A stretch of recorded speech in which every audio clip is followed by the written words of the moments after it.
In the classroom of the senior year at Yangqing No. 1 High School, the air was filled with anticipation and tension on the eve of career transitions. Tomorrow is the transition day. Are you all ready? Homeroom teacher Wu Yu asked as she scanned the youthful faces in the classroom. The students were buzzing with excitement. Teacher, I want to become a warrior, a chubby boy shouted with a clenched fist. A warrior? Does your family own a mine? Came the immediate ridicule from around him. You can't be a warrior without money. With lousy equipment, you won't even make it through a dungeon, and no one will want you. Yeah, just switch to support like me. I'm planning to be a healer. Even common folks can do well. The chubby boy hung his head in disappointment. Indeed, becoming a warrior was a dream, but the requirements were steep. Only the wealthy could afford the top-tier gear needed to become elite fighters. For ordinary families, attempting it often led to failure. While you have a point, it's not all about spending money to succeed as a warrior, Wu Yu said with a smile. The classroom fell silent, everyone listening intently. Wu Yu's gaze shifted to a figure in the corner, a hint of subtle disappointment in her eyes. Chu Fan, would you like to share your thoughts? All eyes turned towards him, filled with a mix of pity and mockery. Chu Fan had striking features and an outstanding aura, but his eyes were tightly covered with a black cloth, marring the perfect picture. What's the use of a blind guy? Ms. Wu must be calling on him out of sympathy. I heard he blinded himself after being dumped by the school beauty a real fool for love. These whispers reached Chu Fan's ears. Since losing his sight, his hearing had become exceptionally sharp. But he remained unfazed. These were just ignorant teenagers, while he was a soul traveler who had lived through 2 lifetimes. 2 years ago, his soul traveled to this world called Blue Star, where he found himself in a dangerous land overrun by monsters. The education system here was vastly different from his previous life. Core subjects were language, history, and geography, while math and physics were marginalized. Students worldwide had to learn Huaxiao language, as it had become the global lingua franca. Physical training dominated the curriculum, with everyone preparing for the life-defining day at 18 career transition. Successful individuals gained power as professionals, while failures became ordinary people, struggling at society's bottom. Thus, everyone trained hard from a young age, hoping to gain the ability to combat exotic beasts and threats from other realms. These beasts came from a mysterious alternate world, first appearing 300 years ago, through a small rift. Yet, even this tiny rift allowed countless terrifying creatures to flood into the human world. Fortunately, the invasion triggered mutations in Blue Star's humans, giving them the potential to transform into powerful professionals. Chu Fan's blindness was the result of his ex-girlfriend, Su Muen's, treachery. To quickly adapt to this world, he taught himself all subjects in just 3 months and secured the top spot in school exams. His exceptional looks naturally attracted admirers, and he chose Su Muen. One fateful day a year ago, Su Muen presented him with a bag of black liquid and asked about its contents. Chu Fan immediately recognized it as the venom sac of a third-tier beast, the 7-colored sky toad, known for its corrosive properties. Just as he was about to warn her, she caught him off guard and splashed the venom into his eyes. Amidst the excruciating pain, he asked only one question. Why? So you can't compete with me for first place. Su Muen's cold laughter was like a devil's whisper. From that day, Chu Fan became the subject of ridicule at school. Even more absurdly, rumors spread that he blinded himself after Su Muen broke up with him, cutting off any chance of sympathy. This laughable story was widely accepted. Only teacher Wu Yu continued to care for him. She once had high hopes for Chu Fan. Someone with a solid theoretical foundation could have a bright future as a professional. But now, his future seemed bleak. In this world, a blind person had almost no place. After that painful experience, Chu Fan's heart harbored only revenge. However, as the sole heir of the Yangqing Su group, Su Muen had a powerful background. For an orphan like him, seeking retribution seemed impossible. So he buried his immense hatred, waiting for the day of transition. Only by succeeding in the transition and gaining power could he hope for revenge against Su Muen. Chu Fan, please enlighten us, Wu Yu gently reminded. Chu Fan took a deep breath and said, it's true that being a warrior requires financial backing, but there are subdivisions within the warrior class. Traditionally, they're divided into berserkers, defensive warriors, and greatsword warriors. The real investment is needed for berserkers and greatsword warriors, while defensive warriors are more of a support role. Students from ordinary backgrounds who aspire to be warriors can choose to be defensive warriors. More importantly, large companies, to improve dungeon clearance efficiency, will prioritize investing in defensive warriors who can tank bosses. This means choosing to be a defensive warrior not only doesn't require personal funds, but companies will also actively provide resources. The classroom erupted in amazement. They knew defensive warriors required less investment, but they hadn't expected companies to offer support. Many students' eyes lit up, seemingly finding new hope. Wu Yu nodded with satisfaction. Chu Fan explained it well. However, you missed one point. Chu Fan nodded slightly. I understand. Most people are drawn to warriors because of their powerful offensive abilities later on. Choosing to be a defensive warrior means giving up flashy attack skills and being a tank, taking hits for teammates. As soon as he finished speaking, the previously excited students became dejected. Who wouldn't want to unleash dazzling skills to slay monsters? If all they could do was stand in the front lines and take blows, they might as well choose another profession. Wu Yu spoke earnestly. There's only one chance to choose a profession, so think carefully. Make a rational decision based on your circumstances. If you want to be a warrior but lack resources, defensive warrior is indeed a good choice. Remember, every profession has its unique value. It's not just warriors who are powerful. Discuss it with your family tonight. In the back row, a few students urged a glasses-wearing boy. Eventually, he stood up and asked, "Teacher, asking for a friend, if someone's blind, can they still become a professional?" Wu Yu frowned. Hu Wei, sit down. You should be thinking about what profession you want to transition to. Hu Wei sat down dejectedly, and his friends looked disappointed. Chu Fan, you may sit as well. Wu Yu sighed. Chu Fan returned to his seat, a slight smile on his lips. Asking for a friend? They just wanted to see him embarrassed. As for whether a blind person could transition, in the past, he would have said no. But since he stumbled upon that mysterious post on the dark web, the answer had changed entirely. The post was only online for a dozen seconds before being completely banned, but he had quickly saved its contents. It revealed that beyond the regular warrior class, there existed hidden professions, and the most mysterious of them all Washal Asura. The so-called hidden professions, as the name suggests, are those that the average person cannot easily access. Even if one knows their names, without a deep understanding of these professions, transitioning into them is impossible. Among the many professions, hidden ones are often more unique and powerful. Chu Fan carefully recalled the details from a post on the dark web. The Asura profession is fundamentally different from berserkers and greatsword warriors. The latter two focus on close combat, while Asuras possess extraordinary sensory abilities, capturing the subtlest vibrations. With a swing of their sword, they can unleash powerful sword energy, capable of both close combat and long-range attacks. What is even more astounding is that 100 years ago, the legendary Asura named Wang Xiao pursued ultimate sensory abilities by gouging out his own eyes. This extreme act made him the strongest Asura in history, capable of summoning hell at will, leaving destruction in his wake. Now, the blind Chu Fan was ready to follow in this predecessor's footsteps.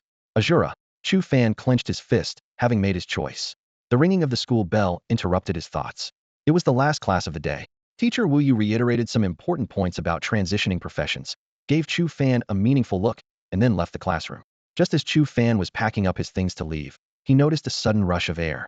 From the heavy footsteps and labored breathing, he deduced the person was about 175 centimeters tall and weighed roughly 200 pounds, clearly Liang Tao, who lacked exercise. With a bang, Liang Tao plopped down on Chu Fan's desk. Liang Tao, what do you want? Chu Fan asked. Chu Fan, how did you know it was me? Liang Tao exclaimed in surprise. You're the heaviest in class. Who else could make that noise? Chu Fan replied with a smile. Liang Tao scratched his head in agreement and then stated his purpose. I wanted to ask you about transitioning to a defensive warrior. Chu Fan offered some honest advice. It depends on whether you care about explosive output and flashy skills. If not, defensive warriors aren't much different from other warrior professions, just with an extra shield. After a moment of silence, Liang Tao sighed heavily. I understand, thank you. Before leaving, he added with a hint of meaning, for a girl, it's really not worth it. Chu Fan just smiled faintly. Liang Tao was about to offer him a ride home, but noticed a striking girl standing at the classroom door. She was tall, with delicate features, shoulder-length hair, fair skin, and long legs that drew attention. The remaining classmates looked on with envy. TSK. Chu, you're quite lucky. Even blind, you have a beautiful girl picking you up every day. Being handsome really makes a difference, Liang Tao teased. I'll head out. Let's grab a meal together sometime. Though he couldn't see, Chu Fan could still sense the faint fragrance wafting from the doorway.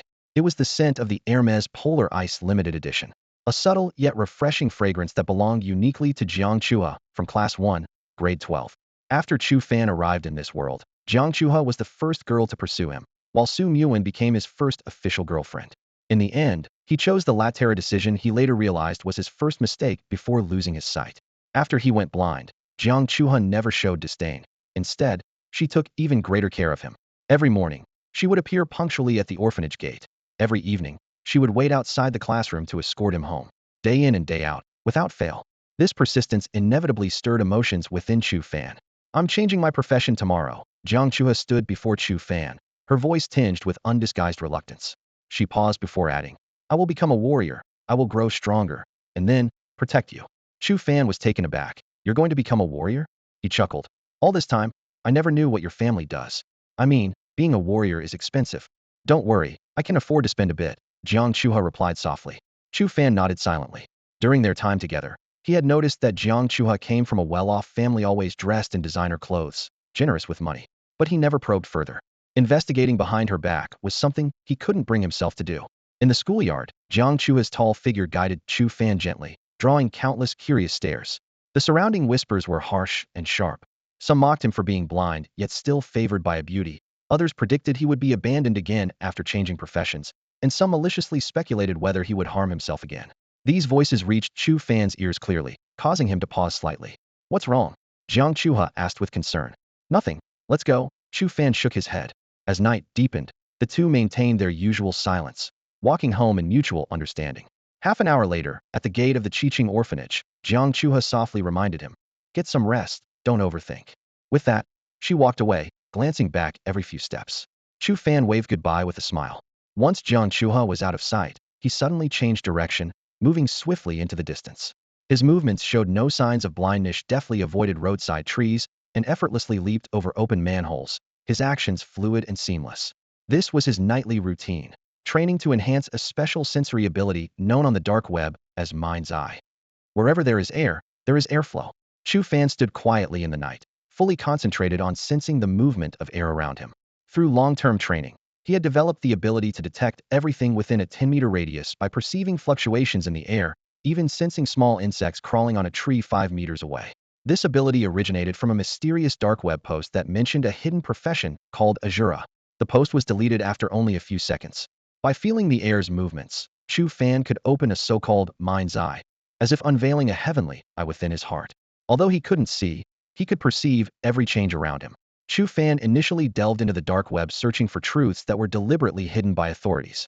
After scouring numerous ancient texts, he discovered that all information about hidden professions was tightly controlled, which only strengthened his belief that there was more to it. For him now, this forbidden path was his only option. To become stronger, to seek revenge, he had no other choice. At 2 in the morning, Chu Fan stood on a quiet street, under the dim glow of streetlights. He touched the black cloth over his eyes and let out a cold smirk. Forbidden? Then I'll become the forbidden. Upon returning to the orphanage, Chu Fan quietly slipped back into his room.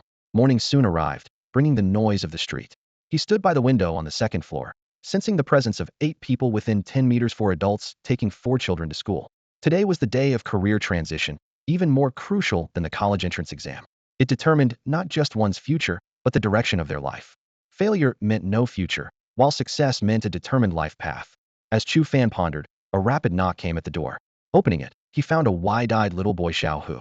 Brother Chu Fan, the pretty sister is waiting for you downstairs again, Xiao Hu said with envy. Chu Fan ruffled the boy's hair with a gentle smile. Xiao Hu immediately asked excitedly, will I find a girlfriend as pretty as her? No, you'll find out that your brother Chu Fan is just a legend, Chu Fan said with a slight smile as he walked straight out the door, leaving Xiao Hu standing there, stunned, and with a complicated look in his eyes. In the stairwell, a faint, elegant fragrance wafted by, and before Chu Fan could react, a soft figure had already leaped into his arms. Jiang Chuha looked up, her bright eyes filled with concern. How did you sleep last night? All right, Chuha. Chu Fan suddenly turned serious, locking eyes with her. Do you trust me? Jiang Chuha was momentarily taken aback, then nodded firmly. I do. Then don't switch to a warrior, Chu Fan said earnestly. There's a profession more suited for you, a martial artist. Surprisingly, Jiang Chuha just smiled lightly. All right, then I'll become a martial artist. Aren't you going to ask me why? Chu Fan was a bit surprised. No need. Jiang Chuha replied decisively. Looking at this girl who chose to trust him without hesitation, Chu Fan felt warmth in his heart. In fact, his suggestion was based on extensive research and knowledge. While most people believed warriors and mages were the strongest professions, he saw that gunners, sharpshooters, and martial artists had equally powerful output capabilities. Especially martial artists, who could become martial gods upon awakening, with terrifying single-target attack abilities. The strongest person on Blue Star was a martial artist, but the scarcity of successors made it seem like an exception. Of course, training a martial artist was costly, but with Jiang Chua's family's wealth, it was not an issue. The two of them arrived at a breakfast shop near the school, where Jiang Chuha paid the bill once again. As Chu Fan slurped the steaming rice noodles, he sheepishly said, You always treat me. People might think I'm living off you. Jiang Chuha took a graceful sip of soy milk, her expression serious. If you want to eat, I'll let you. Even if I treat you to breakfast for a lifetime, it wouldn't match my monthly allowance. All right, I get it. You're a super rich second generation. Chu Fan smiled helplessly. As long as Jiang Chuha put in the effort, she could go far on the path of a martial artist. By 7:30, the entrance of Yangqing High School was already bustling with people. Anxious parents crowded around their children, and the air was filled with tension and anticipation. Child, stay calm. Even if you switch to a support profession, it's still a good future. Don't worry, as long as you succeed in switching professions, Dad will sell everything to get you a new starter kit. Warm words of encouragement echoed continuously. As the school gates opened, students swarmed in. The parents stood outside, watching their children's backs with hopeful eyes. This day would determine the future of each family. Throughout history, some individuals have successfully changed careers and ultimately become powerful professionals, bringing significant changes to their families. This is a well-known principle. Whether it's a nation or a corporation, they offer the best treatment to professionals because they are seen as the hope for humanity. The square was packed with people as students followed their teachers to the front of the sacred hall. This grand building is a sanctuary in the hearts of all professionals, with branches spread across various locations. Even high schools have small halls with sacred pillars. These pillars can accurately detect students' special talents, guiding them towards the most suitable career paths. The surrounding students watched the solemn sacred hall with excitement, but Chu Fan remained calm. Suddenly, a commotion erupted in the crowd. Su Muan and Gu Cheng arrived hand in hand. The heiress of the Su group and the eldest son of the Gu family. They're sure to choose the strongest profession, like warriors, right? This golden couple is so well matched. Voices of discussion echoed around. Someone noticed Chu Fan standing in the corner and sneered with sarcasm. Even that blind Chu Fan dares to come. Maybe he's trying his luck? If a loser like him can succeed in changing careers, I'll eat my hat standing on my head. Hearing these words, Chu Fan's brow furrowed slightly. His gaze fell on Gu Cheng, the guy who had always secretly admired Su Muan. After Chu Fan and Su Muan broke up, Gu Cheng even invited over 100 classmates to celebrate. Now, seeing them together, Chu Fan felt no emotion, but rather found it amusing. Being with a woman like Su Muan, surviving until the college entrance exam would be considered lucky. Gu Cheng and Su Muan walked over like a perfect couple, instantly drawing everyone's attention. Suddenly, Chu Fan felt his arm being tightly held, and noticed the air around Jiang Chuha becoming restless. It was clear that this girl got upset seeing Su Muan. Chu Fan gently patted her hand and said, "It's okay, don't mind it." Jiang Chuha nodded, and the grip on his arm relaxed. "What are you doing here, Chu Fan?" Gu Cheng approached with a mocking tone. "The school hasn't banned me from coming, has it?" Chu Fan replied calmly. "Of course, you can come." Gu Cheng sneered. "I'm just worried you won't handle the blow. Watching everyone else succeed in changing careers while you're still a nobody, I fear you might do something foolish again with your mental state." Laughter erupted around them. It was well known that Chu Fan had self-harmed after his breakup, and in everyone's eyes, he was a weakling. A sharp slap suddenly broke the laughter. The laughter abruptly stopped, and everyone's eyes turned to the person who acted Jiang Chua. Gu Cheng's face was swollen on one side, glaring menacingly at Jiang Chua, gritting his teeth. "You damn well hit me for a nobody? Once I succeed in my career change, let's have a battle on the duel platform. I'll fight you to the death. Dare to accept?" Jiang Chua said coldly, his gaze filled with a sharp, killing intent. As soon as these words were spoken, the surrounding students gasped. The duel platform was a place open only to professionals, a special venue the school set up to motivate students. No one expected Jiang Chuha to challenge Gu Cheng before his career change. Gu Cheng's eyes were bloodshot, about to speak, when Su Muan, who had remained silent, spoke calmly. "No need to agree. After the career change, the gap between us and her will mean we'll never cross paths." Saying this, she walked over to Chu Fan, speaking gently. "If you need help, just let me know. I can help you find a job. In your current state, you need to find a way to live well." The crowd erupted in admiration. Su Goddess is so kind. Even in such a situation, she's thinking of helping Chu Fan. How heartwarming. If I could find a girlfriend like her, I'd gladly give up 10 years of my life. In response to Su Muan's kindness, Chu Fan sneered. "Thanks, but no thanks." He didn't intend to expose her true nature in public. No one would believe him anyway. The place fell silent, everyone showing expressions of disbelief. Su Muan gave Chu Fan a deep look before turning to leave. "He doesn't need your help, and even if he did, it wouldn't be your place to offer it." Jiang Chuha's icy voice echoed behind her. Su Muan's figure trembled slightly, but she didn't look back. Chu Fan could feel the intense killing intent emanating from her. "Is that so? Then I'll wait and see how you help him." With that, she walked straight towards the entrance of the cleric's hall. Gu Cheng shot a vicious glare at Chu Fan and Jiang Chua, making a throat-slitting gesture before following her. Around them, classmates began whispering, their eyes full of schadenfreude. Liang Tao approached with a sigh. "Brother Chu, you know Su Muan's background. If she helps you find a job, it'll definitely be a good one. Why did you refuse? Do professionals need her help finding jobs?" Chu Fan chuckled. His words left everyone stunned. Even Jiang Chuha looked at him in surprise. Are you saying you're going to have a career change? Liang Tao asked in a lowered voice. Isn't that why I'm here? Chu Fan replied. Although everyone thought it was impossible for him to succeed, he was confident. Being blind wasn't a barrier to becoming a professional. Looking at the grand hall ahead, Chu Fan's lips curved into a confident smile.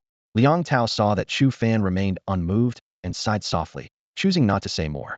This little incident was quickly overshadowed by the upcoming job transfer ceremony, and the students' attention swiftly shifted. Suddenly, a wave of exclamations erupted from the crowd. They're coming. It's them. In the distance, four figures were approaching slowly, instantly capturing everyone's attention, even drawing the gaze of Gu Cheng and Su Muin from afar. Those are the four great mentors, Jiang Chuha whispered to Chu Fan. Chu Fan nodded silently, feeling a surge of excitement. These four were the renowned vocational mentors of Yangqing High School, who rarely appeared in public. Most of their time was spent outside, honing their skills and leveling up. They only showed up on job transfer day and during the oath-taking assembly before the college entrance exams each year. The most striking among them was Tang Ming, a towering giant nearly 2 meters tall, clad in black armor and carrying a massive sword. His every move exuded an aura of authority. In stark contrast was Qi Jiang, who stood at only 1.6 meters, sporting a small mustache and a mischievous smile. Mentor Wang Bo, dressed in a white training outfit, had an air of scholarly elegance, with his hands clasped behind his back. The only female mentor, Du Jing, wore a sleek silver outfit, her ponytail swaying in the breeze, a sword at her waist, presenting a valiant and heroic figure. Tang Mentor's giant sword is so cool. Du Jing Mentor's swordplay is unmatched.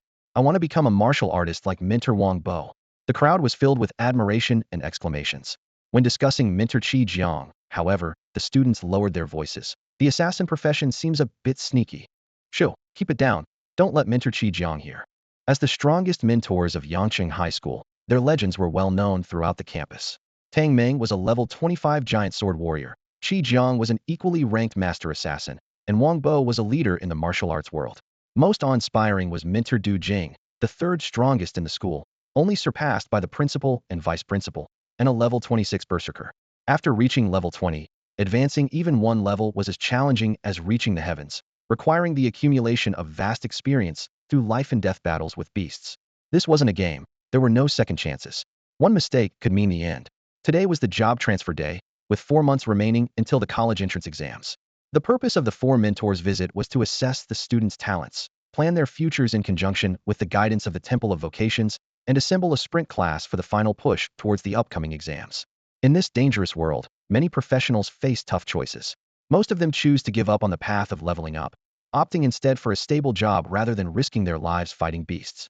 This choice is understandable as it ensures their safety. However, those who have successfully climbed to higher levels have done so through incredible perseverance and courage, growing stronger with every beast they defeat. At this moment, teacher Du Jing appeared on the scene. Jiang Che's attention was immediately drawn to this female warrior. Her long-admired idol had reached level 26, nearing the threshold of awakening at level 30. Once she breaks through, her power will soar. Chu Fan understood this well. In this world, all professionals must go to the Temple of Vocation for awakening once they reach level 30. Awakening not only grants them different titles, but also brings distinct combat styles. For example, a berserker becomes known as the peerless war god, capable of wielding swords and knives in both hands, doubling their attack power and making their skills even more formidable. Meanwhile, a defensive warrior evolves into a guardian, transforming from a mere tank into a powerful class that provides aura support to teammates. Awakening is the first significant milestone every professional dreams of reaching. For mentors stood at a distance, keenly observing the group of young students before them. Haha, this year's senior students are in pretty good shape, Tang Ming laughed heartily. I wonder how many will successfully change professions? Du Jing surveyed the crowd. The success rate in previous years was around 70, and it should be similar this year. However, I'm more eager to see someone change to a hidden profession. A hidden profession? Qi Jiang couldn't help but laugh. Only a few geniuses across all of China change to a hidden profession each year, and they are top-notch talents that make it to the profession list. How could such a genius appear in our little Yangqing High School? What do you mean by that? Du Jing glared at him. Are you saying our school is weak? 3 years in a row at the bottom of Jiangnan province. Isn't that weak? Qi Jiang stated bluntly. Du Jing, we need to be realistic and not blindly arrogant just because we're mentors at this school. Du Jing snorted in displeasure. All right, stop arguing, Wang Bo interjected. I know there are more than a few promising students in this class. As he spoke, his gaze meaningfully landed on Su Muin and Gu Cheng in the distance. Wang Bo is right. Tang Ming said seriously. We should have confidence in our students. Let's go and open the Temple of Vocation. The four mentors led over 1,000 students toward the Temple of Vocation. Once they stopped in front of the temple, they raised their right hands, with their wrists glowing with golden light. Reporting to the temple, Yangqing High School from Jiangnan Province requests to open this year's student profession change. For beams of golden light shot out, forming a light screen on the temple door. A mechanical voice responded, recorded, permission granted to open the Temple of Vocation and activate the profession list. With a thunderous sound, the heavy doors slowly parted. Everyone's gaze was drawn to the golden divine pillar inside, connecting the ground to the 30-meter-high dome. This was the legendary divine pillar. The four mentors turned to face the enthusiastic students. Tang Ming announced loudly, "Everyone, your homeroom teachers have already informed you about the profession change precautions, so I won't repeat them. From now on, you will enter the Temple of Vocation in turns to undergo your profession change. The Temple of Vocations will analyze each of your strengths and advantages and offer final recommendations for your career paths." Tang Ming's voice echoed through the hall. "Remember, the career suggested by the Temple of Vocations is the one most suited for you. Unless there are special circumstances, it's advised not to dwell too much and to directly choose that career." These words made the students present breathe more rapidly, their youthful faces flushed with excitement and nervousness. Standing among the crowd, Chu Fan took a deep breath, his hands clenching unconsciously. The first one. As Tang Ming's words fell, the sturdy young man at the front, Ji Peng, visibly trembled. His classmates immediately whispered encouragements. "Come on, Ji Peng, you've got this." Ji Peng straightened his back, a confident smile on his face. "Haha, don't worry, wait for my good news." With that, he strode confidently into the Temple of Vocations. All eyes were on the hall, but the golden mist enveloping the giant pillars obscured their view. 2 minutes later, Ji Peng emerged from the temple with his head down, his eyes filled with disappointment. His classmates quickly gathered around. "Ji Peng, what career were you assigned?" Ji Peng's lips trembled as he suddenly broke into tears. I failed to transition. The temple said I don't meet the requirements." His words hit like a stone thrown into a calm lake, plunging the scene into silence. "How is that possible?" someone asked incredulously. "Your physical abilities are great, and your theoretical scores aren't bad either. How could you fail the transition?" All the students listened intently, waiting for an answer. Sob, Ji Peng cried. "I wanted to transition to a support role, but I let my parents down." His eyes were vacant, as if all life had drained from him. One student couldn't help but ask the four mentors for an explanation. "Teachers, why didn't Ji Peng meet the transition requirements?" Du Jing replied with a blank expression. "If the Temple of Vocations deemed he did not meet the requirements, then he didn't meet the requirements. There is no why." This statement was like a cold bucket of water poured over all the students, leaving many who were once confident now filled with anxiety, as most of them couldn't match Ji Peng's physical or theoretical prowess. "All right, let's move on. The second one." Tang Ming's voice broke the heavy atmosphere. Soon, a petite girl took a deep breath and jogged into the Temple of Vocations. Standing at the back of the crowd, Chu Fan listened to the rising and falling discussions around him. The news of Ji Peng's failed career change had already spread, but it didn't stir any reaction on his face. He recalled something he read in an extracurricular book. The Temple of Vocations was created by the world's strongest individuals working together, and the divine pillars within could directly assess a person's talent. This talent wasn't related to physical fitness or theoretical knowledge. Ji Peng's failure was simple lack of talent. Moments later, the petite girl emerged from the temple, her face glowing with unconcealed joy. "How did it go? Did you succeed?" Her classmates immediately crowded around her. "I did it," she exclaimed, clenching her fists in excitement. "I'm a healer now." This healer role, affectionately nicknamed Nanny by players, is actually the quintessential versatile profession. For just 10,000 yuan, you can purchase basic healing skills and easily level up to 10, making it the perfect choice for casual players. "Add me as a friend. What's your name?" "Add me too." Her classmates swarmed around, leaving the clearly shy girl at a loss. I'm Chen Huan," she said, taking a small step back. "You can add me, but please, one at a time." "Quiet." Tang Ming's authoritative cough immediately silenced the crowd. The presence of this greatsword warrior was truly extraordinary. "Healer is a good choice." Tang Ming nodded kindly at Chen Huan. "Show me your profession panel." Chen Huan obliged, and a blue screen appeared in front of her. Name, Chen Huan. Age, 18. Profession, healer. Aptitude, B level 10.00. Basic attributes, strength 9, intelligence 11, agility 9, endurance 9. Equipment skills, none. Seeing the puzzled looks of the surrounding students, Du Jing explained. The Temple of Vocations gives each career changer a panel to conveniently track their own strength. She turned to Chen Huan. "Your mentor is Qi Jiang. who will provide specialized guidance for your college entrance exams over the next 4 months. Qi Jiang stroked his small mustache with satisfaction, while Chun Huanhuan bashfully lowered her head. Next, Tang Ming announced loudly. By lunchtime, students began taking out their prepared meals. By then, over 200 students had completed their career changes, with mixed results. The four mentors exchanged glances at the temple's entrance, all recognizing the mutual disappointment still no student with an A-level aptitude, even worse than the previous class. Don't worry, Wang Bo broke the silence with a smile, his gaze landing on Gu Cheng standing at the front. It's your turn. Gu Cheng strode confidently into the Temple of Vocations. His classmates held their breath, wondering what profession and aptitude he would receive. In less than 5 minutes, he emerged, exuding an air of arrogance. Before the mentor could speak, Gu Tianqi flashed a confident smile at Su Muan below and, under the gaze of everyone present, opened his professional panel without hesitation. The panel displayed the following information. Name, Gu Tianqi. ID, age, 18. Profession, Berserker. Aptitude, A. Level, 10.00. Strength, 15. Intelligence, 7. Agility, 15. Endurance, 15. Equipment, none. Skills, none. A collective gasp filled the room. An A-level aptitude. This was an unprecedented top rating among all the students transitioning to their professions. Even more remarkable was that he had chosen the Berserker, widely regarded as the strongest profession. The eyes of his classmates glistened with undisguised envy. This is the student you have your eye on? Du Jing whispered to Wang Bo. An air rating is indeed impressive, and his strength and endurance are high, indicating he's been consistently training. But, she frowned slightly, a warrior can't be all brawn. His intelligence is only half of his strength.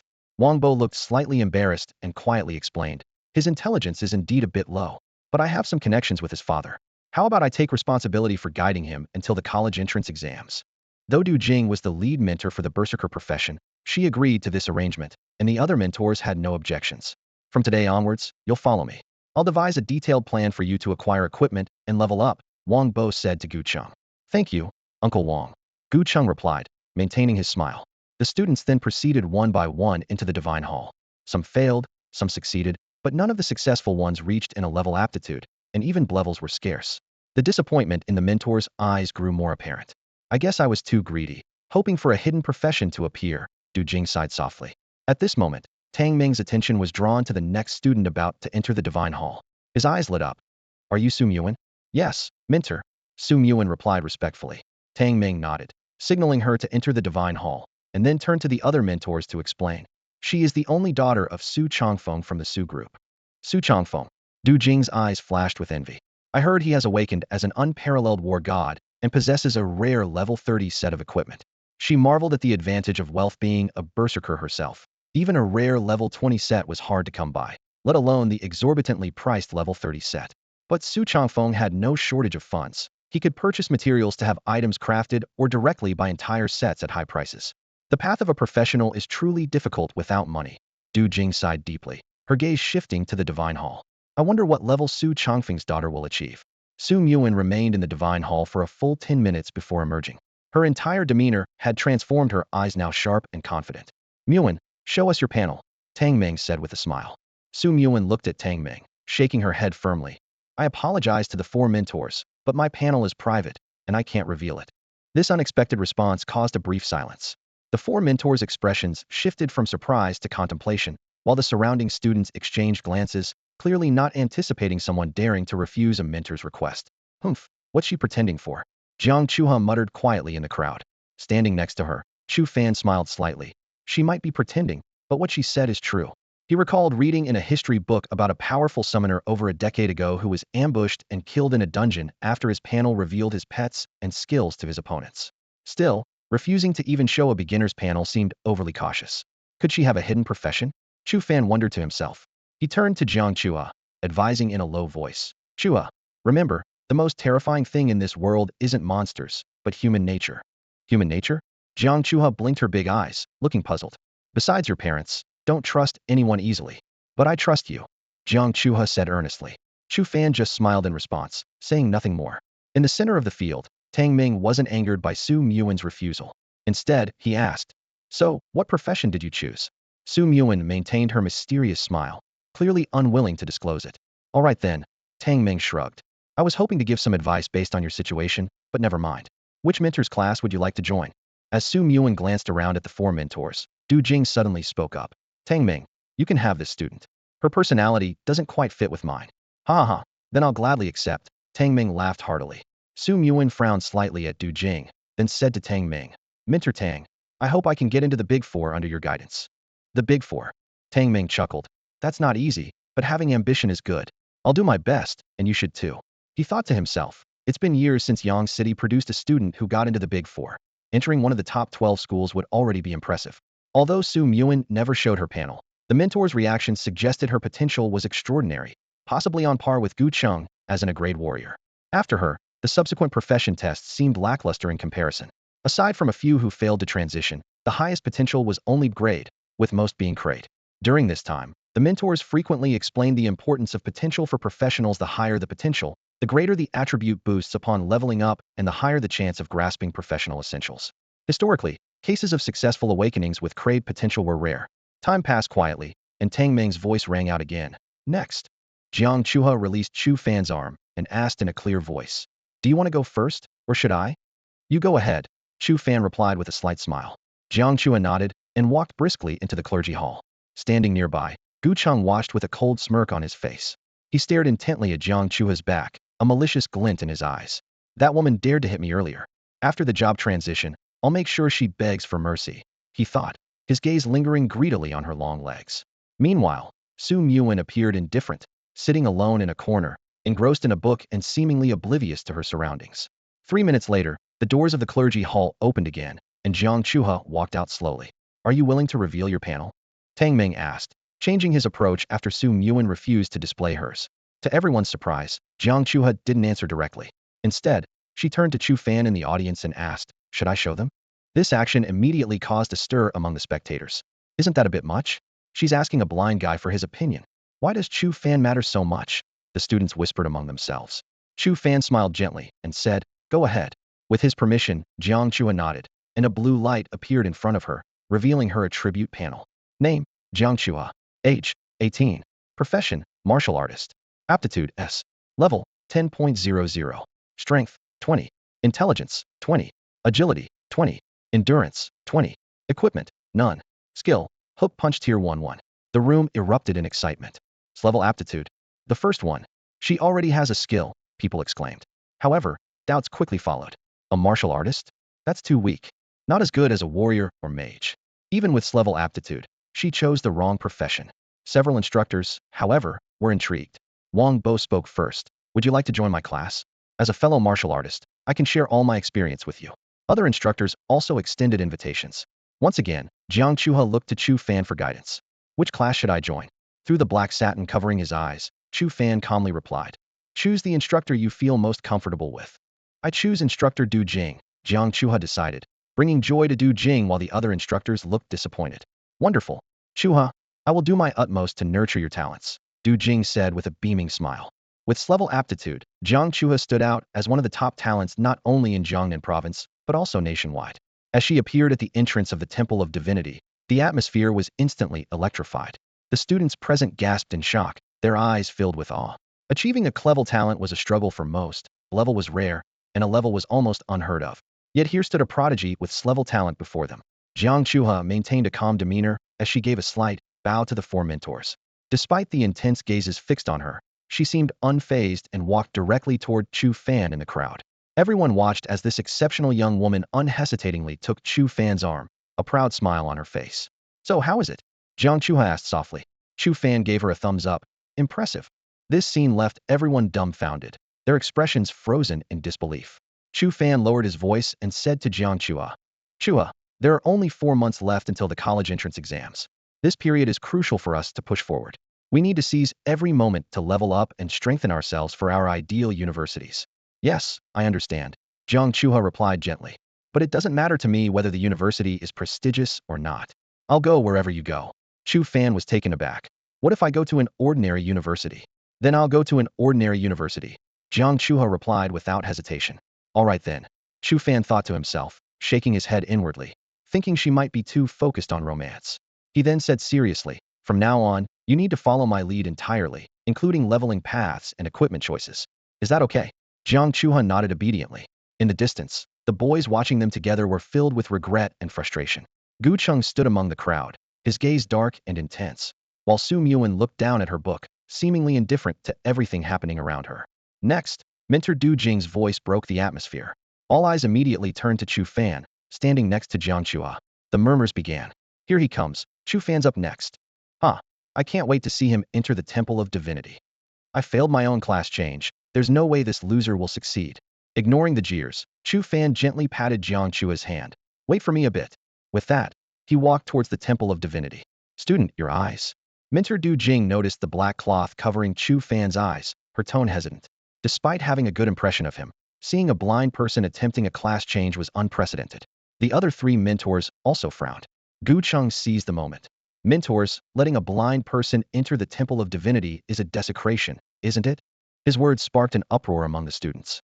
Exactly. Are we trying to fool the Temple of Divinity? If Chu Fan succeeds, I'll eat my words. Stop wasting time. Let's move on to the next. Amidst the ridicule, Chu Fan maintained a calm smile. He addressed the mentors. I'm also a student here and have the right to attempt the class change. Whether I succeed or not, I should at least try. Du Jing nodded and said, That's right. You have the right to change your profession. Go ahead. The other three mentors, seeing Du Jing's approval, remained silent. Chu Fan respectfully cupped his hands in salute to Du Jing and stepped into the Temple of Divine Duties. As soon as he entered, an invisible pressure surged towards him, as if unseen eyes were scrutinizing his every move. The atmosphere inside the hall felt entirely different from the outside world, giving him the sensation of being in another realm. Chu Fan was secretly startled, but cautiously moved towards the divine pillar. The moment he stood beneath the pillar, an overwhelming force enveloped him, causing his blood to boil. This force persisted for about half a minute before gradually subsiding. Upon examination, your physical condition far surpasses your peers, reaching twice the adult standard. Your mental fortitude is excellent, and your willpower is outstanding. A mechanical voice echoed in his mind. Based on your personal attributes, it is recommended that you become a summoner. The reason is, although you are blind, you have developed extraordinary hearing, smell, and sensory abilities, allowing you to communicate with beasts. A summoner fights through mythical creatures, requiring no personal combat ability. Stop! Chu Fan interrupted the voice decisively, a surge of anger rising within him. I want to become an Asura. The mechanical voice paused. Asura? This profession is extremely dangerous. Are you sure you want to choose it? What dangers? Chu Fan asked. He didn't know much about Asuras, only that it was a hidden warrior class. Asuras dwell with the infernal. The mechanical voice gravely explained. In 300 years of professional history, only 5 Asuras have emerged. They all eventually succumbed to madness, transforming into bloodthirsty demons, without exception choosing to end their lives. Do you still insist on this choice? Chu Fan was taken aback. They all went mad and took their own lives. He pressed his lips together in thought. Should he reconsider and choose summoner instead? But then he reasoned that in this world, if one feared danger, they might as well live as an ordinary person. Having chosen this path, he must walk it with determination. I am certain, I choose Asura. Chu Fan declared firmly, taking a deep breath. The mechanical voice sighed, and the overwhelming force descended once more, making Chu Fan's breathing quicken. Suddenly, the world before him plunged into darkness. This darkness felt different to Chu Fan. Since losing his sight, he had relied on his senses to understand his surroundings, only truly seeing things in dreams. But now, he was convinced he genuinely saw this darkness, making him question if he was unconscious. Within this darkness, a faint red glow flickered, the only source of light. Chu Fan followed the intensifying red light and gradually found himself in a vast plaza. Kneeling across the plaza were hundreds of small humanoid creatures. Their bodies were bare, white with purple hues, and black veins ran across their skin. Most strikingly, each creature had 3 eyes. Chu Fan had never encountered such beings in any records. He looked in the direction these creatures were bowing and saw a deep, abyssal darkness in the center of the plaza, bound by dozens of massive chains. The unknown entity was colossal, at least 300 meters tall. As Chu Fan absorbed this sight, all the 3-eyed creatures suddenly turned in unison, their third eyes on their foreheads locking onto him. In the next moment, they all bared their mouths, revealing rows of sharp teeth. Oh no! Those creatures that were kneeling towards the center suddenly turned to face Chu Fan. In an instant, hundreds of eyes pierced him like sharp swords, leaving Chu Fan terrified. Instinctively, he wanted to retreat, but found himself immobilized by an invisible force. In a flash, Chu Fan quickly gathered his thoughts. He had been undergoing the Divine Pillar test in the Priest Hall, and had been transported to this strange space upon confirming his transition to the Asura class. Everything before him must be closely linked to the Asura profession. The closest creature slowly stood up and walked towards him. As it closed the distance, its body expanded from the size of a normal person to 2 meters, finally stopping at 3 meters tall. Its entire body was covered in knotted muscles, with black veins clearly visible, and the sight of blood flowing through them was chilling. The giant creature leaned down, bringing its head close to Chu Fan.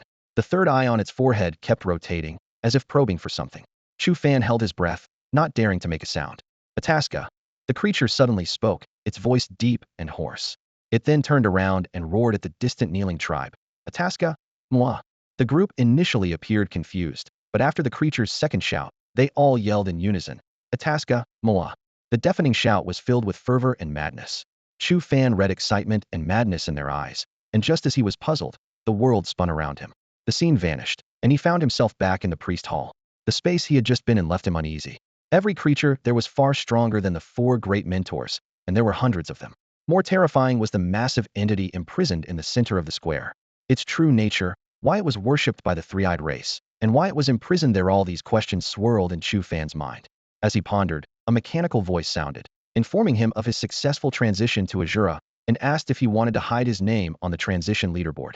Considering the uniqueness of the profession, Chu Fan unhesitatingly chose to hide it. When prompted to set an ID, Chu Fan thought for a moment and chose Wanderer, a username he had always used during his previous life's struggle away from home. Upon arriving in this other world, this ID seemed even more appropriate. As soon as the words were spoken, a blue screen slowly unfolded before Chu Fan's eyes, identical to the ones that appeared before Jiang Chuha and the others. Outlander. Name, Chu Fan. Age, 18. Class, Asura. Aptitude, S-level 10.00. Strength, 20. Intelligence, 20. Agility, 20. Endurance, 20. Mental power, 5. Equipment, none. Skill, Wave Perception Tier 1, 89. Scanning the information on the panel, Chu Fan noticed a significant difference compared to others. His attribute panel included mental power. Could this be a unique attribute exclusive to the Asura class? When his gaze shifted to the skills section, a smile appeared on Chu Fan's lips. Wave Perception, as the Asura's class skill, had already reached an astonishing Tier 1, 89, undoubtedly a result of his relentless training every night.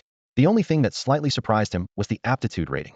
In the years since he lost his sight, he had become adept at sensing subtle fluctuations within a 10-meter radius, almost turning it into an instinct.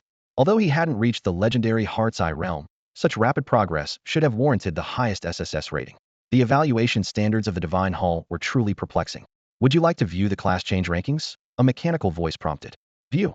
Chu Fan responded without much hesitation. While aptitude is important, it isn't the only determining factor. History is full of examples where individuals with only level aptitude rose to become formidable figures. The screen rippled like water, then coalesced into a new display. Huaxia Class Change Rankings. Year, Huaxia Calendar 3024. First place, Chun Haoyu Beijing No. 1 High School. Class, Exorcist Hidden Class. Aptitude, SSS. Second place, Yeso Shanghai Affiliated High School. Class, Wandering Swordsman Hidden Class. Aptitude, SSS. Third place, Qitian Dashing Beijing Experimental High School. Class, Traveler Hidden Class. Aptitude, SSS.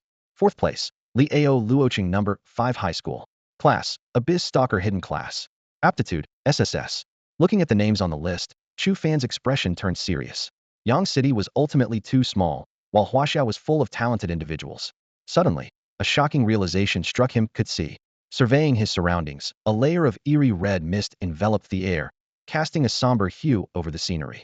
In the distance, outside the temple gates, classmates waiting for their class change were clearly visible. I can really see. Chu Fan's heart raced. Could this be the legendary Heart's Eye? Turning his gaze to the divine pillar, the golden surface reflected his appearance like a mirror. Chu Fan gasped. A blood-red eye was open in the center of his forehead, identical to the mysterious creature he had seen in that space earlier. This is my eye, Chu Fan murmured. Taking a deep breath, he forced himself to calm down. Regardless of the circumstances, successfully changing classes and regaining his sight was something to be grateful for. As for the origin of this third eye and its potential side effects, he would have to take it one step at a time. Those mysterious beings hadn't shown hostility for now, so he would seek answers on the dark web when the opportunity arose. But one thing was certain: this eerie third eye must not be discovered by others. Chu Fan's third eye slowly rotated, his gaze landing on the job change rankings. The top 20 spots were dominated by prodigies with SSS aptitude, almost all holding hidden professions. It wasn't until the 21st spot that those with SS aptitude appeared. Clearly, this list prioritized aptitude as the primary sorting criterion. 20 with SSS aptitude. Chu Fan calculated silently. While this number might seem significant, it was remarkably rare among the over 50 million high school graduates nationwide. Even with an 80 successful job change rate, among 40 million successful job changers, only 20 possessed SSS aptitude, highlighting the rarity of such talent. The list only displayed the top 1,000, with nearly half the spots occupied by students from the capital city and the Magic City.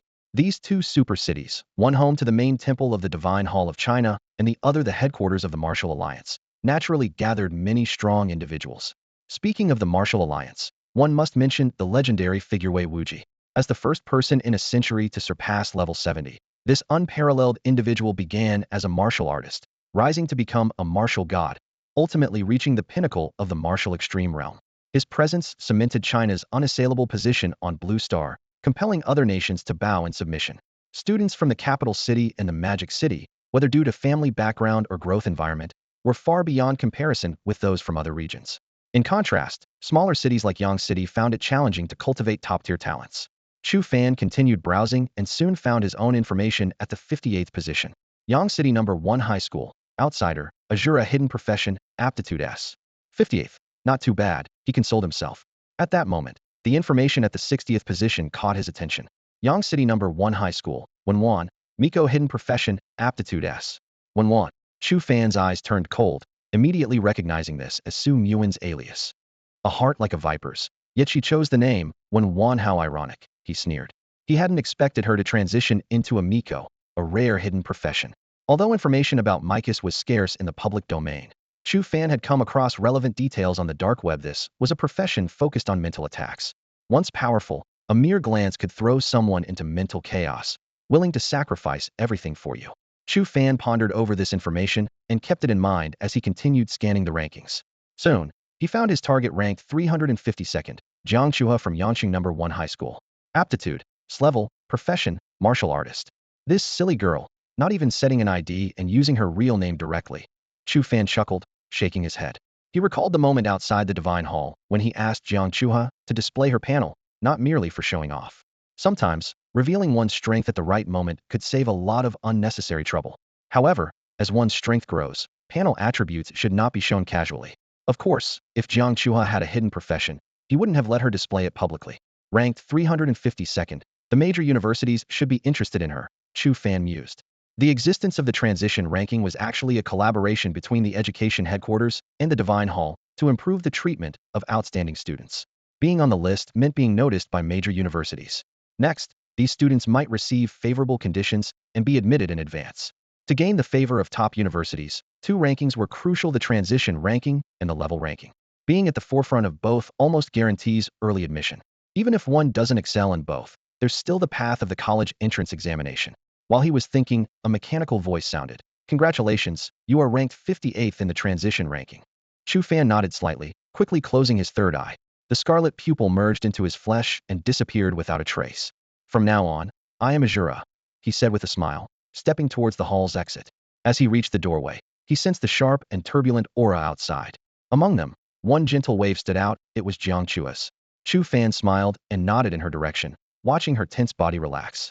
Chu Fan, how did it go? Du Jing asked from the side, as everyone perked up their ears. If he successfully transitions, I'll eat my hat standing on my head. Gu Cheng sneered. Su Muin kept her head down, engrossed in her book, indifferent to Chu Fan's situation. Facing the inquisitive glances from the four mentors, Chu Fan calmly said, I succeeded in transitioning. This statement was like dropping a bombshell.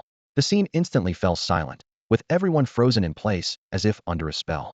Voices of doubt, disbelief, and ridicule erupted. Some teased a classmate who had made a bold claim about eating a hat, making the atmosphere even more delicate. Gu Cheng took a moment to recover, gritting his teeth. Lucky break. Su Muin finally looked up from her book, gave Chu Fan a deep look, and then left, with Gu Cheng following. Du Jing quickly composed herself and smiled. I admit I underestimated you before. Would you mind showing your profession panel? Chu Fan shook his head in refusal. Then how about joining my class? Du Jing continued to invite. The other three mentors remained silent, considering a student they estimated to have only clever aptitude not worth competing over. The mentors were well aware that Du Jing's willingness to invite Chu Fan was entirely because of Jiang Chua.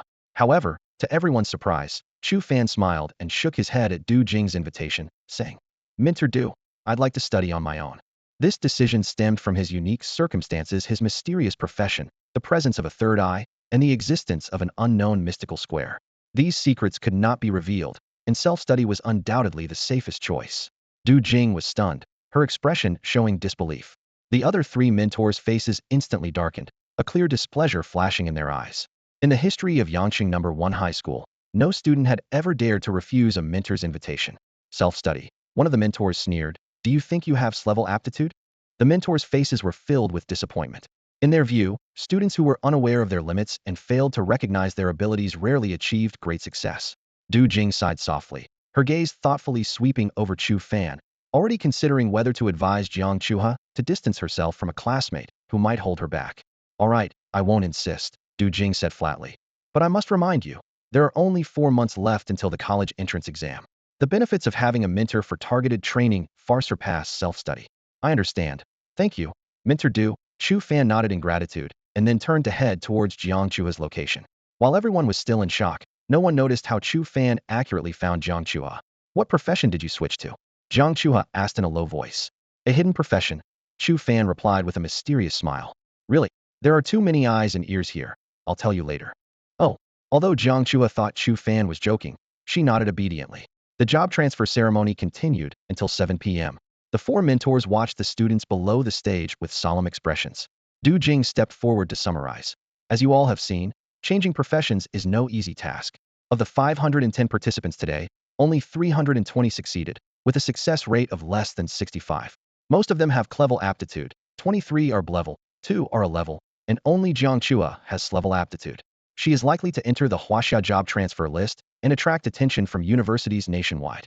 Listening to the mentor, some of the unsuccessful candidates whispered in distress, worried about the pressure they would face from their parents. Du Jing continued, "Job transfer is just the beginning. There are more challenges ahead, especially the upcoming college entrance exam. Those who failed the transfer can focus on cultural studies and aim to enter a civil university. Successful candidates will prepare for the exam under our guidance, and this will be a challenging journey. I hope you all persevere. Everyone has a purpose in this world." Standing at the podium, Du Jing's gaze swept confidently across the young faces in the classroom as she spoke with conviction. "Whether you're heading to college to advance human culture and technology or battling beasts on the front lines, each of you has your unique value." The room filled with the sound of sniffles. Those who failed to transition wiped their eyes, clenching their fists to silently encourage themselves. Meanwhile, those who succeeded wore expressions of excitement, aware that from this moment on, a path vastly different from that of ordinary people lay before them. Chu Fan noticed Jiang Chuha beside him, her eyes red, and asked softly, "What's wrong?" Jiang Chuha replied in a choked voice, "From now on, we're professionals. But those classmates who didn't make it." She trailed off, looking at Chu Fan. "You're quite sentimental," Chu Fan said with a smile.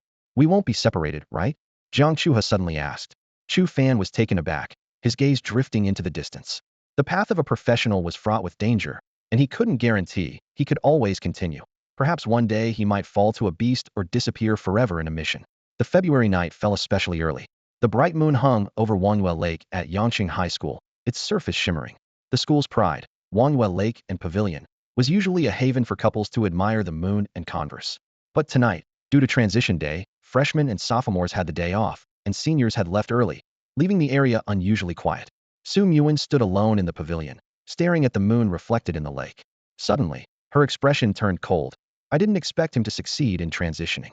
Gu Cheng appeared silently in the pavilion, speaking softly. "Yuen, don't worry. Even if Chu Fan succeeded, he's still useless. I'll find a way to deal with him. Isn't that risky? What if we get caught?" Concern flickered in Su Yuen's eyes. "For you, what's a college entrance exam? Besides, I can do it without anyone knowing." A hint of malice gleamed in Gu Cheng's eyes. "You're so good to me." Su Yuen nestled into Gu Cheng's embrace. "I wish I'd met you sooner." "It's not too late now. It's getting cold. Shall I take you home?" "You go ahead. I want to be alone for a while." Gu Cheng turned away, disappointed. Watching his retreating figure, the smile on Su Yuen's face faded, and she coldly commanded, "Open the transition list." A beam of light appeared before Su Yuen. Her gaze swept quickly across the top, like a scanner, reflecting the dazzling names of the top 20 SS qualified prodigies in her pupils. "I must get into one of the big 4, she vowed, clenching her fists. "Yang City is too small. The level of students here is too low. I shouldn't be trapped here." Suddenly, her eyes froze on a specific spot on the job transfer list, her pupils contracting sharply.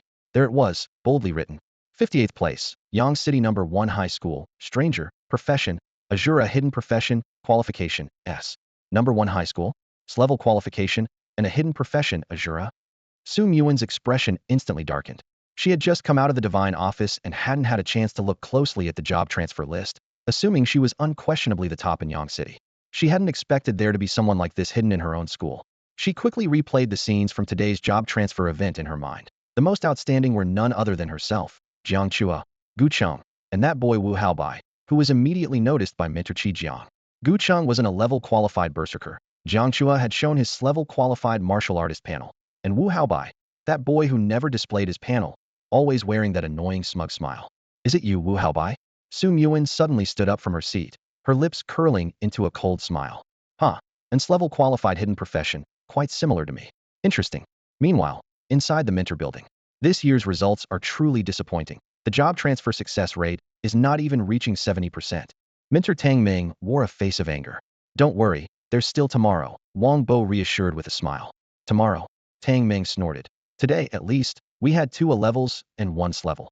If tomorrow reaches that level, it'll be a miracle. By the way, Qi Jiang mused, stroking his chin, Su Yuan's qualification and profession are still a mystery. Should we take a look? Sure, Wang Bo nodded. Tang Ming waved his hand to summon the light screen, and the job transfer list appeared. As mentors, they all knew the real purpose of this listo filter talent for major universities. While real names could be hidden, clues were always there if you wanted to find them. The 4 mentors' eyes quickly fixed on the 50th place. Upon seeing Yang City number 1 high school, stranger, hidden profession, Asura, Qi Jiang couldn't help but exclaim, wow, a hidden profession. Is this stranger? Su Yuan. The faces of the other 3 mentors simultaneously displayed expressions of shock. What do you all know about the profession of Asura? Wang Bo's gaze swept across the mentors present. Everyone shook their heads in unison. In this world, information about hidden professions is strictly controlled by the authorities. Even if related data occasionally appears on the dark web, it is quickly erased. As school mentors, they have never ventured into the dark web, so they know very little about Asura's capabilities. However, one thing is widely acknowledged. All hidden professions possess extraordinary abilities that surpass the norm. But this doesn't necessarily mean that hidden professions are stronger. As the world's strongest professional, Wei Wuji, once said, there is no strongest profession, only the strongest professional. He said this when he founded the Martial Alliance to attract talents from all over. Wei Wuji himself is a martial artist with a conventional profession. Although I don't know much about this profession, I've seen some records in a history book, Wang Bo said in a deep voice, immediately capturing everyone's attention.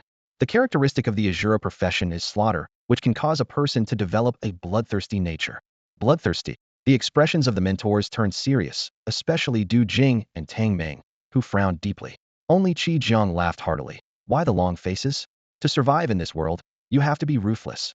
Be ruthless to yourself, to your opponents, and even more so to beasts. What's wrong with being bloodthirsty? This is no longer an era of peace, so why be a goody-goody?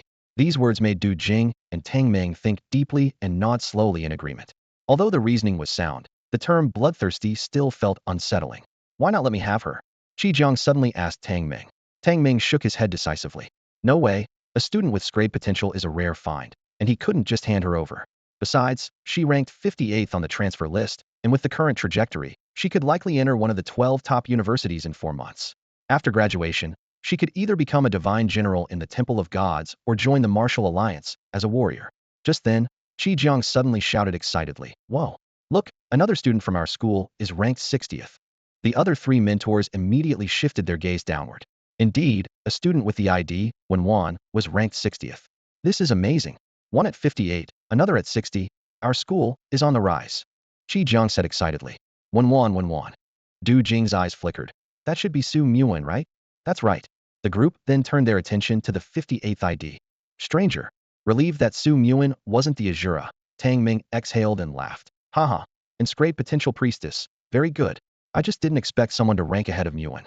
Who is this stranger? Wang Bo and Qi Jiang both expressed their ignorance. After a moment of thought, Du Jing said, today, only 3 people didn't show their panels. Su Yuan, Wu Haobai, and Chu Fan. Could this stranger be Wu Haobai? She then looked at Qi Jiang. Why did you choose Wu Haobai? What did you see in him? Qi Jiang smiled wryly. That kid has an air of arrogance, which suits my taste. It's that simple. The mentors nodded in understanding. Everyone has their preferences when choosing students, just like how Du Jing willingly gave up on Gu Cheng and Su Yuan. At this moment, Wang Bo suddenly said in a deep voice, could it be Chu Fan? Upon hearing this, All the mentors burst into laughter. The laughter in the conference room carried a hint of disdain. Chu Fan. What a joke. How could a student, who barely managed to change professions, not only succeed in transitioning to a hidden profession, but also rank highly on the profession change leaderboard? Qi Jiang laughed triumphantly. His student, Wu Haobai, ranked 58th on the leaderboard and had a hidden profession, which gave Qi Jiang a chance to make a name for himself nationwide. Ladies and gentlemen, thank you for your concession. Don't be too quick to celebrate, Du Jing calmly interrupted. You should pay attention to the issue Wang Bo mentioned earlier. Bloodthirsty nature. Qi Jiang licked his lips, a glint of excitement in his eyes. Great, I love students like that. Wang Bo waved with a smile. The claim about Asura's bloodthirsty nature might just be a rumor. Tang Ming agreed. It's a pity the principal went to support the 21st Foreign Realm in Shihai City. With his insight, he could know more about the situation. We're all tired today, let's go home and rest. There's more work to do tomorrow. With these words, the four mentors gradually left the conference room. As night fell over the streets of Yangqing, Chu Fan and Jiang Chuha walked side by side. Although Chu Fan could already see through his third eye, he chose to pretend to be blind. For one, he didn't want to explain this mysterious change related to the enigmatic square, and for another, he genuinely enjoyed being guided by Jiang Chuha. 18-year-old Jiang Chuha was tall, exuding youthful energy with every move. As they walked, Chu Fan's arm occasionally brushed against her chest, prompting Jiang Chuha to humph, bad guy. Chu Fan immediately put on an innocent face. How am I a bad guy? I can't see anything, you know. Jiang Chua thought about it and felt a bit guilty as she looked at Chu Fan. What's wrong? Chu Fan asked with a smile. Fan go, let's get stronger together, Jiang Chua said earnestly. What did you say? I said, let's get stronger together. I meant the sentence before that. The sentence before? Fan. Fan go. Yes, call me that more often. I like it. Oh, I'm serious. The next day, all the senior students who had completed their profession change had the day off. Early in the morning, Jiang Chuha arrived at the Qiqing orphanage to wait for Chu Fan. They had planned to enjoy this rare leisure time together. Chu Fan go. The pretty lady is waiting for you downstairs again. Xiaohu shouted from outside the door. Chu Fan walked to the window, and a red eye appeared on his forehead. Through this third eye, he saw that Jiang Chuha had dressed up today, her light makeup enhancing her pure aura. She wore a black knit sweater with light-colored jeans, and her 170 centimeters height made her stand out, catching the attention of many passersby. Not bad, you look great. Chu Fan nodded with a smile, then closed his third eye, put on a slightly faded shirt, and wrapped his eyes with a black silk cloth. As soon as he opened the door, ouch. Xiaohu took 2 steps back, feeling guilty, and looked up and down at Chu Fan, who was impeccably dressed in front of him. Chu Fan was wearing a tailored suit, his hair was meticulously styled, and he looked completely refreshed. Xiaohu couldn't help but ask suspiciously, why are you dressed so sharply? What are you up to? Chu Fan's lips curled into a mysterious smile as he replied, I'm going on a date and won't be back tonight.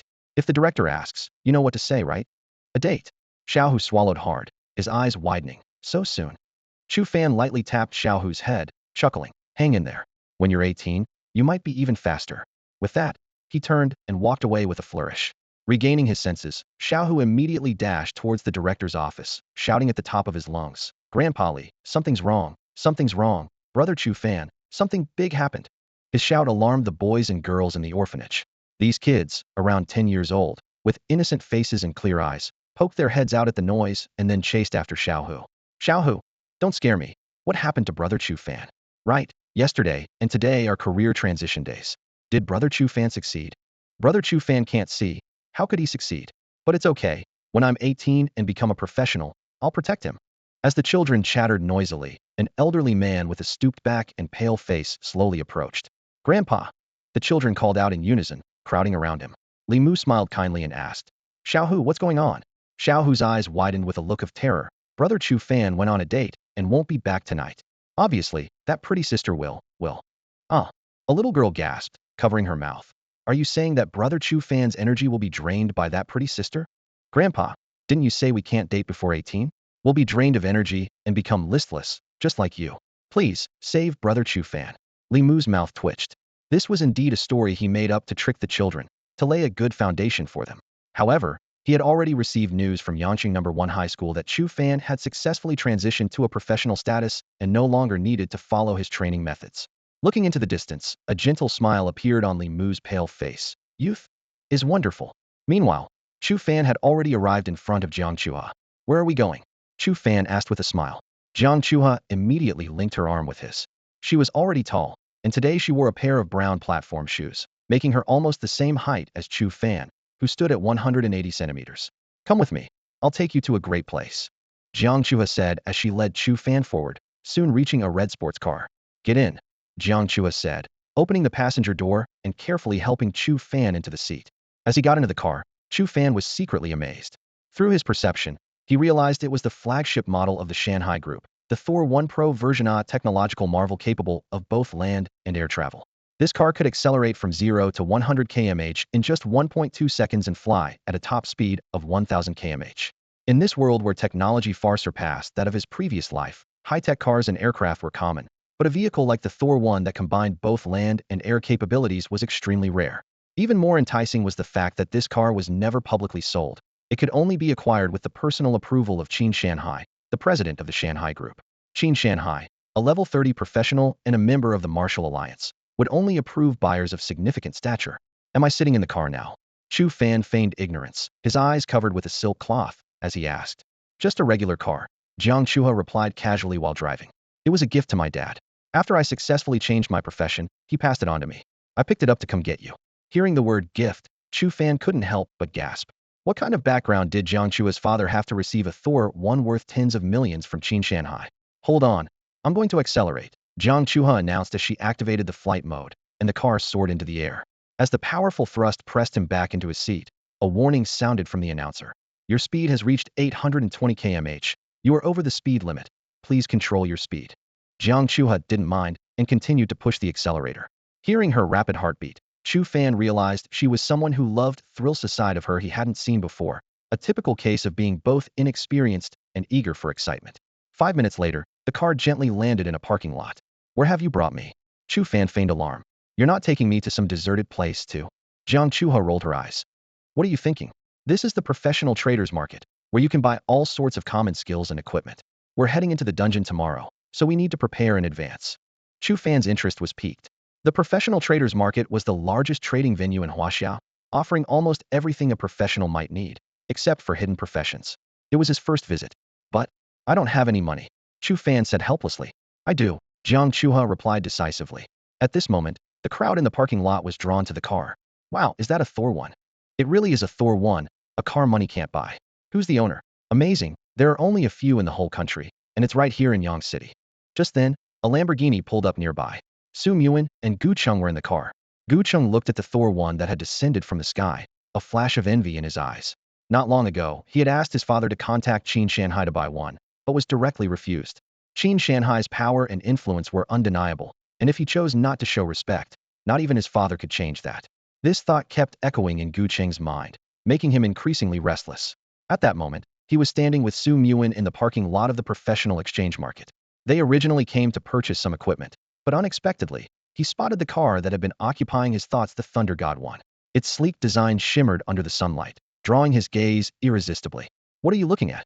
Su Muin followed his gaze but quickly looked away, clearly uninterested in the car. Gu Cheng gave a wry smile. Muin, this isn't just any car. Do you know who makes it? Qin Shanhai, the president of the Shanghai Group. A hint of resentment crossed his eyes. My father once wanted to buy one, but he was directly refused. Qin Shanhai. Su Muin's interest was piqued upon hearing the name. He wouldn't even give your father face, just like the rumors say arrogant. No wonder he's with the Martial Alliance. She glanced at the Thunder God 1 with a mischievous glint in her eyes. Come on, let's take a closer look. Maybe we can meet the owner. As they approached the Thunder God 1, they noticed a crowd had already gathered.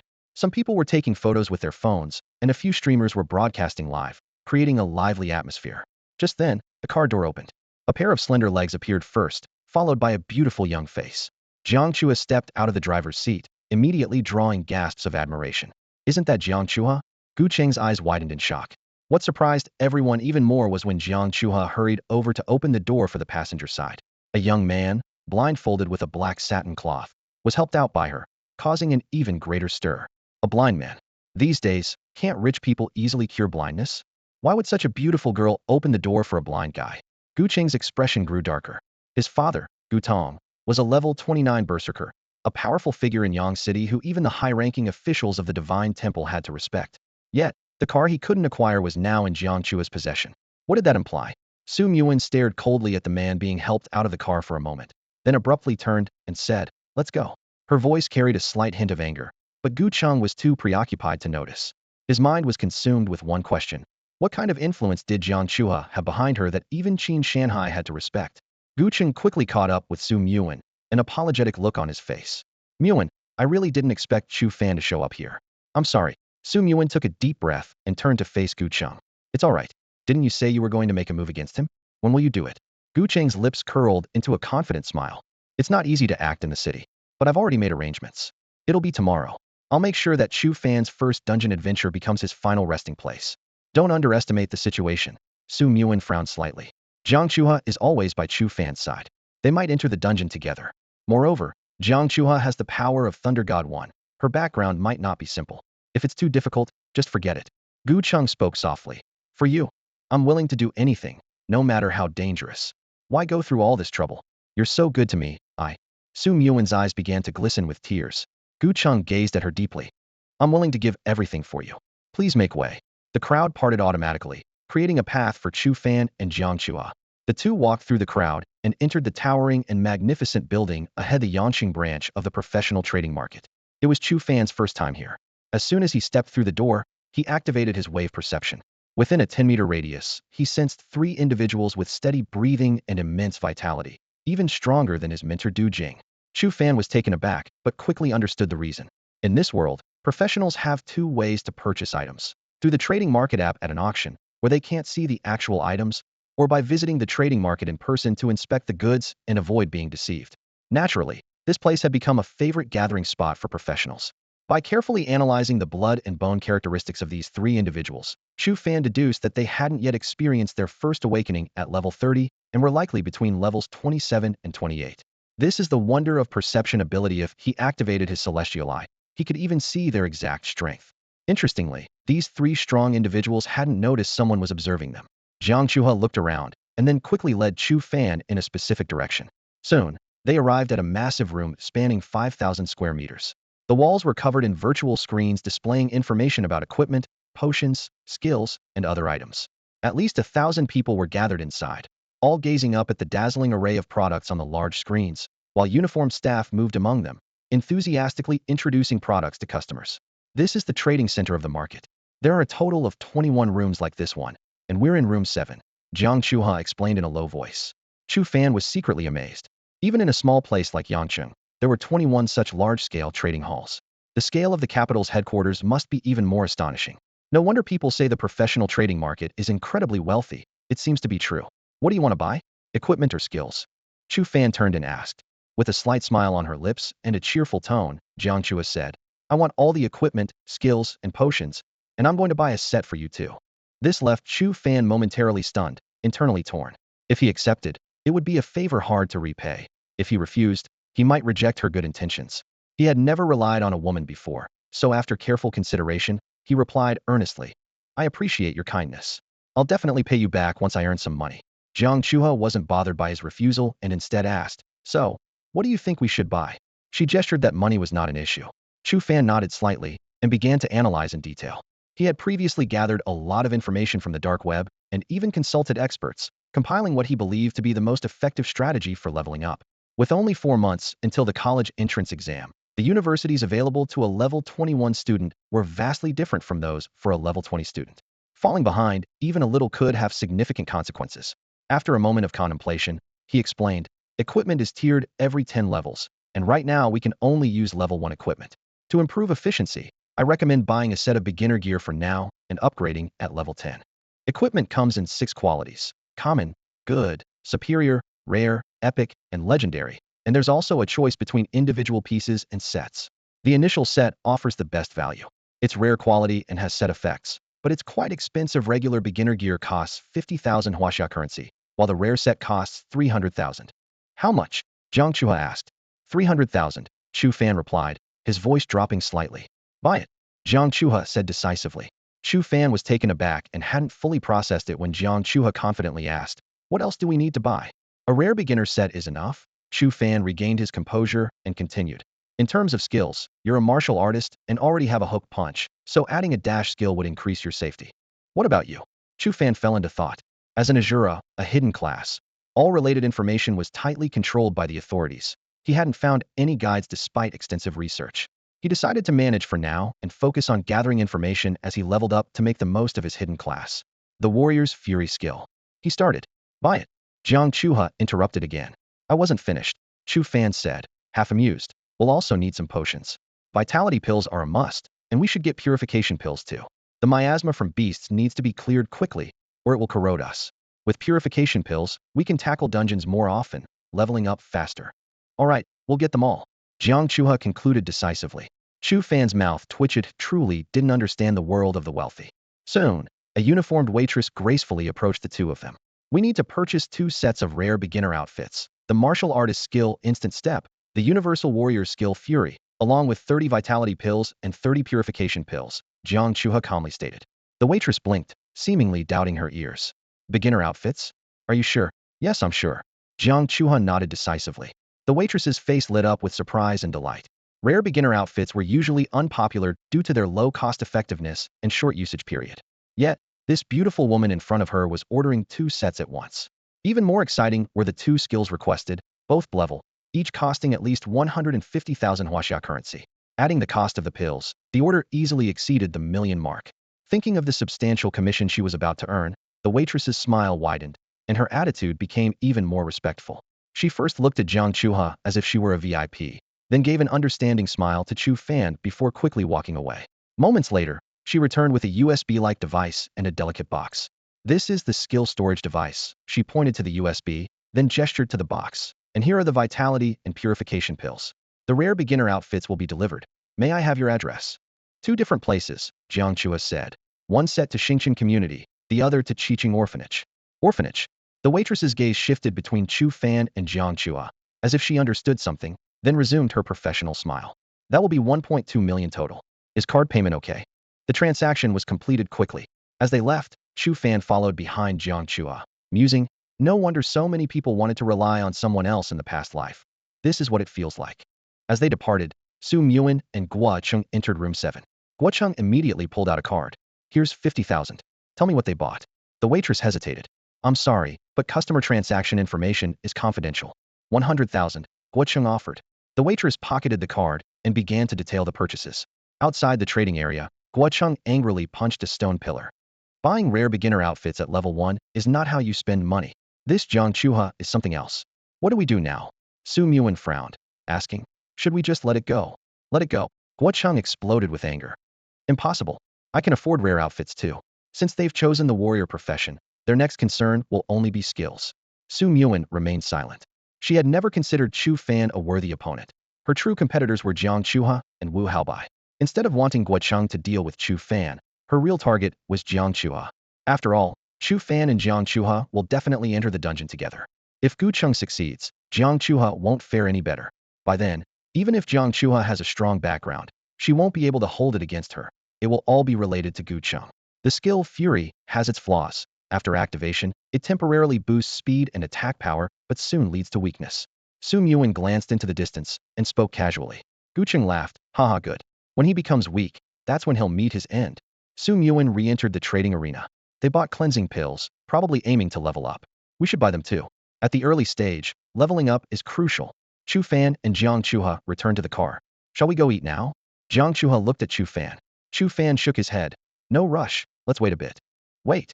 Jiang Chuha was puzzled but nodded, taking out her phone to watch a martial artist's live stream. A few minutes later, Chu Fan suddenly said, Chuha, drive around the area and then come back. Jiang Chuha didn't question it, quickly switched to flight mode, and the thunder god soared into the sky, heading off into the distance. Gu Cheng appeared at the corner of the parking lot, watching as the thunder god one became a small black, a cold smile appearing on his lips. Jiang Chua followed Chu Fan's instructions and circled the area. Half an hour later, they returned to the professional trading arena. Why are we back? Jiang Chua tilted her head, puzzled. All items purchased at the trading arena require a decryption code to be retrieved. If not decrypted, they can be returned within 2 hours. Chua, go return the Blink and Fury, and repurchase Flash Kick and Endurance. Chu Fan smiled slightly. Gu Cheng and Su Muan, though well hidden, couldn't deceive his senses. They had been tailing them, clearly trying to figure out what they bought at the trading arena. So, Chu Fan made a diversion to make them think they purchased Blink and Fury. It's wise to be cautious of treachery. Chu Fan remained vigilant. The opponent's misjudgment of their strength would be a fatal blow. I'll go then. Jiang Chua nodded and got out of the car. Don't go to room number 7. Choose a different room to purchase from, Chu Fan reminded. Got it. 10 minutes later, Jiang Chuha returned to the car, waving the USB-like item in her hand. The Thunder God 1 took off once more, heading into the distance. This time, they truly left. Next, the two went to a buffet restaurant for a seafood meal, followed by a visit to a private cinema. A private cinema is a small room with soft lighting where you can watch movies. Of course, Chu Fan and Jiang Chuha didn't go to the private cinema to watch movies or do anything else, but to learn skills. They could have gone to a hotel, but Yangqing isn't too small or too big, and if someone saw them, it would be hard to explain. In the private cinema, Jiang Chuha sat awkwardly on the sofa, feeling a bit at a loss. Chuha, take out the skills you bought. Chu Fan said. Jiang Chuha snapped back to reality, responded with an "oh," and took out the USB. A light screen appeared, prompting her to enter the decryption code. After Jiang Chuha entered it, a beam of light shot out from the USB port, forming a light screen ahead. A humanoid light figure emerged from the light screen. Chu Fan explained, "This is a skill simulator. Skills purchased at the professional trading arena are taught to the buyer by a humanoid light figure generated by the simulator." Jiang Chuha nodded. The light figure moved, assuming a squatting posture before suddenly thrusting its right leg forward in a powerful kick. Simultaneously, a line of text appeared in front of the light figure. Skill, flash kick skill level. Beat grade skill details. Concentrate all body strength into the leg and deliver a swift forward kick. Attack power, 70 strength, 203.5, 328 cooldown time, 8 seconds.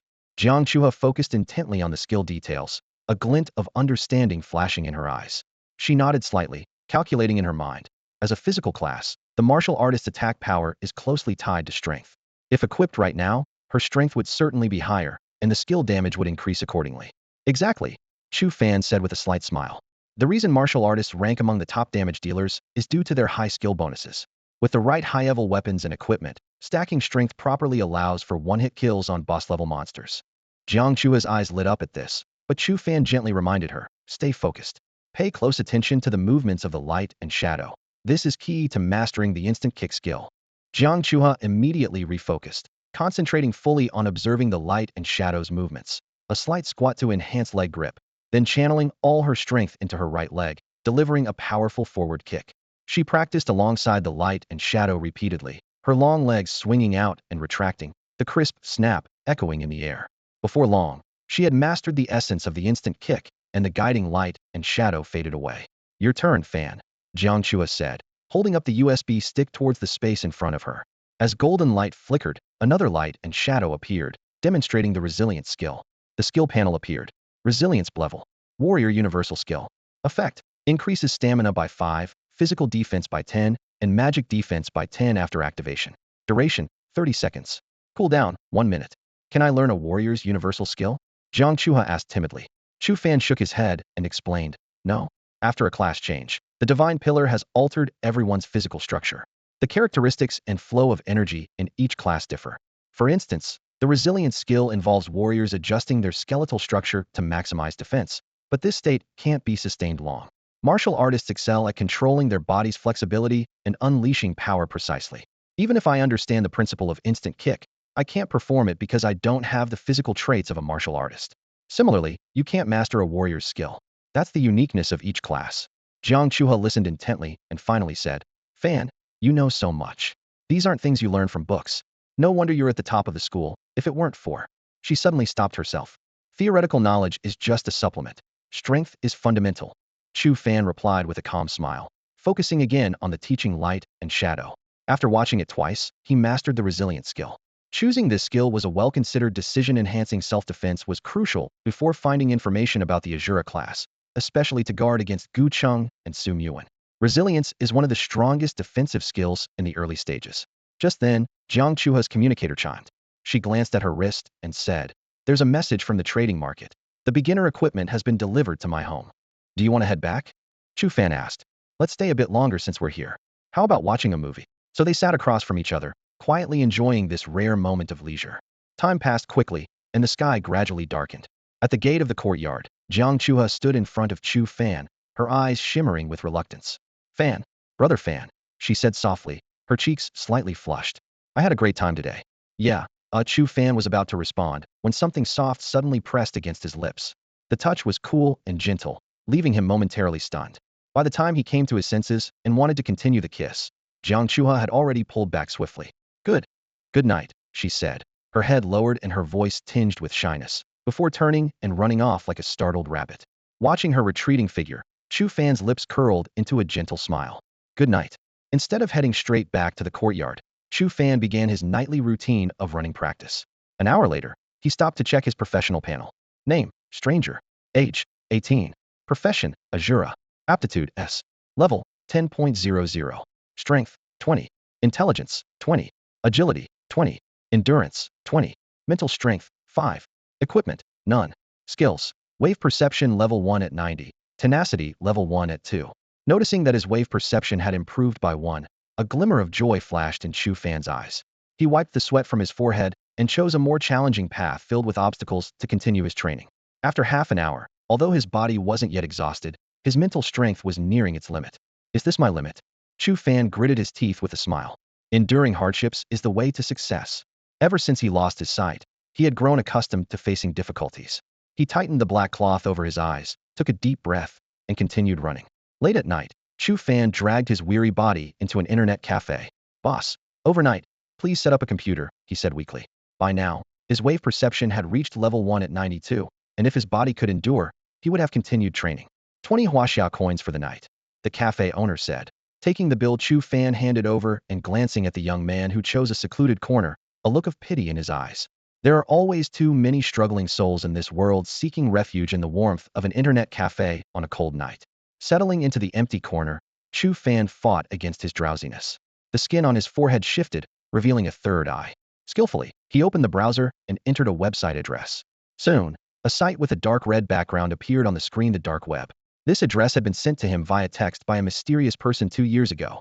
Back then, Chu Fan hadn't yet been betrayed by Su Yuan, and his youthful curiosity drove him to log into the site eagerly. However, instead of the content he imagined, he found a world filled with dark information. Chu Fan clicked into the trading section of the website, and a striking help post caught his eye. Urgent. Offering 200 dark coins for a life. Target is a level 27 mechanist. Interested parties, please message me. This is the true face of the dark web, a clandestine website operating on the fringes of official Chinese law, where even such blatant life-for-hire transactions can exist openly. What's even more baffling is that this mysterious site has never been shut down by authorities over the years, and the identity of its founder remains an unsolved enigma. The message that led him into the dark web was equally mysterious. The sender not only provided a link to the dark web, but also thoughtfully registered an account for him. When Chu Fan traced the IP address, he found it pointed to a foreign location, as if deliberately done. Yet these puzzles were soon overshadowed by the dark web's intrinsic value, a constant community of 1,000 users, seemingly governed by some strict admission criteria. For every new user, an equal number of old users are removed. For 2 years, the dark web has been like a treasure trove of information, deeply fascinating Chu Fan. It harbors many hidden professional data that officials intentionally conceal, and tonight, he was there to search for information about the Asura. His third eye slowly scanned the various help posts. Lone Heart. Desperately seeking the weaknesses of a berserker, 30 dark coins as a reward. Chicken Lover. My friend is a night walker. Does anyone know about this hidden profession? Which skills offer the best value for money? 35 dark coins for advice. Such posts were commonplace, and not finding any information on Asura, he posted a new thread. Mortal being. Offering 40 dark coins for information on the Asura profession, message me. In this underground world, dark coins are the currency. Users can earn up to 1 dark coin daily through check-ins, posting, and replying 0.1 each time. To accumulate them quickly, one must either sell information or take on dark web tasks. These tasks often reward tens of thousands of dark coins, but in his 2 years, Chu Fan had only seen 10 of them, and back then, he was just an ordinary person who couldn't even comprehend the task details. Even after losing his sight, the dark web's voice recognition feature allowed him to navigate it freely. He diligently checked in daily and actively interacted, amassing 700 dark coins. The post about Asura was discovered through an automatic reading feature, and he even saved a voice backup of it. Dark coins are not only essential for information exchange, they are also the hard currency in the dark web's marketplace. Chu Fan opened the merchandise section, where an array of items was displayed, and one stood out. Hidden profession. Necromancer. Strength skill summon spirit. Priced at 100,000 dark coins. The hidden profession. Mechanical heart, with this level skill predator, is priced at 100,000 dark coins. The Soul Devourer, a level 45 epic weapon for greatsword warriors, is priced at 300,000 dark coins. Each item is incredibly expensive. Chu Fan glanced at the 710 dark coins displayed in the top right corner and sighed. These items were far beyond his reach. He could only grow stronger, wait for tasks to be posted on the dark web, and increase his dark coin holdings.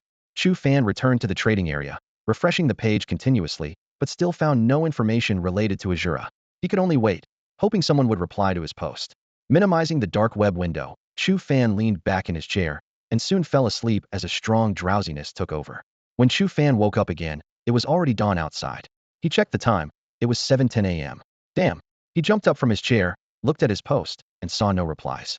Chu Fan quickly closed the webpage, shut down the computer, and dashed out of the internet cafe. The cafe owner rubbed his eyes, watching Chu Fan's fleeting figure, and mumbled, "I'm so tired. I'm seeing things. Better sleep some more." In February, the sun rises late, and a light drizzle was falling. There were few pedestrians on the road. Chu Fan didn't care about the looks from passers-by and sprinted as fast as he could. He only had 20 minutes before he would be waiting for him outside the orphanage. If she found out he hadn't been home last night, he couldn't imagine what she would think. Chu Fan ran swiftly towards the Chiching orphanage. After his successful job change, his physical condition had improved significantly. Chu Fan roughly estimated that his speed had reached 15 meters per second in peak condition. In 1 minute, he could cover a distance of 900 meters. 10 minutes later, Chu Fan arrived outside the Chiching orphanage, panting heavily. Luckily, he made it in time. At that moment, he noticed someone standing beside him, smiling at him. "Grandpa." Chu Fan's mouth twitched. When did Oldly show up?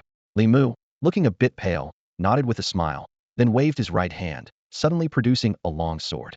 In his left hand, he held a stack of clothes. "These are the beginner's gear sent from the trading grounds." Li Mu tossed the sword and clothes to Chu Fan and said, "You've successfully changed your profession. Good, keep it up." Li Mu patted Chu Fan on the shoulder and turned to leave. Chu Fan breathed a sigh of relief. Thankfully, Grandpa didn't ask any questions. Otherwise, he wouldn't know how to explain. But after all these years, he was used to it. Li Mu was like that didn't talk much, and his care was always shown through actions. He remembered when his eyes were blinded by Su Muin. Li Mu only asked him one question: "What happened to your eyes?" "Su Muin did it," Chu Fan replied. "I see," was all Li Mu said. After that, Old Li never asked again. But Chu Fan noticed that Li Mu was injured for a few days. Later, he learned from Xiao that Grandpa had gotten into a fight with someone. Piecing it together with a news report from that time, where the president of the Su group, Su Changfeng, was injured during a breakthrough and the group was temporarily managed by the vice president for the next month, Chu Fan understood that Grandpa had gone directly to Su Muin's father to settle the score. They both ended up injured. Since then, Chu Fan kept this debt of gratitude in his heart. Director Li was like a grandfather to him in this life, and Chu Fan felt nothing but deep gratitude and admiration for him. Pulling his thoughts back, Chu Fan looked at the beginner's set in his hands. A full set of equipment typically includes a headpiece, upper and lower garments, a belt, and shoes. This beginner's set also included a weapon. The weapon was called the Initial Sword. Chu Fan held the Initial Sword in his hand, and its information appeared before his eyes. The Initial Sword description read, "The beginning of a profession, may you always remember the sword that accompanied you. Crafted by Luo Fan. Attack power, 110 strength, 5 stamina, 5 agility, 5 intelligence, 5. The Initial Sword was entirely pitch black, its blade emitting a chilling gleam, sharp and imposing. Chu Fan gently caressed the sword's surface, feeling its coldness seep through his fingertips. This weapon, symbolizing the beginning of a profession, had a material that aroused suspicion. He picked up other pieces of equipment for closer inspection. The fabric of this initial gear was surprisingly soft, as if woven from silk. When the clothes and shoes were stacked together, their outlines were barely discernible. Eagerly, Chu Fan went to the courtyard to don the full set of gear. As soon as he put it on, a powerful force surged through his body like a tidal wave. He immediately brought up the system panel to check his attributes. The initial set bonus displayed: Strength 10, Endurance 10, Agility 10, Intelligence 10, with a 10 increase in basic attack. This was in addition to the independent attribute bonuses for each piece. The profession panel appeared. Name: Stranger. Age: 18. Profession: Asura. Aptitude: S level 10.00. Base attributes: Strength: 2020. Intelligence: 2020. Agility: 2020. Endurance: 2020. Mental power: 5. Basic attack: 17017. Equipment: Initial set rare. Level requirement: Level 1. Skills: Wave Perception Tier 1, 92. Tenacity Tier 1, 2. No wonder it's a rare set. Chu Fan marveled to himself. With the combined effect of the equipment and set bonuses, all base attributes except for intelligence, which is more crucial for magic professions, had nearly doubled. The most exciting part for him was the 10 attack bonus, although it only added 17 points to his attack now. This percentage increase would grow as his basic attack improved. This is the power of spending money. Chu Fan chuckled, gripping his longsword as he stood at the orphanage entrance, waiting for Jiang Chuha to arrive. At exactly 7:30, Jiang Chuho appeared. She cheerfully ran over to link arms with Chu Fan, her smile radiant. This is the first time you've waited for me. She stepped back to admire Chu Fan's outfit and sincerely praised. The newbie set really suits you. You look awesome. Why aren't you wearing yours? Chu Fan asked. Jiang Chuha stuck out her tongue playfully. This gear is made from the silk of the exotic beast Mercury silkworm, and it's a bit see-through. I'll change when we enter the instance. A bit see-through? Chu Fan's eyes slightly brightened. Stop imagining things. Jiang Chuha interrupted his thoughts, blushing. Let's have breakfast first, then head to school. At Yangqing No. 1 High School, after the two-day profession transition period ended, the first and second-year students returned to campus. Due to the separation of grade areas and the vastness of the campus, third-year students rarely encountered their lower-grade counterparts. After parting ways, Chu Fan sat in the classroom of Class 2, Grade 3, and from his classmates' discussions, he gathered the overall situation of this transition. A 65 success rate, with the highest aptitude being Slevel, and most being Clevel. Those remaining in the class were Clevel students who had not been chosen by the four great mentors, with Chu Fan staying in the original class by choice for self-study. Students who failed the transition were assigned to the lower grade area to continue cultural courses. Meanwhile, the over 700 elite students selected by the four great mentors had been divided into four classes to receive direct instruction in the elite building. Sigh, I really envy those students in the elite building. Yeah, those who were once inferior to me are now ahead, and I'm about to explode with frustration. Did you know? On his first day, Chu Fan completed his job transition, causing quite a stir in the class. Even more surprising was his decision to turn down mentor Du Jing's invitation, opting instead to pursue self-study. Did he really succeed in transitioning? And he dared to reject mentor Du Jing? One classmate whispered. With his blind eyes, how did he catch mentor Du Jing's attention? Another voice chimed in with obvious disdain. Shu, keep it down. An upperclassman suddenly interjected. From now on, I advise you not to mock Chu Fan. Someone personally invited by mentor Du Jing is unlikely to be ordinary. I'm just not convinced, someone grumbled. Then keep it to yourself, the upperclassman replied coldly. Chu Fan listened to the surrounding chatter, merely shaking his head slightly, with a faint smile on his lips. Suddenly, the sharp clack of high heels approached rapidly. Homeroom teacher Wu Yu walked into the classroom with a stack of documents, immediately casting an approving glance at Chu Fan before placing the files on the podium. Class, Wu Yu surveyed the room. The job transition assessment is over. Those of you who remain here are of average aptitude, but I want to stress this. While aptitude determines the upper limit of a professional, it is not absolute. History is full of examples where those with average aptitude went on to become strong figures. So, don't be discouraged. Believe that hard work can make up for lack of talent. These words instantly reignited hope in the previously despondent students. Chu Fan, however, secretly scoffed this was nothing but motivational talk. While there are indeed examples of average individuals succeeding against the odds, they are rare and usually involve a combination of perseverance and opportunity, as rare as finding a needle in a haystack. For these ordinary students to turn their fate around, it's a pipe dream. Seeing the desired effect, Wu Yu continued. In the next 4 months, you need to prepare for the college entrance exams. The total score consists of cultural subjects and practical exams, with a ratio of 10 to 90. Therefore, focus all your efforts on improving your strength during this time. She then turned to Chu Fan. Chu Fan, could you tell us what factors mainly contribute to a professional strength? All eyes in the class turned to Chu Fan. He stood up, speaking calmly. Level, equipment, skills, and whether one can successfully awaken. These are the key factors that determine strength. Wu Yu nodded in satisfaction, signaling for him to sit down, and then elaborated on the importance of these factors. Meanwhile, Chu Fan's mind drifted to a post on the dark web. Would anyone reply? Today, there are 2 important tasks. Wu Yu's voice brought Chu Fan back to the present. First, you will receive beginner skills and weapons, and then you will enter a dungeon. You will face exotic beasts for the first time. Hearing this, Chu Fan finally showed a genuine smile. He was eager for his first dungeon adventure. Don't worry, everyone. Wu Yu reassured the anxious students as she stood at the front of the classroom. The so-called dungeons are actually areas filled with beasts, specifically designated by powerful figures in Huaxia to train the younger generation. The strength of the beasts there is carefully calibrated to match your level. As long as you form teams of 5 before reaching level 10, there shouldn't be any significant danger. She went on to explain in detail. As your level increases and your equipment becomes more advanced, you'll be able to tackle more challenging dungeon elite, champion, and even lord levels. Seeing the fear in their eyes subside a bit, she added, it's perfectly normal to feel this way, given it's your first encounter with these beasts. Now, head to the hall in the elite building to collect your skills and weapons. Oh, and, she added with a meaningful glance, if you know anyone from the elite building, it might be wise to ask them for guidance. It could make things safer and more efficient. The elite building was located in the northwest corner of Yang City High School, a full kilometer from the senior year classrooms. At this moment, students from various classes were streaming out, heading en masse towards the elite building. Chu Fan, mingling among them, keenly noticed that the looks directed at him had shifted from scorn, disdain, and pity to envy. It seems that no matter where you are, strength is what truly matters, Chu Fan pondered silently. Just then, a discordant voice interrupted his thoughts. Don't think too highly of him, came the sharp voice of a coquettish girl named Li from the crowd. Teacher Du Jing only invited him because of Jiang Chua. He might only have a clever aptitude, which is far inferior to Gu Cheng's level. Although some classmates spoke up for Chu Fan, praising his perseverance through adversity to successfully change his profession, Li continued to cast a cold glance at him, saying, I still look down on him. Chu Fan merely gave her a calm look, not bothered by her words. At that moment, a robust male student named Gao Xiang suddenly pointed at Chu Fan and exclaimed, Is that the starter set? The rare beginner's set. What is the starter set? Curious eyes turned towards them. Gao Xiang gasped. The equipment hierarchy goes from ordinary, good, rare, epic, to legendary. The starter set is a rare beginner's set and costs 300,000 Huaxia currency for the whole set. This figure left everyone stunned.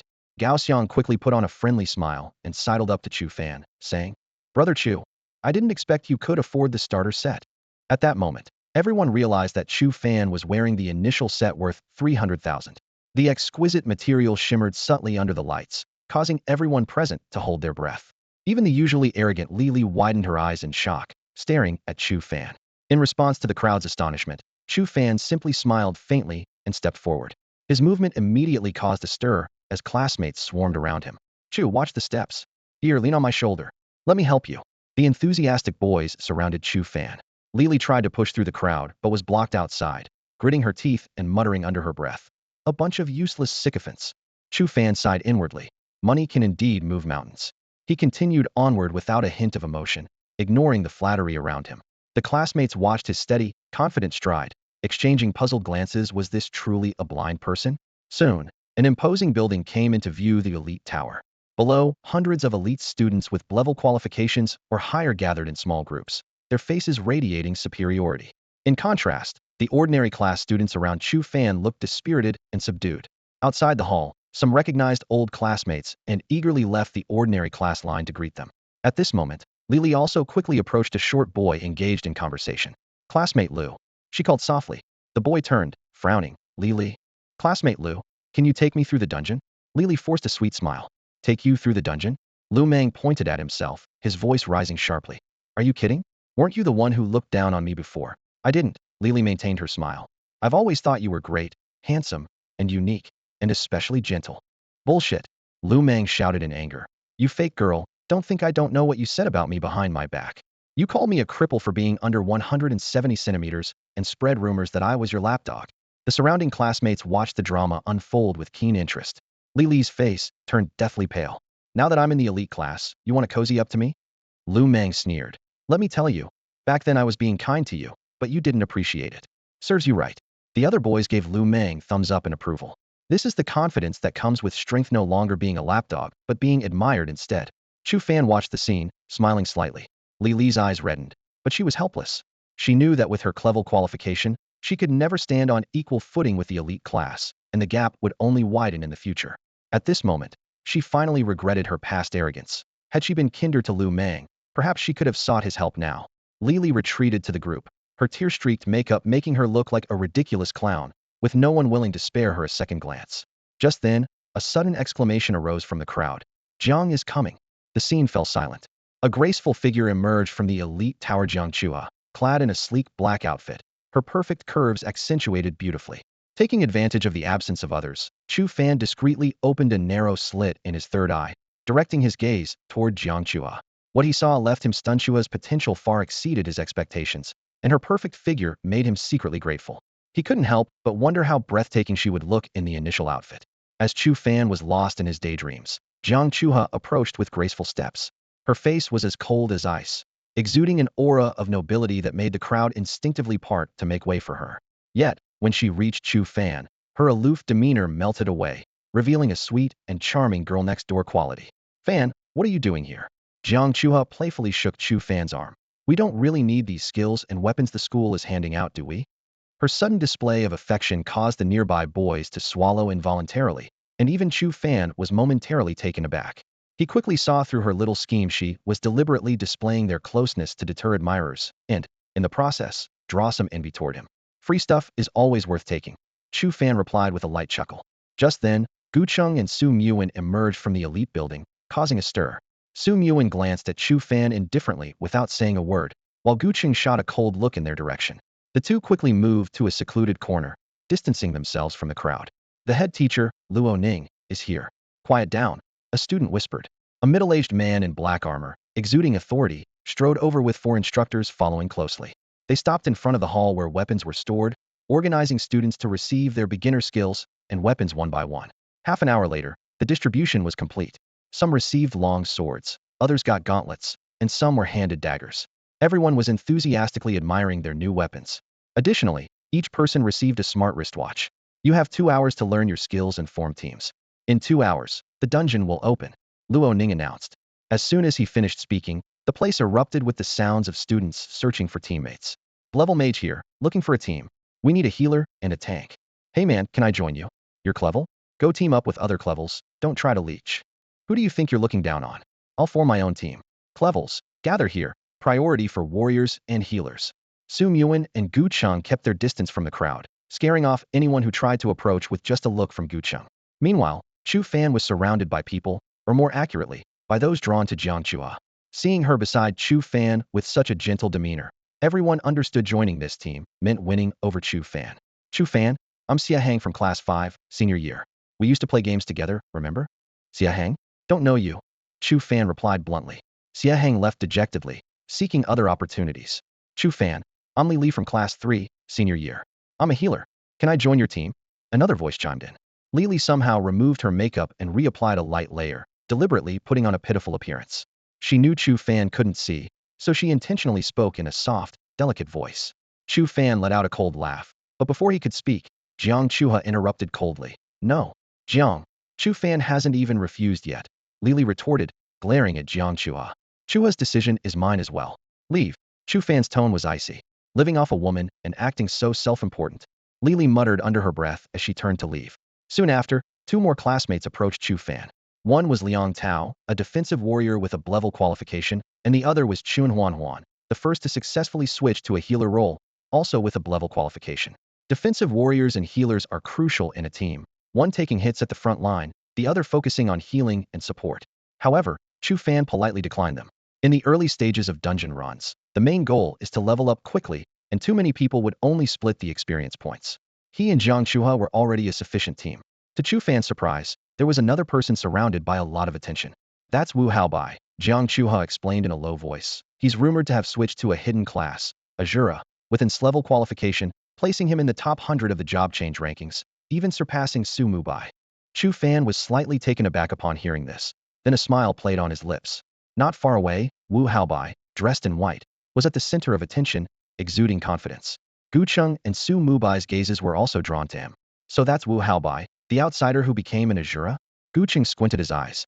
Su Mubai nodded in confirmation. It should be him. Heh, ranked higher than you. But let's see if he survives the dungeon, Gu Cheng sneered. Soon, the classmates had formed their teams, creating small circles, and began learning skills on the spot. The entire hall was filled with flickering light screens, projecting beams of light that imparted skills to the students. Chu Fan learned the beginner skill block, not very practical, but better than nothing. Jiang Chua learned the straight punch skill, which, although low in damage, was far less effective than an instant kick. 2 hours slipped by unnoticed. Luo Ning stepped into the center, scanning the crowd. All right, preparations are complete. Remember, this isn't a game. You're facing beasts from another world. Although the risk is low before level 10, there's still a chance of death. Remember, help and trust your teammates.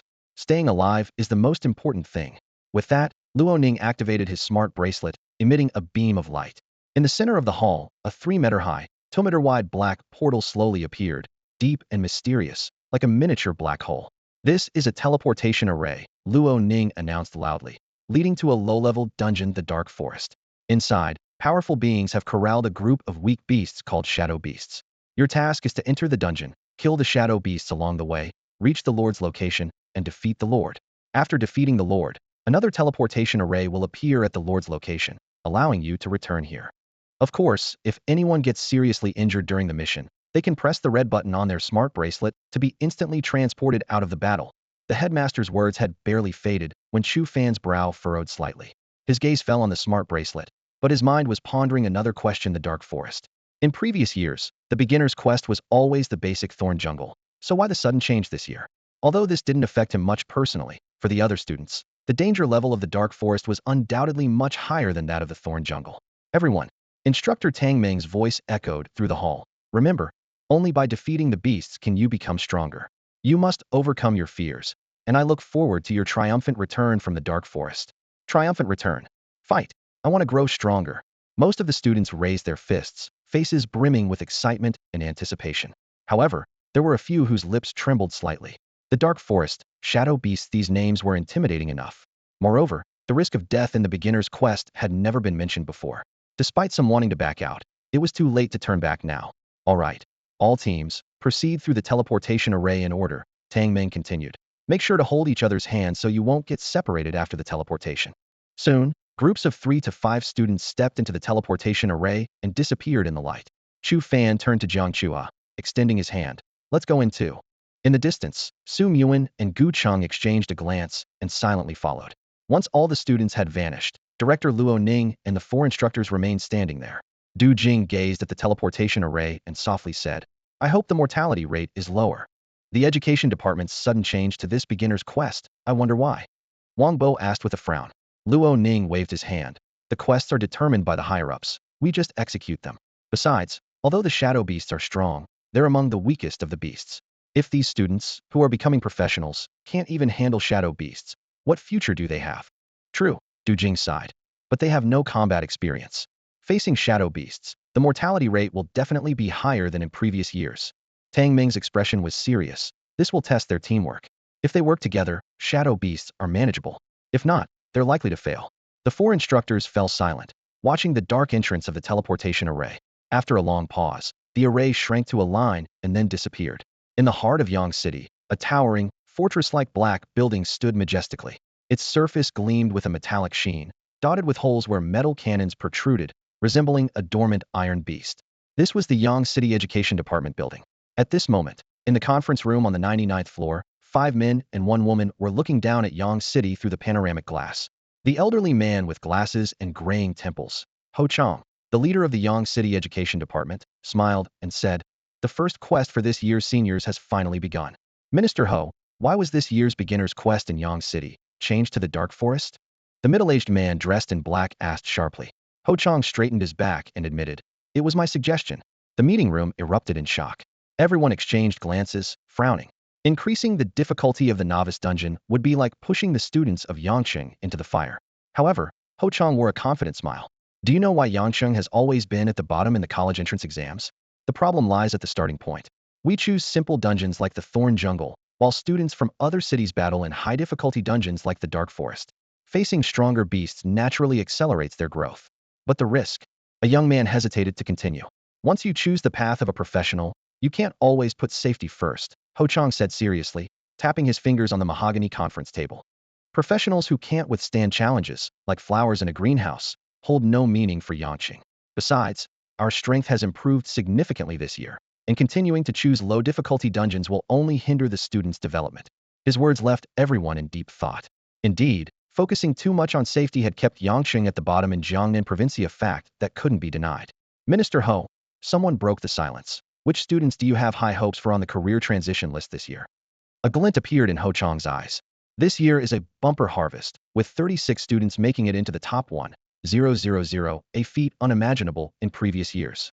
He pointed out several names with his long fingers. Su Muan and Jiang Chuha from 1st High School, Ling Tianhua from 2nd High School, and Ma Tao from 6th High School are my main focuses. Additionally, Li Mo from Yang High, Lu Ruyue from 3rd High, and Yu Gang from 9th High are also outstanding. They all have the potential to enter the nation's top 12 professional universities and might even have a shot at the Big Four. This statement froze the atmosphere in the room. Over the past century, Yangqing had produced only 10 students who entered top universities, and now 7 were being highly regarded in one batch. Even more astonishing was Ho Chang's mention of the Big Four universities named after the 4 divine beasts, prestigious schools that even international students aspire to attend.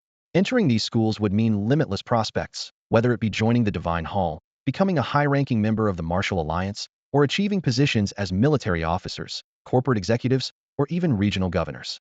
Amidst the excitement, a 30-year-old woman with bold red lipstick and wavy hair seemed hesitant to speak. Chung Feng, is there something you'd like to say? Ho Chang sharply noticed her expression. Chung Feng frowned slightly. Minister Ho, have you seen the career transition list? A student from Yangqing First High School, ranked 58th, wasn't on the list you mentioned. As Chung Feng's question hung in the air, the meeting room was enveloped in an eerie silence. The participants exchanged looks of indescribable strangeness, their gazes inevitably turning to Ho Chang. Ho Chang surveyed the room, his voice calm and steady. Everyone has seen the transfer list and should know which student Chung Feng is referring to. The attendees nodded, simultaneously picturing the name ranked 58 Taexiangren, a student who had chosen the Asura profession. Asura. The word weighed heavily on everyone's hearts like a stone. Behind this powerful profession lay a chilling curse. Due to the cultivation of their inner eye, Asuras often perceive a darkness beyond the reach of ordinary people, known as the call of the demon. Every Asura in history has succumbed to fate, losing their sanity to the whispers of demons and transforming into bloodthirsty killing machines, bringing catastrophic calamity to their surroundings. The reason I didn't include that outsider in the list is something I believe everyone understands, Ho Chang said tactfully. Chung Feng tentatively asked, so, should we train him? After all, once he grows, the potential danger. Ho Chang's sharp gaze fixed on Chung Feng. Train him, why not? Regardless of the future, he is now a student of Yangqing and should receive the training he deserves. His eyes swept over everyone present. Remember, in our positions, we must be worthy of the nation and the students. Otherwise, we are not deserving of our roles. The senior officials nodded deeply at his words. Chung Feng, as if relieved of a burden, smiled and said, Minister Ho is wise. Enough with the flattery. Ho Chang waved it off with a smile. That kid being ranked 58th on the transfer list has brought honor to Yangqing. I've prepared a reward list, but I'll hold off on distributing it until their principal approaches me. Isn't the principal of number 1 high school in Shihai City for support? Someone asked. Ho Chang squinted with a smile. In the principal's absence, the vice principal should take charge, although he tends to shirk responsibilities. Meanwhile, in the resplendent council hall of the Yangqing branch of the Divine Office, 9 men and women in diverse attires sat upright. The chief officer, Lu Jun, sat at the head, his expression serious. The senior students are about to enter the dark forest. We must ensure comprehensive monitoring. Especially those on the transfer list, they require special attention. This year, we have an exceptional quota from above. If we find students with outstanding aptitude, character, and combatability, they can join the Divine Office as interns ahead of schedule. The group below responded in unison. The upcoming expedition not only caught the Divine Office's attention, but also stirred interest among the Martial Alliance and major universities. The nation's eyes were on this year's senior students. A professional's future hinges first on aptitude, followed by character and combatability. The transfer list reflects the student's aptitude, while their first encounter with exotic beasts will test their character and combat skills. This is a comprehensive assessment of the students. Meanwhile, Chu Fan was oblivious to all of this. He was immersed in the strange experience brought by his third eye, as the world around him transformed into a kaleidoscope of colors, as if he were traversing a mythical wormhole. A few minutes later, he crashed heavily onto the ground. A delicate fragrance accompanied by a soft touch greeted him, followed by a piercing scream that shattered the silence. Jiang Chua quickly bounced up from the ground, her face as red as a ripe cherry. She muttered angrily under her breath, only to see Chu Fan immediately close his third eye, feigning confusion. Where am I? Chuha, are you there? I'm here, are you alright? Jiang Chuha approached, helping Chu Fan up as she spoke seriously. We must have entered the shadowy forest. Chu Fan took a deep breath, the cold, damp air filling his lungs. A map of the shadowy forest instantly appeared in his Minda-perfect circular area, with the Lord occupying the shadowy lair to the north. Along the way, shadow beasts showed a clear distribution of levels. Near the entrance were low-tier creatures, levels 12, and as you moved north, the levels increased, reaching level 5 near the lair. The Lord itself was a terrifying level 6. Where are we right now? Chu Fan asked. Jiang Chuha glanced down at her smart wristband, where a flashing red dot marked their position. According to this, we're in the southwest of the shadowy forest. What should we do now? Head straight north. Jiang Chuha asked. Chu Fan grinned. Let's not go north yet. We'll take out the shadow beasts horizontally first. Horizontally? What do you mean? Jiang Chuha tilted her head, puzzled. You'll see in a moment. Chu Fan started walking, then stopped as if remembering something. Oh, did you put on the starter kit? I forgot. Should I? Of course, otherwise why buy it? The attribute boost is significant. Jiang Chuha retrieved the starter kit from her pocket and slipped behind a massive tree to change. Amidst the rustling sounds, Chu Fan's third eye was eager to open but remained closed. When Jiang Chuha emerged from behind the tree, Chu Fan couldn't resist opening his third eye, then internally criticized the designer of the outfit was almost scandalously thin, clinging to the body with those sheer white gloves. It was like the work of a pervert. He quickly closed his third eye, sensing that Jiang Chuha had already covered herself with an outer coat. I'm ready, Fan. My stats have improved a lot, and I really like this weapon, Jiang Chua said, playing with the sheer gloves. They continued on, the dense forest towering around them. Soon, a nerve-wracking hiss sound broke the air. There's a shadow beast. Chu Fan's ears twitched. In the bushes ahead, be careful. A creature, black as ink and resembling an octopus, leaped from the meter-high bushes, revealing a mouth full of sharp teeth, closing the distance between them in an instant. Careful, shadow beasts are fast. Don't let it get close. Chu Fan refrained from acting, wanting to observe Jiang Chua's skills. With a loud bang, the shadow beast disintegrated into ashes. Jiang Chua remained in a kicking stance, excitedly saying, I thought it would be tough, but it was just a one-kick job. Chu Fan coughed lightly. Was that just a one-kick job? You're wearing the starter kit, with base stats comparable to a level 3 professional. Not to mention you have instant kick, a level skill. How many people at level 1 have both a rare outfit and a level skill? It's not that the shadow beast is weak. You're just pedo and invincible. Chuha, I can't see. Can you look for the spiritual crystal on the ground? Chu Fan suggested, glancing toward where the shadow beast had vanished. Jiang Chuha bent down and carefully searched the ground, quickly discovering a small crystal emitting a blue glow. Her eyes lit up with excitement as she picked it up. That's a spirit crystal, crucial for a professional's upgrade, Chu Fan explained. Every beast has this crystal inside them, and absorbing the spirit from it after killing the beast allows for level advancement. Jiang Chuha muttered softly, wrinkling her nose. I was already a poor student, and now I feel even less than that in front of you. Before she could finish her sentence, the crystal suddenly released blue energy, splitting into two streams that flowed into Chu Fan and Jiang Chua. A wave of unprecedented comfort swept through their bodies, and Chu Fan shivered slightly. Is this the power of spirit? He recalled the origins of professionals. Everything has spirit, and although countless people have tried to directly absorb the spirit of heaven and earth to no avail, obtaining spirit crystals from beasts became the most effective upgrade method. I leveled up to 2. Jiang Chuha beamed with joy. Chu Fan nodded and smiled, having also advanced. Opening his professional panel, Chu Fan carefully reviewed his attribute changes. Name, Stranger. Age, 18. Profession, Asura. Aptitude, S. Level, 221. All basic attributes increased by 10 points, with strength, intelligence, agility, and endurance each reaching 50 points, mental power reaching 5 points, and total attack power rising to 203.5. The first time you absorb spirit, it's particularly easy to level up, Chu Fan explained. As your level increases, your body's resistance to spirit strengthens, requiring more spirit to break through. That's why high-level professionals don't farm low-level dungeons. The two continued searching for prey in the dark forest. Chu Fan's ears twitched suddenly. Chua, be careful, there's a shadow beast approaching from the left rear. Jiang Chua quickly turned, legs coiled with power, and as the shadow beast entered her attack range, she unleashed a swift whip kick. With a sound of air vibrating, the shadow beast burst on the spot. Soon, a new spirit crystal was found, and energy was once again injected into their bodies. Jiang Chuha showed a hint of disappointment. Why didn't I level up to 3? The higher the level, the more spirit you need. Chu Fan chuckled. Let's keep going. You handle the attacks, and I'll sense the enemies. Thanks to Chu Fan's wave sensing ability, no shadow beast within 10 meters could escape his detection. The two grew increasingly coordinated, continuously slaying over a dozen shadow beasts along the way, making substantial gains. After Jiang Chuha kicked a pitch-black level 2 shadow beast into oblivion, the two exchanged a smile. Chu Fan quickly opened his job panel to check his attribute changes. Seeing that his wave perception skill had reached 93 of the first tier, he couldn't help but grin. Although it was only a 1 increase this time, the progress in this skill excited him more than the enhancement of his 4-dimensional attributes from leveling up. What changes will the second tier of wave perception bring? Chu Fan thought, a glimmer of anticipation in his eyes, hoping to achieve a breakthrough in this dungeon. Meanwhile, in the southeast of the dark forest, Su Muin and Gu Cheng were also hunting shadow beasts. Muin, let me handle this, Gu Cheng said with a warm smile, as his long sword traced a graceful arc, effortlessly taking down a level 2 shadow beast that lunged at them. After absorbing the spiritual crystal, he boasted, this beginner dungeon is no challenge at all. Level 3 is just around the corner. Wow, you're amazing. Su Muin clapped her hands lightly, flashing a sweet smile. This scene made Gu Cheng straighten his back with even more confidence. At that moment, 3 figures approached them, led by a fair-skinned boy chewing on a black blade of grass. Gu Cheng, so here you are, the fair-skinned boy said.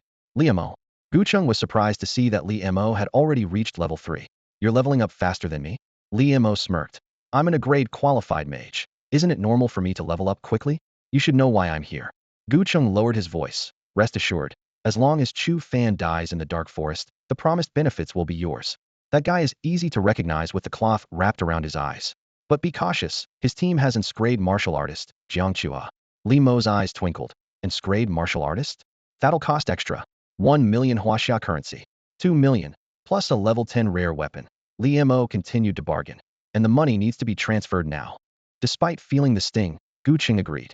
Soon, after the 200 million was transferred, Li Mo and his group left. Looking at his nearly drained account, Gu Cheng consoled himself. As long as he could get rid of Chu Fan and make Su Muin open her heart to him, the money would be worth it. However, once Li Mo and his team reached a clearing, he revealed a sly smile. Li Gu, are we really going after Chu Fan? Someone asked. Are you kidding? Li Mo chuckled. Killing in a beginner dungeon? Do you want to take the college entrance exam or not? Gu Cheng, that coward, doesn't dare to act himself and thinks he can ruin our future with 2 million? Dream on. This remark made the team laugh, praising their captain's cleverness. Li Mo, chewing on the black grass he had somehow procured, mused, but if we do run into Chu Fan, I might share a bit with him. After all, he did have a hand in this unexpected windfall. Chu Fan had no idea someone was planning to share money with him. At this moment, he was walking alongside Jiang Chua, advancing along a horizontal path. Most of the shadow beasts on this line were level 1 and level 2, with the latter being noticeably superior in speed, size, and attack power. However, with Chu Fan's keen wave perception and Jiang Chua's fierce attacks, the level 2 shadow beasts were shattered into pieces the moment they emerged from the shadows. After continuously defeating over 20 shadow beasts and absorbing their spiritual essence, Chu Fan suddenly felt a warm flow surging through his body. Laughing, he checked his professional panel and discovered that he had leveled up to 4, with all his attributes improved. What delighted him even more was that his wave perception skill had reached 95, and at this pace, he could break through to the second tier today. Fan, I'm level 4 too. Jiang Chuha exclaimed excitedly. But have you noticed? Absorbing the spiritual crystals of level 1 shadow beasts now offers very limited improvement. Chu Fan smiled and explained. That's precisely why I didn't rush north earlier. Before reaching level 4, the spiritual gain from killing level 1 and level 3 shadow beasts isn't vastly different. So we opted for the more efficient level 1 shadow beasts. Now that we're at level 4, it's time to hunt higher level ones. Of course, we shouldn't pass up on level 1s either. Every little bit counts. Oh, I see. Jiang Chuha realized. How do you know everything? I just spend the time others use for fun on reading. Chu Fan replied earnestly. Well, I can handle fighting beasts, but reading makes me sleepy, Jiang Chuha said with a wink. Luckily, this era values strength. If it were ancient times, I might only get into a vocational school, while you could attend a top university and probably look down on me. I wouldn't do that, Chu Fan said gently, ruffling her hair. Let's go. They then changed direction, heading toward the northern shadow lair. The shadow beasts they encountered along the way were easily dealt with through their coordinated efforts. Jiang Chua's quick kick skill had grown significantly stronger with her level, and if one kick wasn't enough, she'd follow up with another. They continued absorbing spiritual crystals, visibly progressing in experience. Suddenly, Chu Fan's expression grew serious as he stopped in his tracks. From the distance, terrified screams were heard, with several people fleeing in panic, pursued by 2 massive shadow beasts. Level 4 shadow beasts. Jiang Chuha said coldly, ready to engage, but Chu Fan grabbed her arm. Don't engage, let's go, Chu Fan said, instantly pulling Jiang Chuha 20 meters away. Fan, your strength and speed. Jiang Chuha exclaimed in surprise. Don't forget, I'm a bona fide professional too. Chu Fan responded with a smile. Jiang Chuha scrutinized Chu Fan suspiciously. As an grade aptitude professional, she knew that the higher the aptitude, the greater the attribute boost with each level. So why did it seem like Chu Fan's strength and speed not only matched hers, but actually surpassed it? Was it really just an illusion? Chu Fan was on the same level as her, but to achieve her strength and speed, he would need to have class aptitude as well. The thought crossed his mind briefly, and he shook his head. That's impossible. I'll explain why later. Jiang Chuha simply nodded, her gaze fixed on the chaotic scene in the distance. In the distance, 2 large level 4 shadow beasts were chasing a group of students who were fleeing in panic. Noticing Chu Fan and Jiang Chua, the students suddenly changed direction and ran towards them. Hey, brother, you see your classmates in trouble and just stand by, the leader of the group shouted angrily, panting heavily. Chu Fan smirked coldly and pulled Jiang Chuha aside, disappearing from sight. He knew very well that these people intended to use them as cannon fodder to escape the shadow beasts. Otherwise, why would they just happen to flee in their direction in the vast dark forest? Damn it, Zhang, that guy is too fast. We can't catch up. What do we do about these 2 shadow beasts? A student shouted anxiously. The student named Zhang snorted. Remember them. We have no choice but to fight now. Taking a deep breath, he said, I'll count to 3, and we stop to fight back. 3, 2, 1. As soon as he finished speaking, the 3 students stopped and turned to attack the oncoming shadow beasts. At a safe distance, Jiang Chuha shook her long legs confidently and said, Fan, why are we running? Even a level 4 beast, I can kick it to death. Chu Fan glanced at her powerful legs, holding back a teasing comment. Chuha, you're too naive. Just watch. The battle was intense. The 2 shadow beasts spread their massive bodies like black umbrellas, viciously biting. Although the students cooperated well, they struggled to fend off the beasts, sustaining injuries. The student named Zheng had a particularly nasty wound across his chest, bleeding profusely. After a fierce struggle, they finally killed the shadow beasts, which dissolved into black smoke, leaving behind 2 deep blue, glowing spiritual crystals. Haha, level 4 shadow beasts are nothing. Zheng, recovering some color under the medic's care, glanced at Chu Fan and Jiang Chuha with a hint of malice. Just as he was about to pick up the crystals, a figure flashed by.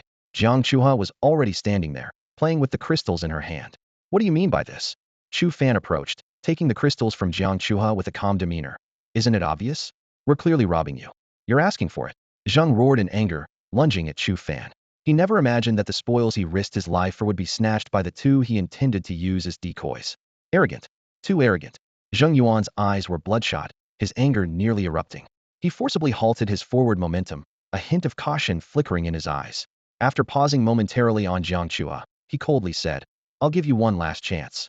Return the spiritual crystal, and we'll let this matter go. Chu Fan sneered disdainfully. Return it? Are you joking? If Zheng Yuan and his group hadn't deliberately lured the shadow beast to harm him, he might have considered sharing half of the spiritual crystal with them. But now, they had lost that opportunity. Screw it, get him. Zheng Yuan could no longer hold back, shouting angrily as he charged forward. The others quickly followed, surrounding Chu Fan and Jiang Chaheth's spiritual crystals were crucial for everyone's upgrade progress, and they were determined to obtain them. Are you really going to attack a fellow student? Chu Fan feigned panic, stepping back. That's illegal. The Divine Order will punish you. Eh, Zheng Yuan sneered. The Divine Order only forbids killing, not injuring. If we cripple you, they won't care. Hearing this, a smile tugged at the corner of Chu Fan's mouth. You two handle the girl. This waste is mine. Zheng Yuan quickly assigned tasks. 2 warriors rushed towards Jiang Chua, enveloped in a healer's blessing aura that accelerated their speed. Behind them, a mage conjured a half-meter diameter fireball, hurling it towards Jiang Chua. It's a fireball spell. Fan, be careful. Jiang Chua warned before vanishing. With a boom, the fireball left a charred crater, the air thick with the smell of burnt matter. Captain, this girl is tough to deal with, the mage exclaimed. Meanwhile, Zheng Yuan had no time for others. Using the assassin's level skill Shadow Step, he appeared behind Chu Fan in an instant, aiming a poison dagger at a vital point. But Chu Fan was already wary as an Asura. Nothing within 10 meters escaped his notice. He spun around, clamping Zheng Yuan's wrist with an iron grip. How is this possible? How did you detect me?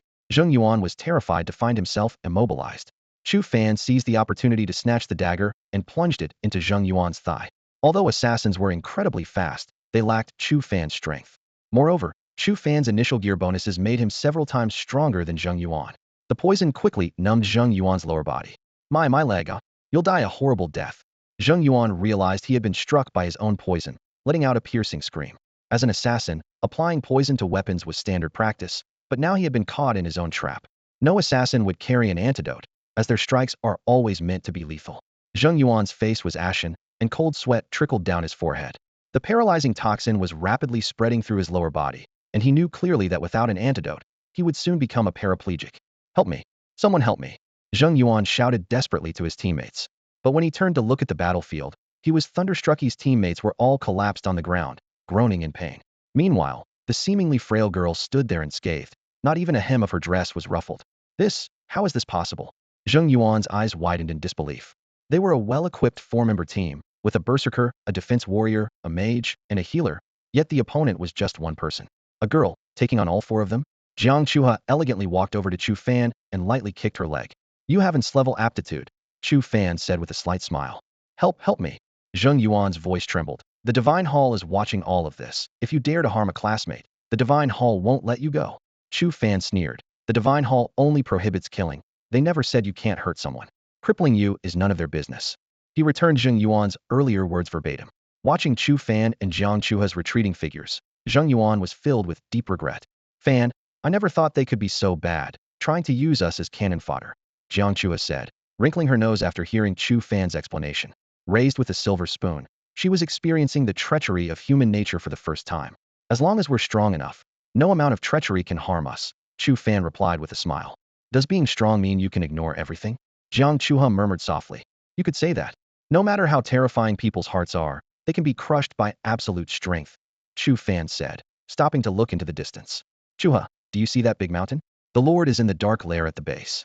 Yes, I see it. It's about 2 kilometers away. At our current speed, we'll arrive in 3 hours. Before that, we need to reach level 6. What should we do? Chu Fan's lips curved into a smile. To level up as fast as possible, of course, we have to seize opportunities. Seize. Jiang Chuha was initially stunned. Then her face lit up with excitement. Especially from those who look down on you. I want to seize so much they question their existence. Chu Fan chuckled wryly.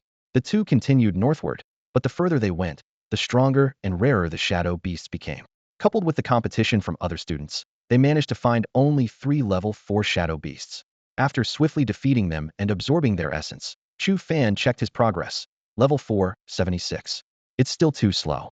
At this rate, reaching level 6 before the Lord's lair seemed uncertain. Just then, the sound of a fight reached them from a distance. Chu Fan's smile widened slightly. Apologies, everyone. Over there, a team of 5 had just defeated 4 shadow beasts and were basking in the joy of victory. On the battlefield, the corpses of the 4 level 4 shadow beasts gradually dissipated, leaving behind glimmering spiritual crystals. Haha, Captain Wu is amazing. Lily stood beside Wu Haobai, her eyes shining as she looked at him. She was secretly glad that she hadn't joined Chu Fan's team back then, or she would have missed the chance to be part of Wu Haobai's team. To her, Wu Haobai was the epitome of perfection, ranked 58th on the job transfer list, top of their school, the best in Yang City, and a young hero leading Yang City to rise again. Not to mention his handsome face. Lily clenched her fists, determined to win his heart. No wonder he's our captain, the top genius of Yang City. The other team members chimed in. Wu Haobai maintained a graceful smile and said, Everyone, these were just a few level 4 shadow beasts. We need to aim higher. Our goal is a level 6 lord. Although the others felt a bit embarrassed, they nodded repeatedly. Li's eyes sparkled even more. Look, this is the difference. This is the vision. She couldn't help comparing Wu Haobai to Chu Fan in her mind. One was elegant and powerful. The other was a blind man relying on women. Remembering how Chu Fan had driven her away, she felt even more confident in her choice.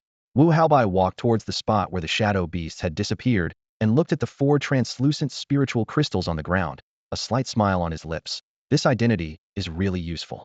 Although I don't know who you are, I have to thank you. Just then, a figure flashed by, and the 4 spiritual crystals on the ground disappeared in an instant. Everyone was stunned somehow. Chu Fan and Jiang Chuha were already standing in the center of the field, and those crystals were being handed to Chu Fan by Jiang Chuha. Chu Fan, Jiang Chuha. Li's eyes widened in disbelief. The other team members snapped out of their shock and glared angrily at the 2 who had suddenly appeared. Captain, don't let them get away with this.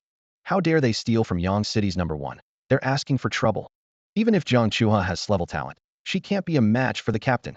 The group clamored. Wu Haobai tried to maintain his composure. Though he was panicking inside, he knew full well that he was only in a level talent. How could he possibly be a match for the truly level Jiang Chuha? But he forced himself to ask, what do you 2 mean by this? Chu Fan chuckled lightly. Isn't it obvious? We're taking them. Taking them. Wu Haobai swallowed hard. Brother, isn't your approach a bit unscrupulous? Of all people to rob, why did you have to choose me? Wu Haobai thought bitterly. Haobai, these 2 are really no good, daring to steal your spiritual crystals. Li sneered. Heh, it's true, blind people have blind hearts. They even picked the wrong target. I think we should. Shut up. With a sharp crack, Wu Haobai suddenly lashed out, slapping Li hard across the face, dislocating her jaw. Li clutched her red, swollen cheek, tears welling up in her eyes as she looked incredulously at her fiancé. At that moment, Wu Haobai felt a bone-chilling coldness. He noticed that after Li uttered the word blind, the air around Jiang Chuho suddenly dropped in temperature. Cold sweat drenched his back, and he realized he had narrowly avoided a disaster. Chu Fan, Jiang Chuho. Wu Haobai took a deep breath and forced a smile. We're all classmates. There's no need for this, right? Chu Fan smiled and said, either fight and take it back, or let it go. Your choice. These words instantly infuriated Wu Haobai's team, their faces flushed with anger. So arrogant. Just because Jiang Chuho backs them, they think they can say whatever they want. Captain, stop hesitating. Take it back. Yeah, just give the order and we'll act immediately. Why are you still hesitating after they took it? Faced with his teammates' outbursts, Wu Haobai sighed. We're classmates after all, let it be. If you want the spiritual crystals, take them. They're only level 4, no big deal. Even Chu Fan was taken aback by this. He laughed and said, very generous. Thanks. With that, he and Jiang Chuho turned and left. Once they were out of sight, the team members immediately protested. Captain Wu, those were 4 level 4s. How could you just let them go? Wu Haobai coldly turned to Li Li. From now on, you're no longer part of my team. Li Li was struck as if by lightning, standing frozen. A moment later, she cried out in desperation. Haobai, please keep me. I'm just a weak girl. It's dangerous in the dungeon. I'll do anything you ask. This tempting offer did move Wu Haobai, but he dared not take the risk. If Chu Fan hadn't intervened, Jiang Chuho was clearly ready to act against Li Li, and he might have been caught in the crossfire. Keeping Li Li would only invite trouble. No need. You can go, Wu Haobai said firmly. Li Li gave Wu Haobai one last venomous look before leaving alone. Meanwhile, in the magnificent hall of the Divine Office's Yang City branch, 9 high-ranking officials who could influence the fate of Yang City were watching a video recording on a large screen. A woman said, this year's novice professionals in Yang City far exceed previous years. Here are the excellent students I've selected. The screen began to show the performance of various students in the dark forest. The young man seated at the head, Lu Jun, nodded. These students are impressive in both aptitude and character. They can be included in this Divine Office assessment. But aptitude and character alone aren't enough. Continue to observe. As he rose to leave, the woman called out to him. Master Lu, there's something to report. After Lu Jun sat back down, the woman continued. The students just shown are outstanding, reaching level 5 within an hour in the dark forest. But other students' performances were disappointing, even worse than previous years. Lu Jun frowned. What's going on? The woman quickly pulled up an image of Chu Fan. Because many students had their spoils taken by him. This statement made all the officials widen their eyes. Taken. Lu Jun was intrigued, smiling. Open his first-person live feed. I want to see how he's taking them. Chu Fan opened his character panel and carefully examined his attributes. Level 5 at 48, Strength 548, Intelligence, Agility, Endurance, and Mental Power each at 60-20, Attack Power 23023, with skills such as Wave Perception at Tier 1, 95, Tenacity at Tier 1, 8, and Block at Tier 1, 6. After absorbing 4 spiritual crystals from Wu Haobai's team, he and Jiang Chuho both advanced to level 5. In the following hour, they employed a more efficient strategy specifically targeting teams engaged in battles with shadow beasts, waiting for them to finish off the creatures, and then having Jiang Chuho quickly snatch the spiritual crystals. Although these teams were furious, they swallowed their anger when they saw it was Jiang Chuho. In just an hour, the duo collected 12 spiritual crystals from level 4 shadow beasts. Looks like snatching is the way to go, Chu Fan remarked with a smile. Suddenly, he sensed something and looked up. A black creature resembling a hawk was circling above.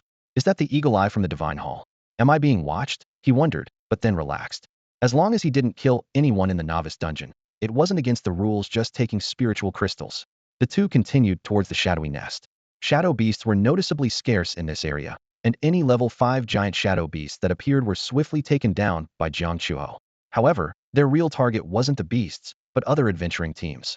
Suddenly, excited shouts came from ahead. Haha, there's a shadow beast nest here with 6 injured level 5 shadow beasts. It's like a blessing for our team. A 5-member team was eyeing the shadow beast group, which was weakly licking its wounds. Usually, encountering 6 level 5 shadow beasts would mean running for their lives, but now these severely injured prey were free experience points. Yes, Captain, it seems fate wants us to reach level 6 before we hit the shadowy nest, the team members cheered. Captain, we need to quickly kill them and absorb the spiritual crystals, one member whispered. I'm worried about running into the black and white duo. The black and white duo? Yes, it's said to be a man and a woman. The man is dark-skinned, and the woman is fair. The chubby captain laughed dismissively. Heh, they think they can steal my spiritual crystals? They're not ready for that. Attack! The 5 launched their assault, and in a flash of skillful brilliance, the shadow beasts dissolved into black smoke. Sweet! The chubby captain exclaimed, his face beaming with joy as his fat jiggled. Captain, grab the spiritual crystals, someone suddenly shouted in alarm. The captain jolted and lunged for the 6 spiritual crystals on the ground, but he was a step too late. Jiang Chuho had already pocketed them. Damn, the captain cursed. Those are my spiritual crystals.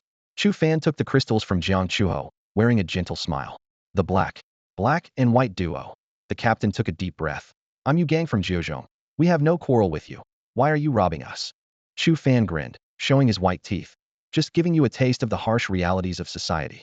Oomph. Do you really think Yu Gang is a pushover? Others might fear you, but I don't. Yu Gang's body suddenly swelled in front of everyone, transforming into a massive sphere of flesh 2 meters in diameter, charging towards Chu Fan and Jiang Chua. That's an interesting profession, Chu Fan remarked with a hint of amusement in his eyes. He turned and said, Chuha, it's all yours. Jiang Chuha stepped forward in response, her right leg swiftly lifting like lightning, delivering a precise kick to the enormous sphere. With a poof sound, the sphere deflated like a punctured balloon, sending Yu Gang's body flying 10 meters through the air before crashing heavily to the ground. The scene left everyone present in shock. To send Yu Gang flying with just a single kick required terrifying strength. The crowd silently pondered. No wonder she is one of the infamous black and white fiends, known as White. If black is even stronger, it's truly frightening.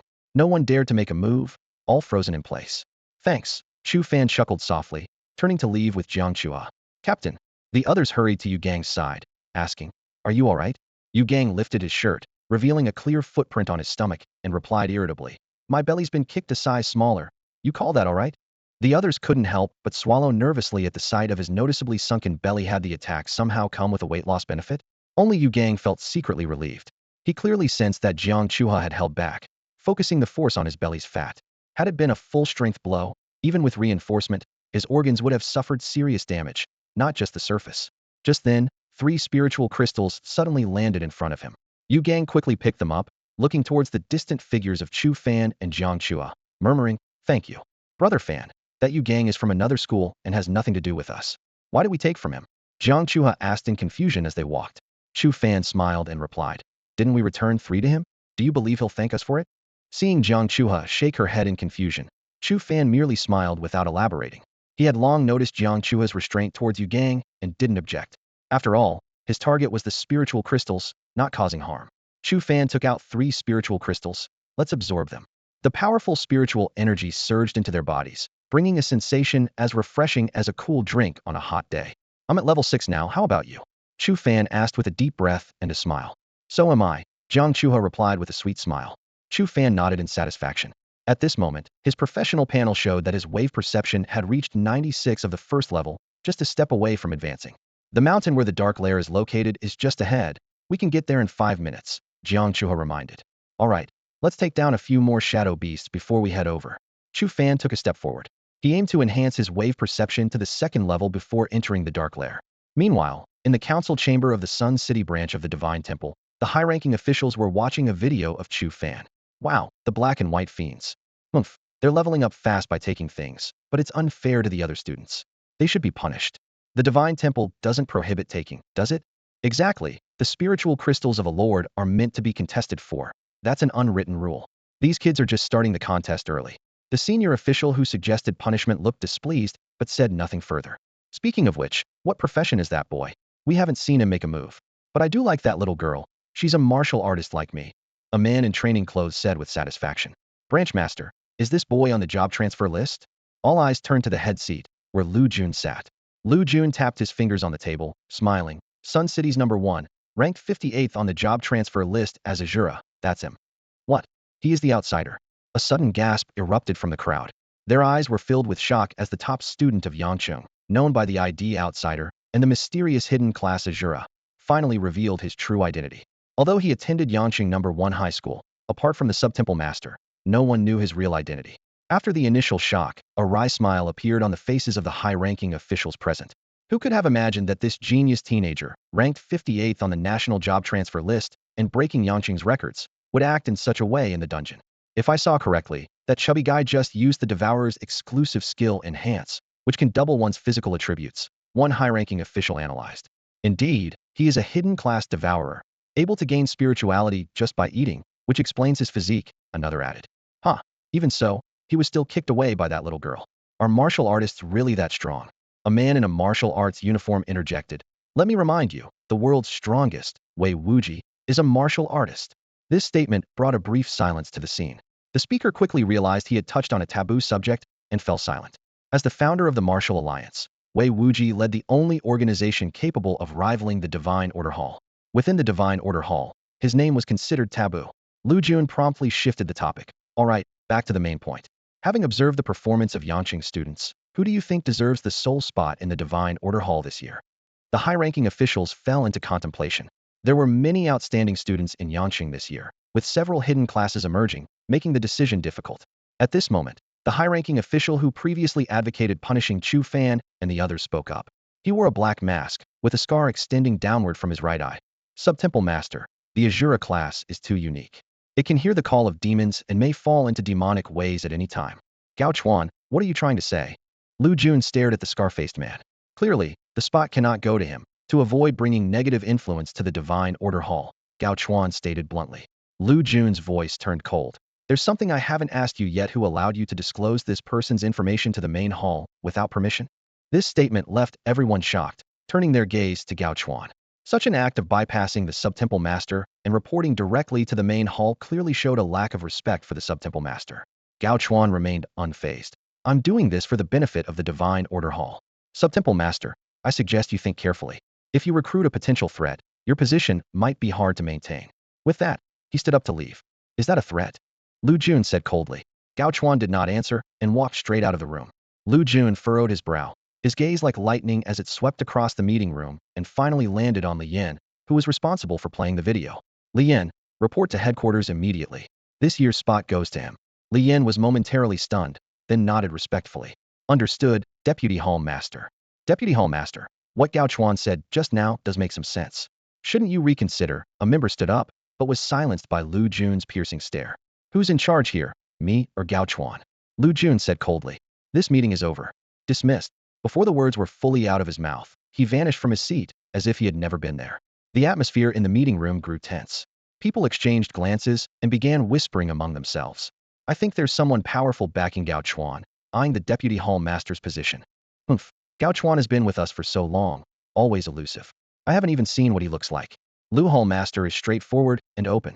Lu Hall Master was too impulsive this time, giving that spot to the kid, clearly a message to whoever's backing Gao Chuan. Letting that kid into the Yang City branch is too risky. We could have waited until after the college entrance exams to decide. It's too hasty now. Meanwhile, deep in the dark forest, the name Black and White Duo was spreading like wildfire. The protagonists of the rumors were a handsome blind boy and a fair-skinned, beautiful woman, known for attacking other teams to seize spiritual crystals. The woman had gained fame for defeating Yu Gang, who ranked over 700 on the career change list, with a single kick, showcasing her impressive strength martial artist skills. Black and White Duo. Is it really Chu Fan and Jiang Chua? Gu Cheng urgently asked a fellow student. The student nodded quickly. Who else could it be? A blind guy and a beauty, it's obviously them, he said before rushing off. Gu Cheng angrily punched a tree trunk. Damn it, how is Jiang Chua so strong? That Chu Fan guy is just riding her coattails to grab spiritual crystals, probably reached level 5 by now. That bastard took 2 million from me. What the hell is he up to? Climbing up through shortcuts won't last. He'll be exposed sooner or later, Su Muin said calmly, heading towards the distant mountains. Gu Cheng gritted his teeth and followed, clearly unable to forget the 2 million. Near the Lord's lair, Ling Tianhua in golden armor with a spear in hand stood beside Ma Tao, clad in black. Both were prominent figures on the career change list and were talents favored by the Minister of Education, Ho Chang. They were teaming up to face the upcoming chaos. They're all from the first high school, Ma Tao said. Ling Tianhua gazed at the distant mountains, frowning slightly. We must take down the Lord. Our real opponents are the outsiders from First High and Wenwan. Do you think the Black and White Duo could be them? Ma Tao chuckled. No. The girl used her real name, Jiang Chua, on the career change list, and the guy's blind, likely just tagging along. The real Wenwan is Su Muin, and the outsider is Wu Haobai. Ling Tianhua nodded and stepped forward. Let's go. It's time to settle this. Screech. A piercing cry shattered the silence as a towering shadow beast, over 2 meters tall, leaped down from the giant tree. Its agile form appeared before Chu Fan in the blink of an eye, its pitch-black body exuding a chilling aura. Chu He, it's a level 5, Chu Fan warned. Jiang Chu, he didn't hesitate for a moment. Her right leg shot out like lightning, delivering a fierce upward kick aimed straight at the shadow beast. Bang! The beast was sent flying 5 meters away, landing heavily on the ground. It let out a heart-rending scream, its cold eyes filled with malice, and then vanished like a specter. It didn't die. Jiang Chu, he squinted, raising her right leg again without hesitation, concentrating all her strength into one point. She thought to herself, if one kick isn't enough, then I'll give it another. The shadow beast, evidently low in intelligence, recklessly charged straight into Jiang Chu's attack. With a puff sound, it dissolved into a cloud of black blood mist in midair. Impressive. Even a level 5 shadow beast couldn't withstand 2 of your kicks, Chu Fan praised with a thumbs up. Jiang Chu, he rolled her eyes. I'm already level 6, and my instant kick is a level skill, plus the attribute bonus from the starter set. Honestly, needing 2 kicks to take down a level 5 shadow beast is a bit unsatisfying. Chu Fan patiently explained.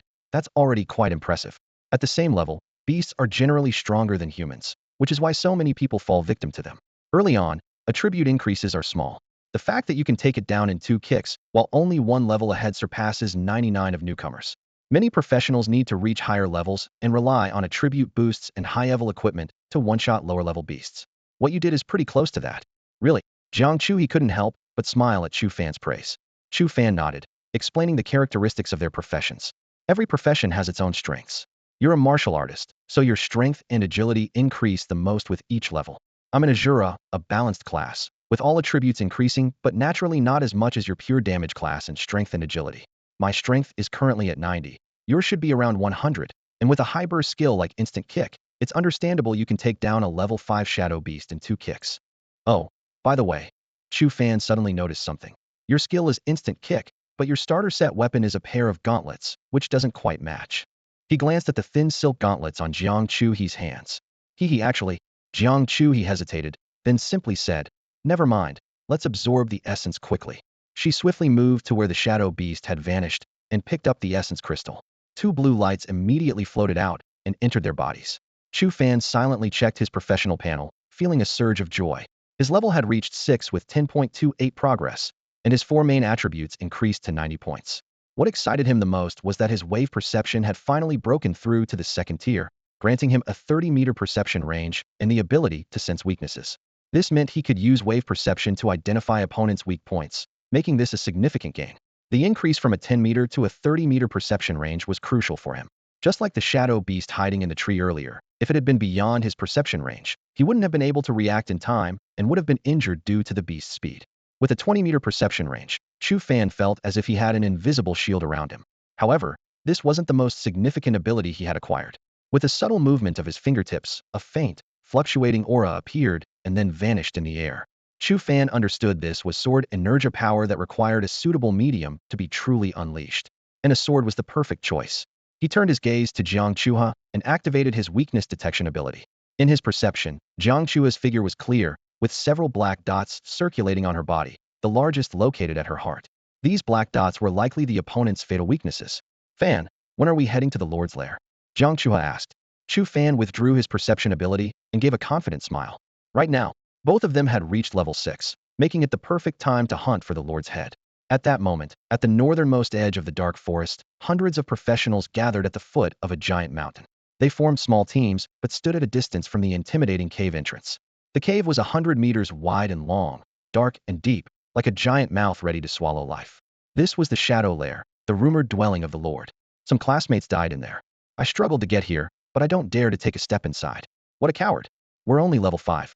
It takes 3 of us to handle even a level 5 Shadow Beast, let alone a level 6 Lord. Voices of discussion rose and fell, filled with helplessness and regret. Suddenly, an exclamation broke the heavy atmosphere. "Look over there." Everyone's attention was drawn to a nearby 5-member team.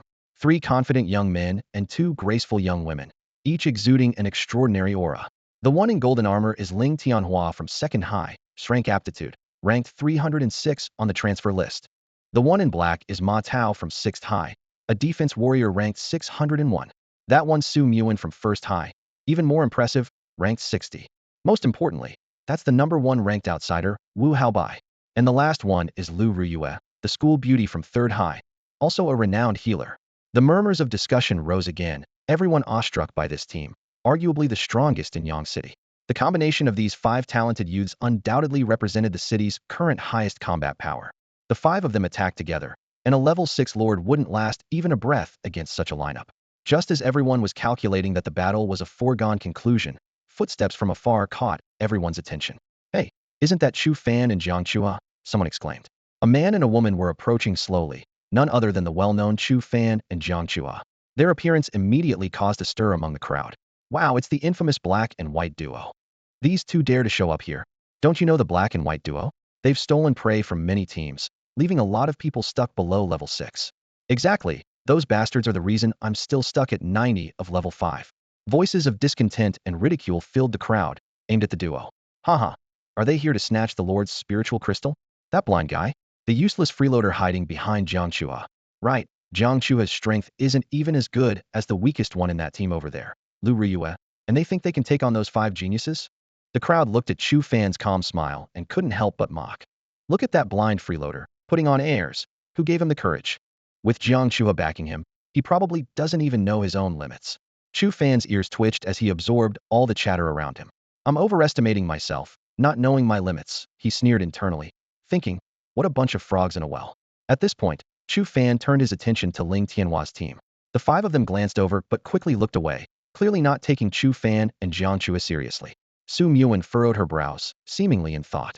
Only Wu Haobai had a slightly strange expression, but he soon resumed chatting casually with Ling Tianhua.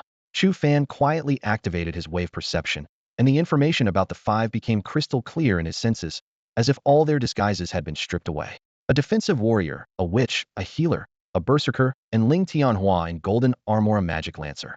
Chu Fan slowly drew a long sword from behind him, a meaningful smile playing on his lips. Let's test my strength on you guys. Wow, look, that blind guy just drew a weapon, it's a sword, someone exclaimed in the crowd.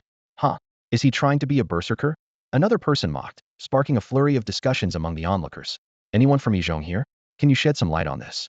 I'm from Yizhong. This is the first time Chu Fan has shown us his skills. I only realize now that he's a warrior. His aptitude must be clever, right? Ha ha ha. A clever berserker dares to enter a lord's lair. Some had a different opinion. Wait a minute, have you considered that he might have been hiding his strength all along? Hiding what? He's blind. How high could his aptitude possibly be? A cold voice cut through the noise. Humph. His name is Chu Fan, right?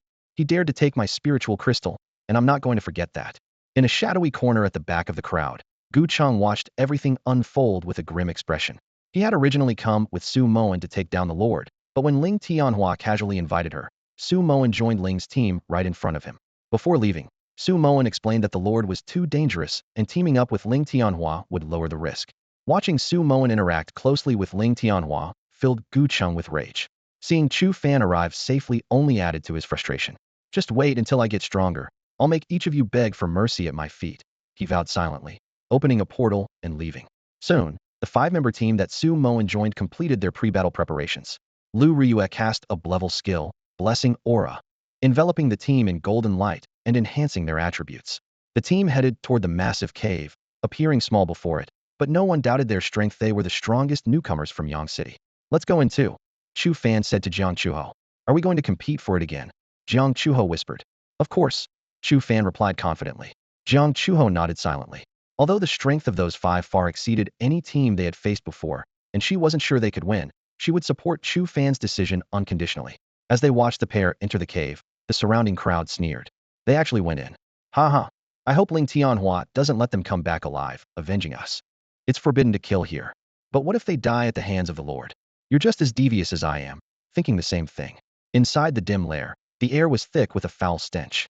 Jiang Chuho suddenly stopped, gripping Chu Fan's hand tightly, her body slightly trembling. It's so dark. Relax, I'm here, Chu Fan reassured her. Jiang Chuho took a deep breath. Oh, I almost forgot about your sensory abilities. Is your profession strong?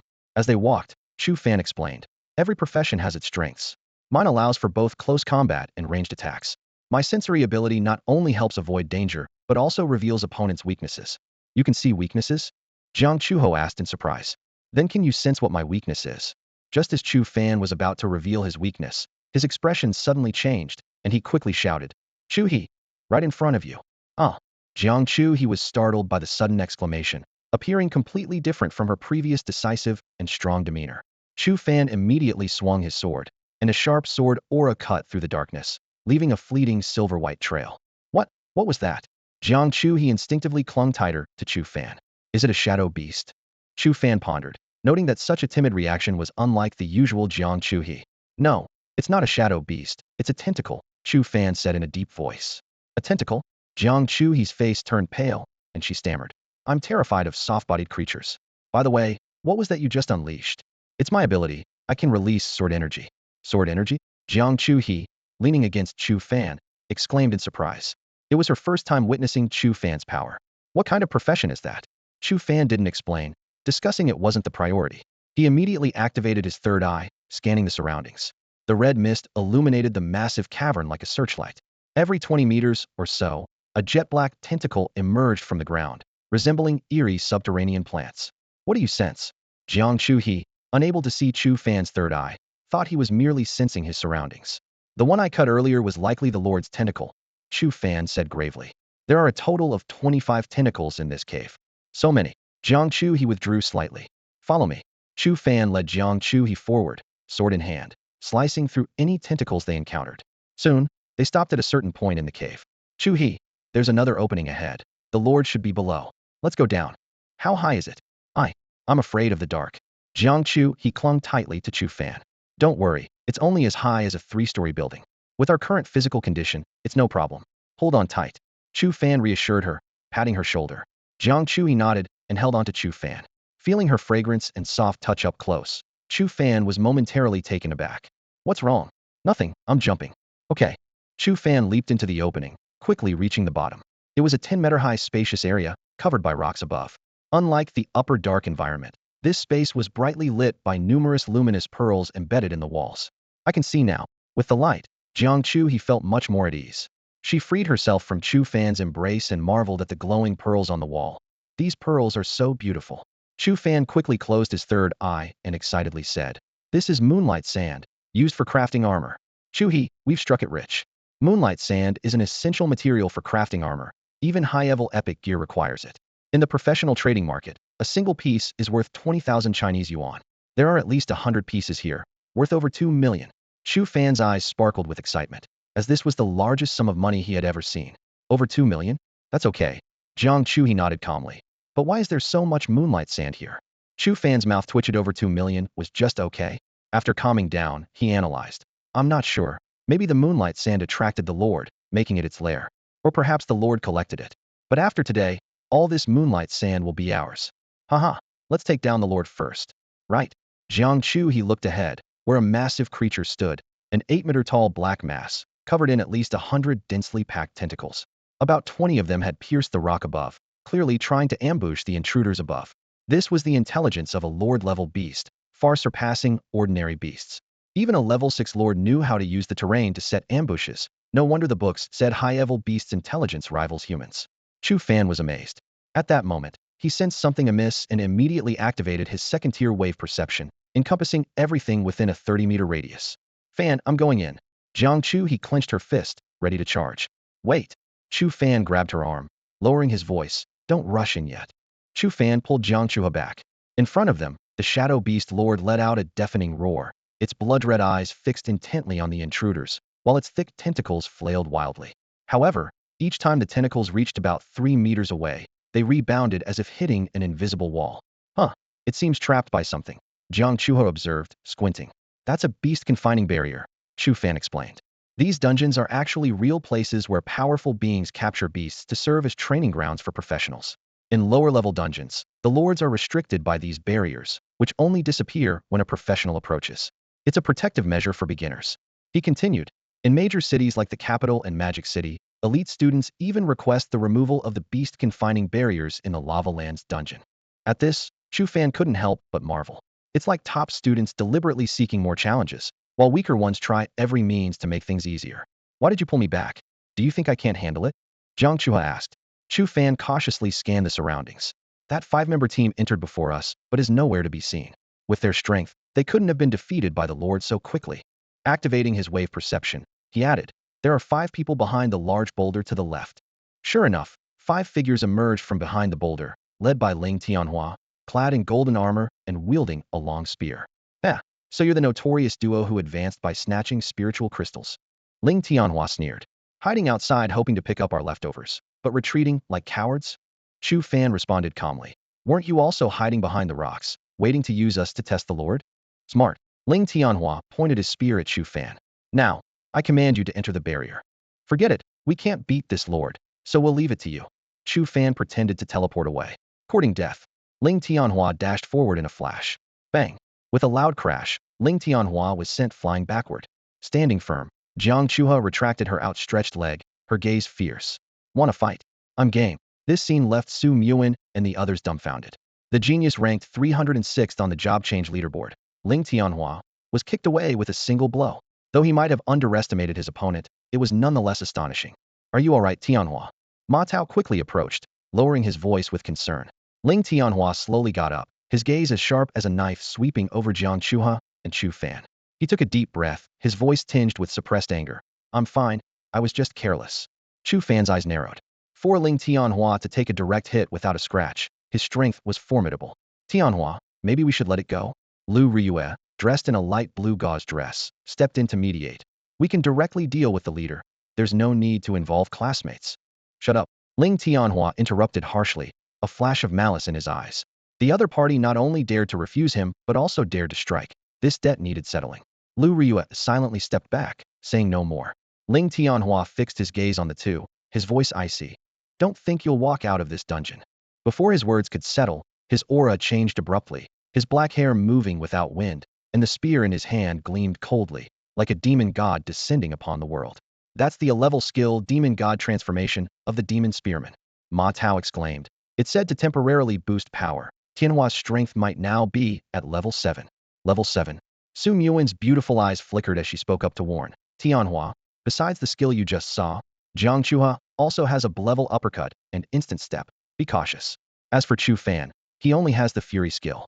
Ling Tianhua's aura grew even more fierce, and he sneered. Muin, I heard that blind Chu Fan was your ex-boyfriend. Tianhua, please don't contaminate my ears, Su Muin interrupted with a frown. Ling Tianhua laughed loudly, disappearing in an instant. His speed now was faster than before, showcasing the power of the demon god transformation. A level 7 fighter. Chu Fan held his long sword, shielding Jiang Chuha behind him. Chuha, step back. Jiang Chuha hesitated for a moment before retreating behind Chu Fan. This scene left Su Muin stunned. Chu Fan dared to face a level 7 strongman with only level 5 strength? Chu Fan immediately activated his second-tier wave perception. In his perception, a golden shadow was approaching slowly, covered in black spots, the largest at the abdomen Ling Tianhua's most vulnerable point. Ling Tianhua appeared before Chu Fan in an instant, his spear thrusting like a dragon. He intended to eliminate Chu Fan first, to disturb Jiang Chuha's composure, killing two birds with one stone. As for killing in the dungeon, with his father around, such a minor issue was nothing. Remember in your next life, never refuse the request of someone stronger than you. Ling Tianhua sneered as he launched his fatal attack. However, Chu Fan merely tilted his head slightly, effortlessly dodging the lethal strike. What? Ling Tianhua and the onlookers were shocked. Too slow.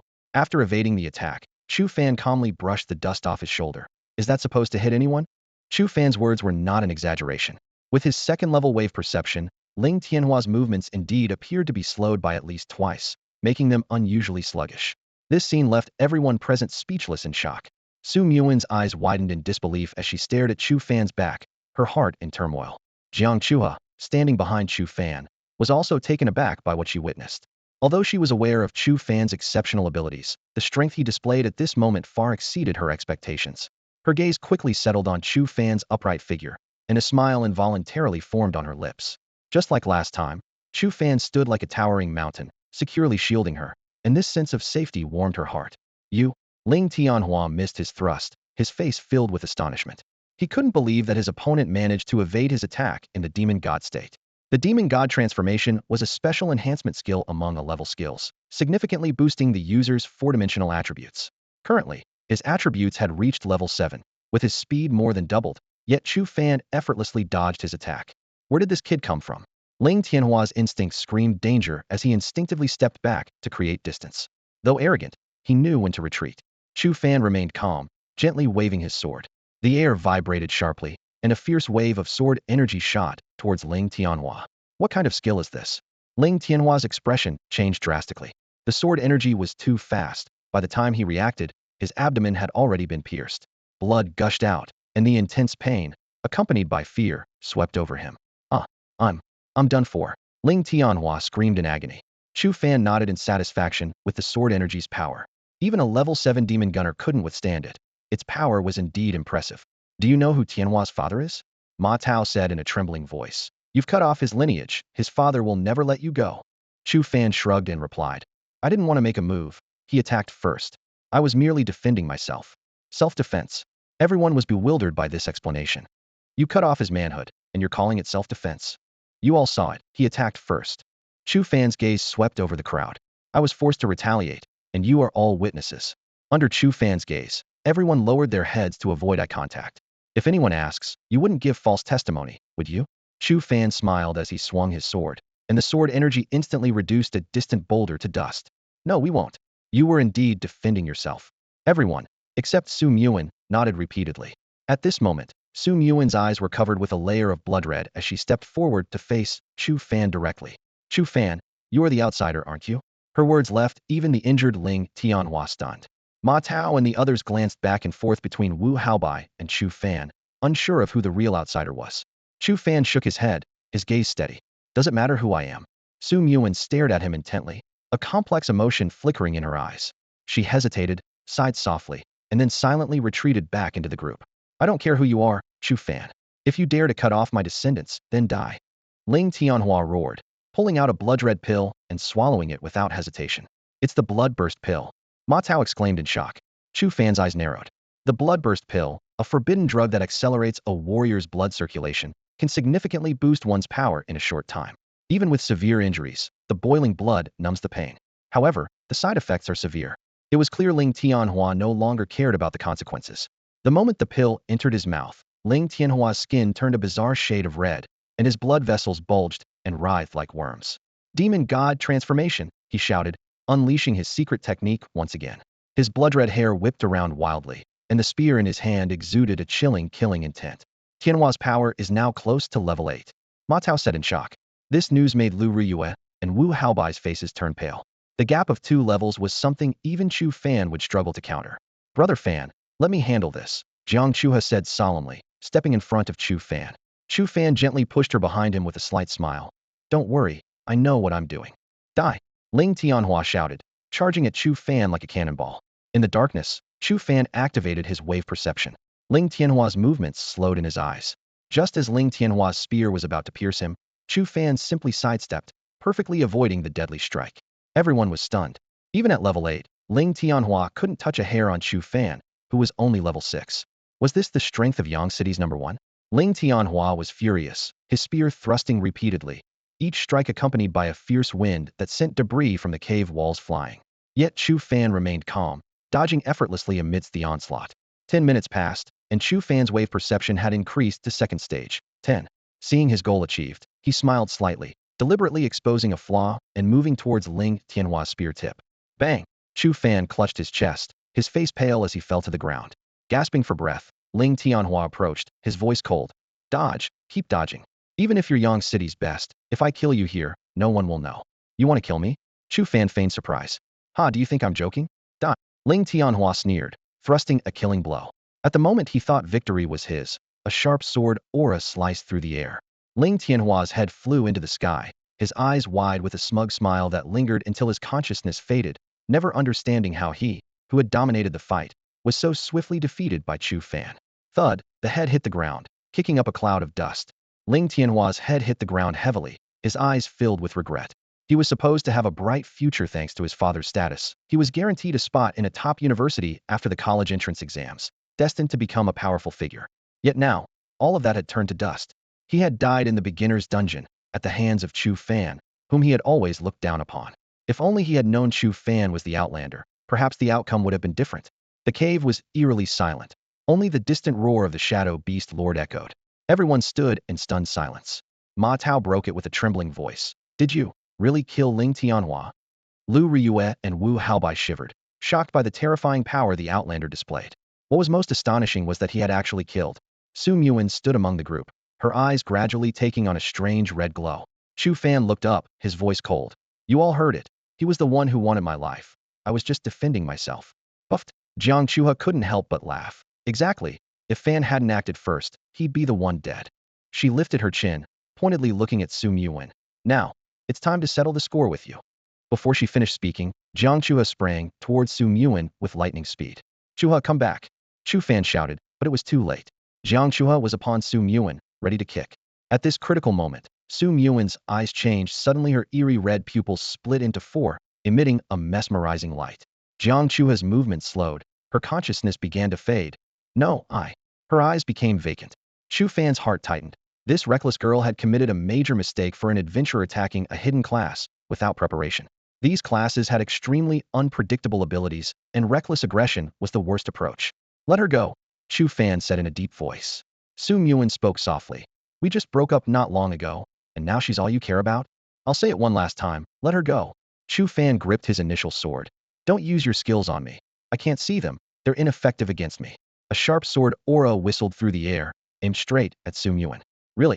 Su Yuan's lips curled into a strange smile. The sword aura passed through her body as if slicing through a ripple, leaving her unharmed. Chu Fan was startled what was happening. He knew little about the skills of priestesses, only that they excelled in mental attacks. Why did his sword aura pass right through her? Could this all be an illusion? Chu Fan, your class is Asura, isn't it? Su Yuan asked. Yes, Chu Fan admitted, while secretly contemplating a strategy. I never imagined you'd not only succeed in changing classes, but become an Asura, ranking first on the job change list in Yang City. Su Yuan said with a bitter smile. That's just like you, always the best. What exactly do you want to say? Chu Fan asked coldly. Su Yuan pouted, approaching Chu Fan. You never used to be this harsh with me. Now that you have her, you've forgotten me. Honestly, I only hurt your eyes because I had no choice. Do you believe me? Her tone was pleading. Chu Fan's instincts screamed danger couldn't let her continue speaking. Chu Fan swung his long sword expressionlessly, sending out an even more formidable silver sword aura than before, cold as moonlight. The sword aura pierced through Su Yuan's body as if passing through an illusory ripple. So you're really going to attack me? It seems you truly won't forgive me. Su Yuan's voice was choked with tears, crimson tears slipping from her eyes. She suddenly reached out, unhesitatingly gouging out her own eyes, tossing them at Chu Fan's feet. I'll give you my eyes, will that be enough? An illusion, after all, Chu Fan thought to himself, his brow furrowed.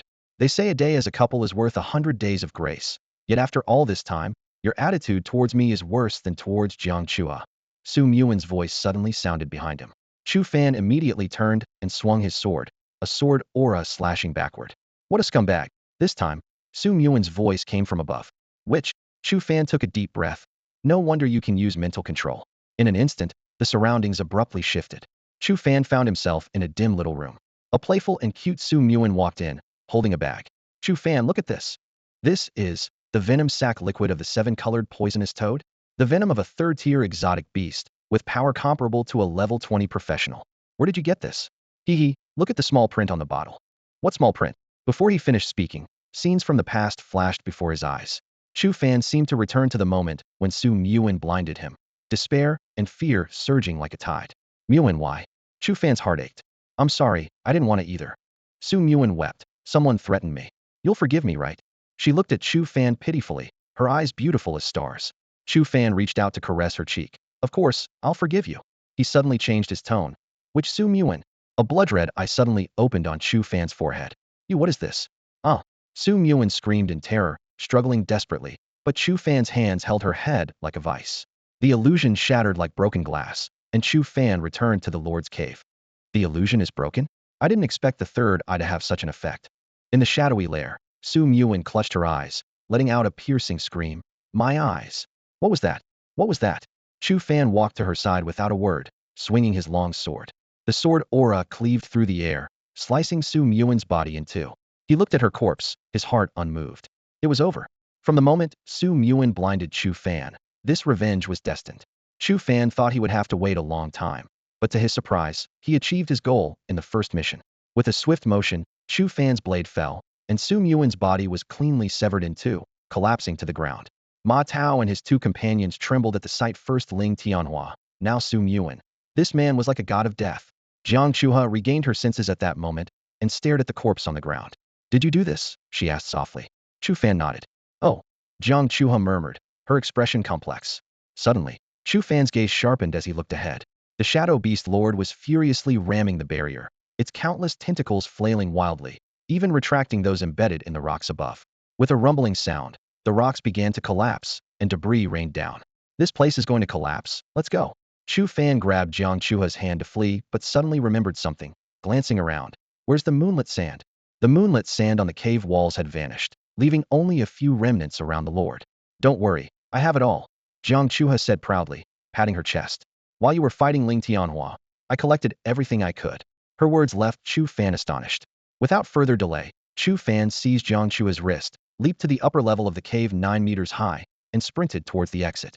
He had no intention of being buried alive. Outside, hundreds of students who hadn't left yet were buzzing with conversation. What's happening inside? Those people are so powerful, fighting the Lord with such intensity. Look, someone's coming out. Is that Chu Fan? Wasn't he blind? How is he running with Jiang Chua? Look at Jiang Chua in his arms with that blissful expression. Damn, how did he not die in there? Brother Chu, a boy with a blade of black grass in his mouth approached. casually slinging an arm around Chu Fan's shoulders. What's happening inside? Chu Fan shook him off with a jolt. Do I know you? Brother Chu, I'm Liamo from Yang City High, the boy whispered. Gu Qing offered me 2 million to take care of you, but we hit it off right away. How could I do such a thing? Chu Fan's lips curled slightly, and he cast a sharp gaze at Liamo, enveloping him in a chilling aura. Liamo shivered and quickly laughed nervously.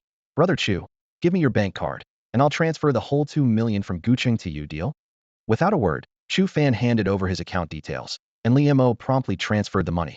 Seeing the 2 million credited, Chu Fan felt secretly pleased, though his expression remained serious. The Shadow Beast Lord has gone berserk. The inside is collapsing. At these words, the crowd gasped. Brother Chu, what about the others who went in? Liamo asked. I don't know. Chu Fan replied, shaking his head. The surrounding students began to whisper among themselves. What's the point of asking him? Exactly. He tried to sneak in and got caught up in the Lord's frenzy, so he had to escape. Huh, trying to scavenge from under Ling Tianhua's nose. What a dream. Chu Fan stood in the middle of the field, smirking. If you don't want to die, you'd better leave now. He nodded at Liamo and then retreated to an empty spot with Jiang Chuha to wait. His plan was simple: wait for the others to leave before going to kill the leader. As for the 3 people in the cave, their fate was none of his concern. As time passed, the commotion in the cave grew more intense, and web-like cracks began to appear on the ground. The students watching began to panic. Holy crap, the leader is coming out. Run. Run? Coward. We have over 100 people. Can't we take down a level 6 leader? Then you go. I don't dare. What if I'm the one who dies? Fear spread quickly, and most of the students wisely chose to retreat, opening portals to leave the dungeon. Those who originally intended to kill the leader also left reluctantly. Chu, aren't you leaving? Liamo asked as he opened a portal. No rush. I'll take a look. Chu Fan replied calmly. Be careful then, Liamo said before stepping into the portal and disappearing. Soon, only Chu Fan and Jiang Chuha were left in the vast open space. Fan, do you still want to kill that leader? Jiang Chuha asked. Chu Fan nodded and began to explain. A leader is different from ordinary beasts. Its spiritual crystal is extremely valuable. Besides containing a large amount of spirituality, it also provides a substance called source. This source material is one of the key conditions for professionals to awaken. Only by absorbing enough source can one successfully awaken at level 30. Source. Jiang Chuha tilted her head, clearly hearing this concept for the first time. Yes, Chu Fan continued. The essence of the source is still a mystery. It's different from spirituality that enhances the 4 dimensions. It deepens a professional's understanding of the world's origin, thereby deepening their understanding of their own profession. There are theories about the source's origin. Some say it's related to other worlds. Others believe it comes from the universe, but there's no definitive evidence. Got it. Jiang Chuha looked down at the moonlight sand on her chest. What should we do with this moonlight sand? Keep it with you for now, and list it on the professional trading market when we return. Chu Fan said as he headed towards the cave. He needed to remove the barrier and release the trapped leader. Entering the dust-filled cave, Chu Fan activated his third eye and immediately saw the shadow beast leader buried under rocks, with only its upper body exposed. He quickly stepped into the barrier's range, causing it to disappear. Chu Fan swiftly retreated outside the cave, brandishing his initial sword and shouting, "Come out and face your death." Jiang Chuha stood alertly by Chu Fan's side, ready to act at any moment. The shadow beast leader, freed from the barrier, went completely berserk, shattering the surrounding rocks and charging out of the cave.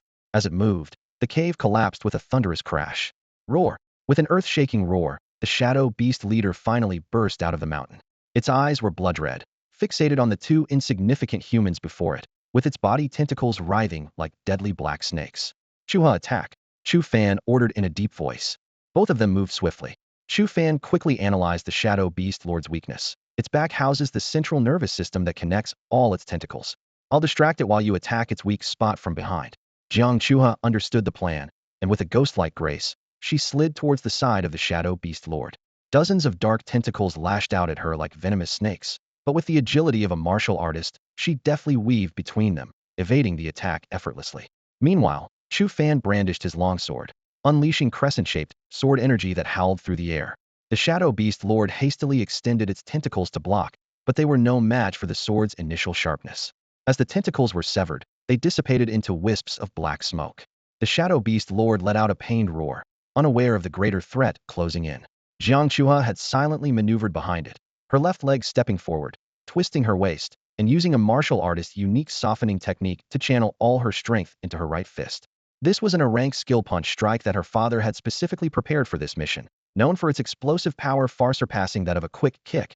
considered the strongest basic skill for a martial artist. Bang! Her fist landed heavily on the Shadow Beast Lord's back, sending shockwaves rippling through the air. The creature let out a piercing scream as its spinal nerves were shattered, causing all its tentacles to go limp.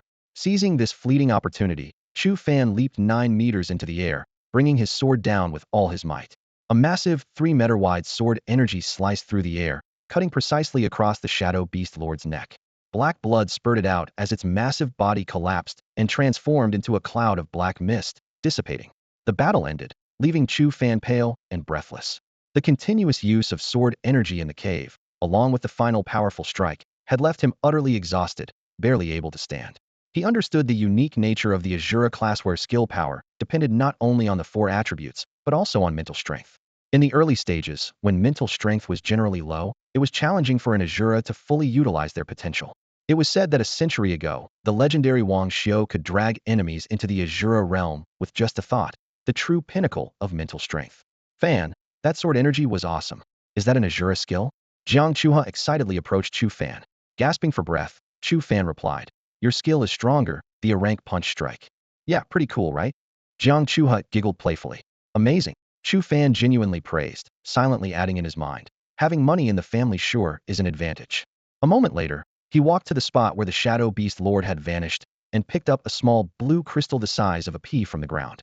Next to the spiritual crystal, a drop of ink-black liquid floated silently. Chu Fan carefully reached out to touch it, and immediately a piece of information appeared in his mind. Item, Shadow Blood. Effect, can be fused into a weapon to gain dark attribute attacks. Oh my god, Chu Fan's eyes lit up, and his heart raced. Shadow Blood, a rare material that can add attributes to weapons, is priceless and hard to come by on the market. He couldn't believe he had found such a treasure on his first dungeon run. After a moment's thought, he decided to keep the drop of blood. Such a scarce item would be difficult to repurchase if sold. Jiang Chuha glanced at the information about the Shadow Blood, looking uninterested. This belongs to both of us, Chu Fan said as he carefully stored the blood away. I'll keep it for now. Okay, Jiang Chuha nodded in agreement.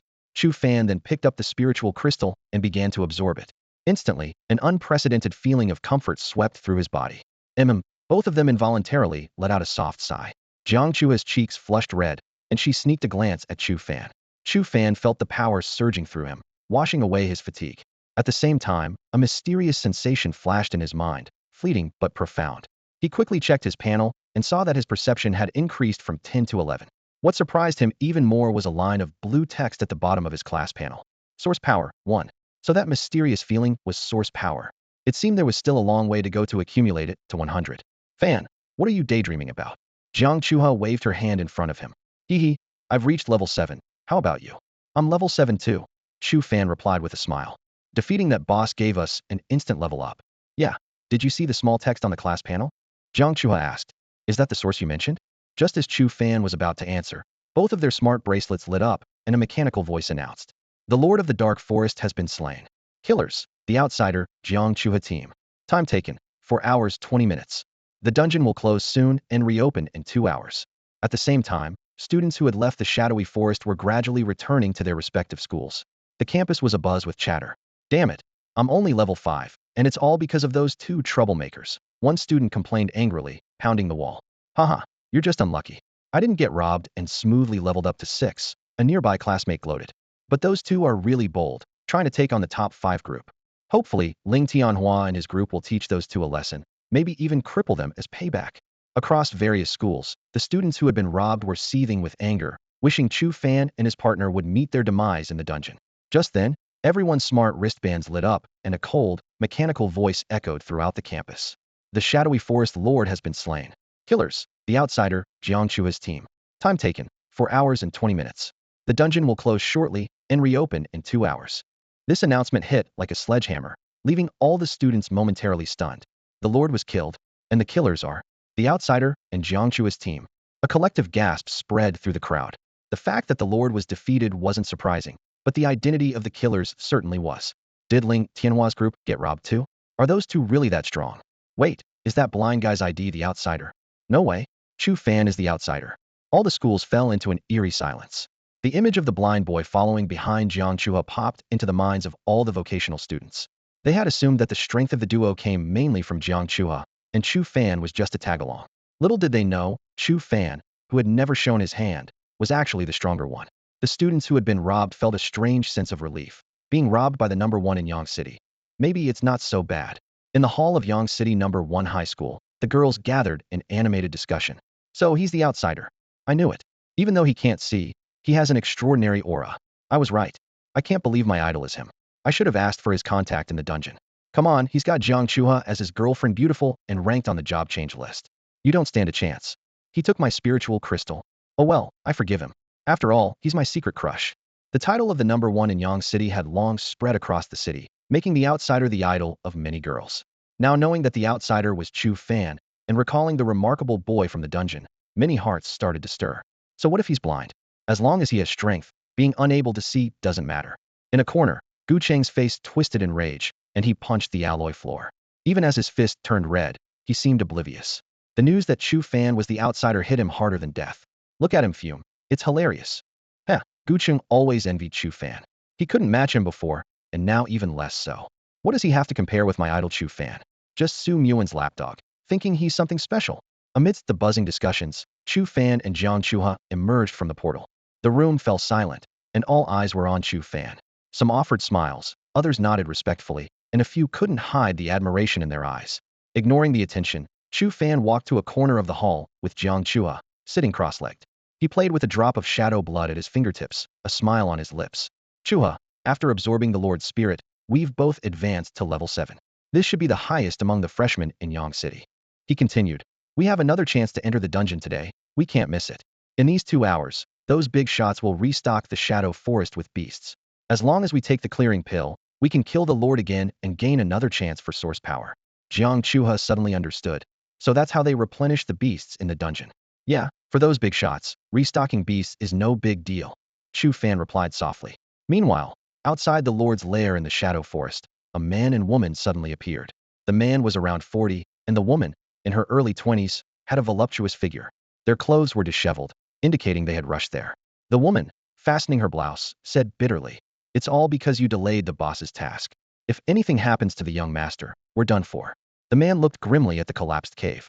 Impossible, with the young master's strength, who among the freshmen in Yang City could be his match. These beginner dungeon shadow beasts are a breeze for him. Let's hope so, the woman replied. Let's go check. The man moved in a flash, covering 100 meters in an instant, rushing into the cave as if teleporting. The woman smiled seductively, revealing 2 light wings from her back, and flew towards the cave, matching the man's speed.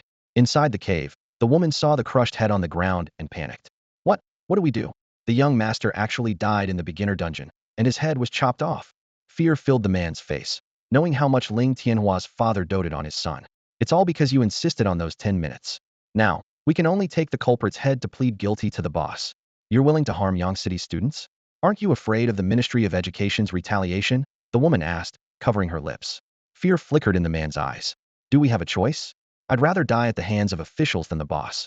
Let's go to the shrine and find out who did this to the young master. Once they left, a figure emerged from the rublight with Su Muen, who had been sliced in half by Chu Fan. She stood up shakily, a smile on her lips. Good thing I set up a double illusion. Chu Fan, did you really think you could kill me? Still, your strength was indeed unexpected. Su, help us. A weak voice called out. Su Muen looked over to see Ma Tao trapped under a large rock. Where are the others? She asked. That bitch Lu Ryu didn't even use healing magic on me and escaped with Wu Haobai, Ma Tao said through gritted teeth. Tough luck. Su Muen chuckled lightly and left the cave without looking back. Su Muen, you're not saving me either? Why? Why? Ma Tao's screams echoed in the cave. The mountain shook violently, and after a loud crash, all fell silent in the cave. In the Ministry of Education building, within a conference room constructed of reinforced concrete, Ho Chong sat upright, his gaze fixed on the giant display screen ahead. The screen was neatly divided into 24 sections, with projections of the principals from various schools in Yangqing already filling 23 of them. Every face was marked with displeasure and anxiety. Is Xiao Jingguo not here yet? One principal asked in a stern tone. We need an explanation from him today. Xiao Jingguo has gone to support Shihai City, so Tang Xiaohu is in charge at Yangqing number 1 high school, another person explained. Tang Xiaohu, someone sneered. Even if he's here, I will demand justice for my students. As soon as he finished speaking, the last empty section suddenly lit up. A plump middle-aged man appeared on the screen, squinting and smiling broadly. I just got here and already hear someone talking bad about me. Tang Xiaohu said cheerfully. The middle-aged man at the center of the screen could no longer contain his anger. Tang Xiaohu, how can you still smile? Minister Ho, our Yangqing High School had many promising students this year, but only 3 reached level 6, far below expectations. Their rightful rewards were snatched away, severely hindering their progress. As far as I know, other schools face the same issue. Lao Lai, you speak up. Principal Lai, his hair graying at the temples, immediately took over, his voice laced with anger. This makes my blood boil. We had 10 students who were sure to reach level 6, and now not a single one did. 9 are stuck at level 5, and 1 only made it to level 4. It's all because of that notorious duo, the Black and White Scourge. More principals stood up to voice their complaints. Our 6th high school is the same. This year's upgrade results are worse than last year's. Our 9th high school is also facing the same issue. Principal Lai continued. What's most heartbreaking is the student who only reached level 4. I asked him why he didn't even make it to level 5, and he cried, saying he encountered the Black and White Scourge twice and was robbed both times, scared enough to quit the dungeon directly. They're still kids. They weren't traumatized by the beasts, but by their own classmates. What is this really? Other principals chimed in, demanding Ho Chong take action. From now until the college entrance exam, all Yangqing students are in the same instance. If they keep running into Chu Fan, how can other students level up? Especially those with weaker mental resilience. If they're robbed a few more times, they might end up like that level 4 student, depressed. This seriously affects their future careers as professionals. Listening to the crowd's grievances, Ho Chong forced a bitter smile. He never imagined Shu Fan would be so reckless, not just targeting 1 or 2 students, but having robbed students from all 24 high schools in Yangqing, even those from his own school. Xiaohu, how do you think we should handle this? Ho Chong directed his gaze toward Tang Xiaohu. Tang Xiaohu leisurely took a sip of tea and said slowly, "It's embarrassing for my school to produce such a student. He deserves criticism. He's clearly ranked first on the Yangqing career list, yet he chooses to rob those weaker than himself. It's simply unacceptable. I must educate him properly. How can he rob others? Does he not understand the principle of protecting the weak?" As he said this, he continued to smile, his eyes narrowed to slits. The atmosphere in the conference room was tense. What do you mean by that? Are you implying that students from other schools are weak? A principal slammed the table and glared at Tang Xiaohu. Just because you have the top student in Yangqing, are you letting it get to your head? Sensing the escalating tension, Ho Chong quickly stood up to mediate. Let's all calm down. He turned to Tang Xiaohu and said in a more placating tone, Xiaohu, I also admire that child, Chu Fan, but taking resources like this is indeed unfair to other students. Remember, not only is he the top talent in Yangqing, but he also has Jiang Chuha as his assistant. Tang Xiaohu smirked slightly. Minister Ho, are you suggesting? What suggestions do you all have? Ho Chong asked, looking around at the principals. The principal of Yangqing High School immediately proposed. We must set rules for Chu Fan when entering a dungeon, aside from the boss. He must not snatch the spirits of smaller creatures. Violators will face consequences. Tang Xiaohu's eyes glinted coldly. Chu Fan is the top-ranked genius in Yangqing's history. Do you really want to punish him? Aren't you afraid he'll transfer to another city in a fit of anger and take their college entrance exams? If that happens, Huang Peng, you'll be the eternal sinner of Yangqing. Huang Peng was at a loss for words, and the other principals fell silent. No one wanted to bear such a responsibility. History was full of such incidents. Students dissatisfied with their school's handling of issues could transfer at a moment's notice. Outstanding students were highly sought after, and transfer procedures would be expedited for them. Especially for someone like Chu Fan, who was the best in Yangqing's history, schools from other provinces and cities would be thrilled to welcome him with open arms. So what do you suggest? Huang Peng asked, his face flushed with anger. Tang Xiaohu, if Yangqing's college entrance exam results are worse than last year, I'll have to have a word with Xiao Zhigua. It's your school's students dragging down the entire city's results. As the argument threatened to escalate again, Ho Chong quickly intervened. I have a suggestion. How about this? He said seriously, from now on, separate Chu Fan from the other students. For example, when other students go to the Dark Forest, let Chu Fan go to the lava fields. I'll apply for the permissions. This way, if Chu Fan still wants to compete, he can compete with students from other provinces and cities. At this, the principals were momentarily stunned before breaking out into knowing smiles. Minister Ho's proposal would not only prevent Yangqing students from being overshadowed, but also allow Chu Fan to weaken the competition from other provinces and city as a win-win situation. Even if Chu Fan couldn't change his competitive nature, it's better for him to compete with outsiders than his own peers. All right, I agree. Huang Peng was the first to raise his hand in support. I agree too. Xiaohu, what do you think? Ho Chong asked. Tang Xiaohu firmly shook his head. I disagree. Immediately, voices of anger erupted. Explain your reasoning. Ho Chong signaled for everyone to quiet down. Tang Xiaohu spoke gravely. We all know Yangqing is a small place, and our students only enter the lowest difficulty dungeons. Students from other provinces and cities are generally stronger and enter higher difficulty dungeons. Letting Chu Fan enter a high-difficulty dungeon alone is no problem for dealing with beasts. But what about the students he might encounter? Who will ensure my students' safety in case of a conflict? Tang, Chu Fan is ranked 58th on the national job transfer list. He's among the best in the country. Aren't you underestimating him? Huang Peng interjected. I believe there's no danger at all. Exactly. Only 57 people in the nation are ranked above Chu Fan. We should have confidence in him. Yes, yes, Principal Tang, you're not trusting Chu Fan enough. I have great faith in him. Everyone chimed in, eager to praise Chu Fan. Their sole objective was to quickly send this troublemaker away. If he had to cause trouble, let it be for students in other provinces and cities.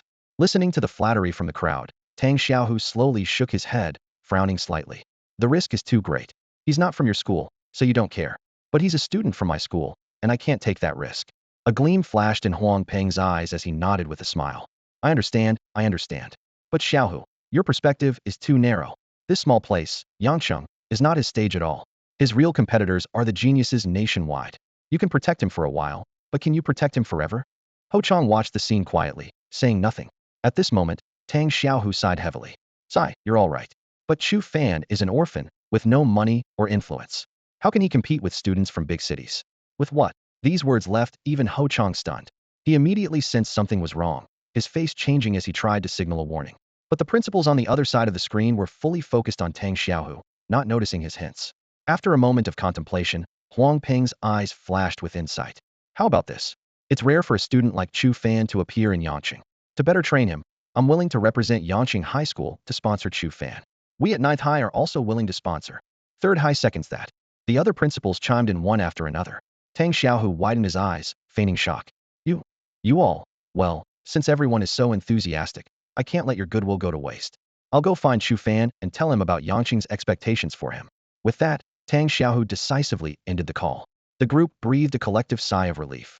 As long as they sent Chu Fan to other places, preventing him from synchronizing with Yangcheng students, the problem would be solved. As for the sponsorship, well, the amount was up to them. Suddenly, Tang Xiaohu's figure reappeared on the screen, startling the principals. Everyone, I'm still worried. If the sponsorship is too little, I think it's better to forget it. Don't worry, the sponsorship will definitely not be small. Chu Fan's safety is the most important, Huang Peng hurriedly assured.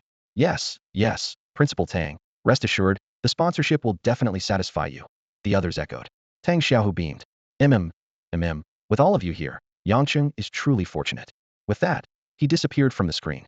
The group waited a full 3 minutes, and seeing that Tang Xiaohu did not reappear, they finally couldn't hold back and exploded. Damn, why does it feel like we've been tricked? They all complained to Ho Chang. Ho Chang shook his head with a bitter smile. Everyone, once the words are out, can you take them back? Meanwhile, in the corner of the hall, why are you so quiet? Chu Fan asked softly. Jiang Chuha looked worried. Brother Fan, I'm really concerned. Concerned that the Divine Hall will punish me? Chu Fan hit the nail on the head. Jiang Chuha nodded heavily. A faint smile appeared on Chu Fan's lips. If they really want to punish me, there's nothing I can do. They obviously want my life, and if I just swallow my anger, wouldn't that make me a coward? The things he said in the other place were meant for the Divine Hall to hear. That's all he could do. The outcome would depend on the Divine Hall's stance. Chu Fan sighed inwardly. The feeling of having his fate controlled by others was truly unpleasant. Ultimately, it all came down to not being strong enough. Only by becoming powerful enough that even the Divine Hall had to take him seriously could he truly control his own destiny. What about Su Muan? Do you? After a long pause, Jiang Chuha finally gathered the courage to ask. Chu Fan's voice suddenly turned cold. She blinded me. Jiang Chuha looked at Chu Fan, saying nothing. After a long pause, she finally said, I knew it. You are definitely not the kind of person the school rumors say you are. Even if you hadn't taken action against her, I would have. Chu Fan turned his head to look at Jiang Chuha, a hint of surprise in his eyes. In just these 2 days, Jiang Chuha's transformation amazed him. From a naive young girl, she had evolved into a decisive young woman. In this perilous world, such adaptability was particularly valuable. 10 minutes later, the footsteps of Director Luo Ning and the 4 main mentors echoed in the hall. As soon as they entered, their gaze immediately locked onto Chu Fan in the corner. Luo Ning wore a satisfied smile, while the 4 mentors appeared awkward. They never expected that Chu Fan, previously underestimated, would turn out to be the real outsider. Students, Luo Ning's voice resonated through the hall. The first dungeon journey has come to an end. Look around, and you'll notice some familiar faces are missing. They will remain there forever. Since you've chosen the path of a professional, you must walk it with determination and never back down. The students lowered their heads, eyes filled with melancholy. In fact, the beasts are not as terrifying as everyone imagines. Take Chu Fan and Jiang Chua. For example, they successfully defeated a level 6 lord. They are the role models you should learn from. With those words, the hall erupted, and all eyes focused on the two of them. In 2 hours, the dungeon will reopen. At your current level, as long as you take the purification pill, you can enter once more today. If you want to continue, be back here in 2 hours. For now, return to your classrooms. Chu Fan and Jiang Chua, please stay. Once the other students had left, Chu Fan and Jiang Chua walked to the front of the hall and bowed to the mentors present. Luo Ning patted Chu Fan's shoulder, beaming with pride. Tang Meng stepped forward and said, Chu Fan, we underestimated you before. You truly have the ability to learn on your own, and we aren't qualified to teach you. Tang Mentor, you're being too kind. Chu Fan humbly shook his head. I'm still a novice and have much to learn from all of you. The mentors exchanged smiles, pleased with Chu Fan's modesty and graciousness. After some brief exchanges, Luo Ning granted them special privileges. You can attend classes or take care of your own matters. Just come find me in 2 hours. As they left the hall, Jiang Chua asked, where are we going? Chu Fan's face lit up with excitement. To a place I've always wanted to visit, but never could, the Martial Alliance. As Chu Fan left the school with Jiang Chu, a tense atmosphere filled the conference room of the Yang City branch of the Divine Office. At the head of the large conference table, Lu Jun sat solemnly, listening to his subordinates' reports. Play the video, Lu Jun said in a deep voice. With Li Yan's operation, the large screen on the wall lit up. The scene of Chu Fan's battle with Ling Tianhua and Su Muin was clearly displayed. Lu Jun watched every detail intently until the video concluded.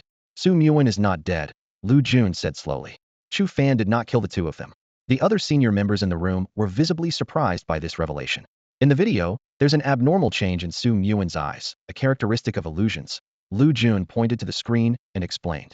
Chu Fan only destroyed an illusory projection. As for how he broke the illusion, the video alone doesn't reveal that.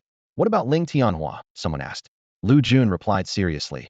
Ling Tianhua is indeed dead, but it was a case of self-defense. While the Divine Office prohibits initiating killings in dungeons, it clearly allows counterattacks in life-threatening situations. Ling Tianhua intended to kill Chu Fan, which fully fits the criteria of an emergency defense. Just as Lu Jun announced the decision to maintain the invitation for Chu Fan to join the Divine Office, a cold voice came from outside the door. Gao Chuan walked into the meeting room with a mocking smile. Master Lu, are you holding meetings without informing me? Are you guarding against me? Lu Jun's eyes turned cold. Do I need to report my actions to you? Gao Chuan, have you forgotten your place? Before he finished speaking, an overwhelming aura emanated from Lu Jun, enveloping the entire room like a mountain. Everyone present felt a pressure on their breath, and even Gao Chuan's back involuntarily bent under the weight. Tsk tisk, Gao Chuan forced a smile. Resorting to force now? No matter how much you suppress, it doesn't change the fact that Chu Fan is an Asura. He killed someone right after becoming a professional, which shows his bloodthirsty nature. I've already reported this to headquarters, so prepare to be sanctioned. Lu Jun withdrew his aura, a cold smile forming at the corner of his mouth. Sanction me? Fine, I would like to see who exactly can come and sanction me. Li Yan, go and invite Chu Fan. Offer him an A-level contract immediately. If he makes it into the top 4 in 4 months, upgrade it to an S-level contract. Lu, the head of the temple, dropped this bombshell in the meeting room, freezing everyone's expressions. Li Yan stood there, her slender fingers instinctively covering her slightly parted lips, eyes filled with disbelief. A newcomer who just switched careers being offered an A-level contract? In the entire professional circle, even top students from Beijing and Shanghai need to break into the top 10 of the job-switching rankings and place in the top 3 on the level rankings to earn an A-level contract from the Divine Temple. Yet Chu Fan completed his career switch at only 58th place, and the level rankings hadn't even started. What shocked Li Yan even more was the promise of an S-level contract. As an administrative staff member of the Divine Temple, she knew all too well the value of an S-level contracted was a supreme honor only available to graduates of the top 4, requiring the completion of nearly impossible tasks and the accumulation of a massive number of contribution points. And now, Lu was offering a high school student a direct path to an S-level contract. All right. Gao Chuan sneered as he stood up, his face full of mockery. A rookie who hasn't even taken the college entrance exam, and you give him an A-level contract? Do you really think the Divine Temple belongs to you? With that, he stormed out of the meeting room. Ignore him, Lu Jun said calmly. Li Yan, you will be responsible for liaising with Chu Fan. His gaze swept over the others in the room. We have more important matters to deal with. The evil spirit forest in the 99th foreign domain has shown unusual activity recently. This immediately captured everyone's attention. Chief, is the seal loosening? Someone asked anxiously. Lu Jun nodded in confirmation.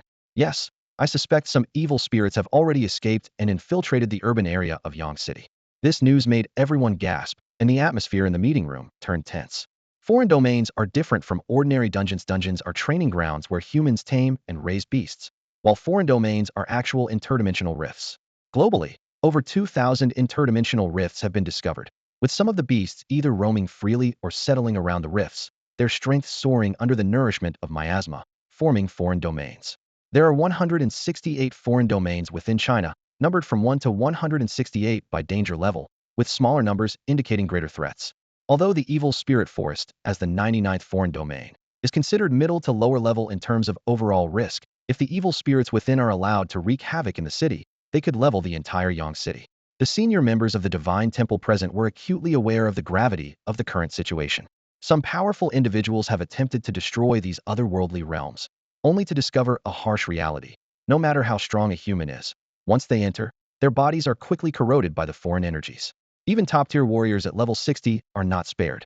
Only beings at the level of Wei Wuji can stand firm before the rifts of these realms. Unfortunately, Wei Wuji is always elusive, rarely seen. In response to this threat, human warriors joined forces to create seals and deploy forces to guard them in various regions. The clergy hall serves as the main defense force, working alongside official armies to protect these front lines. Under normal circumstances, the seals effectively prevent the beasts from escaping. However, the seals naturally weaken periodically, which is unavoidable. During these times, warriors must act swiftly to reinforce the seals and prevent the beasts from breaking through. Isolated realms on islands or in remote mountains are manageable, but those located in city centers are most concerning. If a seal weakens, the city's fate hangs by a thread. With luck, the breach can be contained in time. Without it, the entire city could be reduced to ruins. At this moment, the atmosphere in the high-level meeting room of the clergy hall is tense. A member suddenly speaks up. Master, the seal's weakening this time is unusually premature.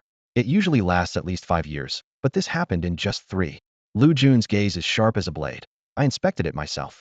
This weakening is not a natural occurrence. It's the result of deliberate sabotage. Sabotage. The room falls silent instantly. Who would dare do such a thing? Someone exclaims angrily, slamming the table.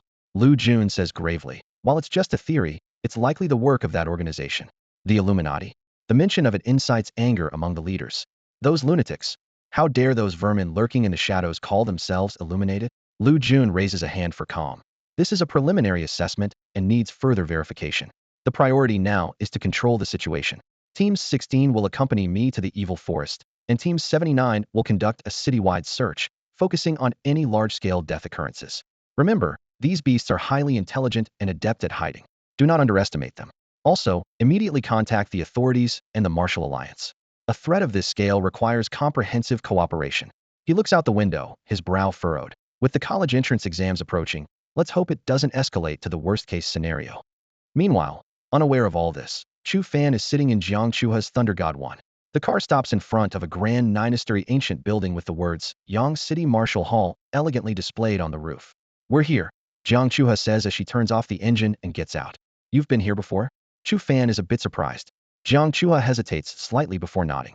Chu Fan doesn't press further. Given Jiang Chuha's family background, visiting the Martial Alliance is quite normal. As he gazes at the building, which holds countless legends, a sense of longing wells up inside him. In his heart, the Martial Alliance and its founder, Wei Wuji, have long been etched like a totem. Haha, I couldn't afford to come before, but now that I can, I naturally want to give it a try. Let's go inside, Chu Fan says with a smile. The two of them walked into the martial arts hall. The spacious area was filled with an ancient and elegant atmosphere, with various weapon decorations hanging on the surrounding walls.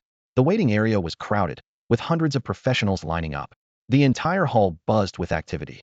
In the buffet area, professionals were enjoying their meals. In the fitness area, the sounds of lifting weights and punching were constant. The small rooms around were bustling with people. On the surface, it seemed no different from an ordinary gym, but Chu Fan was well aware of the extraordinary nature of the Martial Alliance. The food in the buffet area was specially formulated to enhance the physical condition of the professionals. The fitness equipment was made from rare extraterrestrial meteorite iron, with even a single dumbbell weighing 100 pounds. The most striking were the training rooms. Chu Fan's eyes lit up. They were equipped with gravity control systems and virtual sensing devices that could simulate human or beast opponents. For professionals seeking to improve their skills, this was the safest training method. It was said that the upper floors could simulate the aura of strong individuals, significantly increasing the awakening chances. Of course, entry wasn't just about money. One had to join the Martial Alliance and exchange contribution points for access. A staff member approached, reminding them to queue in the waiting area. She glanced at Jiang Chuha with a hint of surprise in her eyes, but quickly looked away. How long is the wait? Chu Fan asked. There are currently 120 people, at least 4 hours, the woman replied with a smile. Chu Fan sighed, preparing to leave as he had a dungeon run in 2 hours. But Jiang Chua stopped him, indicating to the woman that she was on the transfer list. Although the woman was doubtful, she led them to a training room without verifying. It'll be available in 5 minutes. How long do you need? 2 hours. Chu Fan directly transferred 40,000 yuan. The price wasn't high, considering the Martial Alliance's custom food alone was worth tens of thousands, not to mention other features. With his current assets, this expense was negligible. A few minutes later, the previous user left, and they were able to enter. The waiting area erupted with questions and doubts. The woman patiently explained that it was due to the transfer list privileges and arranged custom food to calm the crowd. Then, she retreated to a corner and made a phone call. Chief, I saw your daughter. She's with a boy renting a training room. Are you sure? A stern voice came from the other end. I remember the photo clearly. That boy. He's blind, with cloth wrapped around his eyes. There was a long silence on the phone before instructions were given. Keep an eye on them and report back regularly. Understood, Chief. The training room wasn't very large, about a 200 square meter space. The floor and walls were made of a special alloy, reflecting a cold metallic sheen under the lights. As soon as the two stepped inside, the heavy alloy door behind them automatically closed with a deep boom. Then, a gentle female voice spoke. Hello, I'm Xiaoming, and your session is for 2 hours. During this time, I will be at your service. If you need anything, just let me know. Artificial intelligence. Chu Fan nodded, a hint of anticipation in his eyes. Xiaoming, activate double gravity.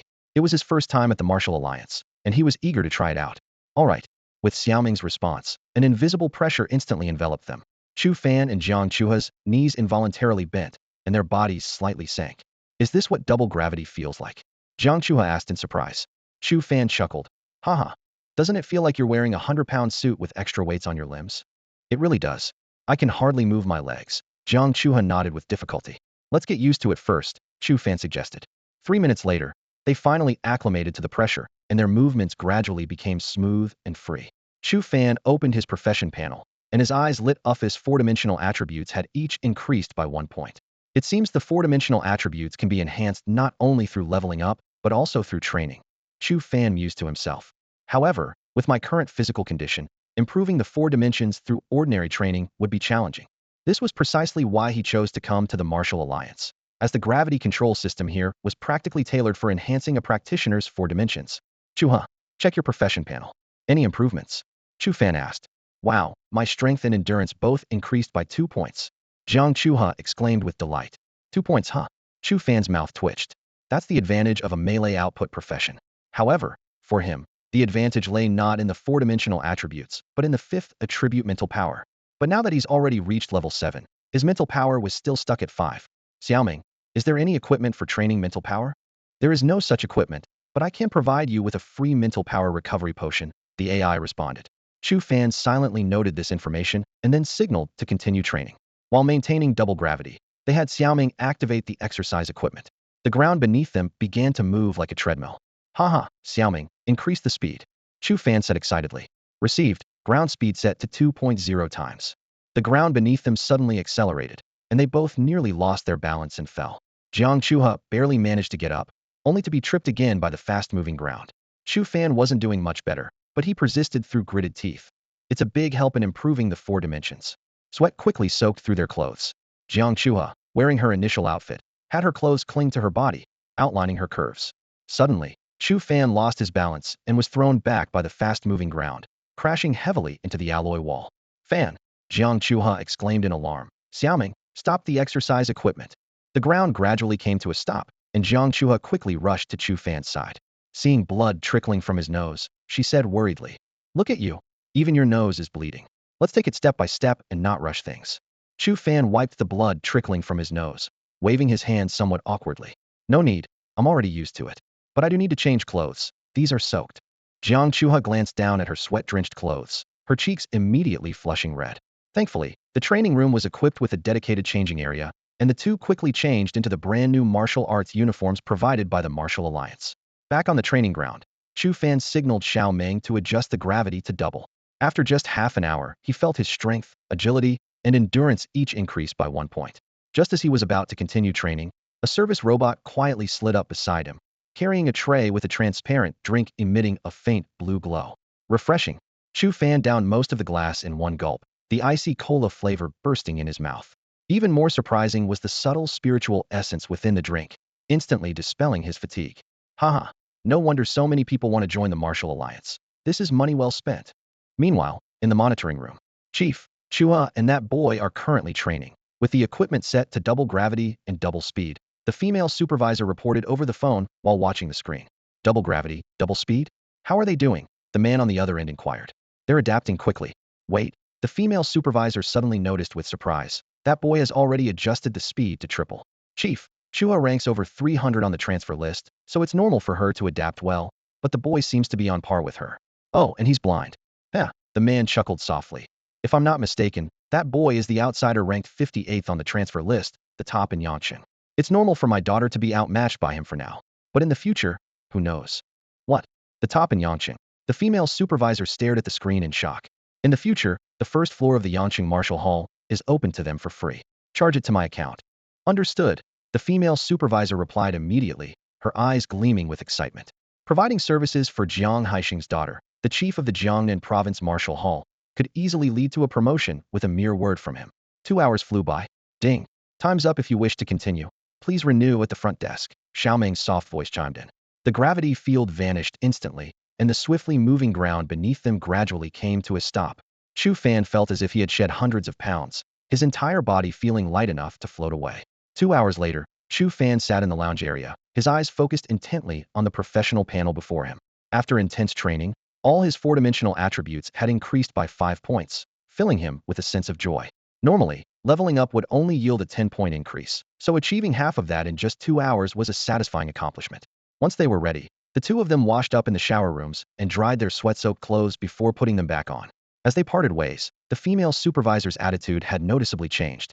She smiled and handed him a VIP card, praising him. Talents who make it onto the job transfer rankings are always welcome guests of the Martial Alliance. You're welcome to visit anytime. Although Chu Fan was puzzled by her change in demeanor, he politely accepted the VIP card. Back at the elite building's lobby in the school, only Luo Ning was waiting in the vast space. It was clear that, aside from Chu Fan and Jiang Chua, the other students had given up on attempting the instance again.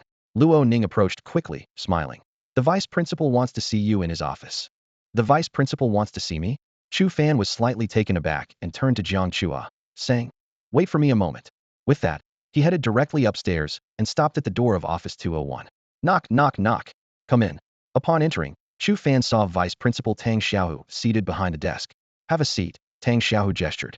Chu Fan calmly took a seat opposite, maintaining his composure. Tang Xiaohu observed the young man's every move, surprised by his ability to remain so calm in front of a school leader. Chu Fan quietly unleashed his sensory perception, probing the other's strength, stronger than Tutor Du Jing, at least level 27, though it was uncertain if he had awakened. He pondered whether to use his third eye to investigate further, but quickly dismissed the idea. Hey, are you sensing me? Tang Xiaohu grinned. I haven't awakened yet, but I'm close. Chu Fan was startled, quickly retracting his perception. Tang Xiaohu continued. Wave perception allows you to sense everything around you through air currents. A hidden profession, Asura. Suddenly, Tang Xiaohu stood up. Would you like me to guide your training? Seeing Chu Fan about to speak, he added, Ahem, I know quite a bit about Asuras, because my grandfather was one. Chu Fan immediately stood and respectfully said, Teacher. Haha, you're quite straightforward. Tang Xiaohu analyzed. Choosing this profession, you either know nothing about Asuras and followed the Divine Pillar's advice, or you chose it after understanding the information. I guess it's the latter. Chu Fan was secretly impressed by Tang Xiaohu's keen insight, as the vice principal had almost guessed his experience with just a few thoughts. Yes, I actively requested to transfer to Asura, he admitted, curious about how the vice principal had deduced this. Tang Xiaohu explained, I noticed your proficiency in wave perception isn't low. You must have been practicing for a while. It's not something learned overnight. Chu Fan finally understood. Tang Xiaohu's gaze suddenly turned serious as he stared at Chu Fan and asked, How much do you know about the Asura? Vice principal, I only came across this profession by chance. I don't know much about it. Chu Fan replied honestly, his eyes clear. You're still calling me vice principal? Tang Xiaohu widened his eyes. Teacher. Chu Fan said sheepishly, scratching his head. Tang Xiaohu nodded in satisfaction, leaning forward slightly. It's understandable that you don't know much about the Asura. The authorities strictly control information about hidden professions, so finding related materials openly is nearly impossible. He paused, his voice lowering. It's a bit embarrassing to admit, But even though my grandfather was an Asura himself, my understanding of this profession is very limited. But there's one thing I can be sure of. A glint appeared in his eyes. The Asura are powerful, incredibly powerful. My grandfather was a level 45 Dark Messenger, invincible in his era. He once ventured alone into the 83rd Foreign Realm and slew a high-level beast. He was a true hero. At this point, Tang Xiaohu's face showed a look of reminiscence. Alone, he slew a high-level beast? Chu Fan was stunned. He was well aware of the classification of beasts. From low to high, they are low-level, mid-level, high-level, and above that, there are godly beasts and enlightened beasts. Low-level beasts are equivalent in strength to professionals between levels 120, mid-level beasts to levels 2045, and only professionals above level 45 can contend with high-level beasts. For Teacher Tang's grandfather to take down a high-level beast alone at level 45 was indeed remarkable. Dark Messenger? Chu Fan asked in confusion. Tang Xiaohu's voice deepened. That's right. Once an Asura awakens, they are known as Dark Messengers. They live in darkness, accustomed to solitude. His eyes dimmed. Perhaps because of this solitude, my grandfather, like other Asura throughout history, always said he heard whispers.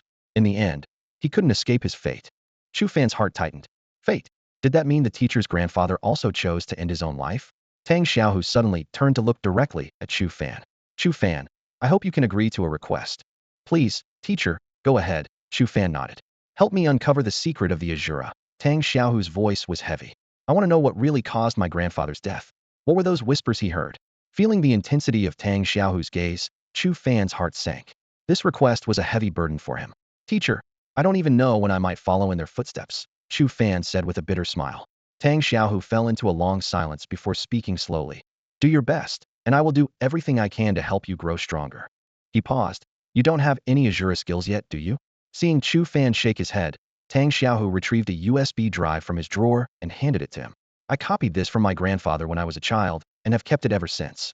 Chu Fan looked at the USB drive, his breath quickening. I'm giving it to you as a welcome gift from your teacher. Teacher, this skill. Chu Fan struggled to contain his excitement, his voice trembling slightly. Tang Xiaohu shrugged. That's an A-level Asura attack skill. You're neither in a hidden class nor an Asura, so you can't learn it.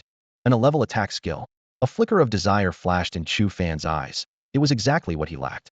But before he could dwell on it, Tang Xiaohu interrupted his thoughts. I know you're anxious, but there's something more important I need to discuss with you. Chu Fan composed himself immediately. Please go ahead, teacher.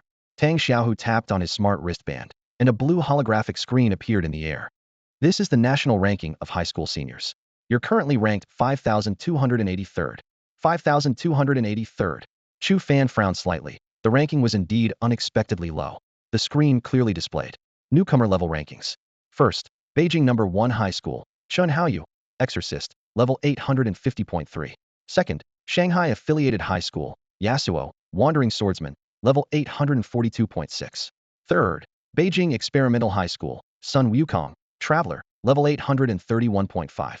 Ninth, Chengdu High School, Chun Xuening, Mage, level 820.1. After reviewing the list, Chu Fan quickly grasped the situation.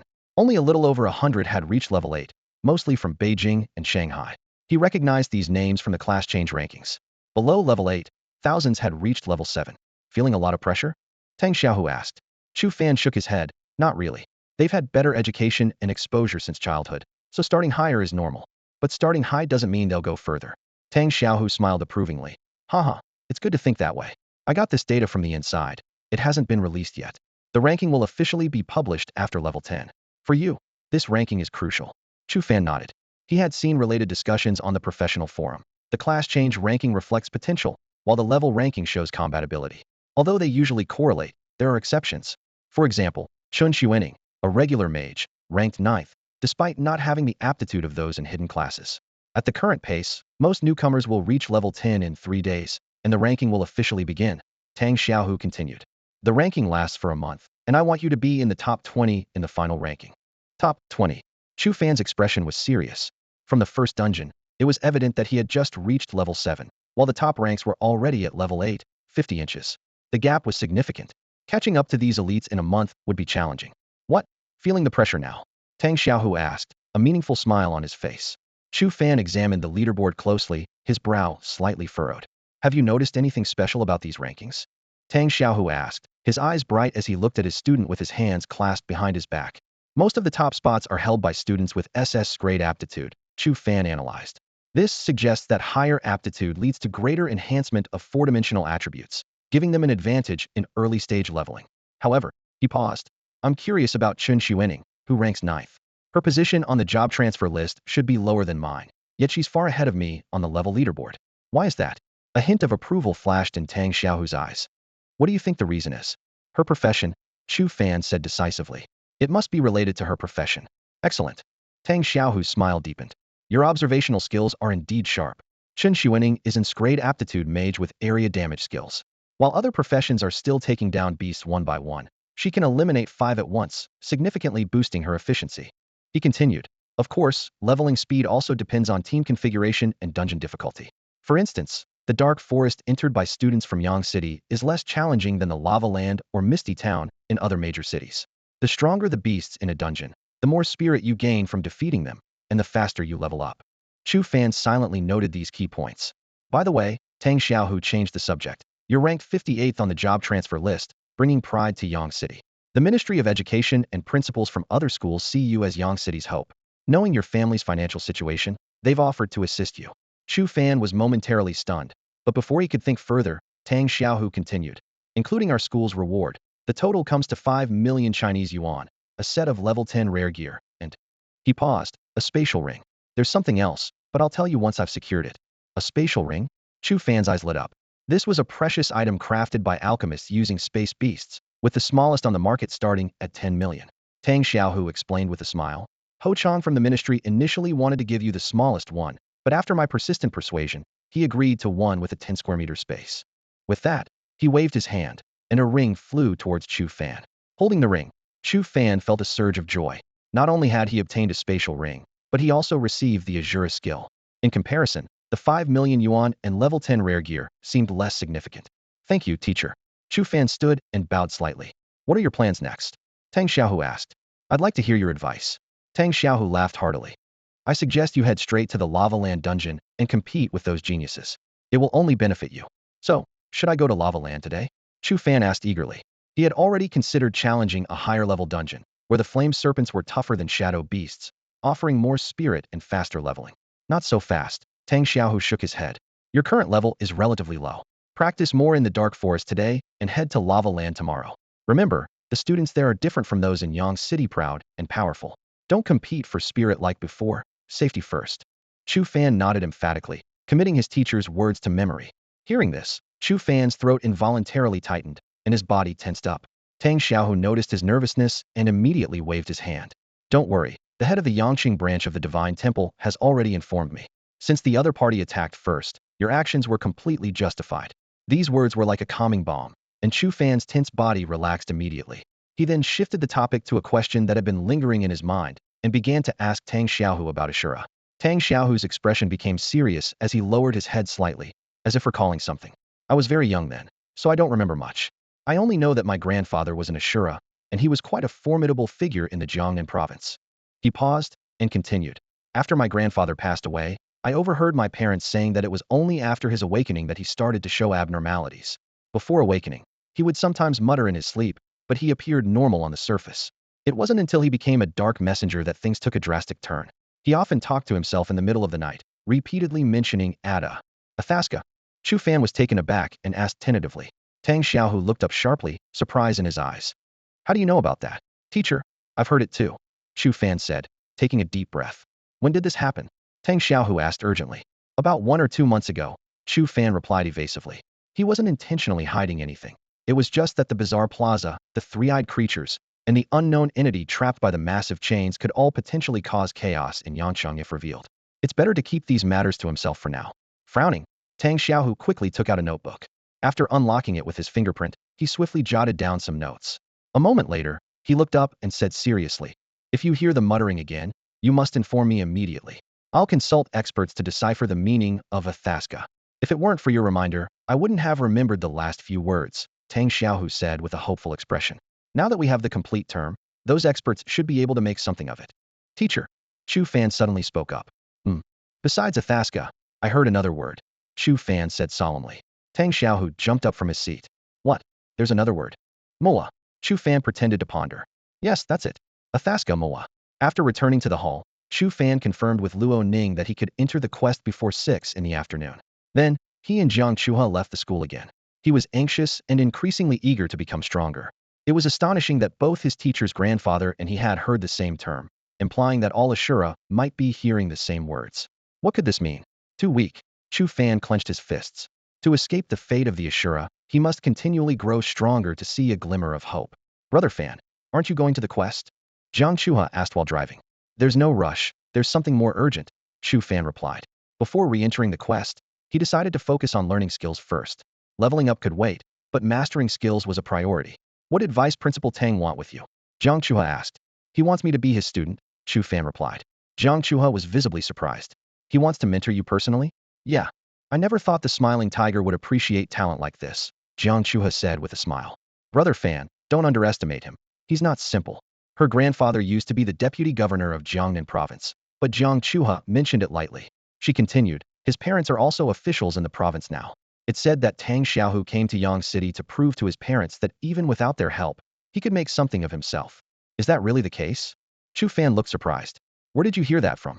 Jiang Chuha stuck out her tongue, looking a bit embarrassed. My dad told me. Thunder One quickly stopped in front of the Yang City Martial Arts Center again. Meanwhile, on the other side, after Chu Fan had left, Tang Xiaohu sat alone at his desk, frowning in thought. After a moment, he raised his wrist and issued a command to his smart bracelet, call Ho Chong. A light screen lit up instantly, showing a middle-aged man in a white coat. Old Tang, what's up? Ho Chong asked with a smile. Did you settle things with Chu Fan? Yes, he's going to Lava Land tomorrow, Tang Xiaohu replied with a slight smile. Remember to apply for 2 slots. That kid will definitely bring Jiang Chuho along. Haha. Ho Chong teased. Chu Fan really has some skills, managing to win over even her. Impressive, impressive. Tang Xiaohu waved his hand, turning serious. Let's get to the point. You weren't very considerate, you know. Chu Fan ranked 58th nationwide in this year's career change list, and you didn't even call to congratulate him. I had to reach out myself. Haha. It's just that I've been busy and haven't gotten around to it. Let me ask you, Tang Xiaohu's eyes sharpened. Is Chu Fan ranked 58th? Yes. How many years has it been since anyone from Yang City made it into the top 100? Chu Fan brought pride to Yang City, didn't he? Yes. Ho Chong's expression became uneasy. What are you getting at? Tang Xiaohu squinted, a meaningful smile on his lips. So, shouldn't the education department reward Chu Fan? Damn. So you've been hinting at this all along. You want a reward from me. Ho Chong said irritably. Aren't the grants from other school principals enough? Not enough? Tang Xiaohu shook his head firmly. How many years has Yang City been unable to hold its head high nationally? Now Chu Fan has brought us pride, and you think it's only worth 3 million and a level 10 rare set? What do you want? Ho Chong asked in a low voice. Tang Xiaohu pursed his lips. A 10 square meter space ring, plus a piece of source crystal. Ho Chong was sipping tea and spat it out in shock. Whoa, that's quite a demand. Old Ho, Tang Xiaohu coaxed. You have to think long term. If Chu Fan can make Yang City famous on the career change list, can't he achieve even more on the upgrade list? And there's still the college entrance exam ahead. You have to invest to reap rewards, don't you know that? Ho Chong swallowed. That's true, but where would the Yang City Education Department get a source crystal? I guarantee, Tang Xiaohu suddenly interrupted. Chu Fan can get into the top 100 of the upgrade list, maybe even the top 50. Ho Chong on the screen paused, then took a deep breath. All right, 110 square meter space ring and a piece of source crystal. You better make sure he gets into the top 100, otherwise. Tomorrow, I want to see those things, Tang Xiaohu said, cutting off the communication. In the office, Tang Xiaohu chuckled to himself. Huh, trying to fool me about not having source crystals? Like I wouldn't know what resources the education headquarters allocated to you. He grew more pleased with himself. Good thing, if Ho Chong hadn't agreed, I'd have to pay for Chu Fan's space ring myself. Now I've saved almost 20 million. This was definitely worth it, definitely worth it. As he spoke, his eyes narrowed into slits again, a smile of triumph spreading across his face. In the fortress-like building of the Yangqing Education Department, Ho Chong sat in his office, watching Chung Feng organize documents. Suddenly, he burst out angrily. Damn it! Does our Yangqing Education Department have any secrets left? Chung Feng paused, a slight smile on her lips. Minister, Tang Xiaohu's father is your superior, so there's really nothing secretive about it. Humph, Ho Chong snorted. Prepare a source crystal and send it to him. Minister, is Chu Fan really worth the investment? This source crystal was meant to reward the top scorer of the Yangqing College entrance exam. Chung Feng asked seriously, putting down the documents. Ho Chong leaned back in his chair, a bitter smile on his face. Barring any surprises, that kid Chu Fan is a shoo-in for Yangqing's top scorer. We're just giving the reward a bit early. Tang Xiaohu tricked us again. We were originally going to reward Chu Fan with money and potions, but now we're also giving away a space ring and a source crystal. He turned to look out the floor-to-ceiling window, overlooking the entire city of Yangcheng, and murmured to himself, I hope Chu Fan won't let me down. Meanwhile, at the martial arts gym, Du Yan, the manager, quickly approached Chu Fan and Jiang Chua, offering to check their VIP cards. She scanned them symbolically and then introduced herself. Hello, I'm Du Yan, the manager at Yangcheng Martial Arts Gym, responsible for reception. Clients with a VIP card can enjoy all services on the first floor for free. Please follow me. Chu Fan was momentarily stunned-free. Last time, this manager helped them skip the line, and now it's free? Knowing that gym expenses start at tens of thousands, even just spending a day there, without entering the training room, costs at least 100,000 for the buffet and exercise. Could it be that just being on the job transfer list grants such privileges? He unconsciously touched his face, wondering if Du Yan had taken a liking to him. Beside him, Jiang Chua frowned slightly, lost in thought. The crowd in the waiting area whispered among themselves at the scene. Look, that's the girl who made it onto the job transfer list. I'm so jealous. Getting on the list lets you skip the line. That blind guy is getting a great deal. I've got an idea. Let's find a friend on the job transfer list to take us along, and we can skip the line like that guy. Yeah, my brother's on this year's list. I'll ask him to bring me. Inside the training room, Chu Fan took out a USB drive. Xiaoming's voice immediately sounded. Hello, Xiaoming detects you're about to learn a skill. Would you like to activate the protective device? Activate. The walls of the training room immediately displayed a layer of protective light. Xiaoming continued. The protective device has been activated for you, enhancing the durability of the training room and isolating it from external surveillance. Please feel free to learn the skill. Chu Fan was impressed by the thoroughness of the service. He quickly aimed the USB drive forward, and a light screen appeared. Skill, Sword Shadow Stream Light, /Asura skill level. A level skill details. Continuously swings a stream of sword energy forward within a 100-meter range, causing widespread damage attack power.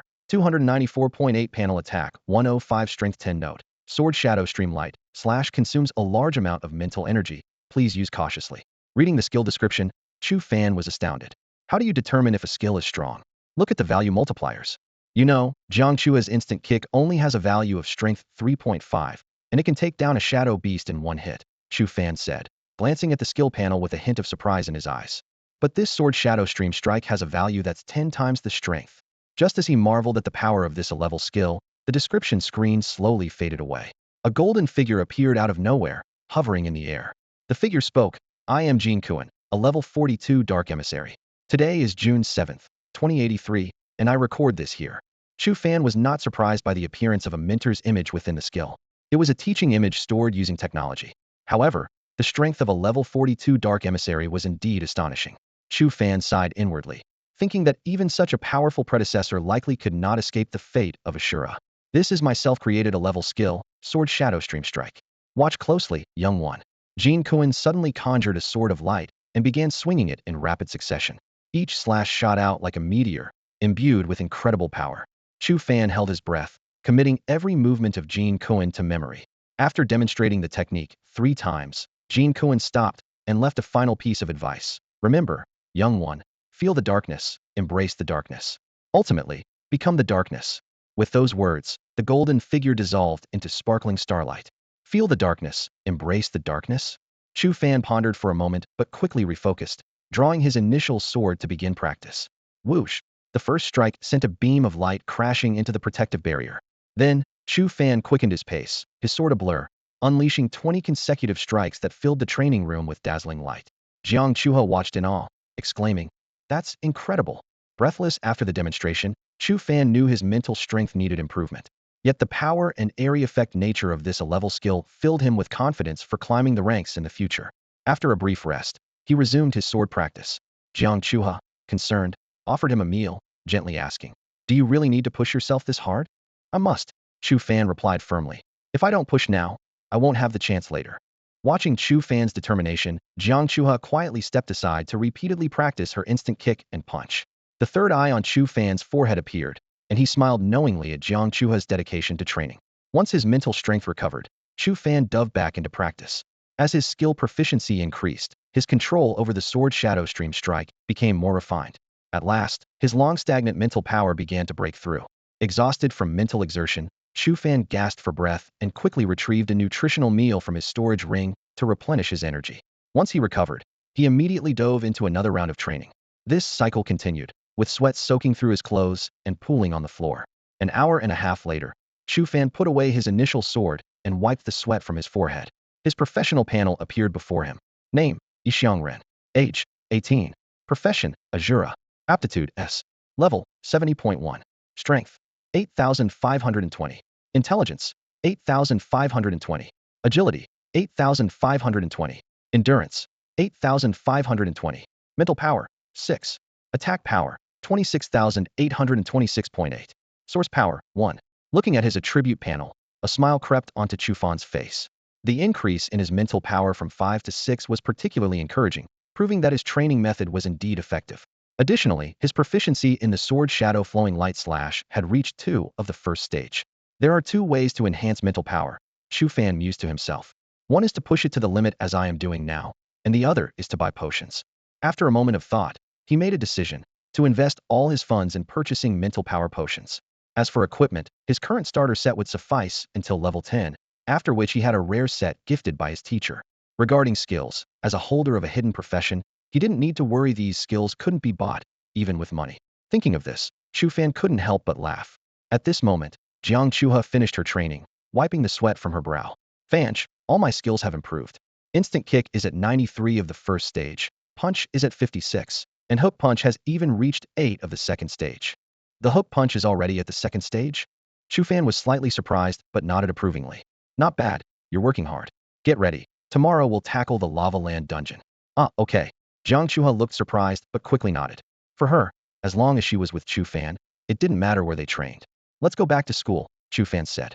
Meanwhile, the hall of Yangqing Martial Arts Center was in an uproar. Someone had brought a relative who was on the transfer list, demanding to cut in line to use the training room. Facing this scene, the administrator, Du Yan, was already sweating bullets. Cousin, I saw someone cut in line with my own eyes, and everyone can attest to it, said a man in his 20s to the slender boy beside him. The slender boy was none other than Liemo, who had once given Chu Fan 2 million. Liemo turned to Du Yan and said, Manager Du, does the Martial Alliance really have such a rule? I'm on the transfer list this year too. Shouldn't I be entitled to this privilege? As soon as he finished speaking, another man and woman stepped forward. We're also on the transfer list. Here are our credentials. The Martial Alliance should recognize them. Du Yan was inwardly distressed. She hadn't expected her quick words to cause such a big problem. Mishandling it could certainly affect the reputation of the Martial Alliance. Just then, the door to a training room opened, and Chu Fan and Jiang Chuha walked out. All eyes immediately turned towards them. There's an open room now. Those 2 cut in line. Yeah, the girl is on the transfer list, but that blind guy obviously snuck in. If they can cut in line, why can't my brother? Cousin, I told you, you can confront them directly. Lemo's cousin watched him anxiously, but at that moment, Liemo stood frozen as if struck by lightning. What's wrong, cousin? His cousin asked with concern. Liemo gritted his teeth and turned to run without hesitation. Hey, cousin, why are you running? His cousin shouted from behind. Don't say you know me. Liemo yelled back without turning his head. This sudden scene left everyone present stunned. The faces of the other 2 professionals turned pale, as if they had seen something terrifying. The black and white Shuangsha? Someone murmured in a trembling voice. What is the black and white Shuangsha? A relative of the 2 asked in confusion. The girl glanced at her cousin with a wry smile. That boy with his eyes wrapped in cloth is the top of the transfer list in Yang City this year. Just because he can cut in line doesn't mean we can too. Sorry. With that, she left the scene without looking back. The male professional also glared angrily at his relative before turning and leaving quickly. The crowd seemed to be frozen in place. It took a while before someone regained their senses. Yang City's first? That blind guy? Damn. Du Yan's eyes darted around, and she quickly put on a professional smile. Yes, he is Yang City's #1 on the transfer list. Letting him cut in line, is there a problem with that? Everyone misunderstood. It's because of his status, not the girls. Everyone lowered their heads, and the scene fell into silence, with no one raising any objections. Du Yan secretly breathed a sigh of relief, thinking that the matter might be glossed over. Chu Fan's ears twitched slightly, and a faint smile appeared at the corner of his mouth. Under the gazes of admiration, envy, or astonishment, he and Jiang Chuha left the scene side by side. In China, only the Divine Shrine and the government have the authority to enter dungeons, and the government has delegated this authority to schools. For Chu Fan, the only way to enter a dungeon is through school. When the 2 returned to the elite building's lobby, Tang Xiaohu was already waiting there. He looked around the empty hall and sighed. In the whole school, only you 2 are willing to enter the dungeon again. Leader, that's normal, Luo Ning explained. After all, they're just kids. There aren't many with a mindset like Chu Fan's. Once they adapt, they'll naturally enter the dungeon more frequently. Tang Xiao nodded and said briefly, let's begin. Luo Ning pressed a button on his smart wristband, and a black portal slowly appeared. Go on. Remember the key to leveling up, Tang Xiaohu reminded. Thank you, teacher. Chu Fan and Jiang Chua held hands and stepped into the portal together. The familiar cold and damp sensation hit them as they found themselves once again in the dark forest. Fan, should we go straight to kill the boss? I want to see if I can punch it to death now, Jiang Chua said excitedly, clenching her fists. Chu Fan looked at the enthusiastic girl and slightly twitched his lips. No rush. Let's start with the smaller creatures. Oh, where do we start? Chu Fan's lips curled into a smile. This time, we'll kill them all, leave none behind. Two figures darted through the dark forest, followed by a horde of enraged shadow beasts. Their mouths gaped wide, roaring thunderously. As they moved forward, more shadow beasts joined the chase, quickly amassing over 20 low-level monsters. Together, they pounded the ground, making it tremble. Fan, what are we doing? Jiang Chua asked while running. Chu Fan's lips curved into a mysterious smile, luring the monsters. In the shadowy forest, the darkness was suffocatingly silent. Every so often, a faint chirp echoed through the towering trees, piercing the stillness.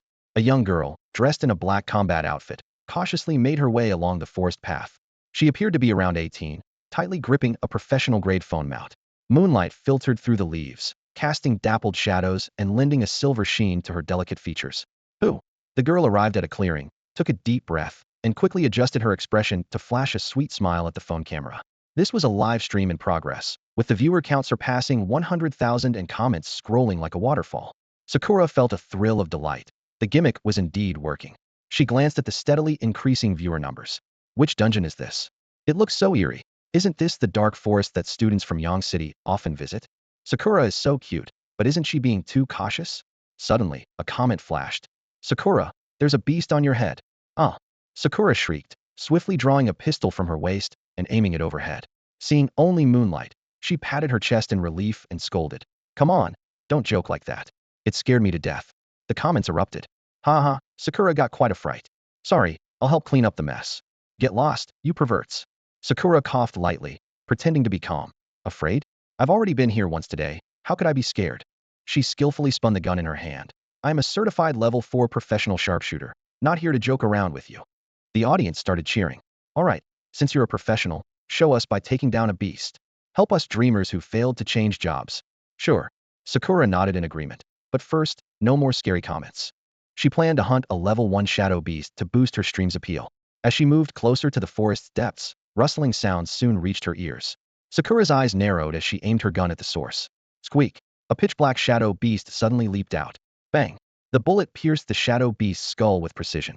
Sakura stylishly blew at the gun's muzzle. A mere beast, nothing more. The comments exploded. Amazing. Is that what a beast looks like? Gross. Sakura must be one of the top students in Yang City. Sakura flashed her signature toothy grin. Not really. There are plenty of capable students in Yang City. I still have to keep working hard. The stream's popularity continued to soar, soon surpassing 300,000. The screen was filled with gift effects, including 10 space shuttles from a viewer with the ID Lonely Heart. Thank you, Lonely Heart, for the space shuttles. Sakura said happily, thinking she could now afford a clearing pill. Just then, Lonely Heart sent a message. Is this the Dark Forest dungeon? Sakura nodded in response. Oh, this instance is a bit weak. We're in the Lava Lands instance, and the flame serpents here are much stronger than the shadow beasts. Sakura watched the barrage of comments flooding in, feeling a bit anxious. Brother Gushin, thank you for the gift, but I don't add people on personal V messages, she politely declined. You must be a professional from a small city, right? I'm from Yang City, Gushin persisted. What's the highest level you can reach in your beginner instance? I reached level 4 before exiting the instance, Sakura answered honestly. The chat erupted in laughter. Gushin seized the moment. Haha, I'm from the Capital Experimental School, and I'm already at level 7. In a place like yours, I'd undoubtedly be the top player. This slightly condescending remark irked Sakura. Brother Gushin, our Yang City may be small, but we're not as weak as you say. She couldn't help but retort. However, just then, danger struck. Sakura turned around warily to find 5 level 2 shadow beasts glaring at her. The sight left her at a loss, her face turning pale. It's over, I can't beat them. Sakura was on the verge of tears. Gushin added fuel to the fire. You're only level 4, facing this alone? Unless one of your strong Yang City players comes to save you. He emphasized the word strong sarcastically. Just as Sakura was sinking into despair, a mysterious shadow dashed by, skillfully tapping the heads of the 5 shadow beasts. The fierce creatures suddenly lost interest in her and chased after the shadow instead. Before Sakura could catch her breath, the ground began to tremble. She looked out in horror to see a massive army of shadow beasts pursuing two human figures in the distance, creating a spectacular scene. The audience gasped in unison at the astonishing scene unfolding before them. Two humans were being relentlessly pursued by a large horde of strange beasts, creating a chilling spectacle. Did they disturb a nest of these creatures? With so many shadow beasts, they don't stand a chance, someone exclaimed from the crowd. Sakura, quickly, follow them and see what's happening. Sakura stood still, her eyes flickering with uncertainty. She had keenly noticed a mysterious dark figure briefly touch five of the shadow beasts, causing them to abandon their chase of her and instead pursue the two humans. This figure's identity and intentions filled her with curiosity. After a moment's consideration, she decided to follow the beast horde from a distance to uncover the truth. In the dim forest, Chu Fan and Jiang Chuha were engaged in a thrilling, beast-catching mission. They darted through the shadowy woods, skillfully striking the shadow beasts just enough to provoke them without fully engaging. This unique tactic quickly proved effective. The number of pursuing shadow beasts swelled rapidly, soon surpassing 1,000. Even the battle-hardened Jiang Chuha felt a chill as she glanced at the surging beast horde behind them. Sakura, holding a camera, maintained a safe distance while following them. The viewers of the live stream were in an uproar, shocked by the terrifying scene. Oh my god, the shadow beasts are multiplying. Wait, it seems like they're deliberately luring these creatures. What kind of strategy is this? The audience bombarded the chat with questions for Gu Xian, but he remained silent, as if he had vanished. Finally, a towering mountain came into view. Chu Fan suddenly halted, gasping for breath. Despite his physical exhaustion, his mental energy remained strong, crucial for the skill he was about to unleash. Jiang Chuha stood beside him, her face pale as she looked at the overwhelming 2,000 shadow beasts charging forward. Even if I kicked them one by one, I'd never finish them all. Step back, Chu Fan instructed with a smile, drawing his initial sword and turning to face the frenzied horde. Fan, are you going to use that move? Jiang Chua's eyes sparkled with excitement. Yes, step back and be careful. Obediently, Jiang Chuha retreated, watching Chu Fan's resolute figure with admiration. So cool, she thought to herself. The shadow beasts charged madly, trampling over each other in a chaotic frenzy. Chu Fan's lips curled into a smile. With their limited intelligence, this chaotic formation perfectly suits my attack range. Grasping his long sword, he took a deep breath and let out a low shout, sword shadow flowing light slash. In an instant, countless streams of sword energy cascaded like a galaxy, cutting down everything in their path. Whether first level or fifth level shadow beasts, they were all severed and reduced to ashes. The breathtaking sight left Jiang Chuha stunned. While other students required teamwork to handle beasts of similar strength, Chu Fan, a newcomer, was single-handedly slaughtering nearly 2,000 beasts. From a distance, Sakura stood agape, hardly able to believe her eyes. Through her livestream, countless viewers witnessed this awe-inspiring momentous seemingly frail young man, wielding a long sword, sweeping through the horde like a hero from a movie, demonstrating what it truly meant to take on 1,000 foes alone. Hiss! The audience in the live stream gasped in amazement as comments flooded the screen like a snowstorm.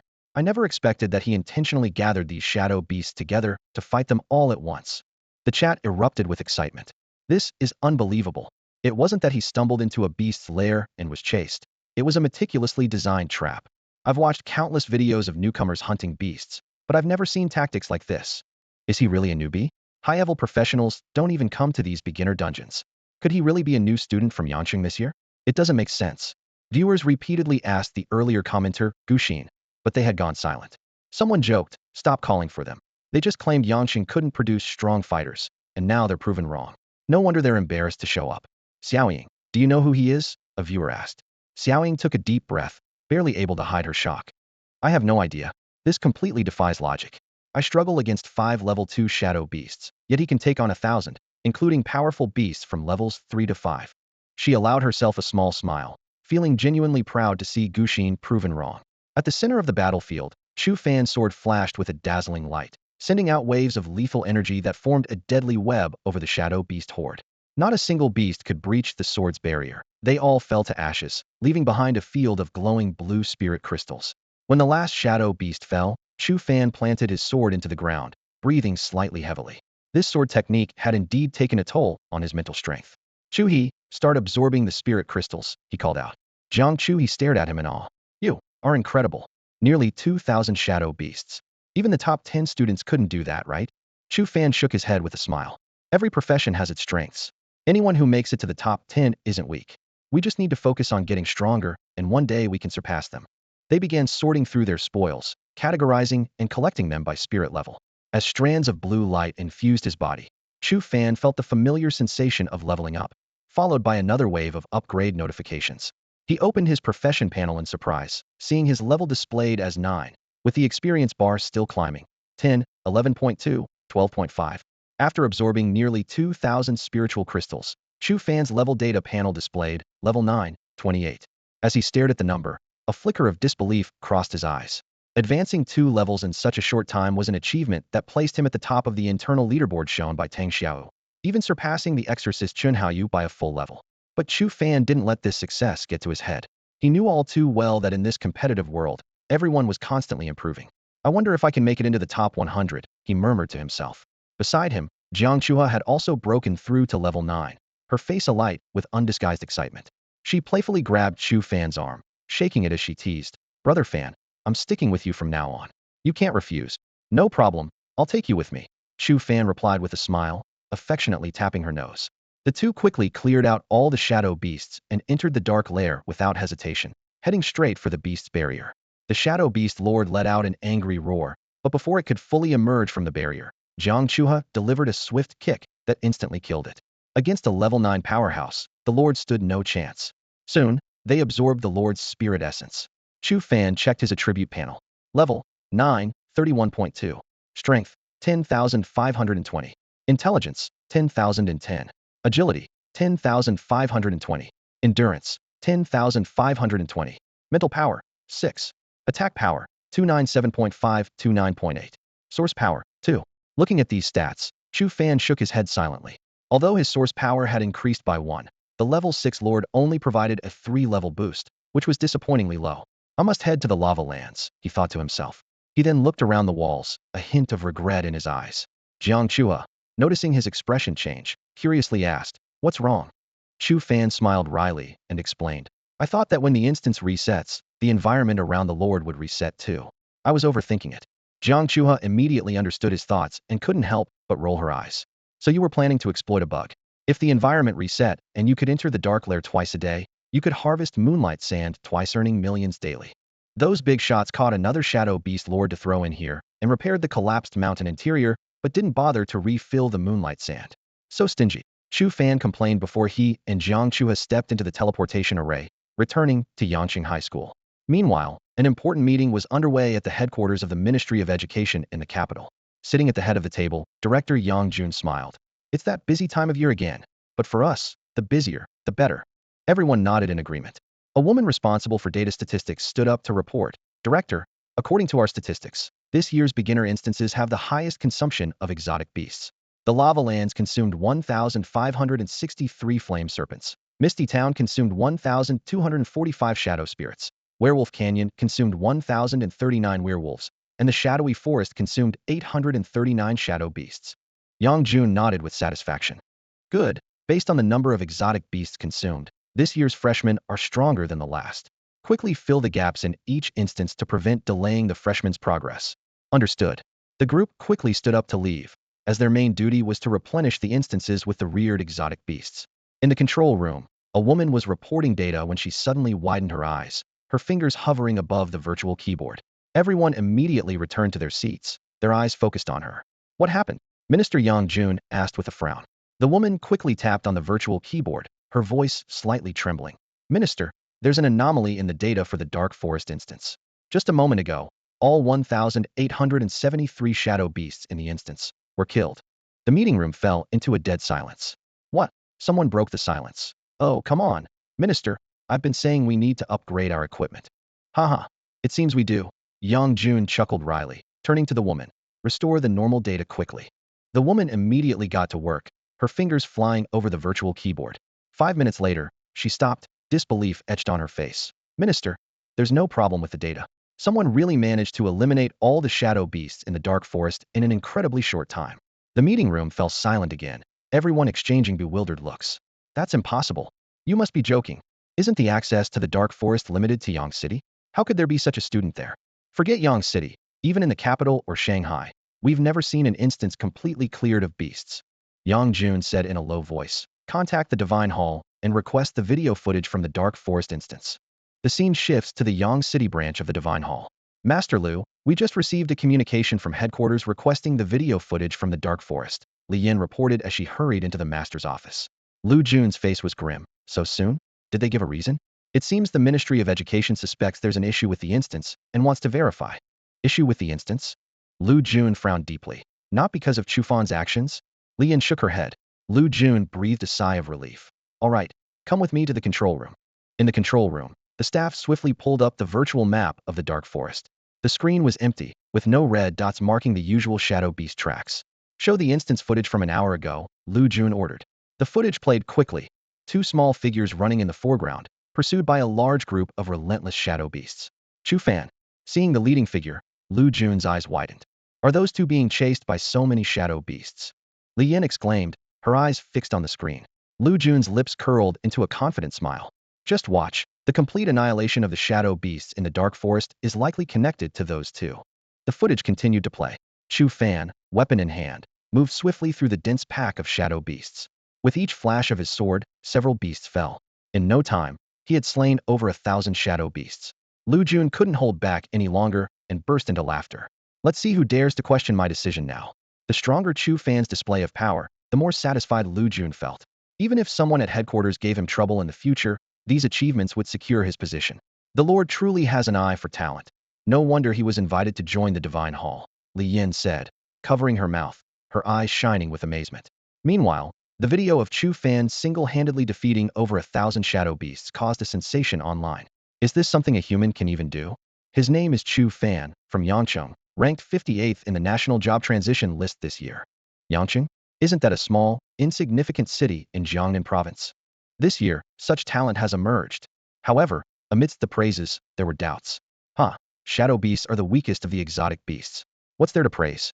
Any new student from the capital or magic city could do that. Let him try the lava land. The ordinary beasts there are stronger than the Dark Forest's lord.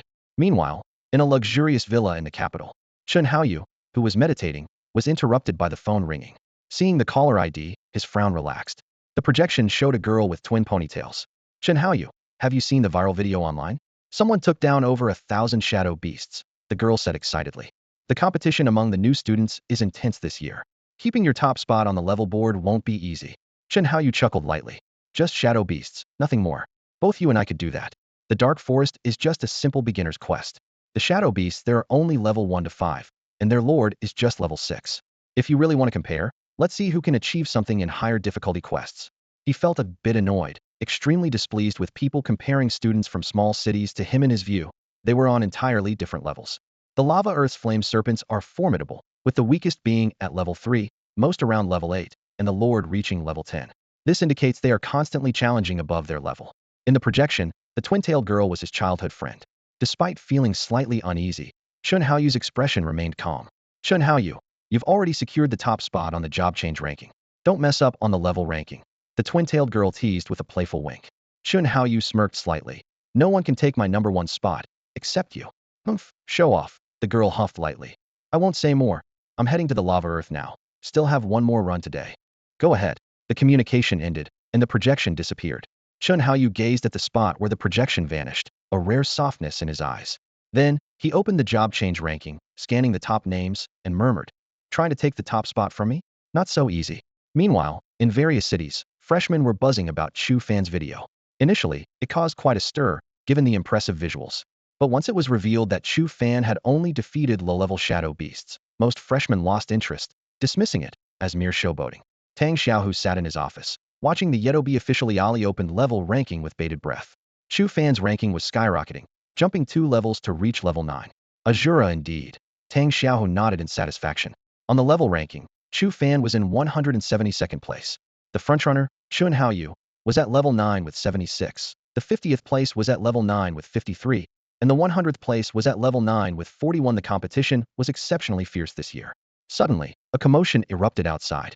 Tang Xiaohu vanished from his seat and appeared in the hall, where he saw Chu Fan and Jiang Chuha emerging from the portal. How did it go? Tang Xiaohu approached them. Teacher, I've reached level 9. Chu Fan respectfully reported.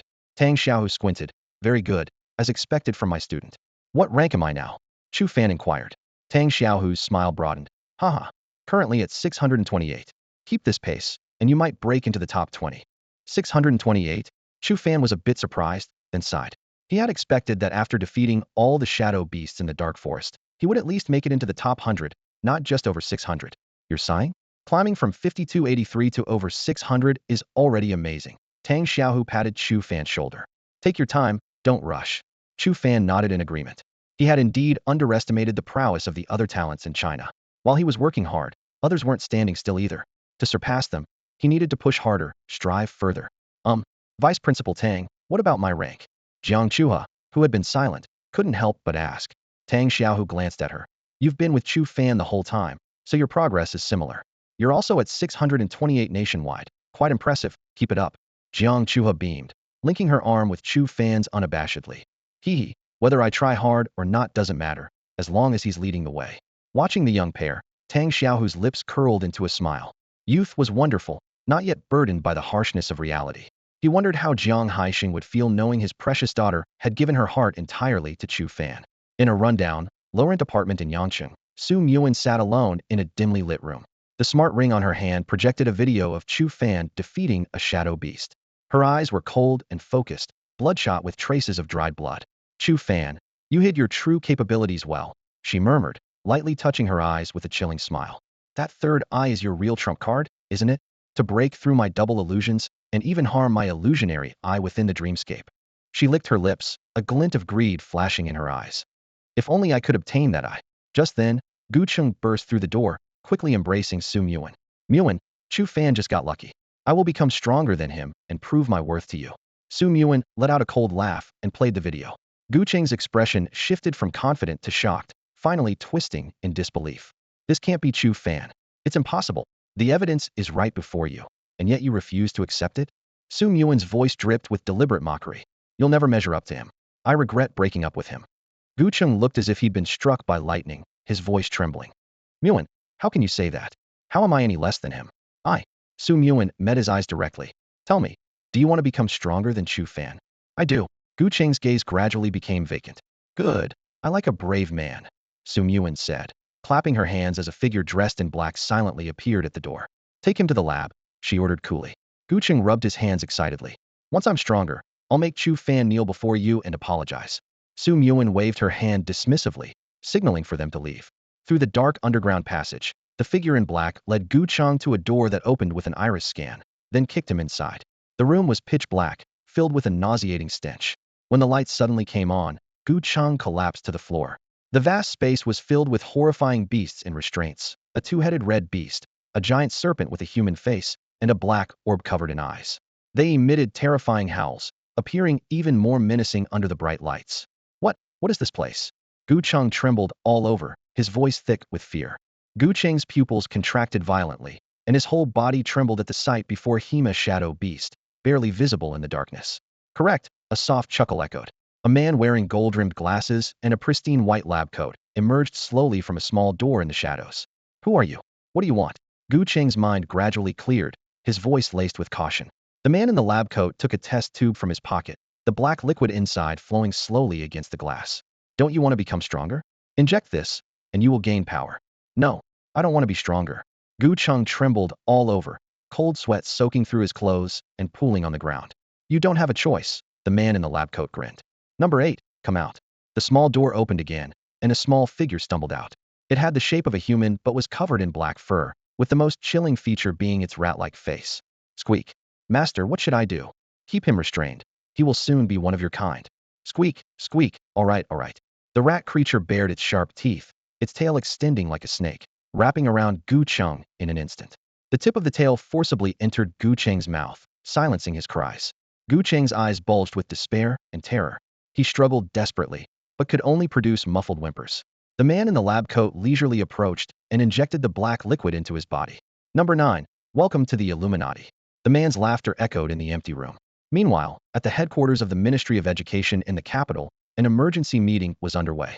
Yang Jun watched the footage from the Temple of Divinity showing the shadowy forest, lost in prolonged silence. Other senior leaders present were also frowning. They faced a tricky problem. The shadow beasts in the shadowy forest had been completely wiped out, and replenishing over 2,000 beasts in the short term was almost impossible. How many shadow beasts are left in the beast containment area? Yang Jun asked. A burly man responded immediately. Minister, there are over 500 left. However, We've discovered a new gathering spot for shadow beasts and have sent people to capture them. How long will it take? We can fill the gap within 2 days. Yang Jun tapped the table with a wry smile. 2 days, huh? That kid has certainly given us a challenge. 500 shadow beasts aren't nearly enough for the new students to hunt. He paused briefly, temporarily closed the shadowy forest instance, and reopened it in 2 days. As soon as he said this, someone raised a concern. Minister, where will the students of Yang City go to level up? The shadowy forest has always been their beginner instance. More difficult instances aren't suitable, and easier ones would hinder their leveling efficiency. This is a first, Yang Jun sighed. Who would have thought someone could clear out an entire instance of beasts in one go? This Chu Fan is impressive. He pondered for a moment. Special circumstances require special measures. Let them choose other instances freely. Inform Ho Chang to explain the situation to the schools in Yang City. In the office of the Yangqing Education Department, Ho Chang hung up the call, gritting his teeth with a sullen expression. Damn it, that kid is always causing trouble for me. With a wave of his hand, the massive screen on the wall lit up instantly. Connect with the principals of the 24 schools. Ho Chang ordered. As the beep, beep, beep of the call sounded, the images of the various school principals appeared on the screen one by one. Tang Xiaohu appeared on time, an unusual sight that caught the attention of Huang Peng, the principal of Yangqing High School. Wow, old Tang isn't late for once. Is the sun rising from the west? Huang Peng joked, his face beaming. Tang Xiaohu just smiled and didn't respond. I'll let it slide since your school produced Chu Fan. Huang Peng snorted and turned to Ho Chang. Minister Ho, why have you gathered us here? Other principals chimed in. Exactly, with the college entrance exams approaching, we're all extremely busy. These formalistic meetings really need to change. Already irritated, Ho Chang snapped. Anyone who doesn't want to attend can leave now. At this, all the principals fell silent. Ho Chang scanned the group and said solemnly, I've called you all here for something that concerns everyone. Don't tell me Tang Xiaohu has changed his mind about letting Chu Fan go to the lava land. Huang Peng asked urgently. Old Tang, it's not right to back out now after the sponsorship has been given, is it? Facing Huang Peng's questioning, Tang Xiaohu simply squinted slightly and remained silent. Damn, Minister Ho, look at him. Huang Peng, his earlier good mood gone, huffed in frustration. Quiet down. Ho Chang interrupted sharply. It's not about that, but it does concern Chu Fan. At this, all the principals immediately straightened up, their expressions tense. After all, Chu Fan was currently a top priority in Yangqing, and his every move was crucial. That kid, Ho Chang began slowly, has wiped out all the shadow beasts in the dark forest. The meeting room fell into a dead silence, followed by a collective gasp. No way that intense. There must have been at least 2,000 shadow beasts in the dark forest. This is a first in the country. Huang Peng immediately felt a surge of pride. Huh. I always said we should fully nurture talent like this. That's why I volunteered to sponsor him. This kid really resonates with me. But he quickly noticed the others were silent and asked in confusion, what's wrong? Isn't it a good thing that Chu Fan is impressive? We can't be jealous just because he's not from our school. Remember, he's a student of Yangqing. A female principal spoke up. Principal Huang. The problem is he's killed all the shadow beasts.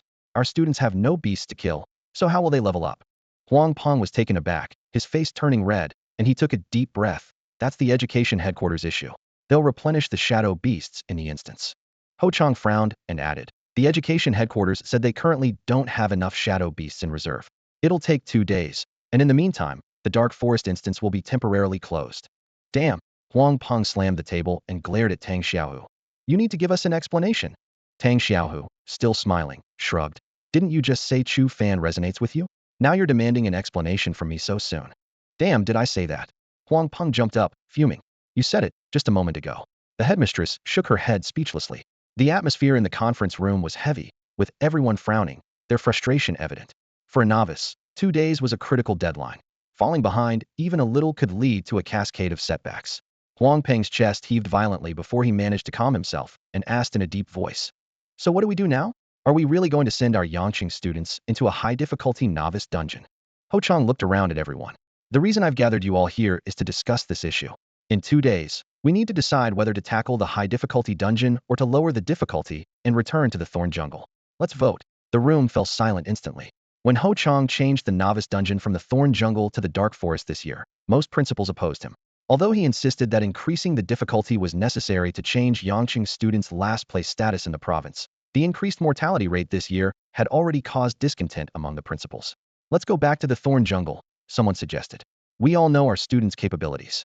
They need to gang up to defeat beasts of the same level, while students from big cities can single-handedly kill higher-level beasts. The gap is too big. It's all that Chu Fan kid's fault, another person grumbled. If he wants to level up, fine, but wiping out all the beasts in the dungeon? Sending this troublemaker to a high-difficulty dungeon alone seems like a wise move. Ho Chang scanned the room and saw that all the principals leaned towards lowering the difficulty. He sighed softly. Tang Xiaohu, what do you think? Tang Xiaohu had a faintly amused expression. Everyone's opinion is my opinion. As long as Chu Fan goes to the high-difficulty dungeon, that's enough. Yangqing can only rely on him now. Can we really depend on the students sitting here? Damn it, someone slammed the table. Tang Xiaohu, are you belittling our students again? Even if it's true, could you be a bit more subtle? Tang Xiaohu maintained his smile. I'm not being subtle enough. Everyone, just keep an eye on the students you're sponsoring and see how far they can go. He emphasized the word sponsoring and then disconnected from the conference call. In the parking lot of the professional trading market, the Thor 1 landed slowly. Chu Fan and Jiang Chuha disembarked and headed straight for the market. Chuha, where's the moonlight sand? Chu Fan asked. Jiang Chuha hesitated, her eyes darting to Chu Fan frequently, before quickly taking a bulging bag from her chest. Chu Fan remained calm, though he was secretly surprised it was a spatial item, and from the looks of it, a necklace. A treasure worth millions, indeed a little rich lady. Here you go. Jiang Chuha handed over the bag. Why does it smell nice? Chu Fan wondered, sniffing the air. Jiang Chua's face turned crimson instantly. 10 minutes later, the two emerged from the market. They sold 125 pieces of moonlight sand at 20,000 each, totaling 2.5 million. Chu Fan insisted on giving Jiang Chua half, transferring 1.25 million to her, citing, the number doesn't sound nice, as his reason. Jiang Chua pouted but reluctantly accepted the money. Including the 2 million from the dungeon's fortune-bringing child, minus the 40,000 spent at the Yangqing Martial Arts Hall, Chu Fan's savings amounted to 3.21 million. But before he could warm his hands with the money, he spent it all on mental enhancement potions. Sitting in the car, Chu Fan took out a transparent bottle containing a blue liquid, the brain matter of a fifth-tier beast, the earthly water jellyfish. TSK, 3 million gone just like that, he lamented, gazing at the bottle. They say warrior mages are the money-burning professions, but compared to an Asura, they're nothing. Chu Fan held a bottle containing the brain matter of a fifth-tier exotic beast known as the earth core jellyfish. This small container held precious materials worth 3 million. The brain matter came from 3 earth core jellyfish, named for their jellyfish-like appearance and their habitat deep underground. Unlike the lowest-tier shadow beasts, exotic beasts above the third tier drop materials when defeated. These valuable materials have given rise to a unique profession: hunters. These individuals traverse various exotic lands, facing danger to hunt exotic beasts for materials.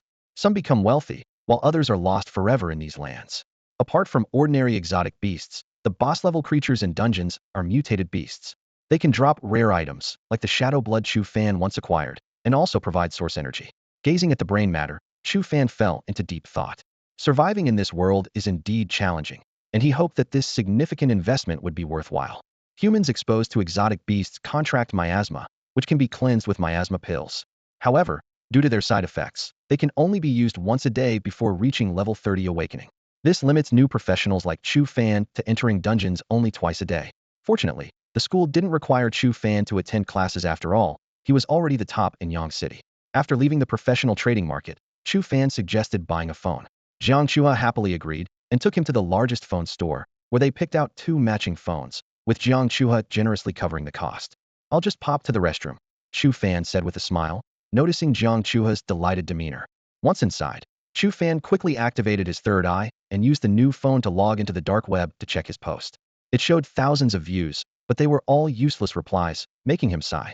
Driving the Thunder God 1, the two soon arrived outside the Yang City Martial Arts Hall. At this moment, Jiang Chua's other phone rang. She glanced at the caller ID, looking reluctant. Why aren't you answering? Chu Fan asked. I don't want to, Jiang Chua replied, her face cold, though the phone continued to ring. Go on, answer it, Chu Fan encouraged. Reluctantly, Jiang Chua answered the call, and a commanding voice came through. I've arranged for your brother to pick you up. Hearing this voice, Chu Fan felt awkward. It was clearly Jiang Chua's father. Pick me up for what? I'm not coming back, Jiang Chua said coldly. Not coming back? Do you think I can't control you? Jiang Haixing retorted angrily. Yang City Martial Arts Hall, your brother is waiting for you there. With that, he hung up. Jiang Chua bit her lip, saying nothing. Was that your uncle? Chu Fan asked tentatively. Jiang Chua nodded, and Chu Fan said, take care of your business. We can go to the lava land together tomorrow. Chu Fan chuckled. Jiang Chua glanced at him, then got out of the car and quickly walked around to the passenger side to carefully help Chu Fan out. I'll walk you in. Meanwhile, inside the lobby of the Yangqing Martial Arts Hall, A handsome man in a tailored suit and sunglasses was lounging lazily on a leather sofa in the VIP area. He was holding a piece of fruit in one hand and scrolling through his phone with the other. On the screen, a female streamer in a tight sports vest was energetically practicing boxing, her sweat glistening and trickling down her neck. Boss Lee, a young man with dyed yellow hair suddenly rushed over, looking flustered. The handsome man glanced up, displeased. Why are you in such a panic? Can't you see I'm studying? The young man glanced at the screen and twitched his mouth. Studying? Watching sports, you call that studying? It seems you misunderstand me. The handsome man chuckled, pointing at the screen. This is Yin Yan, a top student from Jiangnan Martial Arts University, a level 28 martial artist. Watching her stream is definitely studying. Right, right, you're absolutely right. The young man nodded repeatedly, lowering his voice. Boss Lee, I just saw a Raytheon 1 parked outside. Your sister's here. Damn. The handsome man's expression changed abruptly as he swiftly closed the live stream. Why didn't you tell me sooner? He sprang up from the sofa and hid behind a pillar, keeping a close watch on the outside. The young man watched this unfold, secretly amazed. Who would have thought that Jiang Dali, the founder of Dali Pharmaceuticals, would be afraid of his own sister? If this got out, it would surely shock many people. Jiang Dali hid behind the pillar, eyes fixed on the parking lot. I heard my sister's dating someone. I want to see which bastard dares to get involved with my sister. Not far away, Jiang Chuha was walking slowly with Chu Fan. Hey, a blind man. Jiang Dali was taken aback, suddenly appearing in front of them, his face stern. Chuha, who is this? Jiang Chuha paused, releasing Chu Fan's arm. Where's your car? I'll go with you. Chu Fan felt a jolt in his heart, thinking, so this is my future brother-in-law? No rush, Jiang Dali said, staring at Chu Fan. Introduce him to your brother first. Just as Chu Fan was about to speak, Jiang Chuha interjected. Don't cause trouble, or I'll tell mom you're bullying me. Hey, who's bullying whom? Jiang Dali tilted his chin, revealing a purple bruise. Look, this hasn't healed yet. Oomph, serves you right for bullying me. Jiang Dali chuckled, then suddenly turned serious. Chuha, I can let you have your way in other matters, but dating is serious. Your brother has to ensure it's right. The world is complicated, and you're so young. I'm worried you'll be deceived. He then turned to Chu Fan. Are you and Chuha classmates? Same school, different classes, Chu Fan nodded. The career transition day has passed. Did you successfully transition? What are your qualifications? What's your profession? Jiang Dali fired off questions. Before Chu Fan could answer, Jiang Chuha raised her chin proudly. Career transition rank 58, Yangqing's number 1, hidden profession. Much better than you. I remember you were ranked over 500 back then. Jiang Dali's eyes widened. Career transition rank 58, Yangqing's number 1? You. Just lucky. Chu Fan said modestly. Lucky. Jiang Dali scoffed. Anyone who makes the career transition list isn't just lucky. He took a deep breath. I admit I underestimated you. But do you think such strength is enough to be with my sister? Do you know who my sister is? In Yangcheng, there may not be many suitors, but in the provincial capital, there are plenty of outstanding young men who would line up to pursue her. Do you think you can compare with them? Chu Fan's expression remained calm, and he didn't say a word. In that instant, a swift and precise punch shot out, striking Jiang Dali squarely on the chin. Damn! Jiang Dali exclaimed, clutching his chin as he staggered back a couple of steps, his face contorted in pain. The scene left Chu Fan stunned. The clean and fluid uppercut was executed flawlessly. No wonder Jiang Chua's punches had advanced to the second tier so quickly. She had been secretly honing her skills all along. How could anyone else compare to her? Besides, Jiang Chua's voice was icy. Even if he's not the strongest, what does it matter? Do I, Jiang Chua, need to assess a man's strength before choosing him? Her words left both Chu Fan and Jiang Dali momentarily speechless. Without a backward glance, Jiang Chua walked straight towards the sports car parked nearby. It was Jiang Dali's vehicle. Jiang Dali looked at Chu Fan with a serious expression. Chu Fan simply offered a friendly smile and shrugged helplessly. Humph, Jiang Dali snorted. The ranking board will open soon, and that will be the true test of a new student's strength.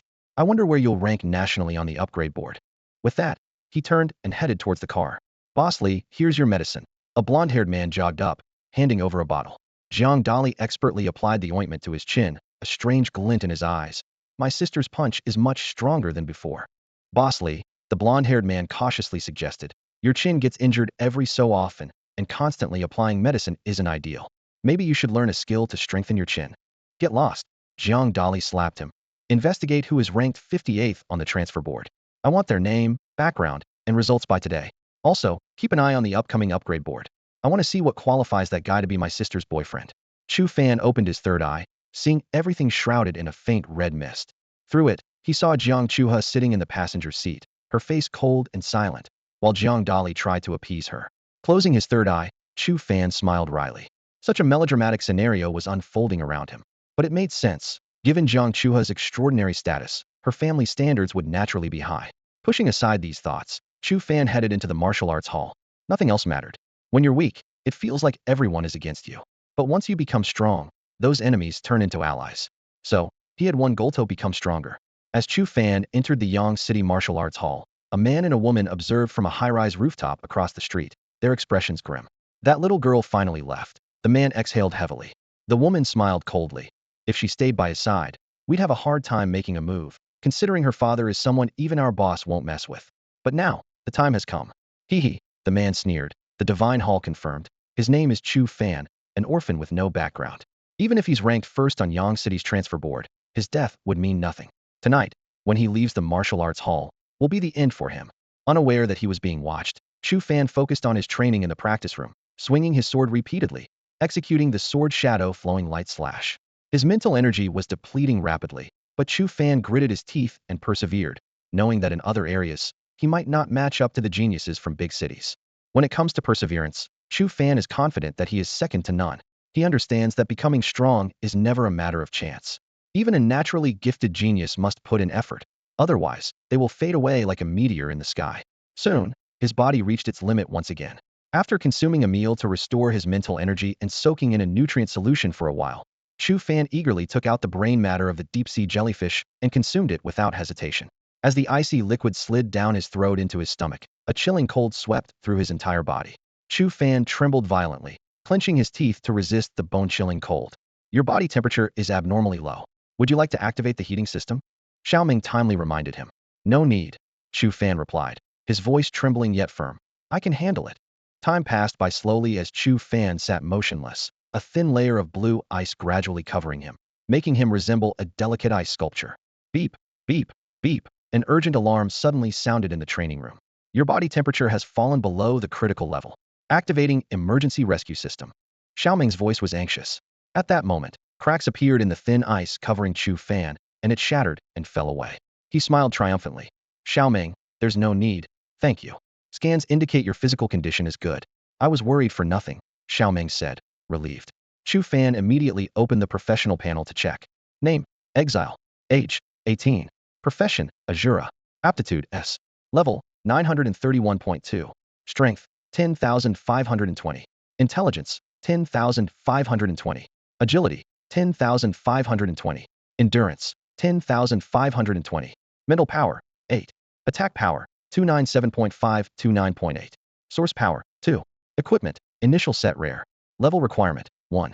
Skills, Wave Perception Tier 2, 11. Tenacity Tier 1, 8. Block Tier 1, 6. Sword Shadow Glimmer, / Tier 1, 2. Seeing that his mental power had only increased by 2 points, Chu Fan's expression turned grim. 3 million for just this little improvement? No wonder they say powerful professions are money pits. But then he thought of something. Previously, with only 5 points of mental power, he could unleash the Sword Shadow Glimmer / 20 times consecutively. Now, Chu Fan suddenly stood up and swung his sword forward. Streams of sword energy blasted out continuously until he stopped, pale-faced. 35 times in a row. A smile appeared on his lips. The increase in mental power wasn't just about the number of times he could cast. The reserves of mental power were crucial. Previously, he would be exhausted after 20 times, but now, even after 30 times, he remained composed. This was the true significance of increased mental power. Keep earning money to buy more mental power-enhancing drugs, Chu Fan muttered excitedly to himself. Ding. Just then, his newly purchased phone rang. Chu Fan picked it up, and his heart skipped a beat. The dark web post had finally received a reply.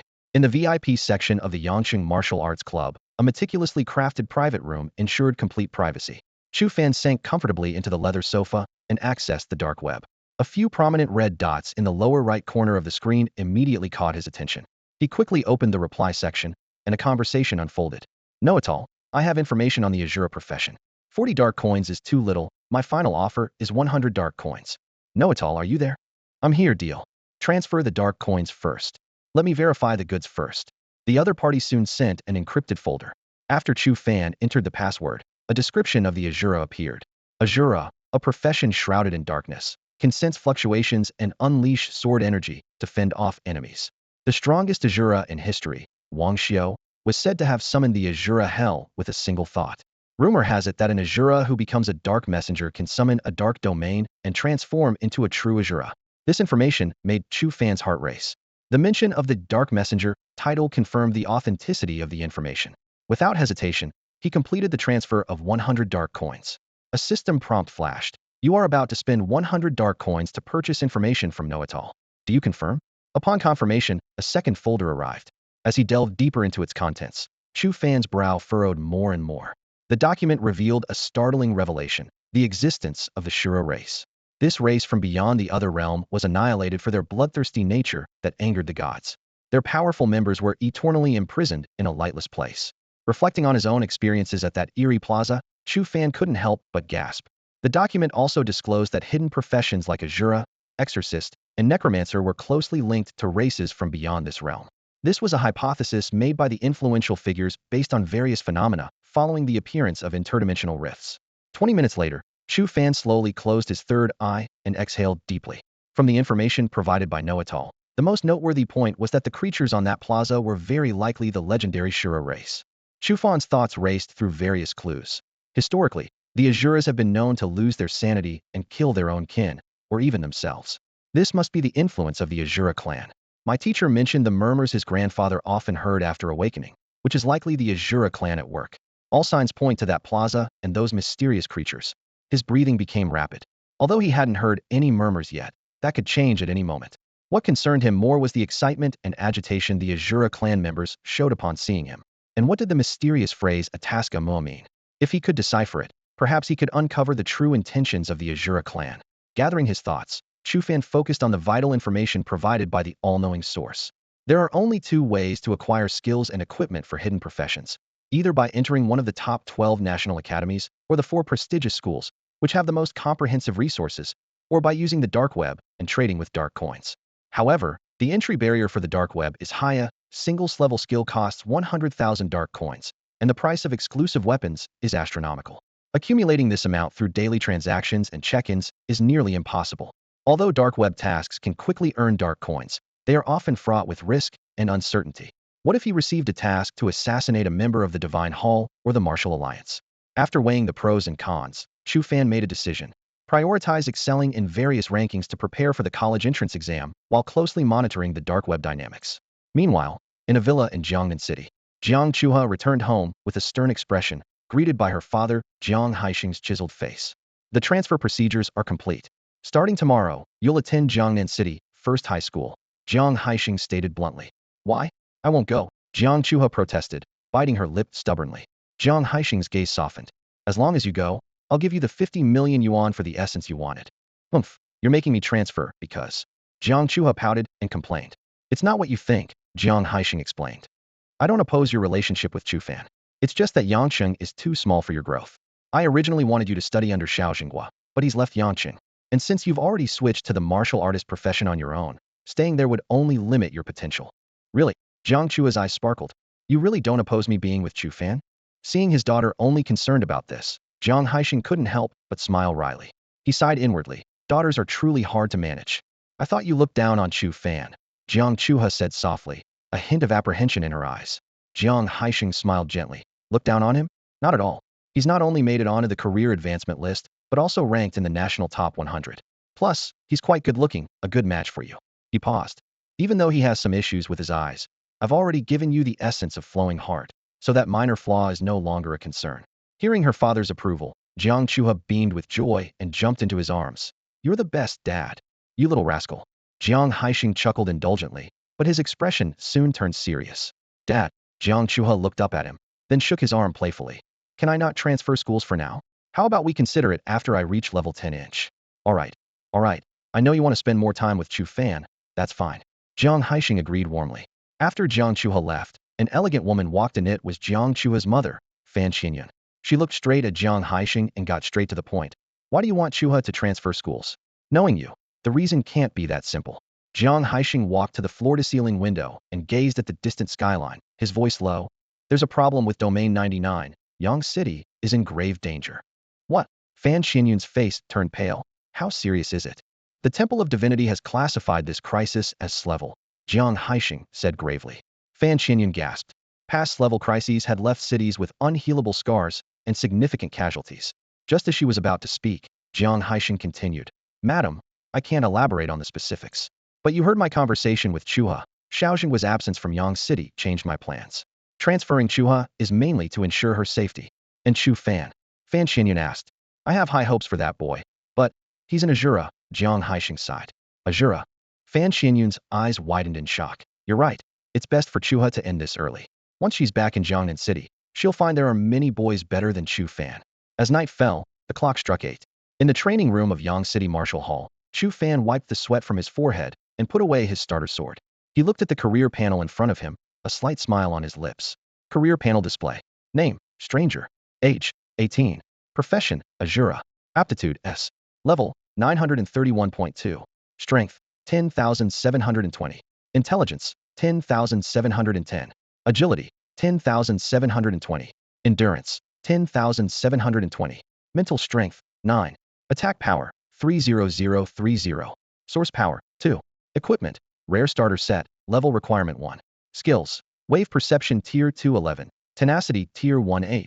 Block tier 16. Sword shadow glint, / tier 13. My attributes have increased by another 2 points. And most importantly, my mental strength and sword shadow glint / proficiency have improved, Chu Fan said to himself contentedly, then turned and left the training room.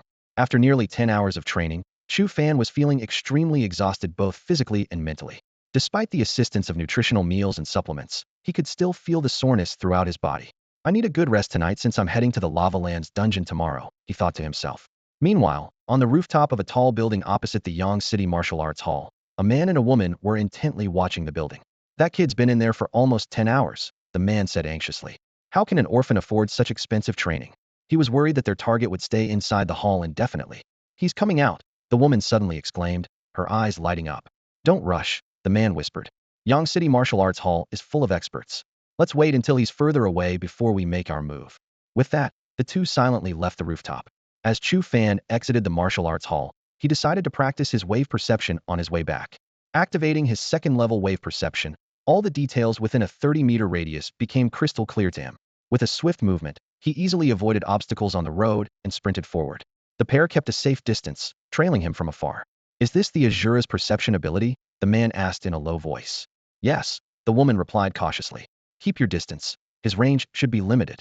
Chu Fan headed straight for the Qiqing orphanage, feeling a bit guilty for not informing the director about his successful job change. Suddenly, his perception detected an unusual disturbance 30 meters behind him. He quickened his pace, and the disturbance also sped up. Am I being followed? 2 people. Chu Fan furrowed his brow and increased his speed. 10 minutes later, Chu Fan entered a dim alley. As he passed through, the two suddenly burst into incredible speed, appearing in front of him from 30 meters away, blocking his path. Sensing their strength up close, Chu Fan felt a chill. Their power was comparable to Tang Meng from his school, not as strong as Du Jing, but still formidable at level 25. Not bad for a little guy, the man taunted. Aren't you afraid of tripping in the dark? Why are you blocking my way? Chu Fan asked cautiously. Little brother, the woman said seductively, licking her lips. I'm quite interested in your job. Asura, companion to darkness, would complement my light knight. Why don't we have a little spar? Suppressing his discomfort, Chu Fan said. I'm a student at Yang City No. 1 High School. You? Yeah. We not only know you're a student there, but also that you ranked 58th in this year's job change list, the man sneered. But what does that matter? You killed someone you shouldn't have. Chu Fan immediately understood. These were people behind Ling Tianhua. From the moment he killed Ling Tianhua, he knew he would eventually face this. Ling Tianhua. Chu Fan feigned confusion. Are you sure you have the right? Suddenly, he pointed behind them and exclaimed, Teacher. Instinctively, they turned to look, seeing nothing. Chu Fan seized the fleeting opportunity, drawing his sword in an instant. Facing professionals over 10 levels higher than himself, his only chance was to strike first. Sharp sword energy shot forth, targeting their vital points. Faced with the sudden surge of sword energy, the man and woman displayed a startling calmness. The woman instantly unfurled a pair of radiant wings behind her, gracefully weaving through the dense barrage of sword energy. Her movements were as swift as lightning, with each turn perfectly avoiding the deadly edges. Haha, boy, the gap in our levels is too vast, the man laughed arrogantly. Submit to your fate, and I might consider leaving you in one piece. Before he finished speaking, he casually threw a punch. Bang! The air trembled violently under his blow, shattering all the sword energy instantly. The man was about to continue his taunts, but his words halted abruptly. Chu Fan's figure had vanished from sight. Chase him, the man shouted, charging forward with the woman. Chu Fan knew the gap in strength was too great, especially when facing 2 opponents. He immediately abandoned any thought of direct confrontation. Utilizing his familiarity with the streets of Yang City, he navigated skillfully through the narrow alleys. He slipped through tight gaps in the alleyways, leaped over weed-filled clearings, and finally flipped into a creek. As night deepened, the moonlight cast a silvery glow over the still water. Chu Fan crouched behind a large rock on the bank, holding his breath and focusing intently. He opened his third eye, its vertical pupil scanning the surroundings vigilantly. Soon, two figures appeared in his field of vision. The woman hovered in the air, her wings outspread, while the man stood on the ground with a grim expression. That kid can't have gone far. He's around here somewhere, the man muttered. The woman chuckled lightly from above. That little rascal is slippery, like an eel. Enough talk. Find him quickly, the man snapped. The longer this drags on, the more trouble it becomes. Suddenly, a dazzling gold light burst from the woman, illuminating the surroundings. Chu Fan's face changed drastically, and before he could dive back into the water, he heard the woman's enchanting voice. Little brother, found you. She swooped down like a hawk, and Chu Fan immediately unleashed his sword Shadow Strike. The woman deftly dodged with a flick of her wings, forming a spear in her hand. Little brother, don't blame me. This is for self-defense, she said, her eyes flashing coldly as she thrust the spear forward. So fast. Even with his weakness perception ability slowing her movements, she was still far faster than Ling Tianhua had been. With a soft sound, the spear grazed his arm, leaving a wound deep enough to expose the bone. Oh, the woman remarked in surprise. To dodge my spear, you truly are a prodigy on the job change list. At that moment, the third eye on Chu Fan's forehead snapped open, locking onto the woman's eyes. She seemed to witness something terrifying, her expression changing and her movements momentarily stalling. Seizing the opportunity, Chu Fan unleashed his sword's Shadow Strike. However, the man intervened just in time, shattering the sword energy with a punch and pulling the woman away from danger. The woman suddenly snapped back to reality, her terrified gaze fixed on Chu Fan. Her face was pale, and her hands trembled slightly. What's going on? The man asked gravely. He has an eye on his forehead. The woman took a deep breath, her voice quivering. That eye is strange. For a moment, I felt like I was falling into an infernal abyss. If you hadn't pulled me back in time, I might have. The man's eyes locked onto the eerie third eye on Chu Fan's forehead, his brow furrowed. An infernal abyss? No wonder it's a mysterious hidden class. Luckily, he's still at a low level and hasn't fully developed yet. Before he finished speaking, the man's figure appeared ghost-like in front of Chu Fan. An invisible force instantly immobilized Chu Fan, leaving him unable to move. A fighter. Chu Fan was shocked. Level A skill lockdown. This was a special skill of fighters, capable of pinning an opponent in place. At the same level, this skill could only hold an opponent for a moment. However, Chu Fan was only level 9, vastly outmatched by this level 25 fighter and completely unable to break free. Kid, I admit you're quite impressive, but this is where it ends. The man closed in, throwing a punch towards Chu Fan's face. Chu Fan's third eye spun rapidly, a blood-red vortex forming in its pupil. Even though the fighter deliberately avoided that eerie eye, he was unintentionally drawn to it, meeting its gaze. The man's expression changed suddenly, and his punch halted. Seizing this fleeting opportunity, Chu Fan distanced himself, only to be ambushed by a cold, gleaming spear. Facing the onslaught of two level 25 professionals, Chu Fan struggled to defend himself despite his best efforts.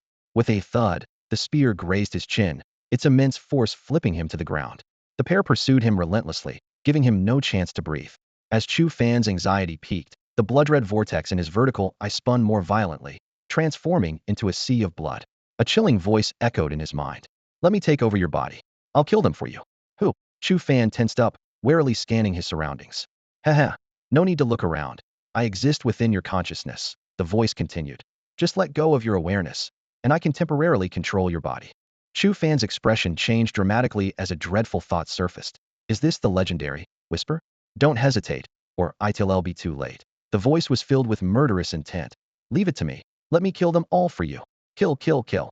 Everyone must die. Hearing this bloodthirsty whisper, Chu Fan couldn't help but feel a surge of violent impulse.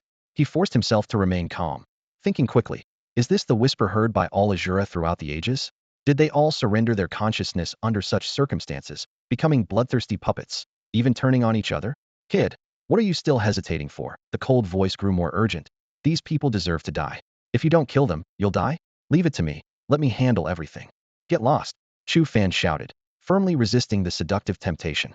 Chu Fan let out a loud shout, and the mysterious voice abruptly stopped. However, before he could gather his thoughts, a man and a woman appeared before him like phantoms. Kid, prepare to die. The man's voice was cold as ice. The woman's spear transformed into a silver dragon, aiming straight for Chu Fan's throat. In that critical moment, Chu Fan activated his rarely used level skill, resilience, and held his initial sword horizontally in front of his chest. It was his only choice in such a desperate situation. Boom. The dual attack struck Chu Fan. The immense force sent him flying, like a kite with a broken string, across more than 10 meters before he crashed heavily on the opposite bank of a small stream. It's over. The man retracted his fist and instantly flashed to the other side. The woman, with a flutter of her luminous wings, swiftly moved to stand over the unconscious Chu Fan, looking down at the boy. He's still breathing, the man said coldly. I'll take his head. You contact the boss. The woman nodded slightly. At that moment, a weak yet undeniable voice rang out. Cough, cough. What did this child do wrong for you to beat him like this, and even want his head? The voice seemed to pierce through space, reaching them instantly. The pair turned warily to see an elderly man with a pale face approaching slowly, each step leaving web-like cracks in the ground. Old man, stay out of this, the man said, frowning, instinctively sensing a threat. The old man glanced at the marks on their wrists. Members of the professional association? Heh, over the years, it's changed so much. His gaze grew cold. You've hurt my child like this. No matter who you are, you will remain here today. Stay here? Us. The man sneered, lowering his body like a drawn bowstring. The ground shattered beneath his feet as he launched himself like a cannonball toward the old man. A boxer's dive? TSK, TSK, such a petty trick. The old man chuckled disdainfully as the cracks in the ground widened and corpses began to rise, surrounding him protectively. The boxer's punch created a hole in the chest of the foremost corpse, yet it remained unharmed and retaliated with a fierce claw strike. The boxer's expression shifted dramatically, and he quickly retreated to the woman's side. What kind of hidden profession is this? He exclaimed in horror. These corpses have the strength of a level 20 professional and are tireless. Unless they're blown to pieces, they can't be defeated. The corpses parted, creating a path as the old man stepped forward, his voice carrying a long-forgotten murderous intent. It's been a while since I've fought. Today, I'll use you as practice. Go. The corpses let out guttural roars, lunging at the man and woman. The air was thick with the stench of decay as the undead opened their mouths, oozing with black pus, revealing sharp teeth. Quick, use your skills. They should be effective against these corpses, the man shouted urgently. The woman steadied herself, forming seals with her hands in front of her chest. Golden light surged from her palms. Light incantation, she intoned, sending golden ripples outward, striking the advancing horde of undead. Limu watched with a mocking smile. A light knight? Just a mere auxiliary class daring to challenge a hidden class? Where do you find the nerve? In his hand appeared an old, tattered black book, exuding a heavy aura of death. Rise, my undead army. With his summons, the ground shook violently, and from the cracks emerged dozens of pitch-black corpses. Their eyes glowed blood-red, and the air was instantly filled with the stench of rot. The couple turned pale. The woman cast the light incantation again, but the golden waves had no effect on the undead. The man punched fiercely, sending a corpse flying, but it quickly got back up and resumed its attack. What kind of class is this? The man shouted in terror as he was surrounded by the undead. Before he could react, a dozen corpses tore him apart. The woman collapsed to the ground, her voice trembling. Please, spare me. Limu approached step by step. If I hadn't intervened, would you have spared this child? Seeing her silence, he waved his hand. Then die. The swarm of undead engulfed her instantly. Moments later, her severed head rolled to the ground, her eyes frozen in terror. Limu put away the book and suddenly coughed, turning to look behind a nearby tree. Come out. Tang Xiaohu emerged with a smile. After a brief exchange, Tang Xiaohu handed Limu a bottle of elixirs, instructing him to take Chu Fan back. Watching Limu leave with Chu Fan on his back, Tang Xiaohu sighed deeply. They say hidden classes are powerful, but how many know the burdens hidden class holders bear, far beyond what ordinary people can imagine? With that, he turned and vanished into the night. A group of children were peeking through the door crack, whispering about Chu Fan's condition. What's wrong with brother Chu Fan? It was Grandpa who brought him back. Grandpa doesn't look well either. He's been coughing a lot. Didn't Xiaohu say he went on a date with a big sister? Could he really have been drained of energy? Shu, keep it down. Don't disturb brother Chu Fan's rest. Inside the room, Limu was sitting by the bed, watching over him. Chu Fan, lying on the bed, moved slightly and slowly opened his eyes. You're awake. Limu smiled gently. Director. Chu Fan began, but inhaled sharply as a wave of excruciating pain washed over him, especially in his head, which felt like it was being constantly pierced by needles. Don't move, Limu explained. Your teacher saved you. He knew you were in danger in the dungeon and has been protecting you from the shadows. Hearing that his teacher had saved him, Chu Fan was filled with deep gratitude. He recalled the strange murmur he heard in his consciousness. What would have happened if he had let that voice take control of his body? He couldn't help but think of the historical Asura, wondering if they too had surrendered their bodies to the Asura tribe under duress, leading to such a fate. Director, Chu Fan spoke weakly. Li Mu shook his head to stop him. No need to say more, I know everything. Tang Xiaohu gave you a high-grade cleansing pill, but your body is too weak to handle its effects. I'll help you refine the residual power. Saying this, he waved his hand to close the door, shutting out the children's chatter outside. Ah, so stingy. Let's go. Let's not disturb the treatment. Brother Chu Fan will be fine. He's the top on the Yang City job change list. Yeah, look at this video. He can slay thousands of beasts by himself. Inside the room, a white mist appeared in Li Mu's right hand as he gently pressed it against Chu Fan's chest. Calm your mind and feel the changes in your body. Under Li Mu's care, Chu Fan's pain gradually subsided. He marveled at the value of the high-grade cleansing pill as a second-grade pill. Even a common low-grade cleansing pill costs 500,000, and this high-grade one is worth at least 5 million. Pills are graded from 1 to 9, with each grade divided into low, medium, and high tiers. The higher the tier, the fewer impurities, and the smaller the side effects. The negative impact of high-grade pills on the body is almost negligible. Chu Fan watched as the white mist swirling around Li Mu's hands gradually dissipated. All right, I've refined 90% of the medicine's effect within you. The remaining 10% you'll need to absorb on your own, Li Mu said, withdrawing his hand and looking at Chu Fan with a calm gaze. Chu Fan sat up from the bed and respectfully bowed to Li Mu. Thank you, Principal. Let me see your profession panel, Li Mu said directly. Without hesitation, Chu Fan opened his profession panel, and a blue screen unfolded in the air. Name outsider. Age 18. Profession Asura. Aptitude S. Level 931.2. Strength 13,720. Intelligence 13,720. Agility 13,720. Endurance 13,720. Mental power 18. Attack power 34,634.6. Source power 2. Equipment starter set rare. Equip level requirement 1. Skills. Wave perception tier 2, 11. Tenacity tier 1, 8. Block tier 1, 6. Sword shadow light, / tier 1, 3. Seeing these stats, Chu Fan was stunned. His 4 basic attributes had each increased by 30 points, and his mental power had doubled, far exceeding his expectations. Does a high-grade cleansing pill have this kind of effect? Chu Fan couldn't hide his shock.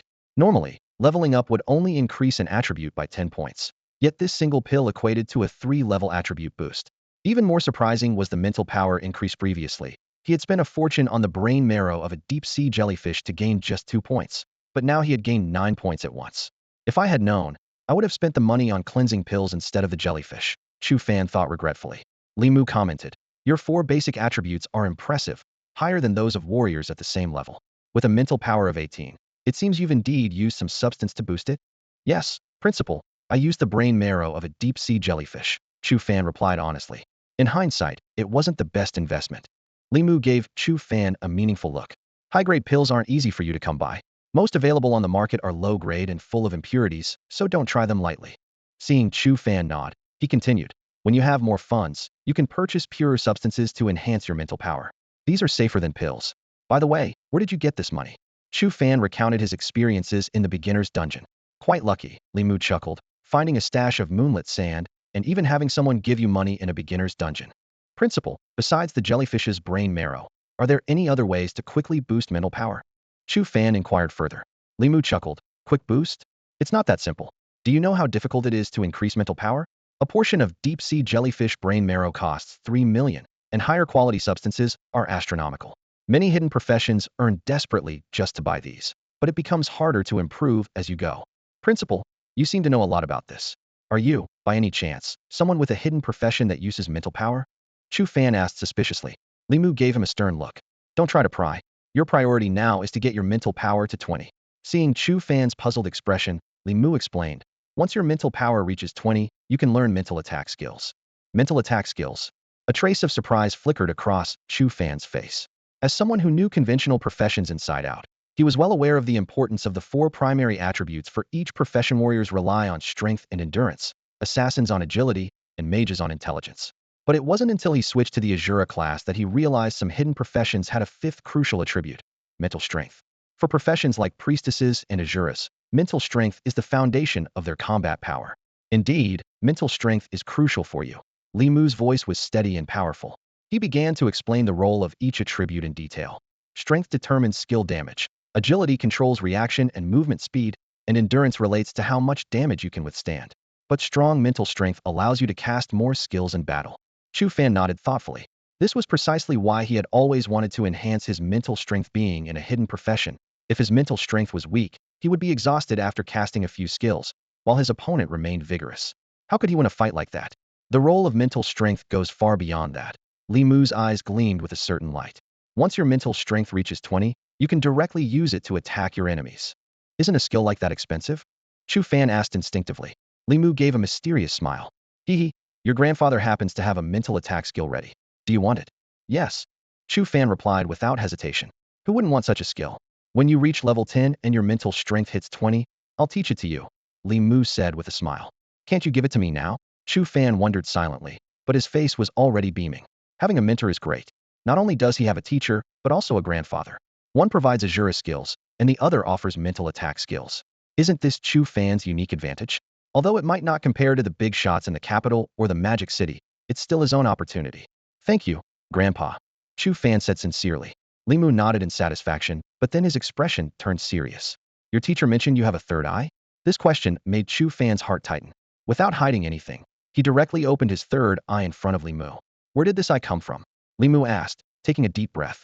Chu Fan recounted his experience during the class change, the mysterious plaza, the eerie creatures, and the third eye that appeared on his forehead, identical to those creatures. After sharing this, he felt a sense of relief, as this secret had weighed on him for too long. Without a doubt, this is the Shura clan's evil eye. Li Mu looked deeply at Chu Fan. They have chosen you. Chosen me? Chu Fan was taken aback. Li Mu nodded and slowly extended his left hand. It was as black as ink, resembling a withered piece of wood. Just like me, I was also chosen, he said, gazing at his palm. I was bestowed with the hand of the undead. Seeing Li Mu's eerie left hand, Chu Fan felt a storm raging in his heart. The hand of the undead? Bestowed. Li Mu spoke slowly, his gaze deep and penetrating. It's not just you and me. Some hidden professions have been granted traits of other races. We call these people the chosen. Upon hearing this, Chu Fan's heart skipped a beat. Why were we chosen? Li Mu's left hand suddenly emitted waves of black mist, which coiled around like snakes and completely enveloped the glass on the table. Under Chu Fan's shocked gaze, the glass decayed at a visible speed, turning into a pool of dark sludge in an instant. My hand of the undead has the power of decay. Li Mu withdrew his hand, his tone tinged with bitterness. In my youth, I was excited, thinking I was the protagonist of the era, destined by fate. I hunted exotic beasts with this power and gained considerable fame. He paused for a moment. But gradually, I noticed my own body starting to decay, deteriorating day by day. It was then I realized the gravity of the situation, so I left my original faction and opened this orphanage in Yang City to stay away from conflicts. Grandpa, what about my evil eye? Chu Fan suppressed the unease in his heart. Li Mu's expression was grave. Try to use it as little as possible. Whether other Asuras in history were granted the evil eye is unknown, but one thing is certain: frequent use will drive you to madness faster than other Asuras. Consider it your last resort, never to be used unless it's a matter of life and death. Chu Fan shuddered, recalling the whispers that plagued him after using the evil eye repeatedly in battle, sending a chill down his spine. This world hides too many secrets, Li Mu continued. Some crazy individuals believe that the chosen are the key to solving the mysteries of another realm. So, never expose your evil eye to outsiders. Remember, once exposed, the other party must die. Humans can sometimes be more terrifying than exotic beasts. Chu Fan nodded heavily, his clenched fists reflecting his resolve. At 7 in the morning, Chu Fan stood by the window, looking at the bustling crowd on the street, the exhaustion from a sleepless night evident on his face. These mysteries, which even the powerful couldn't solve, suffocated him, leaving only one way out: to become stronger. Perhaps only by reaching the strength of Wei Wuji could he find a turning point. At 7:30, Jiang Chuha arrived fashionably late, sporting dark circles under her eyes. What's wrong? Didn't sleep well last night? Chu Fan asked with concern. It's nothing, Fan. Jiang Chuha forced a smile, linking her arm with Chu Fan's. Let's go to school and enter the dungeon. In the orphanage, Li Mu stood silently by the window, watching as Chu Fan and Jiang Chuha's figures gradually disappeared into the distance. He wore a gentle smile, but it quickly faded as he was seized by a violent cough that forced him to bend over. Trembling, he took a white pill from his pocket and swallowed it, barely managing to suppress his symptoms. Leaning against the windowsill for support, his pale face showed a hint of worry. After today's exertion, things had indeed worsened. Just as he was lost in thought, there was a knock on the door. Come in. A woman in uniform entered, exuding an air of efficiency with every movement. She offered a professional smile. Director Li, I'm Li Yan, the captain of the 10th team of the Sun City branch of the Divine Order, and also the internal affairs supervisor. Li Mu gave her a meaningful glance. No wonder the Divine Order is so formidable. Even those handling internal affairs have hidden talents. This comment caused Li Yan's pupils to slightly contract, had seen through her at a glance. She quickly adjusted her demeanor. Director Li, the Sun City branch wants to recruit Chu Fan as his guardian. Is this Lu Jun's idea? Li Mu interrupted her. Li Yan nodded. Temple Master Lu promises an immediate A-level contract upon joining, and if he enters the top 4, it will be upgraded to S-level. Her attitude became noticeably more respectful, an indication of the director's unfathomable strength, having seen through her hidden profession. Ha, Lu Jun thinks so highly of this child. A proud expression briefly crossed Li Mu's face, but he soon regained his composure. The conditions are good, but I can't decide for Chu Fan. I'll explain the pros and cons to him and let him choose. After Li Yan left, a gleam flickered in Li Mu's eyes. An A-level contract from the Divine Order. I was rejected when I wanted to join. Little Fan, you never cease to surprise me. But, he smiled slightly. How could the Martial Alliance be left out? Call Zheng Ming. A bald man appeared on the screen. Oldly? What requires you to contact me personally?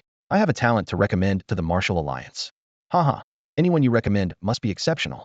Consider them accepted. Zheng Ming responded cheerfully. And the terms? At least tell me about their abilities. 18 years old, level 9 professional, currently studying at Yangqing No. 1 High School, Li Mu stated calmly. Zheng Ming was taken aback. Damn, Oldly, are you kidding me? Wanting to join the Martial Alliance before even graduating. This year's transfer list, he's ranked 58th. Oh, that's something. What profession? Hidden profession, Asura. What the hell? Asura, Zheng Ming exclaimed in shock. Forget it, we can't handle that profession. The Divine Order offered an A-level contract, and it upgrades to S-level if he enters the top 4. Li Mu continued, but I haven't agreed yet. Given our friendship, I'd naturally recommend such talent to the Martial Alliance first. But as you know, it all comes down to the terms. Zheng Ming fell into deep thought, and after a long pause, he took a deep breath and looked seriously at the communicator. Laoli, is that child from Yangqing? From your orphanage? Yes, Li Mu replied succinctly. All right, I understand, Zheng Ming said seriously. The position of the head of the Yangqing Martial Arts School is currently vacant and directly overseen by our leadership. I need to consult with my superiors before I can give you an answer. Li Mu's lips curled into a slight smile. Okay, I'll wait for your news. But make the decision quickly. The offer from the Divine Hall is hard for me to keep refusing. After the call ended, the smile on Li Mu's face deepened. At the headquarters of the Jiangnan Province Martial Alliance, Zheng Ming entered a spacious office. Inside stood a distinguished-looking man, Jiang Haixing, the father of Jiang Chuha. Chief, Li Mu has recommended someone to us, Zheng Ming said respectfully. Li Mu. Jiang Haixing turned around, a hint of surprise in his eyes. Is he the founder of the Practitioners Association? Yes, that's him. Jiang Haixing frowned slightly. He must be over 120 years old by now, right? He's a hidden class necromancer who awakened as a death mage, so his lifespan is unpredictable, Zheng Ming explained. Jiang Haixing nodded thoughtfully. 100 years ago, he founded the Practitioners Association with 2 others and was quite prominent. When I became a practitioner, he was still the president of the association. Then, for some unknown reason, he retired to Yangqing and opened an orphanage. He chuckled softly. Why is he suddenly interested in recommending talent? He's recommending a child from his orphanage. Oh, Jiang Haixing became interested. Who did he recommend? He didn't specify a name, just mentioned someone ranked 58th on this year's transition list. 58th. Jiang Haixing's expression suddenly became serious. He was silent for a while before decisively stating, this person, we must have them in our martial alliance. Zheng Ming was full of questions but didn't dare to ask further. Give them the status of a martial artist, Jiang Haixing continued. This statement left Zheng Ming stunned. Within the martial alliance, members are categorized into 6 levels: martial apprentice, martial warrior, martial artist, martial master, grandmaster, and martial god. Usually, talented recruits start as martial apprentices, but the status of a martial artist means direct access to the 4th floor of the Martial Alliance Tower. Jiang Haixing waved his hand. You don't need to worry about this anymore. I will have the head of the Yangqing Martial Arts School handle it directly. After Zheng Ming left, Jiang Haixing activated a surveillance screen on the wall. On the screen, Jiang Chuha was walking down the street, holding the arm of a young man. My daughter Jiang Chuha wouldn't choose the wrong person, he murmured to himself. You're outstanding, but I can't take the risk, nor can I afford to. This is as much as I can help you. On the way, Jiang Chuha kept her head down, looking dejected and silent.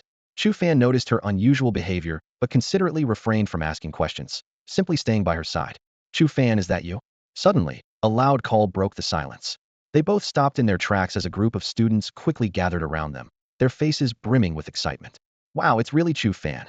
Quick, let's get a photo before he leaves. The crowd erupted with excited shouts. The black and white duo? Chu Fan, can I get your autograph? A boy eagerly pulled out his phone, saying, when you become a big shot, I can say I took a picture with you. Chu Fan and Jiang Chuha exchanged glances. It wasn't surprising that students from various schools in Yanqing recognized them as the black and white duo, as the events in the dark forest had already spread widely. However, this scene felt like they were encountering some sort of celebrity, with phone cameras constantly aimed at them. A girl squeezed to the front, her eyes filled with admiration. Chu Fan, is it true that you single-handedly defeated thousands of shadow beasts? What video? Chu Fan asked, confused. The girl smiled and showed her phone screen. This one, I saved it on purpose. Your video from yesterday, where you went into the dark forest for the second time and defeated thousands of shadow beasts alone, went viral online. You're now a national sensation. The surrounding students chimed in. Yeah, Chu Fan, thanks to you clearing the shadow beasts, we can now switch to the thorn jungle. Our school, number 6 high, is also moving to the thorn jungle. It's much safer, and we really have to thank you. Chu Fan was taken aback. Because of his actions, the students in Yancheng were all shifting to the less challenging thorn jungle. Although it's safer, their leveling speed would surely decrease. Sorry for slowing down your progress, Chu Fan said with an apologetic smile. Not at all. We should be thanking you. The students waved their hands dismissively. At least we don't have to be constantly on edge anymore. I even dreamt of shadow beasts last night. The small beasts in the thorn jungle are nothing compared. Chu Fan nodded with a smile, saying no more. Everyone has their own choices, and he wouldn't look down on them for fearing the beasts. Soon, with lingering looks from the crowd, he and Jiang Chua left.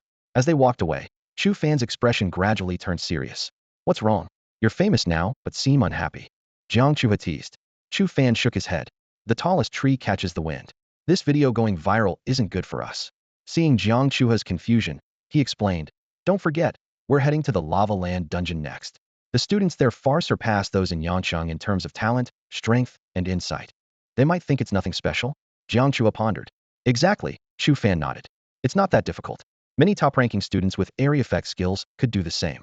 They just haven't thought of this method, or they can't manage it while dealing with flame pythons in Lava Land.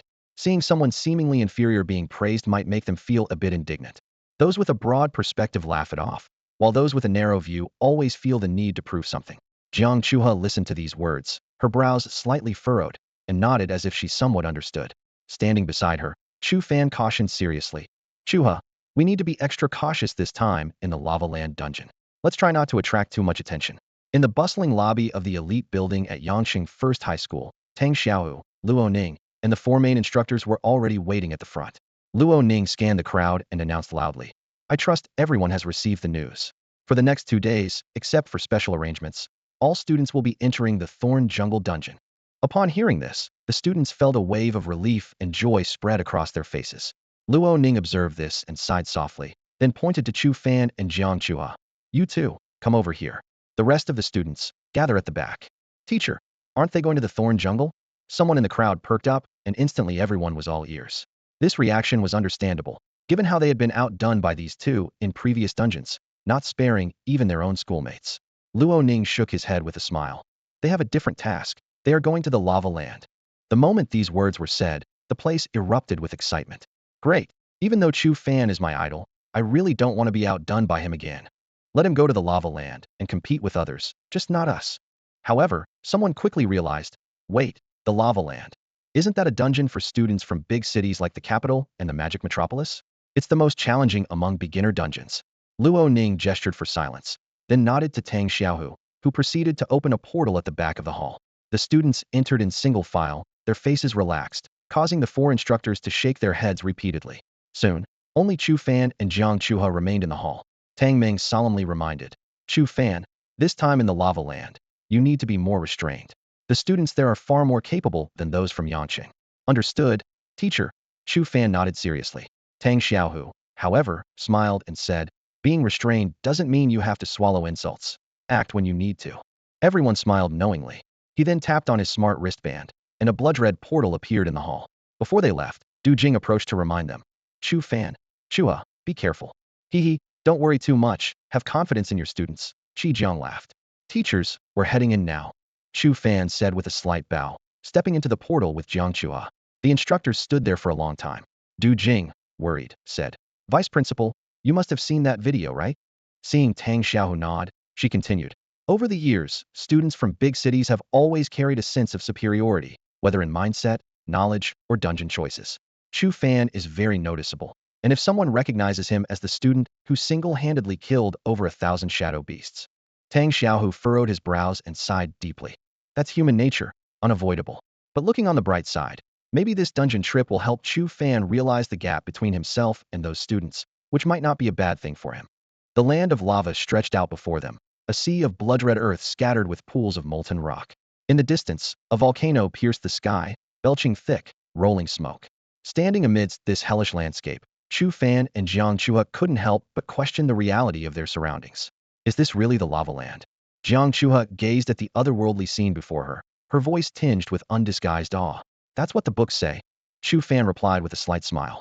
Those powerful beings have unfathomable strength. Creating an independent space like this is not surprising. He turned to Jiang Chua. Did you bring the disguises? Jiang Chua nodded, pulling out a black mask and a white veil from her chest.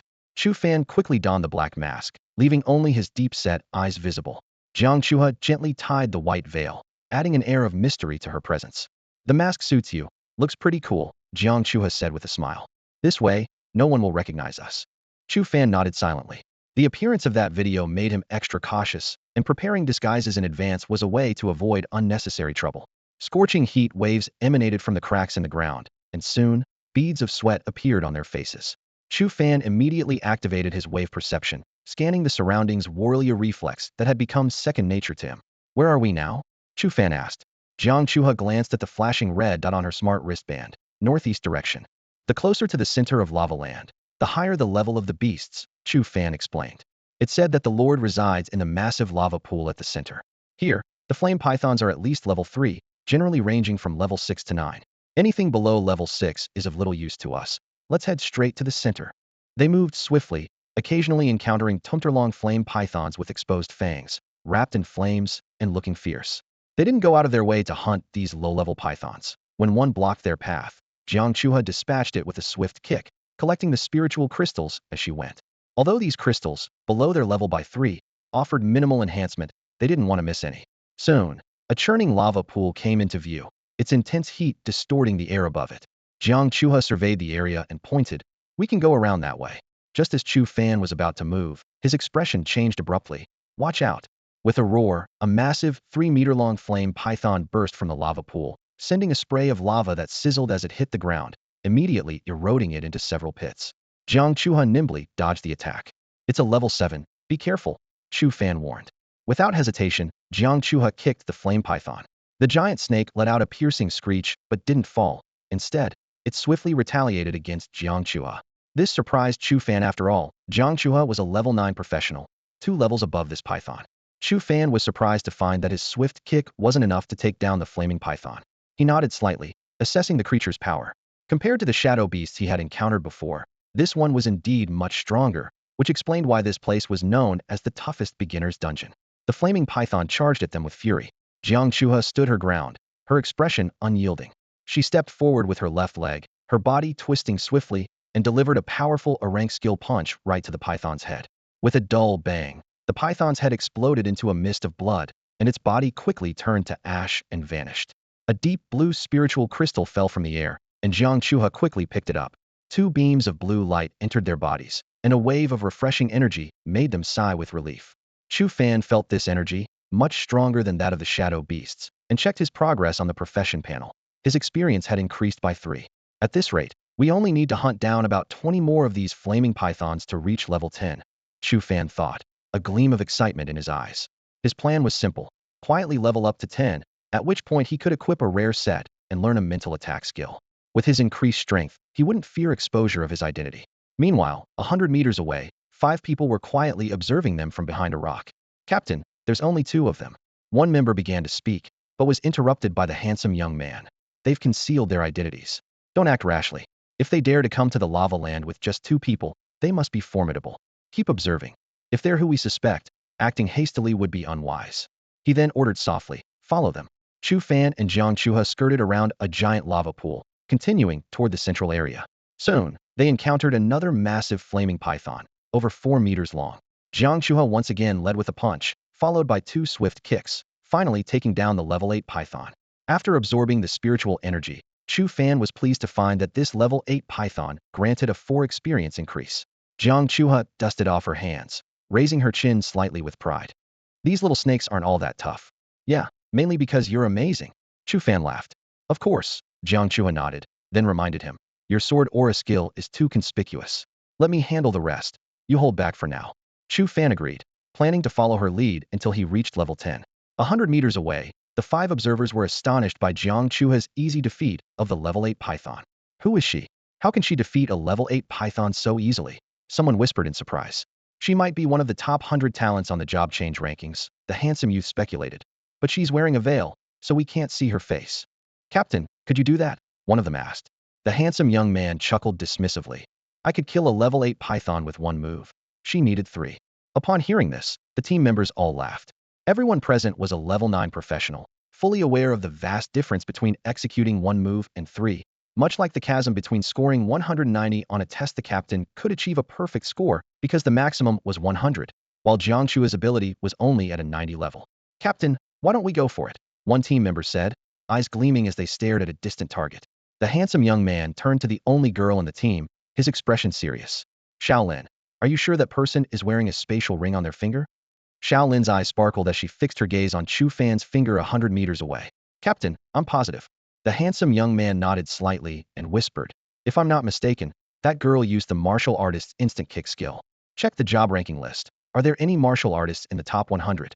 One team member immediately checked the list. Captain, no. What about the top 200? Still no.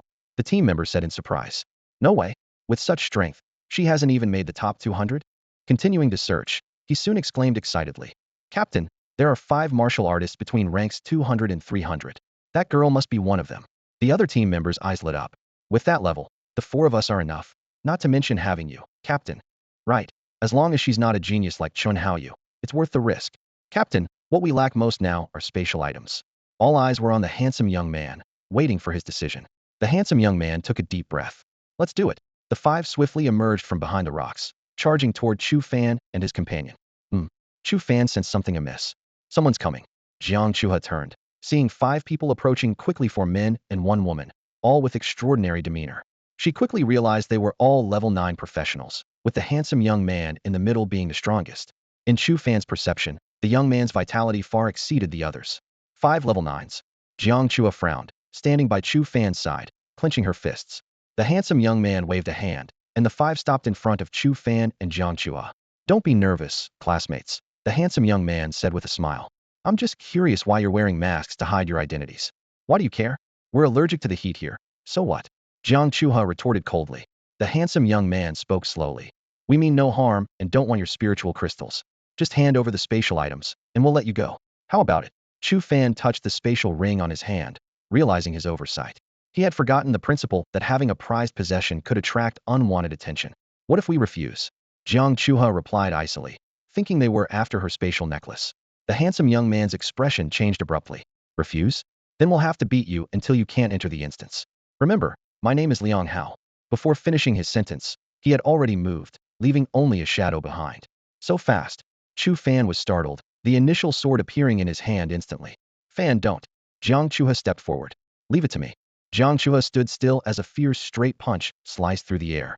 Liang Hao's lips curled into a slight smile, and in an instant, his figure vanished, reappearing 10 meters away. He's skilled in movement techniques, and not from a conventional class. Be careful, Chu Fan warned in a low voice. A hidden class.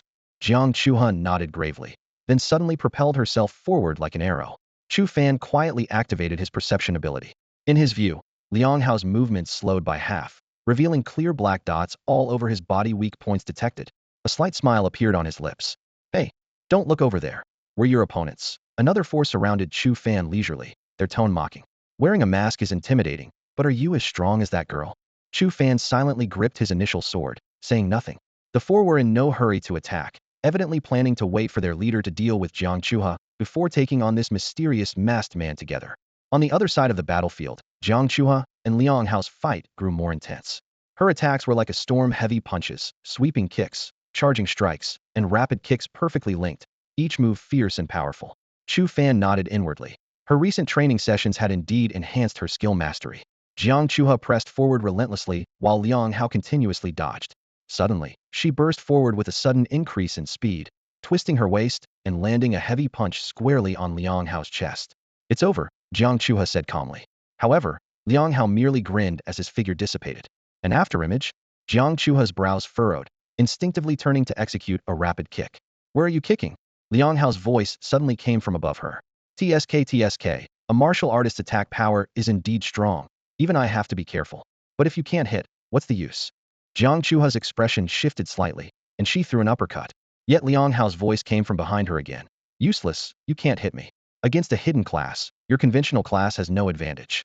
As she turned to locate her opponent, a sudden gleam of light attacked from the side. In the nick of time, Chu Fan's voice rang out. Chuha, left step, turn, lean back. Jiang Chuha reacted instinctively, stepping left, turning, and leaning her upper body parallel to the ground. The movement was hasty but perfectly avoided Liang Hao's deadly sword strike. The blade skimmed past her hair, razor sharp. Jiang Chuha quickly sidestepped to create distance, her heart racing. That was close. Luckily, Fan was here. Liang Hao stood still, the ease wiped from his face. He coldly stared at Chu Fan in the distance. You can see my position? The four of them wore expressions of disbelief on their faces. They all knew Liang Hao's capabilities well. As a holder of the hidden class, Abyss Stalker, his agility far surpassed that of ordinary assassins, making him elusive and hard to pin down. More importantly, Liang Hao ranked 98th on this year's job transfer list, marking him as a genius among geniuses. Yet, the masked man in front of them could see through Liang Hao's movements with just one glance. Their eyes wandered over to Chu Fan, and a shared suspicion arose in their minds. Could this man be even stronger than the girl? Under his mask, Chu Fan's deep-set eyes betrayed no emotion as he spoke calmly. Just luck. Luck? Liang Hao advanced step by step, his sword pointed directly at Chu Fan. Then let me personally test your strength. Before he finished speaking, Jiang Chuha had already moved to block Chu Fan, her gaze cold and her stance resolute. If they wanted to get to Chu Fan, they'd have to go through her first. Amidst the tense standoff, Chu Fan's actions surprised everyone. He slowly removed the space ring from his finger, his voice calm. I'll give you the space ring, and we'll part ways. This unexpected turn left even Jiang Chuha momentarily stunned. She glanced at Chu Fan, thinking this was quite unlike him. Liang Hao was also taken aback, but then he smiled smugly. Throw it over. Chu Fan tossed the ring, and Liang Hao caught it, inspecting it carefully. Once confirmed, a hint of disdain flashed in his eyes. Let's go. The five quickly disappeared into the distance. Jiang Chuha looked at Chu Fan in confusion. Fan. Chu Fan took out a drop of black liquid from his pocket and handed it to her. Shadow blood. Keep it with you for now. Though puzzled, Jiang Chuha accepted the blood. Chu Fan watched the direction in which the five left, his voice carrying a cold anger. They took my space ring? Don't worry, they'll pay back double. Elsewhere, Liang Hao and his group were swiftly advancing across the red terrain, effortlessly dispatching any flame serpents they encountered with seamless teamwork. After reaching an open area, someone joked, Captain, I thought you were going to make a move. The acquisition of the space ring had everyone excited. Liang Hao flashed a cunning grin. That guy could see through my movements, which isn't simple. He must be on the list too. Do you know why I mentioned my name? Seeing them shake their heads, he proudly explained. Anyone who enters the lava earth isn't ordinary. They must pay attention to the job transfer list. If they've seen the list, they'll know I'm ranked 98th. With that, everyone understood. Although the masked man could see through the captain's movements, it wasn't that extraordinary. Even the support class Yalan could do it. With the captain's intimidation, surrendering the space ring was indeed a wise choice. Liang Hao let out a cold chuckle, a glint of smugness flashing in his eyes. Indeed, I was planning to strike him down, but since he handed it over so willingly, I'll spare his life. It saves my energy for dealing with the beasts. Eagerly, he retrieved the space ring, and everyone held their breath, gathering around. They were well versed in these battles for spoils, always managing to seize valuable treasures from their foes. Since this masked guy had a space ring, he must be quite wealthy. However, the moment Liang Hao opened the space ring, his expression froze, as if he'd swallowed something bitter. What is it, Captain? Shaolin asked curiously, leaning in. See for yourself. Liang Hao took a deep breath, disbelief in his voice. Everyone peered into the space ring, their expressions turning peculiar. Inside, neatly arranged were various books, Modern History of Blue Star, Bestiary, Guide to Practitioners. This guy used a space ring to store books? What a bookworm, someone couldn't help but curse. Don't underestimate him, Liang Hao frowned. This space ring has a 10 square meter capacity, worth at least 20 million. He must be truly obsessed with learning. He shook his head, quickly adjusting his mindset. Well, we were after the space ring anyway, and we've achieved our goal. Just didn't expect that kid to use it for books. Wonder if there's something wrong with his head, he said, tapping his temple. Everyone laughed. Liang Hao looked around. Now that we have the space ring, let's put our valuables in it for easy carrying. Without hesitation, the others pulled out their belongings. One person took out 8 chi and blood pills, a first-grade pill priced at 10,000 each, essential for practitioners to restore some vitality. Shaolin hesitated before producing a delicate pouch. I have 10 bone-refining pills. At this, everyone's eyes lit up. Bone-refining pills, a second-grade pill, were renowned alongside marrow-washing pills for enhancing a practitioner's attributes. The difference was that bone-refining pills focused on strengthening bones, significantly boosting strength and endurance. Seeing Shaolin's hesitation, Liang Hao smiled. Don't worry, I might be tempted by a 5th-grade rebirth pill, but I can't afford mere bone-refining pills. The other two also brought out items, one even carrying a full set of level 10 equipment. After storing the gear in the space ring, he sighed in relief. Having a space ring is really convenient. Captain, what are you planning to store? Everyone's eyes turned to Liang Hao. With a mysterious smile, Liang Hao pulled a golden, stone-like item from his pocket. What's that? Shaolin asked, puzzled. A gold inscription stone. Liang Hao announced proudly. What? The kind that can add an attribute to a weapon? It's worth 20 million, almost as much as the space ring, someone exclaimed. Liang Hao's lips curled upward. Just lucky, I guess. At the auction house, the seller missed a zero, so I got it for 2 million. Everyone gasped, their envy apparent. The captain truly is favored by fortune. Liang Hao looked into the distance, a confident smile playing on his lips. First, he got the gold inscription stone at a bargain, and now he acquired a space ring for free. This was great fortune, and someone with such luck was destined for greatness. The vast expanse of the lava land stretched far beyond the dark forest.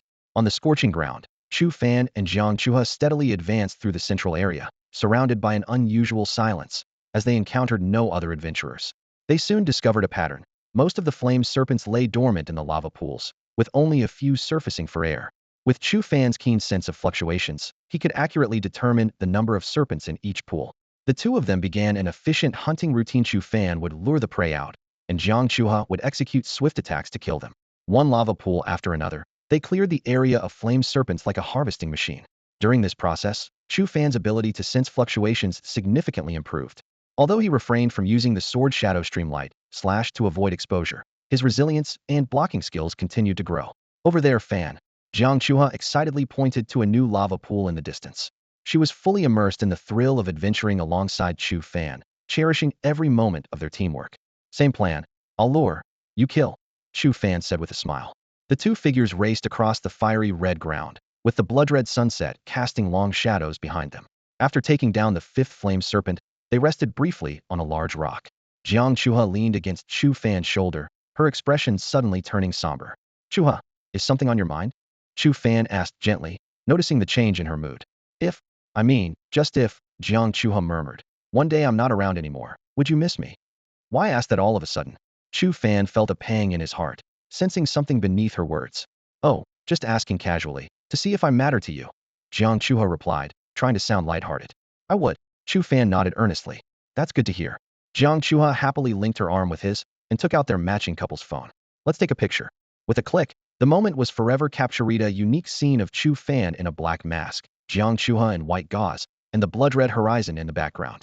After adjusting their moods, they continued onward. Chu Fan checked his profession panel, noting his experience was at 97 of level 9. Let's level up first, he said. Just then, a 6-meter flame serpent blocked their path. Oh, there's one out sunbathing, Jiang Chuha said eagerly. You wait here, I'll handle it. A level 9 flame serpent. Chu Fan immediately pointed out the weak spot. Chuha, attack its eyes. With his perception of weaknesses, he identified the eyes as the serpent's greatest vulnerability within its fiery heat shield. Jiang Chuha leaped gracefully into the air, reaching 6 meters high. Her attack was fluid and precise, first delivering a precise kick, then using the momentum to elegantly spin in midair, her long legs sweeping through. The unprotected eyes of the serpent were instantly struck and burst. Chu Fan watched with satisfaction. Since entering the lava lands, Jiang Chuha had made remarkable progress. She had become adept at combining hook punches, thrust punches, and instant kicks in a seamless combos, with each move executed more skillfully. Watching her grow stronger filled Chu Fan with genuine happiness. Jiang Chuha landed lightly, her movements uninterrupted, as 2 fierce punches were ready to strike. In that split second, a figure descended from the sky, swiftly killing the fiery serpent. With a loud crash, the serpent let out its final wail. Chu Fan furrowed his brow, and his sword was instantly unsheathed. The newcomer was lean, about 1.78 meters tall, and landed steadily with a staff in hand. Before Chu Fan could take a closer look, the person flashed in front of him like a phantom. So fast. Chu Fan was startled. Just as he was about to strike, the person waved the staff excitedly and shouted, "Master, master, I finally found you." This unexpected scene left Chu Fan stunned. Jiang Chuha took the opportunity to pick up the spiritual crystal and walked over to Chu Fan, also looking at the newcomer with a puzzled expression. "The journey west is fraught with challenges and monsters," the person said with a bitter face. "How can you reach the west if you send me away?" Chu Fan studied the person before him intently and tentatively asked, Wukong. Hearing this, the person burst into tears of joy and grabbed Chu Fan's hand. "Master, have you forgiven your disciple?" "You did nothing wrong," Chu Fan calmly replied. This unexpected answer left the person momentarily stunned. "Master, with me, the great sage equal to heaven, on the journey west, no monster can harm you," the person assured, pounding his chest. Only then did Chu Fan realize this was the third-ranked genius on the national job transfer list, the great sage equal to heaven. But this genius seemed a bit unusual. "Master, who is this?" The great sage curiously eyed Jiang Chua. "Could it be the second senior brother?" Chu Fan chuckled. "Look closely. Is there a second senior brother this beautiful?" The great sage pondered for a moment. "That fool is pig-headed, certainly not." "Then she. Is she the queen of the women's kingdom?" "This is your mistress," Chu Fan said smoothly. Jiang Chua heard this, and a hint of delight flashed in her eyes. "Disciple, you have a junior brother. Did you forget?" Chu Fan suddenly asked. "Is it that fool and Brother Sha?" "No, it's the white dragon horse." Chu Fan pointed to the lava pool ahead. "It's in there. Why don't you call it out so we can get on our way?" Before the words were finished, the great sage had disappeared. His figure was unpredictable, seeming to walk slowly, yet arriving at the lava pool in an instant. "A traveler," Chu Fan mused, recalling that the great sage was indeed an SS-qualified traveler profession. "Let's go," Chu Fan urged, taking Jiang Chuha with him as they quickly left. In the distance, the sounds of a fight echoed. A fiery serpent leaped from the lava pool, and the great sage shouted, "Junior brother, come with me to protect Master on the journey to obtain the scriptures," only to see the serpent baring its fangs in attack. "Huh, monster, daring to impersonate the little white dragon to deceive me. You can't escape my fiery eyes." The great sage soared into the air, bringing his staff down with a crushing blow, turning the serpent to ash in an instant. Turning around, he found Chu Fan gone and anxiously shouted, "Master, don't leave me behind." With that, he hurriedly chased after them. Chu Fan and Jiang Chuha arrived at a vast open area. The air was tinged with a faint sulfuric scent, and the ground glowed with a subtle crimson hue. "Brother Fan, that person earlier." Chu Fan glanced at the distant figure, a bitter smile playing on his lips. "Don't underestimate him. He's ranked third on the job change leaderboard, known as the Great Sage Equal to Heaven, an SS-grade prodigy." "What?" Jiang Chua's eyes widened, but she swallowed back her words. "Talent is unrelated to other factors," Chu Fan said calmly. "Just like how I, despite being blind, can still become an S-grade professional. He's so skilled, why not have him follow you? After all, he calls you master, and me." Jiang Chua's cheeks flushed a deep red. "I don't want to use him," Chu Fan replied with a serious expression. Jiang Chua nodded in understanding, and then took out a crystal-clear spiritual crystal. The spiritual energy flowed into both of them like a gentle stream, bringing a refreshing and soothing sensation that swept through their bodies. Chu Fan couldn't help but take a deep breath, feeling his fatigue vanish. He quickly checked his professional panel, a hint of joy flickering in his eyes. He had not only reached level 10, but his wave perception had also increased to tier 2, 23. This is the benefit of challenging higher difficulty dungeons, Chu Fan thought to himself. Facing stronger beasts not only speeds up leveling, but also rapidly improves skill proficiency. A few more dungeon runs, and advancing wave perception to tier 3 is just around the corner. "Chuha, let's head straight to the central area. No more hunting ordinary beasts," Chu Fan decided decisively. He knew well that the most important target in the dungeon was the Lord. Only by defeating the Lord could they obtain precious source energy. If they were too slow, the Lord might be slain by others first. As the two advanced towards the central area, the ground temperature soared, with scorching heat waves continuously rushing toward them. Fortunately, their robust physiques meant they only felt minor discomfort. An ordinary person in such an environment might have their life force sapped by the heat. "Brother Fan, more people are showing up around us," Jiang Chuha observed warily, scanning the surroundings. Indeed, although the lava land was vast and the professionals initially scattered, the closer they got to the central area, the more people gathered. Occasionally, professionals would dash past, their gazes lingering briefly on Chu Fan and Jiang Chua before hurrying towards the center. "Let's go," Chu Fan urged, quickening their pace. Before long, a massive, seemingly endless lava pool loomed ahead. By now, hundreds of professionals had formed groups of varying sizes, watching the lava pool with intense focus. "This is it," Jiang Chuha confirmed after checking her smart ring. Chu Fan nodded, his expression serious. Inside is a level 10 mutated flame python, the Lord. But within such a large lava pool, it's hard to say how many flame pythons might emerge. Before he could finish, Chu Fan noticed Jiang Chua's face suddenly turn to one of horror. He immediately activated his wave perception, probing in the direction of her gaze. In the next moment, Chu Fan inhaled sharply. She's alive. Not far away, Su Moen was chatting and laughing with a pale young man, standing within a 5-person team. Brother Fan, how? She was supposed to be dead, Jiang Chua said, her eyes wide with disbelief. Chu Fan's gaze was fixed on Su Moen. It must be related to her profession. The school only opened the Lava Land dungeon for the two of us. If Su Moen is here, she either came through the Temple of Divine Duties or through another school. Did she transfer schools so quickly? Jiang Chua clenched his fists, a flicker of murderous intent in his eyes. Should we take action against her? Chu Fan slowly shook his head, his expression serious. She can deceive my senses and create the illusion of death. If she did it once, she could do it again. With my current strength, I doubt I can kill her. What he didn't tell Jiang Chua was that even when he activated the evil eye, he couldn't kill Su Moen. The director's warning echoed in his mind. Once the evil eye is used, the target must die. No one must know this secret. And now, Su Moen was the only one who knew about his evil eye. Chu Fan stood still, his brow furrowed.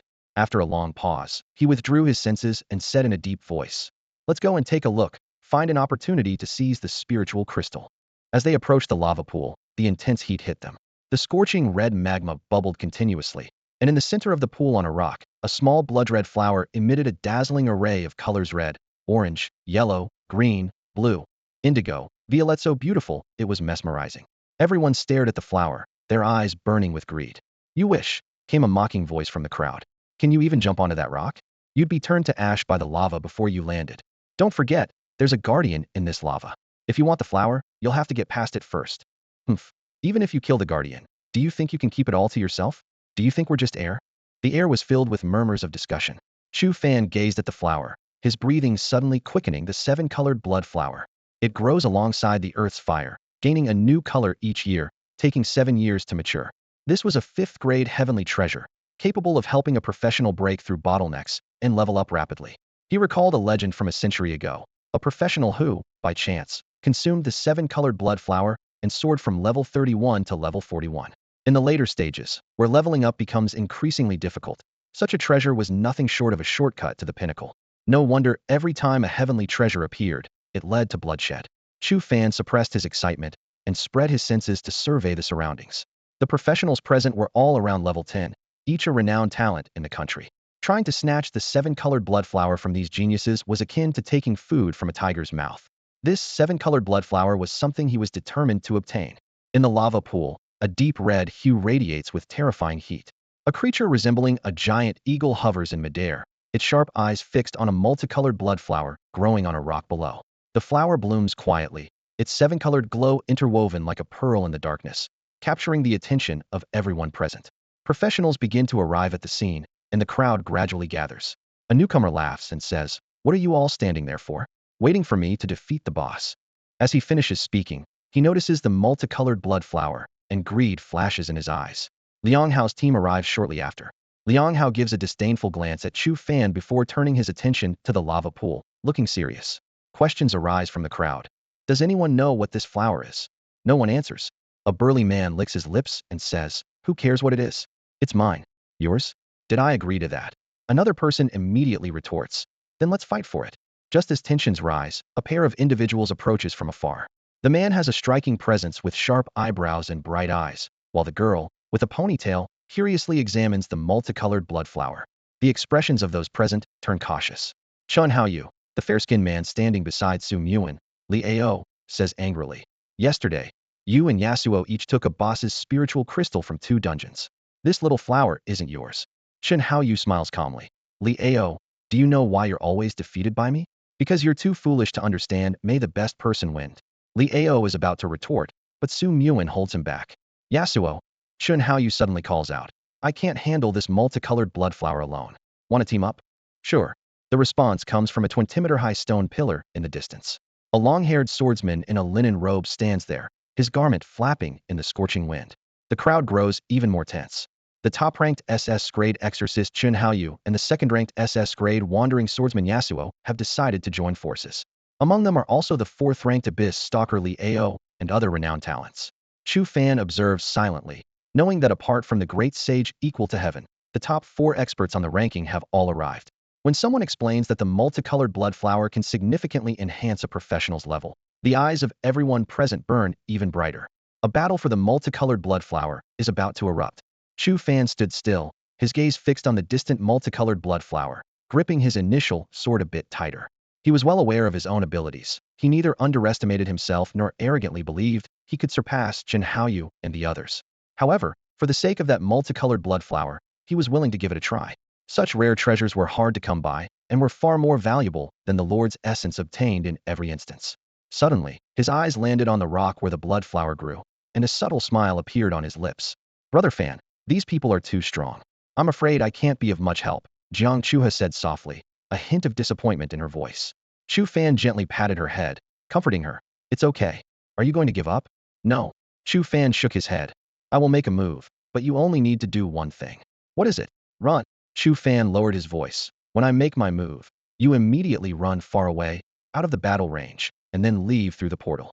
No way. Jiang Chua pouted. What about you if I leave? Don't worry, I know what I'm doing, Chu Fan said seriously. When have you ever seen me do something I'm not confident about? It's actually easier for me to act alone. Be good and wait for me back home. Jiang Chua bit her lip, but eventually nodded.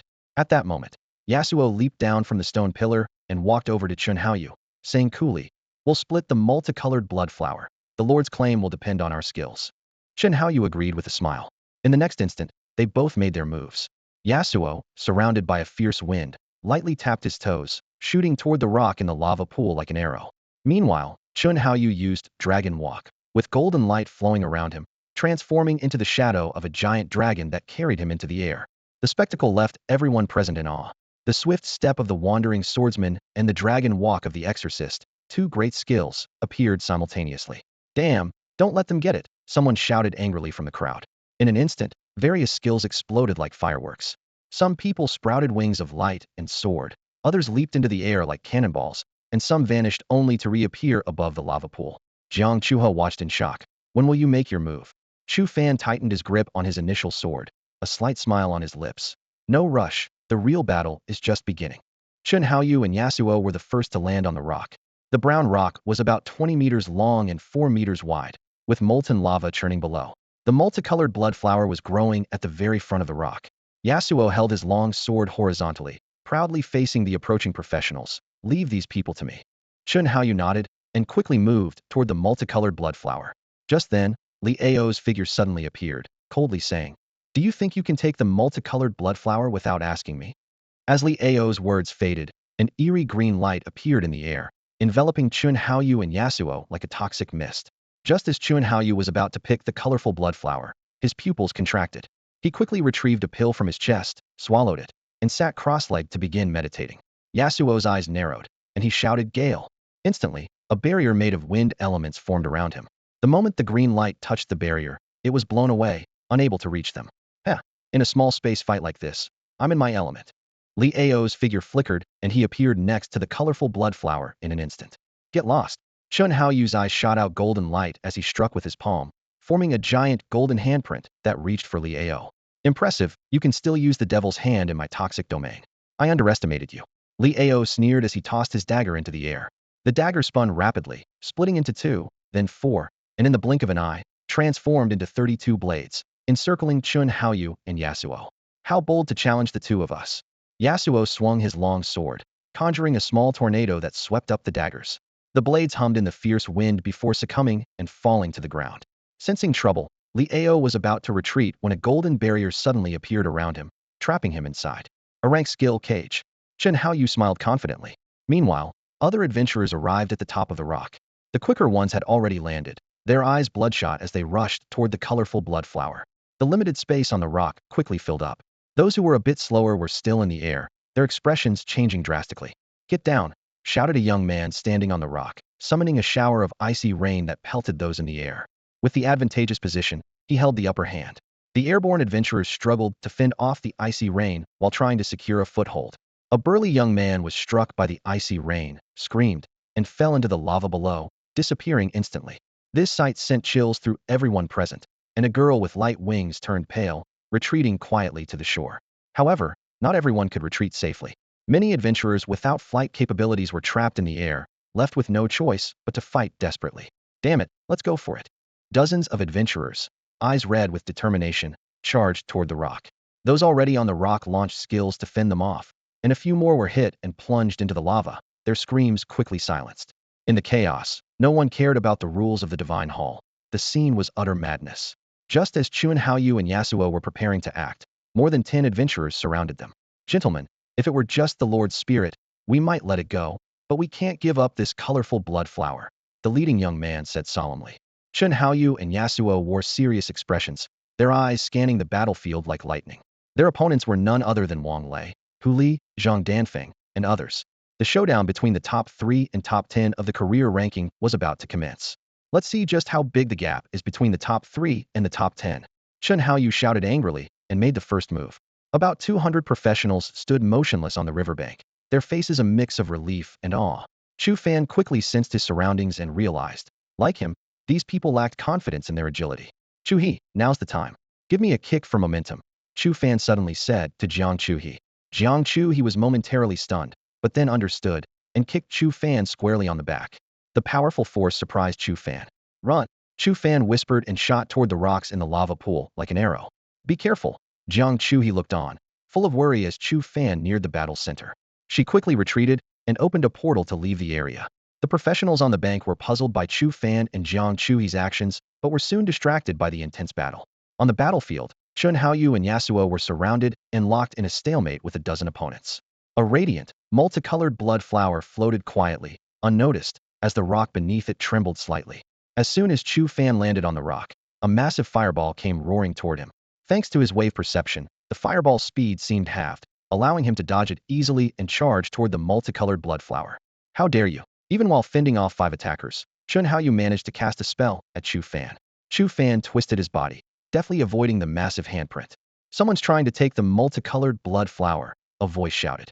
The battlefield froze momentarily as all eyes turned to Chu Fan. Under their watchful gaze, Chu Fan grabbed the flower and uprooted it. Stop him, don't let him get away. Who is that guy? Damn, he's stolen it, kill him. The professionals were furious. A mage immediately raised his staff, and with a chant, heavy snowflakes began to fall from the sky. The blizzard formed a line and charged at Chu Fan, the surrounding temperature plummeting from scorching heat to frigid cold. The mage's rank skill, Blizzard. Chu Fan stood his ground, sensing the blizzard's path.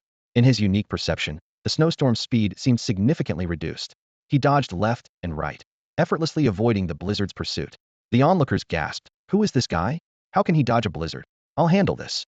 A short-haired man, his face flushed and steaming, charged at Chu Fan with increasing speed. Enraged state, Berserker. Chu Fan smiled slightly beneath his mask.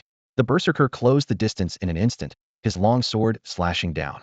With his weak point perception, the opponent's movements appeared slowed to Chu Fan.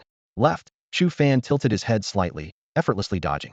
Right, 45 degrees above, he silently noted each of his opponent's attack angles. The Berserker gave it his all, yet he couldn't even touch a hair on Chu Fan. A faint smile formed under Chu Fan's mask.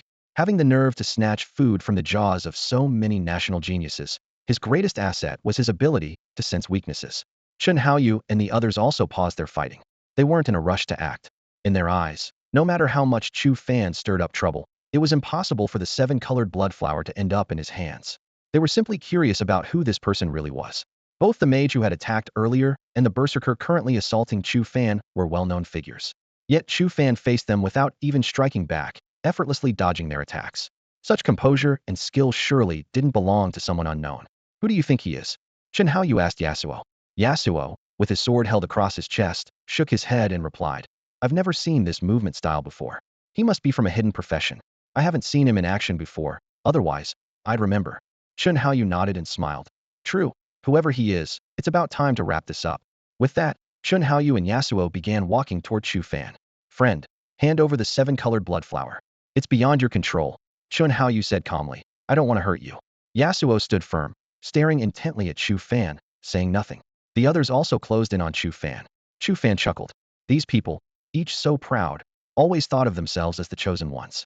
Beyond my control? Chu Fan said coldly. Then let me give you all a big gift, and see if you can handle it. He thrust his long sword fiercely into the rock below. The initial sword was incredibly sharp, cutting through the rock surface, but getting stuck after penetrating 10 centimeters. Everyone watched Chu Fan's actions with puzzled expressions. Just then, a massive roar erupted from beneath their feet. The rock moved. The rock shook violently as a thunderous roar emerged from the depths of the magma. The faces of everyone present changed dramatically, and those with experience quickly used their skills to leap into the air, swiftly heading towards the shore. At that moment, a massive serpent-like head burst from the scorching magma, letting out a resounding cry. The head was extremely menacing, with long whiskers growing from its jaw and a prominent bulge on its forehead, as if something was about to break through. Is it a fire python transforming into a flood dragon? Chen Haoyu exclaimed in shock. It suddenly dawned on all the professionals they were not standing on a rock, but on the back of a lord-level creature. The aura of this fire python lord far surpassed that of the previous lord in the lava land, reaching level 11 and possibly even touching the threshold of level 12. Run! They cried out, scattering in all directions. The fire python lord, wounded by a sword strike from Chu Fan, was in a complete rage. Its gigantic head, carrying scalding magma, swept down, forcing the airborne professionals back. Its body twisted violently, causing earthquake-like tremors as the surrounding magma surged wildly. In their panic, the professionals tried to gather their spells to create a protective barrier. Some, too slow, were consumed by the magma, turning into a pool of blood. The scene descended into chaos. Chu Fan watched coldly. He had long realized that the seven-colored blood flower was not growing on an ordinary rock, but was rooted on the tail of this giant fire python. If he was going to snatch it, why not go all out? While everyone was busy protecting themselves, Chu Fan's attention was fixed on a barely visible figure in the air. It was Liang Hao, blending with the surrounding air, attempting to approach the blood flower amidst the chaos. However, the situation had changed unexpectedly. With a sudden burst of strength, Chu Fan leaped into the air. In an instant, he was above Liang Hao, stomping down heavily. Liang Hao's form was forced to materialize, his face filled with shock. As an abyssal infiltrator, Liang Hao possessed the void concealment talent, allowing him to briefly hide in midair, but it had limited uses. Now pinned by Chu Fan, he had to use his last concealment chance. However, Chu Fan was prepared. As he soared into the air, he swung his sword, unleashing a burst of sword energy that enveloped a 100-meter radius like a stream of light. Liang Hao had barely concealed himself in the air when he was precisely struck by a sword aura, forcing his figure to appear. His face was filled with terror as he tumbled uncontrollably downward. In that split second, he felt a coolness on his fingers. Chu Fan had already severed his finger and taken the spatial ring. Chu Fan's dark eyes glinted with cold determination as he pocketed the ring and leapt toward the shore like an arrow. No, I am destined for greatness. I won't die here.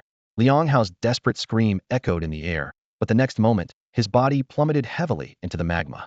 The scorching lava engulfed him instantly, leaving no trace. Everything happened so quickly.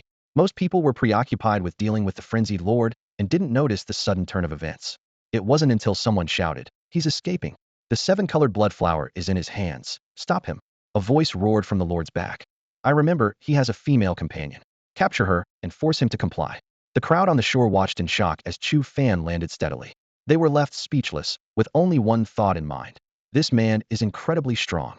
He actually managed to snatch the seven-colored blood flower from the top national talents like Chen Haoyu and Yasuo and escape unscathed. Su Yuan stood by the shore, staring at the masked Chu Fan, her brows furrowed. But soon, a dangerous smile curled her lips, and a glint of greed flashed in her eyes. "Captain, the woman has already teleported away," someone reported loudly. "What? Damn it. Everyone, attack together, don't let him get away," the person on the lord's back ordered in a fit of rage. The crowd snapped out of their daze and sprang into action. But Chu Fan was ready. Fierce sword auras swept out in all directions. Anyone who hesitated even slightly had their arms severed by the sword aura, screaming in agony on the spot. "This sword aura is too strong. Use defensive skills," someone exclaimed. "Who the hell is this guy?" Chu Fan seized the opportunity to retreat 100 meters and activated his smart wristband to open a portal.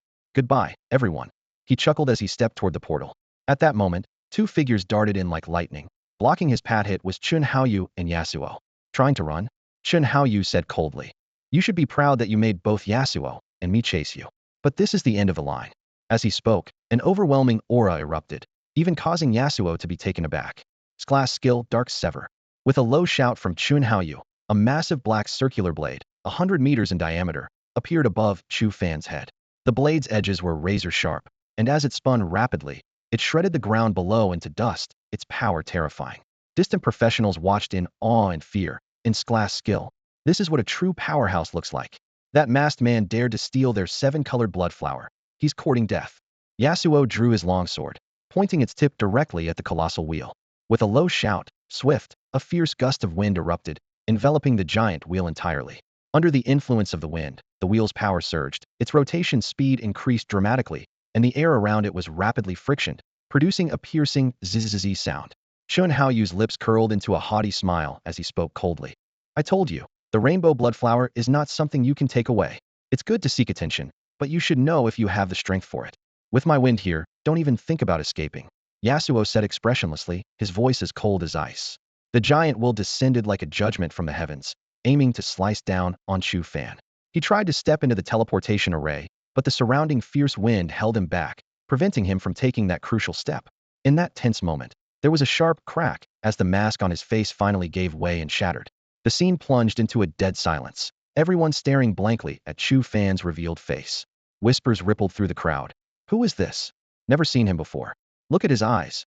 Wow, someone blind can achieve this. Too bad he provoked Chun Haoyu and Yasuo.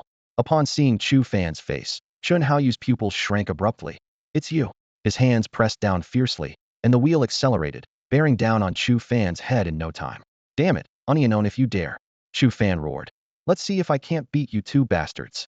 Facing the combined assault of the top three on the transfer list, with one even unleashing in steer skill, Chu Fan's anger surged, and the flesh on his forehead began to writhe as a third eye slowly opened a slit. No. Chu Fan snapped back to reality, forcibly closing the third eye, shaken. For a moment there, my state of mind was affected. In that critical moment, a figure swiftly approached. Master, so you're here. The Monkey King appeared beside Chu Fan, grinning. I told you, you can't get to the west without me. Chu Fan was stunned. The Monkey King stood protectively in front of him, his small frame looking particularly insignificant against the 100-meter wheel, yet he stood proudly. No one dared underestimate him, for he was the Monkey King. Are you crazy helping him? Chun Haoyu's face changed, angrily questioning. The Monkey King ignored him, casually cleaning his ears. He leapt into the air, swinging his staff down hard on the rapidly spinning wheel. There was no fancy technique, just a straightforward, powerful strike. With a dull buzz, shockwaves spread outward like a tide. Many professionals covered their ears, and those who reacted slowly felt a sweetness in their throats and spat blood on the spot. Bang, bang, bang, bang, bang. With the Monkey King's relentless blows, cracks appeared in the wheel, which eventually shattered and vanished completely. He landed steadily, not looking back as he told Chu Fan. Master, you go first, I'll hold them off. Chu Fan took a sharp breath, nodded, and said, thank you. Without hesitation, he stepped into the teleportation portal. The professionals present were dumbfounded. He actually escaped. In the face of Chun Haoyu and Yasuo's combined efforts, amidst so many national talents, he actually got away. I feel like I've seen that blind man somewhere before. Yes, his sword skills are unique. I think I've seen them too. I remember now, he's Chu Fan from Yang City. Yang City? Where is that? Someone in the crowd exclaimed. Yangcheng, it's Chu Fan. Another person immediately responded. He's the freshman whose video went viral recently.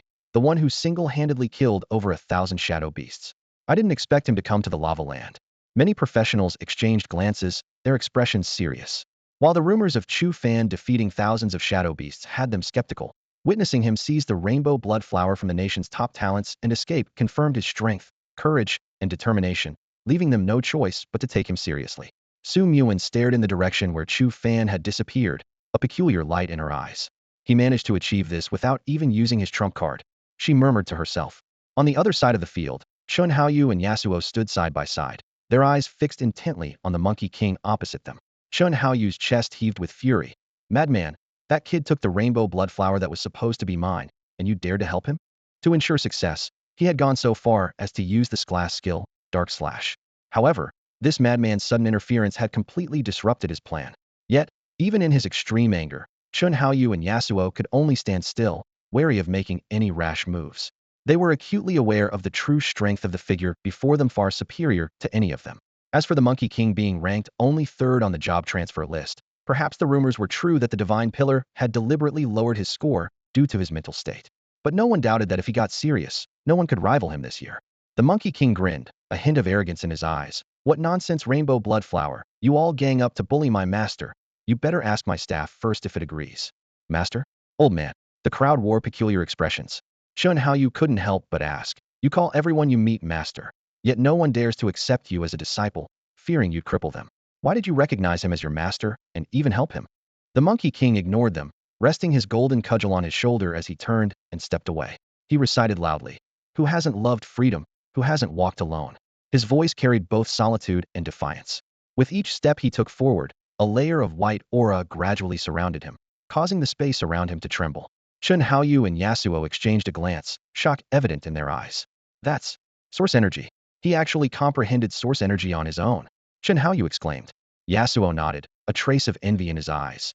Source energy deepens our understanding of professions and the world, but true geniuses can perceive the essence of their profession and nurture source power within themselves. He is probably such a genius. Watching the Monkey King disappear into the distance, Chun Haoyu clenched his fists tightly, gritting his teeth. This won't end here. I don't care who he calls master. Chu Fan dared to take my rainbow blood flower, and I will settle this score. Instantly enveloped in golden light, he transformed into a flying dragon, speeding toward the direction of the leader. Yasuo stood still as a light screen quickly appeared before him. He gazed at the job ranking list, his eyes lingering on the 58th spot, titled Asura, for a long time. The wind swirled around him, and with a swift movement, he dashed towards the flamed serpent lord. Chun Haoyu, fight me. Inside the elite building's lobby at Yangqing First High School, two portals, one red and one black, emitted an eerie glow. Students emerged from the black portal with relaxed expressions. The thorn jungle was too easy, they remarked, then took seats at the back of the hall, their eyes fixed on the blood-red portal ahead. Hey, Chu Fan and Jiang Chuha went in together. So why has only Jiang Chuha come out? Someone whispered. Hu Wei, a scholarly-looking boy with glasses, sneered. The lava land isn't something a small place like Yangqing can compare to. Chu Fan might be a big deal here, but inside, he's probably less than cannon fodder. He might already be dead in there. What's all this about being Yangqing's number one? It's better to be steady in the thorn jungle. Hu Wei, he's your classmate, and you're wishing him dead in the dungeon, someone else remarked sarcastically. Hu Wei just scoffed. In front of the lava land portal, Tang Xiaohu's eyes widened. What? A rainbow blood flower? Chu Fan let you go first and went alone to grab it. Jiang Chuha nodded anxiously. Vice Principal, Dean Li, you have to think of something. Brother Fan still hasn't come out. Li Mu's face was as dark as iron, and he looked coldly at Tang Xiaohu. Humph, if anything happens to Fan, I won't hold back. The threat was clear. Tang Xiaohu quickly put on a smile. Don't worry, Chu Fan is an Asura, with the perception talent for weaknesses. It's hard for anyone to harm him. Let's hope you're right, Li Mu replied, his left hand emitting a trace of black energy. Otherwise, whoever let Fan into lava land will answer to me. Tang Xiaohu's mouth twitched, and he felt inwardly troubled. He glanced at the portal, unable to hide his anxiety. Even with all his confidence in Chu Fan, he couldn't help but worry at this moment. The rainbow blood flower was a rare treasure that attracted geniuses from the job ranking list. For Chu Fan to snatch it from the top talents in the country seemed an almost impossible task. The students behind them caught the conversation. Did I hear that Chu Fan went to grab a rainbow blood flower? Does he think he's number one in the country? It's one thing to snatch our resources in the dark forest, but daring to grab things in lava land. Hu Wei adjusted his glasses and sneered. Just wait and see. He might end up stuck in the dungeon forever. As the seconds ticked by, the tension at the portal grew palpable. Despite the smile on Tang Xiaohu's face, beads of sweat dotted his forehead as he occasionally glanced at Jiang Chua, who wore a serious expression. Suddenly, the portal rippled, drawing everyone's attention. Chu Fan emerged from the portal, calm and composed. Phew. Tang Xiaohu wiped the sweat from his forehead, visibly relieved. Li Mu retracted the swirling black mist around his hand and gave Tang Xiaohu an approving nod. Old Tang, you have a good eye. The surrounding students exchanged puzzled glances and whispered among themselves. He came back unscathed? Wasn't he supposed to compete for the rainbow blood flower? Are those geniuses really that inept? Hu Wei's face was flushed with anger as he muttered to himself. He must not have dared to go for it. Otherwise, there's no way he'd be unharmed. Chu Fan, Jiang Chuha exclaimed with delight, rushing forward to examine him closely. Are you hurt? I'm fine. Chu Fan replied with a smile, and then turned respectfully to the two elders. Teacher, Dean. He seemed surprised to find Li Mu waiting there as well. Tang Xiaohu frowned and admonished. Chuha said you went to seize the rainbow blood flower? Seeing Chu Fan nod in acknowledgement, his tone softened with concern. In the future, avoid such risky endeavors. Safety first.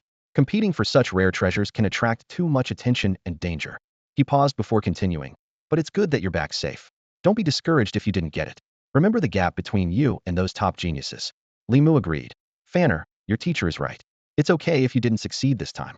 Recognize the gap and work hard to improve. That's what's important for you right now. Chu Fan looked puzzled for a moment, then retrieved a small, radiant flower from his pocket. Teacher, Dean, is this what you were talking about? Tang Xiaohu and Li Mu were momentarily stunned, as if struck by lightning. This is the rainbow blood flower. You really got it. Tang Xiaohu gasped, unable to fathom how Chu Fan had accomplished this, despite his confidence in him. Li Mu stared at Chu Fan in disbelief. Fanner did you use? No. Chu Fan shook his head and explained. I was just lucky, and I had some help.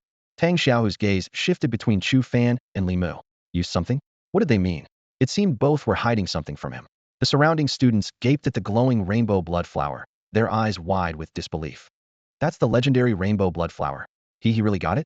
How is that possible? How could Chu Fan see such a treasure from those geniuses?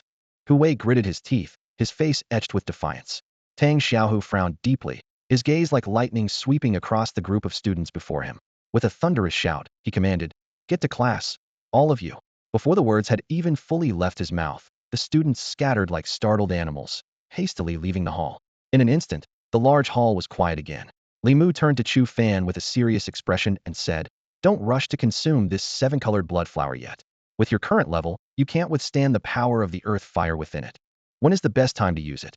Chu Fan asked directly. Level 29 is the optimal time, Li Mu explained. After consuming it, you can directly rise to level 39, and it will also increase the success rate of your level 30 awakening. Chu Fan nodded thoughtfully.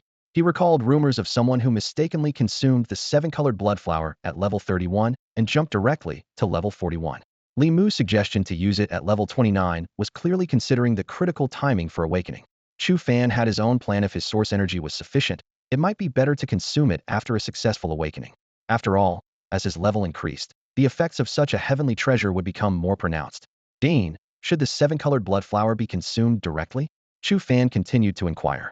Li Mu nodded slightly. Direct consumption is indeed the most effective way, allowing full absorption of the earth fire's power. However, the earth fire's power is wild and violent, and direct consumption carries significant risk. He looked at Tang Xiaohu. I suggest having an alchemist refine it into a pill. Although the effect is slightly reduced, the risk is greatly minimized. Tang Xiaohu immediately understood. I know an alchemist. Just come to me when you need it. Thank you, teacher. Chu Fan carefully placed the seven-colored blood flower into his spatial ring. Li Mu's expression turned serious. There is actually another more important matter for my visit today. Seeing Chu Fan's puzzled look, he stated directly, both the Divine Order Hall and the Martial Alliance have extended invitations to you. As soon as these words were spoken, Chu Fan hadn't yet reacted when Jiang Chua, standing nearby, exclaimed in surprise. Chu Fan scratched his head and tentatively asked, "Can I join both?" Li Mu laughed and shook his head. "What are you thinking? You can only choose one. Will it affect the college entrance exams?" Chu Fan asked, voicing his most pressing concern. "Not only will it not affect them, but it will be greatly beneficial," Li Mu replied earnestly. "This is a rare opportunity. Even graduates from the top 12 academies are eager to get into these two forces. The fact that you're being invited now shows how rare this chance is." Chu Fan took a deep breath. "What do you and the teacher think I should choose?" Although he had some understanding of these two forces through books, it was all surface-level knowledge. He wanted to hear the advice of his two mentors. Li Mu nodded. "Your teacher and I have already discussed the pros and cons in detail. The Divine Order Hall manages all the dungeons, including the ones you have entered, like the Dark Forest and the Lava Lands. By joining, you can freely enter any difficulty level of the dungeons.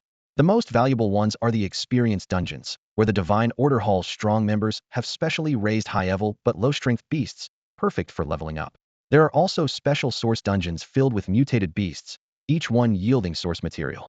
Li Mu elaborated on the numerous benefits of the Divine Hall, making Chu Fan's heart race. Experience dungeons help you level up quickly, source dungeons provide essential resources, and various material dungeons offer a wealth of treasures for any professional. What about the Martial Alliance? Chu Fan couldn't help but ask. Tang Xiaohu squinted his tiger-like eyes. The biggest difference between the Martial Alliance and the Divine Hall is combat prowess. Combat prowess? Chu Fan frowned slightly. That's right, Tang Xiaohu said seriously. The Divine Hall can quickly boost your stats level, resources, equipment, but these are just numerical increases. True combat strength is honed through real battles. Fighting strong opponents, clashing with beasts, and learning from life and death encounters is the essence of real power. Chu Fan fell into deep thought. Both options had their merits. The Divine Hall's dungeon system was certainly tempting, but the Martial Alliance had its unique features, like the mysterious Martial Alliance Tower. The Ninostery Tower only opened its first floor to outsiders. The rest required joining the Alliance. Jiang Chua gave a light snort. Is it really that great? The trio turned to look at her, startling Jiang Chua. It's nothing. Tang Xiaohu continued with a smile. The second floor is a virtual combat platform. A virtual combat platform? Chu Fan's eyes lit up. The platform gathers elites from across the country. From high school students to university students. From the 12 top institutions to the 4 major academies. And even those who have already graduated. No one who enters the martial alliance is weak, Tang Xiaohu paused. As for the third floor, you'll have to experience it yourself. Li Mu timely summarized. The Divine Hall offers an a-level contract with an annual salary of 1 billion, allowing unrestricted use of all dungeons. The Martial Alliance, on the other hand, makes you a warrior with an annual salary of 20 million, granting access to the first 4 floors of the Martial Alliance Tower. These words made Jiang Chuha's eyes widen. She knew that even a genius from the provincial capital had to start as a martial apprentice to join the alliance. But Chu Fan could directly skip the apprentice and warrior levels to become a martial artist? In Jiangnan province, joining the alliance required her father's approval. Could it be that her father? Jiang Chuha clasped her hands tightly, silently praying. Choose the martial alliance. Choose the martial alliance. Choose the martial alliance. After a long pause, Chu Fan took a deep breath. Dean, I choose the martial alliance. Yes. Jiang Chuha jumped up excitedly. Under the gaze of the other three, she shrank back and whispered in defense. Practical combat skills are more important, after all. Chu Fan found himself in a difficult dilemma, reminiscent of the time in his previous life when he received acceptance letters from both Tsinghua and Peking University. After careful consideration, he ultimately chose the martial alliance. Although the allure of the Divine Temple's dungeons was tempting, he understood that being accepted into the Big Four would also grant him access to special dungeons, as the Divine Temple was collaborating with the Ministry of Education. The Martial Alliance, however, was a unique entity. I'll respond to the Martial Alliance, Li Mu said, heading straight to Tang Xiaohu's office, where the two elders smiled approvingly. Tang Xiaohu squinted at Li Mu's familiar demeanor and remarked, this guy doesn't see himself as an outsider at all. Then he turned to Jiang Chua. Chua, please wait outside. We have something to discuss with Chu Fan. Oh. Jiang Chua nodded blankly. Inside the office, Li Mu confidently took the principal's seat, while Tang Xiaohu stood behind him.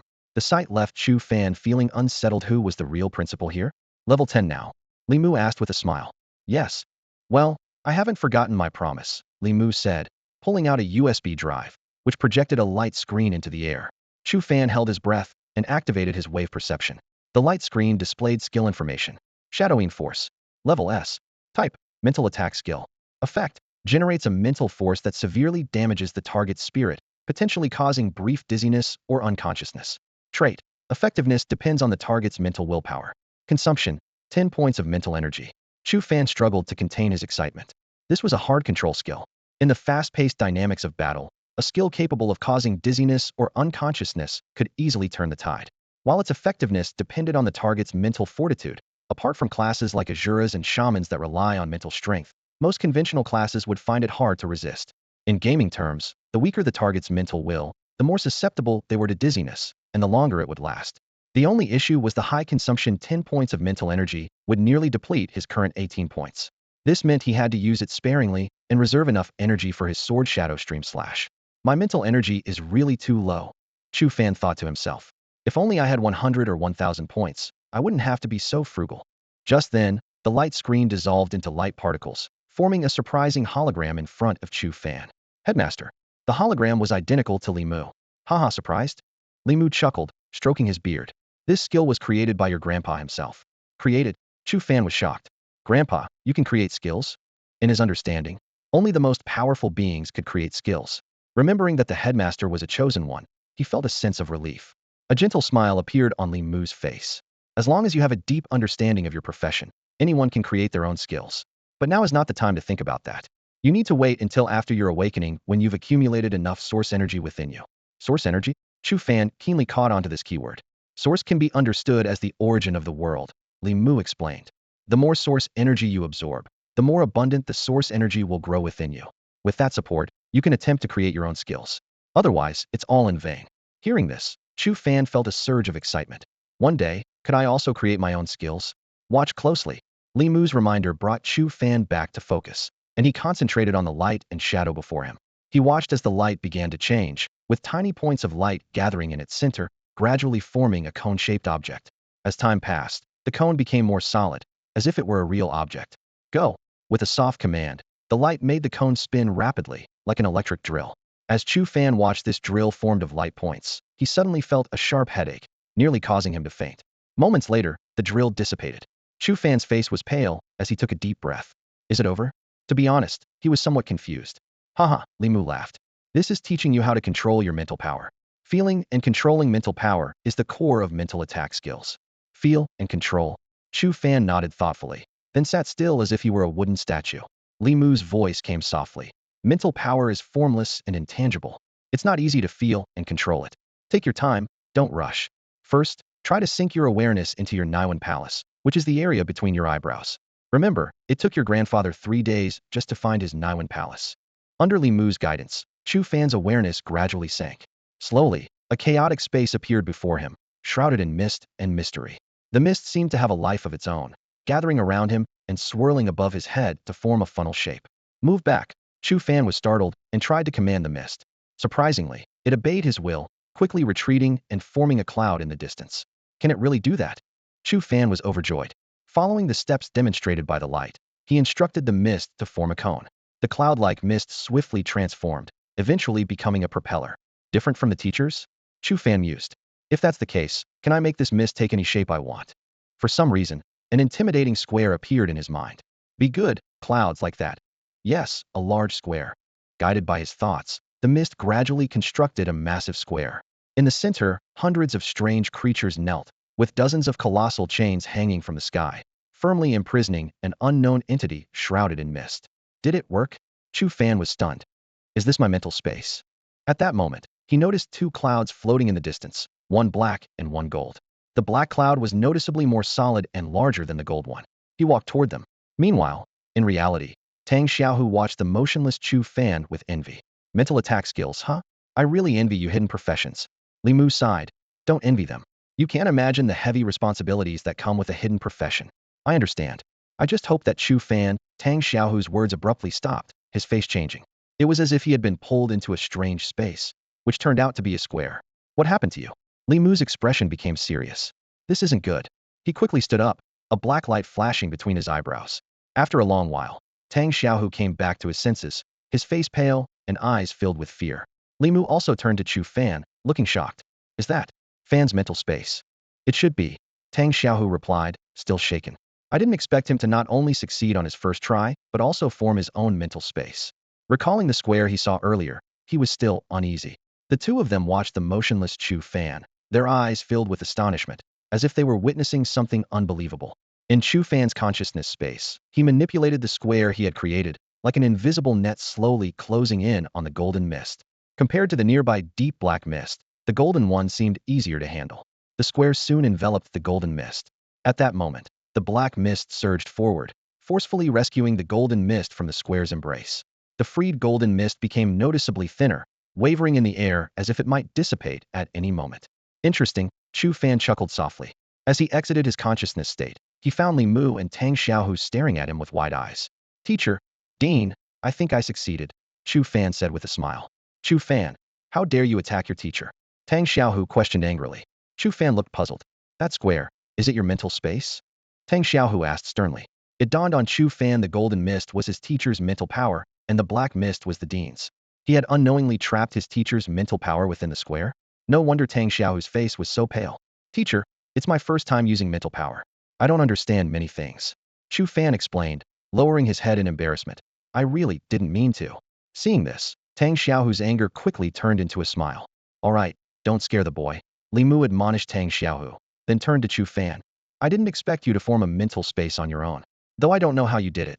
This is an opportunity unique to you. Now, I allow you to name your skill, as your square has far surpassed my Insha fist. Name it. Chu Fan was taken aback.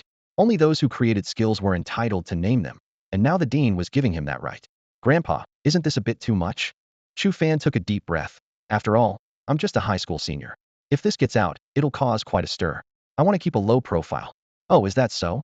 Then let's just. Li Mu began slowly. Let's name it. Chu Fan quickly interjected. This skill will be called the Asura domain. How about that? Asura domain. Tang Xiaohu thought of the creatures and the towering chains within the square and took a deep breath. Li Mu looked at Chu Fan intently, nodding slightly. It's quite fitting.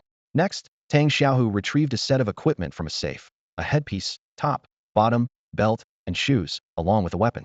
The equipment felt exceptionally smooth, seemingly made from some special silk. The light blue set instantly gave Chu Fan a touch of a masterly aura. The attributes of the Starry Glory set immediately appeared before Chu Fan. Rare set. Required level, 10. Set attributes, Strength 40, Intelligence 40, Agility 40, Endurance 40, Mental Power 5. Seeing the attribute panel, Chu Fan was overjoyed. Including the 4 attributes attached to each piece, his attributes increased by 70 points each, and his mental power also increased by 5 points, finally breaking past the threshold of 20. Chu Fan then picked up the weapon, a fully black sword about a meter long. As its cold light shimmered, the information for the star sword emerged. Name, Star Sword. Source, forged from extraterrestrial metal from Domain 32. Feature, can absorb starlight for charging, enhancing power. Maker, Luo Fan. Attack power, 200 attack power increases by 100 when charged. Attribute bonus, strength 15, intelligence 15, agility 15, endurance 15. Looking at this mighty weapon, Chu Fan was deeply awed. Chu Fan gazed at the sword in his hand, noticing the faint starlight shimmering along its blade. This sword, forged from extraterrestrial metal, could harness the power of the stars. Realizing the material's otherworldly origin, he felt a sense of relief. Objects from afar often possessed a touch of the supernatural. Chu Fan, Tang Xiaohu said, his expression serious. The ranking list will be opened soon. It's time to show people that even small cities can produce strong contenders. Not only should you dominate Yang City, but you should also aim to be the nation's best. The nation's number 1. Chu Fan gripped the star sword tightly, a confident smile playing on his lips. Then I'll go and claim that top spot. After Chu Fan left, the atmosphere in the office grew tense. Tang Xiaohu and Li Mu exchanged a grave look. President, Chu Fan can actually form his own mental space. Tang Xiaohu said, his tone tinged with shock. Li Mu nodded slightly, his gaze fixed out the window, his brow furrowed. On the surface, it seems related to his profession. But there were things he left unsaid. Suspected it might have something to do with the evil eye. Otherwise, such anomalies were hard to explain. Meanwhile, in a luxurious villa in the capital, Chun Haoyu sat alone on the floor, his expression grim.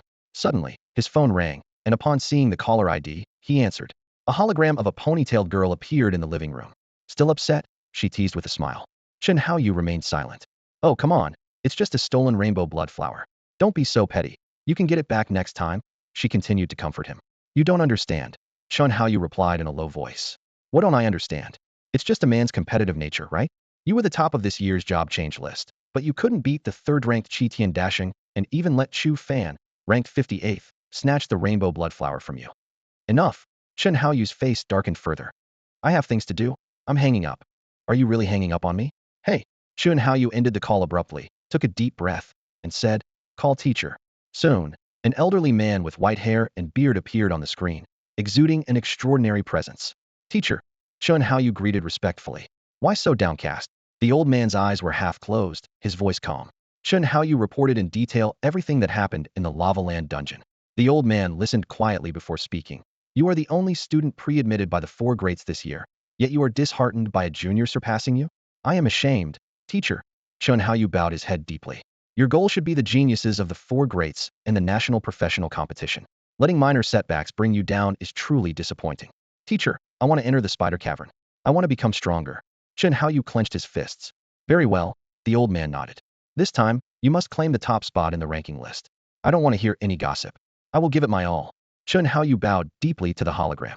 In the Xia Kingdom, there is a legend that speaks of the azure dragon on the left, the white tiger on the right, the black tortoise above, and the vermilion bird below. The 4 top academies are distributed in the 4 cardinal directions of the capital city according to this legend. To the west of the capital, a grand university stands majestically. Its gates tower 100 meters high, reaching into the clouds, with the words Qinglong University elegantly engraved on them.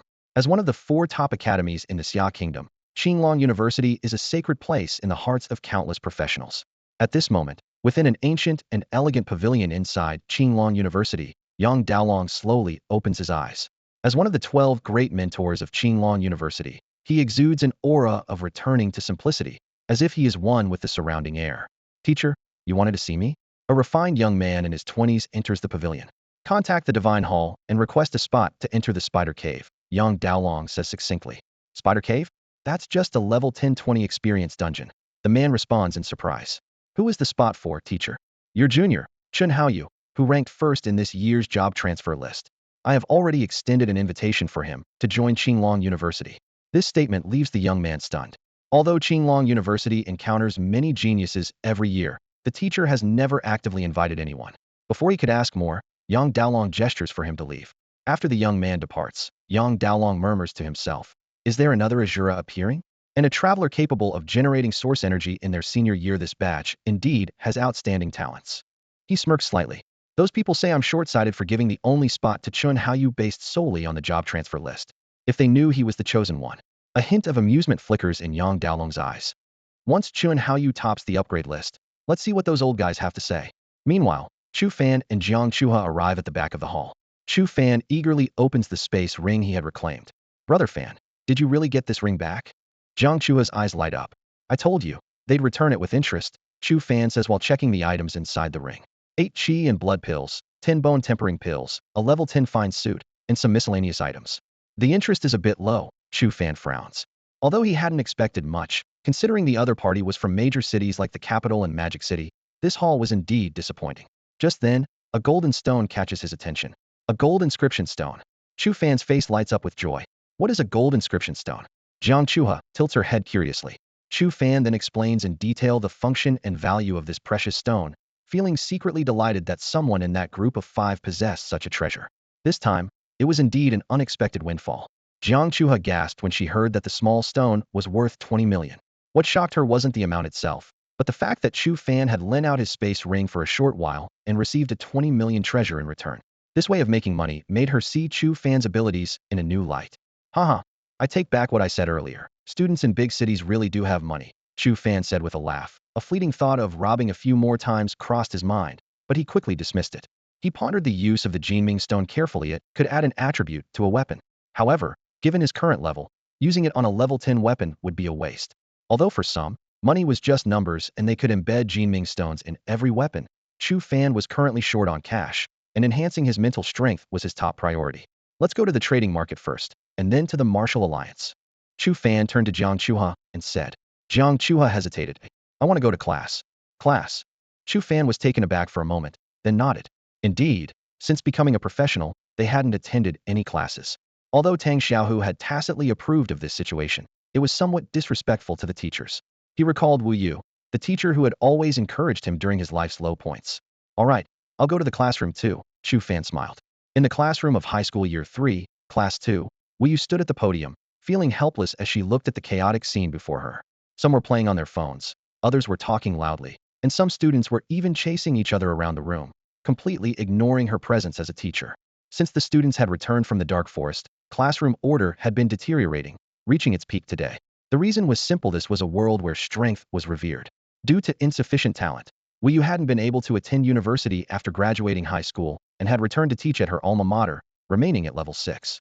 Meanwhile, these students had reached level 7 after returning from the Thorn Jungle, surpassing her in strength, which naturally bred arrogance. Class, please quiet down. Wu Yu took a deep breath, trying to maintain order, but with little success. A bespectacled, scholarly-looking boy stood up and taunted. Ms. Wu, you're only level 6, right? Most of us are at level 7 now. What qualifies you to teach us? His words triggered a chain reaction, and more students began to agree. Exactly. In a world where strength is key, your level and combat experience don't compare to ours. What can you teach us? Haha. The only thing she can teach us is to learn from Chu Fan, someone mocked. These students, who used to frequently ridicule Chu Fan, now held a grudge against Wu Yu for always defending him. Having gained power, they were even more brazen. Hu Wei sneered as he looked at Wu Yu. I think Ms. Wu should sit down and let me teach you all about fighting beasts. After all, you're already 22 and still at level 6, haven't entered a dungeon in years. You probably can't even remember what a beast looks like, and are trying to teach us with outdated experience. There was no trace of respect in his eyes. Times have changed. Hu Wei said these words with a twisted smile on his face. Finally, the day had come. That past incident was etched into his memory like a brand being called to the front of the class by Wu Yu to apologize for mocking Chu Fan, utterly humiliated in front of everyone. From that moment, he vowed to become stronger, to crush Wu Yu and Chu Fan underfoot. Although surpassing Chu Fan seemed like an unattainable dream, dealing with Wu Yu, a mere 6th level, was a piece of cake. He laughed recklessly, and his cronies joined in, jeering and mocking. On the platform, Wu Yu's eyes were misty and her hands trembled slightly. At that moment, a figure suddenly appeared at the classroom door. Everyone's gaze turned simultaneously, and they gasped in shock. It was Chu Fan. Chu Fan's face was like a cold mask, and a chilling aura emanated from him. He had taken in everything happening in the room. Seeing the helpless Wu Yu on the platform and the brazen Hu Wei and his gang below, anger surged in his chest. He was no saint and would not blindly demand that classmates respect teachers. If faced with a corrupt teacher, he would even lead a rebellion. But Wu Yu was clearly not such a person. She was always fair, treating every student equally, including Hu Wei. In a flash, Chu Fan appeared in front of Hu Wei, his gaze sharp as a blade. Kneel. Hu Wei was stunned by this sudden display of power, his face turning pale and his body trembling uncontrollably. He had never expected Chu Fan to appear here. After all, it was widely known throughout Yangqing No. 1 High School that Chu Fan was the top student, beyond ordinary classes. It was said that Tang Xiaohu had even granted him and Jiang Chuha special permission to skip classes. So why was Chu Fan here now? Hu Wei mustered the last bit of his courage. What? What right do you have to make me kneel? Before he could finish, the star sword appeared in Chu Fan's hand. Sword energy whistled through the air, tracing a semicircular path in the classroom. The entire room trembled, and Hu Wei's clothes were shredded, revealing a sword mark from top to bottom. The wound was shallow but shocking. Clearly, Chu Fan had shown restraint. The other students were dumbfounded. Chu Fan had actually attacked a classmate. Even Wu Yu was incredulous. Chu Fan, you. Ms. Wu, please don't speak. Chu Fan interrupted without turning around. Wu Yu opened her mouth, but remained silent. Ha ha ha, you dare to attack me in the classroom? Hu Wei laughed maniacally. Being the top of Yangqing is impressive, huh? Have you forgotten that not long ago you were a blind loser everyone could trample on? Now that you've risen, you want revenge? Come on, if you have the guts, kill me. He stretched his neck, taunting. Some of Hu Wei's followers gathered their courage. Chu Fan, this is a classroom, not a dungeon. Yeah, Hu Wei's just straightforward. He speaks his mind, you can't attack him for that. He's your classmate. Chu Fan, you're so strong. Go kill beasts. Attacking classmates proves nothing. Chu Fan's icy gaze swept over them, instantly silencing all the noise. Even though Chu Fan had bandages covering his eyes, as his gaze swept across the classroom, everyone present felt a chilling sensation deep in their souls, as if they were being watched by a demon. Hu Wei, seeing that Chu Fan didn't immediately make a move, gathered his courage and sneered. You wouldn't dare, trying to act tough. But before he could finish, his expression froze. His pupils contracted rapidly, all color drained from his face, and he began to tremble uncontrollably. What are these things? Stay away. Hu Wei's legs gave out, and he fell heavily to the ground. He scrambled towards the corner of the classroom, leaving a damp trail behind him. He kept looking back, as if something terrifying was chasing him. Don't follow me. Don't follow me, he shouted hoarsely, his eyes bloodshot. The other students in the classroom watched in horror.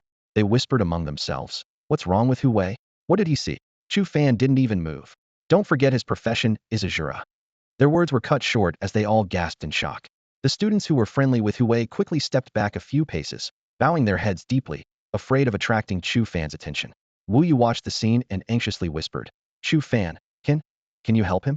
Chu Fan's lips curled into a cold smile as he looked at Hu Wei, who was curled up in the corner.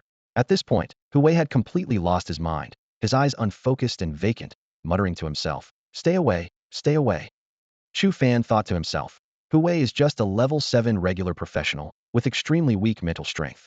After being dragged into the Asura domain, his mind collapsed.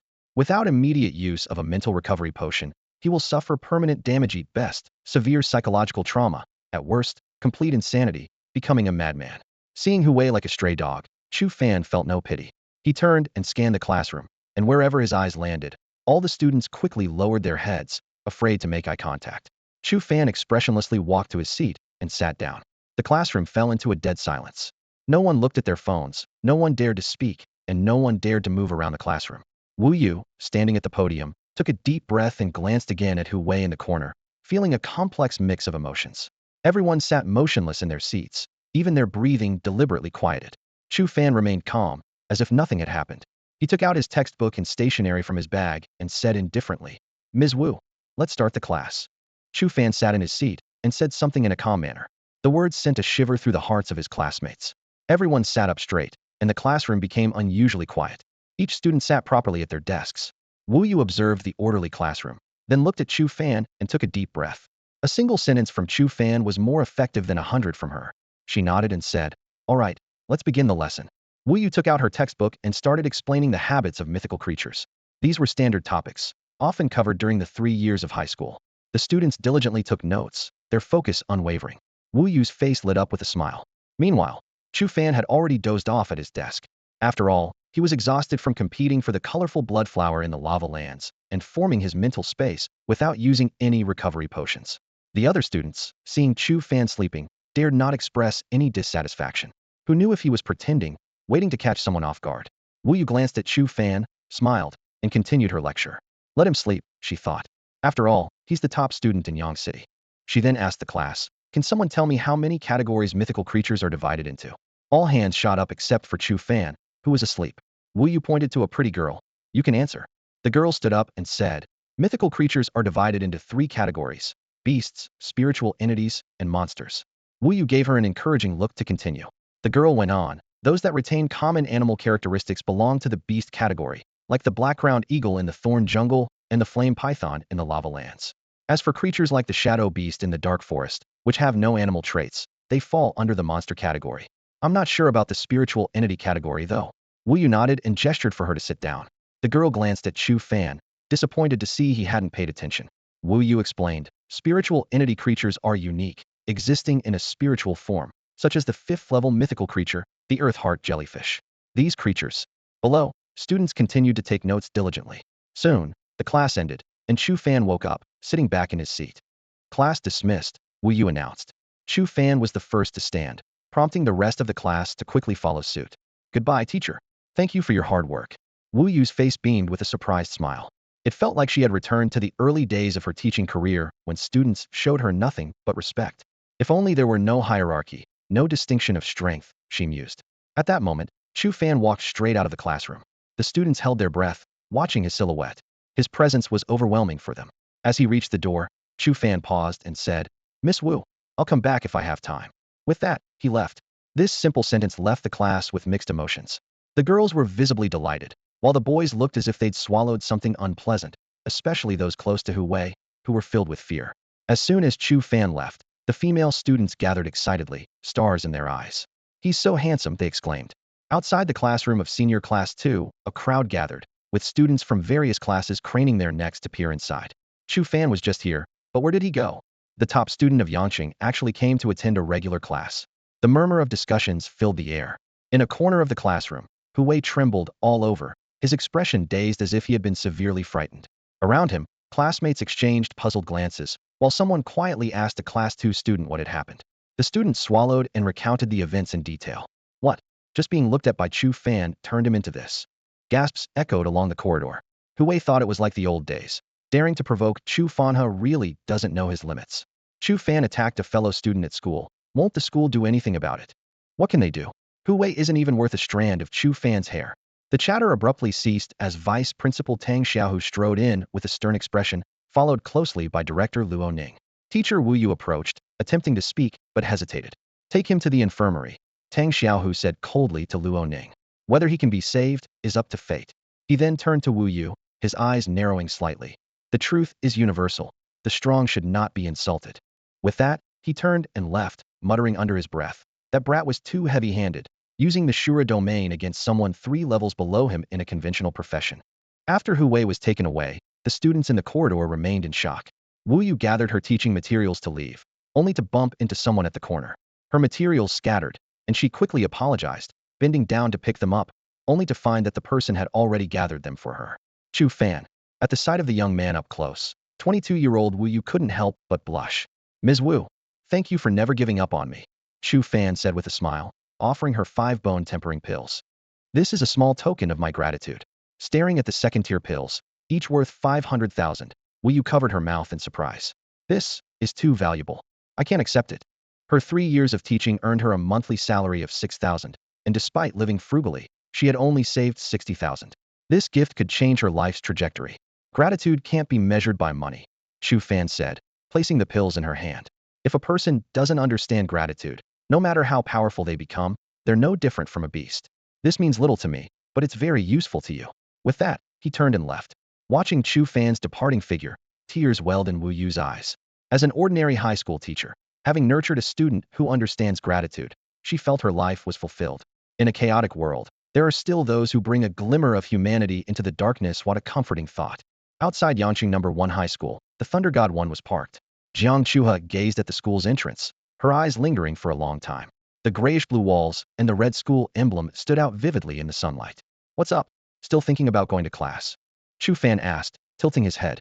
Jiang Chuha finally pulled her gaze away, wrinkling her petite nose. I hate classes the most. The two drove to the vocational trading market. The transactions for Jinmingshi, a level 10 excellent set, and other miscellaneous items were completed swiftly. The system notification sounded, and Chu Fan's account was credited with a hefty sum of 20.53 million. We'll split the money 50-50, Chu Fan said. preparing to transfer the funds. No way. Jiang Chua shook her head firmly. I don't even know how we got the Jinmingxi, so I can't take this money. Her firm stance left Chu Fan with no choice but to relent. After purchasing 6 portions of the brain matter of the earthwater jellyfish, the two exited the trading market. Looking at the account balance, Chu Fan's face showed pain. 18 million gone just like that. Only about 2 million left. Time to start earning again. At that moment, Jiang Chua's communicator suddenly rang. She answered, her expression changing instantly, but soon turning to joy. Okay, I'll be back right away.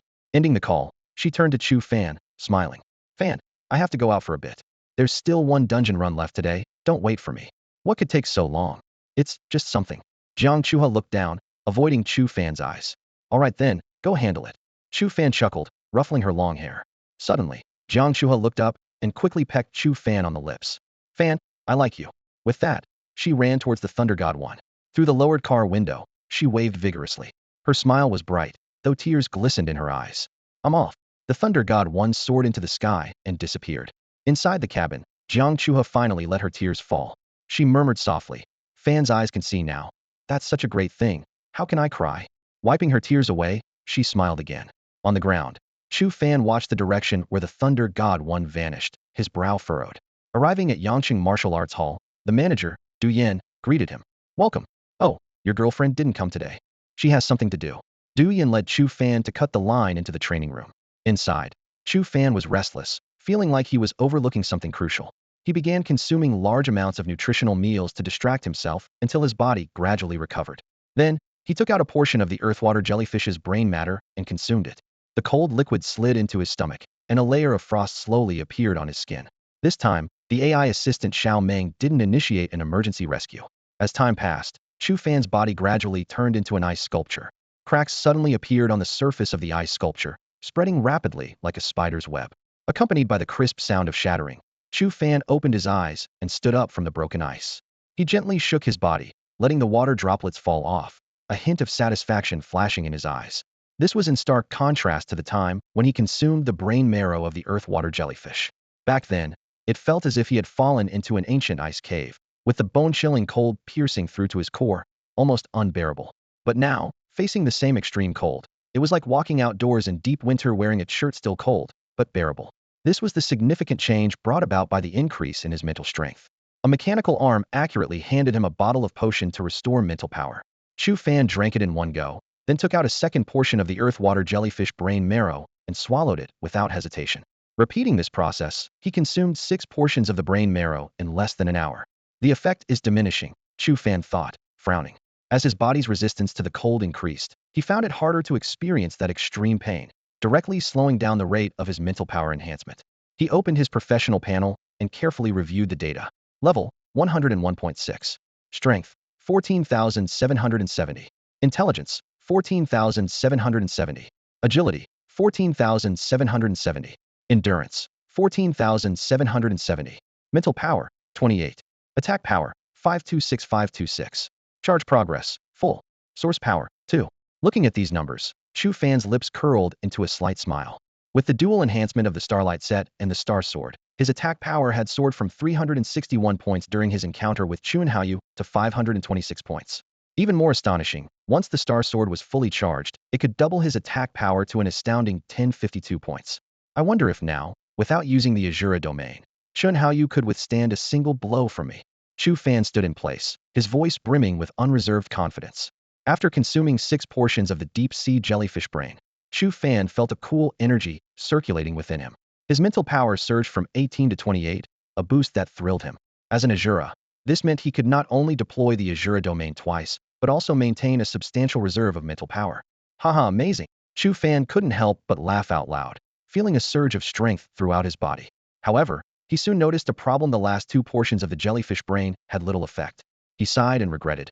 If I had known, I wouldn't have bought so many. I could have saved some money. Learning from this experience, he resolved to test any future purchases gradually rather than buying in bulk. It seems I need to acquire higher-grade mental elixirs. With this realization, Chu Fan felt somewhat resigned. He wasn't sure if other hidden professions were the same, but being an Asura was certainly resource-intensive, consuming resources at an astonishing rate. Putting away his Star Sword, Chu Fan took out his initial sword and focused on skill training. He understood that skill proficiency wasn't about the weapon, but about continuous practice, reflection, and exploration. The Star Sword's energy was too precious to waste on routine practice. As time passed, Chu Fan repeatedly practiced his sword Shadow Light Slash, and also trained his tenacity and block skills. He believed a truly powerful practitioner shouldn't have skill weaknesses. Thankfully, the Martial Alliance provided free meals and nutritional supplements, allowing him to focus on training without worrying about physical exhaustion.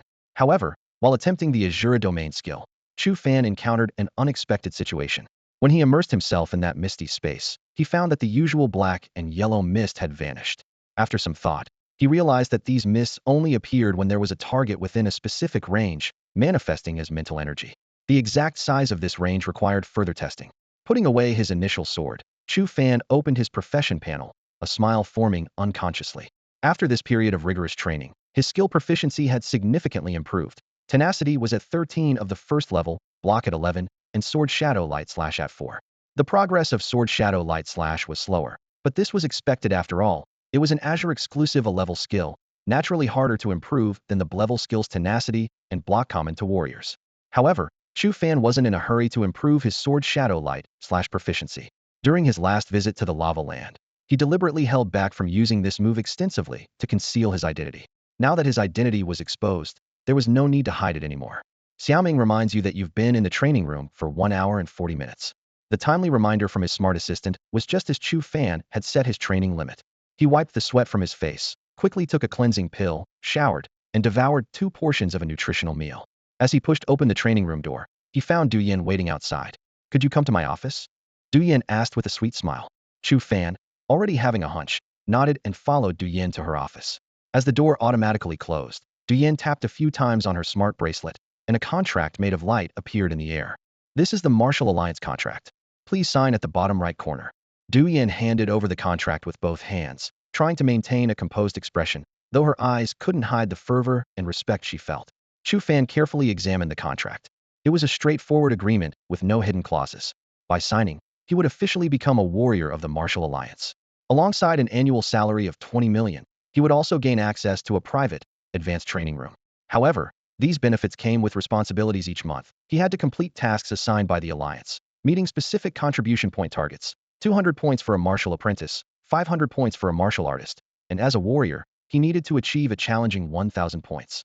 Failing to meet the target would result in a probation period, and failing for 2 consecutive months would nullify the contract.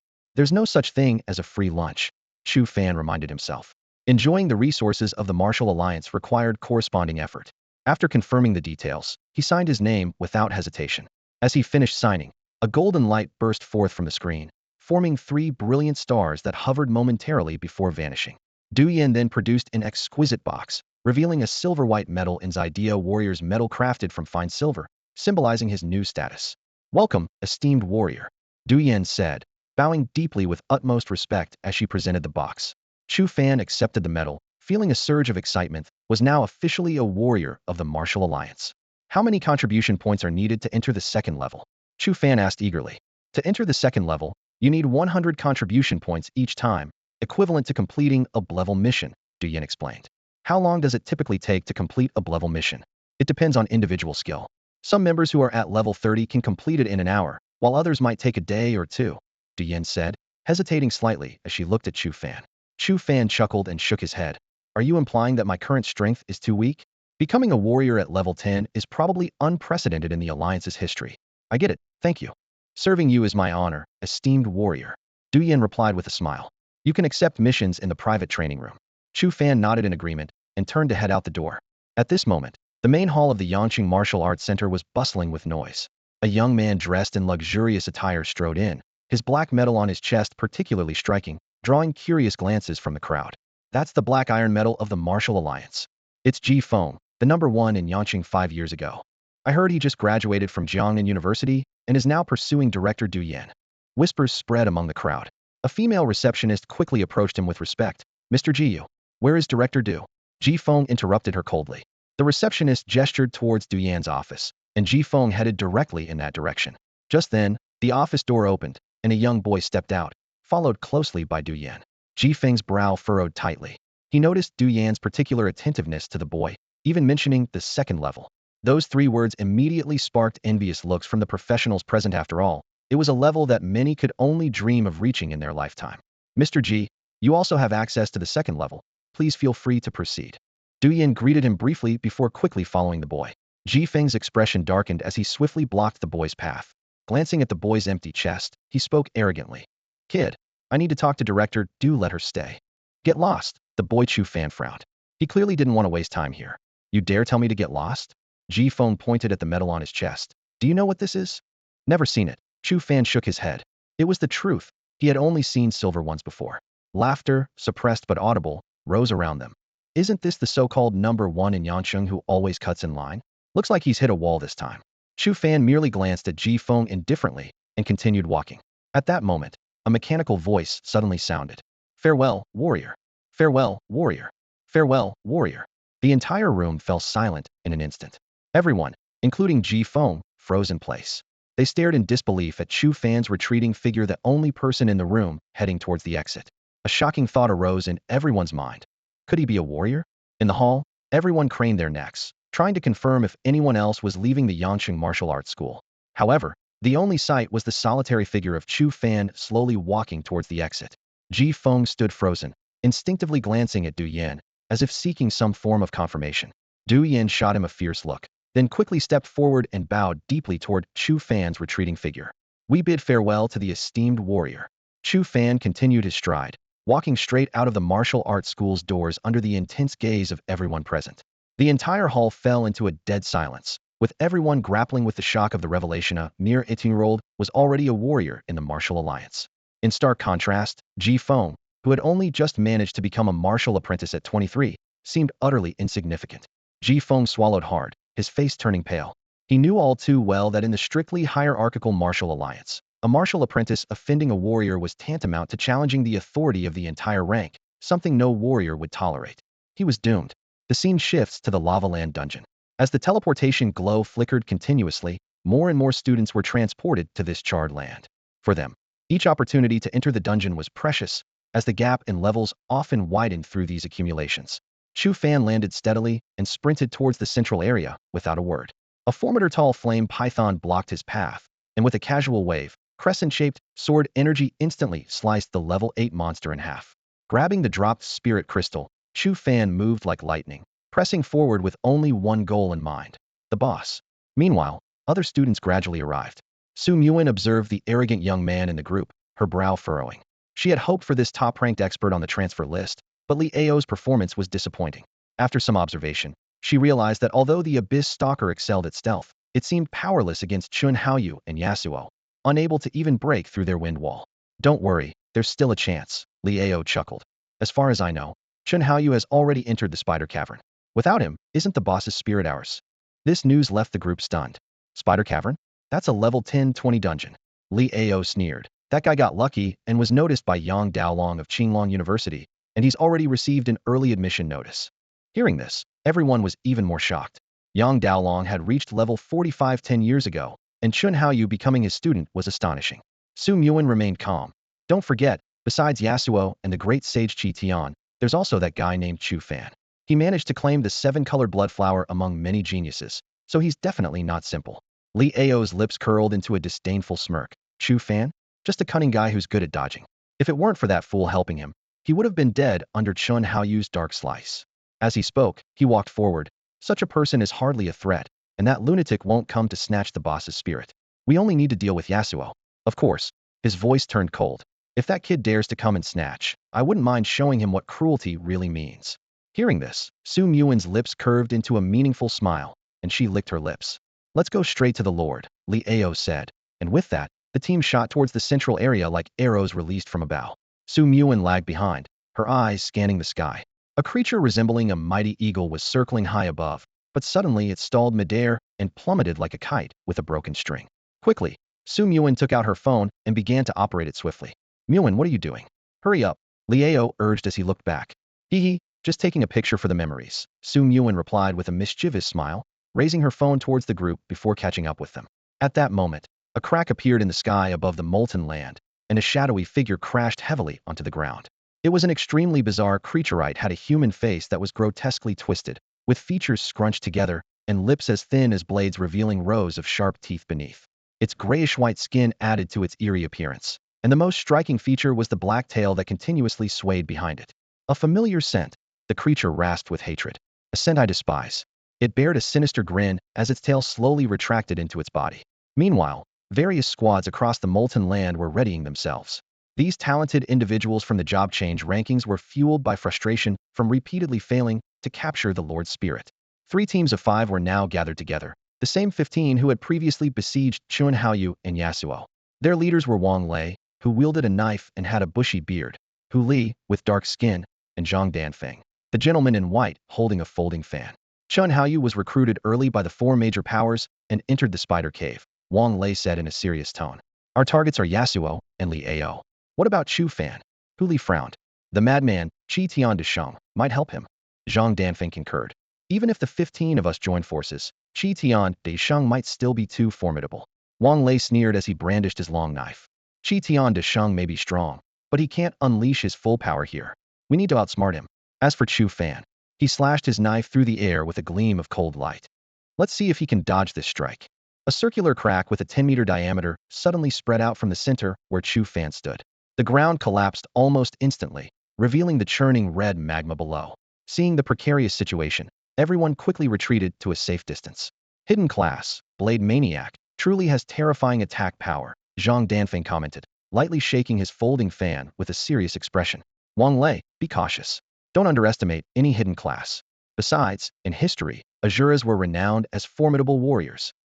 Just a cursed class. Why should I be cautious? Wang Lei scoffed. Enough. Let's head to the Lord. Hu Li interjected with a stern face, cutting the conversation short. The group immediately set off, racing toward the central area. Meanwhile, many other adventurers, sharing the same intent, rushed towards the Lord's location. Of course, there were also those who, realizing they had no chance of claiming the Lord's essence, chose to start from the teleportation point, killing smaller monsters to level up. We're here, Chu Fan announced as he stood before the massive lava pool, scanning the surroundings. I wonder if this Lord is the same as the last. If it's that giant flame python again, it might take some effort. He activated his wave perception, his vision turning blood red. Within the range of his perception, several flame pythons swam in the lava, but they were all ordinary level 9 flame pythons, not the Lord. Chu Fan continued to shift his position, persistently searching. After a minute, he had thoroughly scanned the lava pool within a kilometer radius but still found no trace of the Lord. Frowning, he gazed towards the center of the pool, calculating in his mind. In this short time, he had spotted at least 30 level 9 flame pythons swimming at the bottom. If push comes to shove, I'll just have to lure them all out and kill them. Just as he tightened his grip on his initial sword, ready to take action, his expression suddenly changed. Over 100 adventurers swarmed in from a distance, quickly closing in. Li Ao appeared intermittently in the air, each time reappearing several meters ahead. Other adventurers showcased their abilities. Some dashed across the ground, leaving behind afterimages. Others flew through the air with light wings on their backs. And one summoner rode a pitch-black beast with a single horn on its forehead, first-tier unicorn racing forward. Chu Fan quickly analyzed the situation. Summoners have the ability to communicate with beasts and tame them for their own use. However, due to the ferocity of beasts, low-level summoners can only tame low-tier beast-like creatures and cannot tame spirit-type or monster-type creatures. He had once witnessed a reckless summoner in the dark forest attempt to tame a shadow beast, only to have his head bitten off on the spot. As low-tier beasts, unicorns serve as both mounts and possess some combat capability, making them a natural choice for low-level summoners. The adventurers arrived in front of the lava pool, their eyes all fixed on Chu Fan. It's you, someone exclaimed. Chu Fan. Ha ha, I almost didn't recognize you without your mask. So, you're interested in the Lord's essence too? Damn it, you knew all along that the rock was the Lord, didn't you? You enraged the Lord, seized the opportunity to steal the 7-colored blood flower, and tricked all of us. And yet you dare to show up again? If it weren't for the great sage equal to heaven intervening, you'd be dead at Chuan Haoyu's hands. I want to see if the great sage will save you today. In front of the lava pool, over 100 professionals glared intensely at the approaching Chu Fan. Their eyes burned with anger and resentment. This kid had not only openly snatched the rainbow blood flower, but now he dared to brazenly appear here. Li Ao's figure appeared out of thin air, 10 meters in front of Chu Fan, lightly tapping the ground with his feet, a cold smile curling at his lips. TSK, still at level 10? It seems you haven't used that rainbow blood flower. Hand it over, and I might let you leave. As soon as he said this, the professionals around him brightened up. Yeah, that thing isn't for you to have, someone shouted. Last time you escaped by exploiting the fact that we didn't know that rock was the Lord's weak point. This time, where do you think you can run? Wang Lei stepped forward with a long knife in hand, his eyes glinting dangerously. I remember you have good agility, able to dodge attacks from berserkers and mages. But those are just standard professions. Can you be so calm when facing hidden ones? The crowd quickly closed in, trapping Chu Fan in the center. Their greedy eyes were almost tangible, ready to devour him. Surrounded by this overwhelming force, Chu Fan suddenly smiled. What virtues or abilities do I, Chu Fan, possess to warrant all of you teaming up against me? If you want to fight, then let's fight. The star sword appeared in his hand, its point directed at his enemies. Arrogant, someone shouted angrily. You're only ranked 58 on the job transfer list, and at least 40 people here rank above you. Let's take him down and grab his rainbow blood flower. At this critical moment, a voice thundered from above. You brats dare to bully my master? Boom. The Monkey King descended, wielding his staff, creating a crater in the ground. Li Ao and the others' faces changed drastically. This madman had indeed arrived. With him here, the difficulty of snatching the rainbow blood flower doubled. Chu Fan was initially stunned to see the Monkey King, then smiled. If it weren't for him blocking Chun Haoyu's dark slash in time, he would have had to risk activating his third eye. Doing so would expose the secret of the evil eye. The dean had specifically warned him not to reveal the evil eye to anyone, nor to test human nature. After all, the Divine Hall controlled the dungeons and could see everything happening here. If they discovered this secret, Chu Fan dared not imagine the consequences. Master. The Monkey King sidled up to Chu Fan, his face full of a fawning smile. Thanks, Chu Fan said quietly. Master, what are you saying? Escorting you to the west to fetch scriptures is my duty, my mission, the Monkey King said earnestly. The expressions of those around became extremely strange. Monkey King, open your eyes and look, he's Chu Fan, not your master, someone shouted anxiously. Yeah, he's about the same age as us. How could he be your master? Isn't your master supposed to be at least in his 70s or 80s, if not in his 40s? The great sage equal to heaven suddenly turned around, his gaze as sharp as lightning as he scanned the speaker. You think you can drive a wedge between me and my master? His voice carried a hint of danger. The cultivators who had spoken were immediately struck as if by lightning, involuntarily stepping back. They knew all too well that reasoning with this madman was utterly pointless. Not my master? The great sage's voice was low, a cold gleam flickering in his eyes. Then why does he know my true name? Your true name? Li Ao snorted disdainfully, a sneer playing at his lips. Aren't you just called Huang Liang? By your logic, I know your true name too. So why don't you call me master? He extended his hand forward, commanding. Disciple, I order you to come here and stop protecting him. Before he finished speaking, the great sage's figure vanished like a ghost, reappearing in front of Li Ao in an instant, his staff smashing down. Li Ao's expression changed drastically, and he hastily used a secret technique, melding his form with the air. Yet such stealth was useless against the great sage. His eyes flickered, and he appeared 20 meters away in a heartbeat, casually grabbing the invisible Li Ao as if catching a chick. The crowd gasped in shock. Such power was beyond their imagination. Li Ao was a hidden class, ranked 4th among the job transfer rankings as an abyss walker, yet he was utterly powerless against the great sage. Just as Li Ao was about to curse, with a loud bang, he was slammed to the ground by the great sage grabbing his leg. He tried to speak again, but another bang left him dazed. The great sage continued to swing him up and down until Li Ao was battered and bloodied, barely clinging to life. Tossing Li Ao aside, the great sage surveyed the surroundings, his voice icy. Who else dares to challenge my master? The place fell silent. Even the usually arrogant Yasuo dared not make a move, let alone anyone else. At this moment, perhaps only Chun Haoyu was qualified to face him. Chu Fan silently observed everything from the side, equally shaken. The great sage planted his staff into the ground, declaring proudly, "This great demon belongs to my master. You all can leave." The crowd was in an uproar. You can't just bully us like this. Yeah, even if you're strong, you should be reasonable. They all knew the great sage's quirks, calling strange beasts demons, calling lords great demons, and dismissively referring to them as children. Seeing him draw such a domineering line, they were angry, yet none dared to show it. At that moment, Wang Lei stepped forward, his tone calm. Great sage, we're all classmates, not the demons you speak of. Isn't this going a bit too far? The great sage sneered. If you were demons, I'd have smashed you with my staff long ago, instead of wasting words here. Wang Lei took a deep breath and asked, since Chu Fan is your master, he must be incredibly strong, right? Speak quickly if you have something to say, otherwise, don't waste my master's time in slaying the great demon. The great sage replied impatiently. Wang Lei gave a meaningful smile. I'm just curious, if you're this strong, just how powerful is your master? The others looked bewildered, not understanding Wang Lei's intention. Only his teammates smiled slightly. Their captain was exploiting the great sage's weakness, which was his lack of wit. Upon hearing Wang Lei's words, Sun Wukong furrowed his brows and fell into deep thought.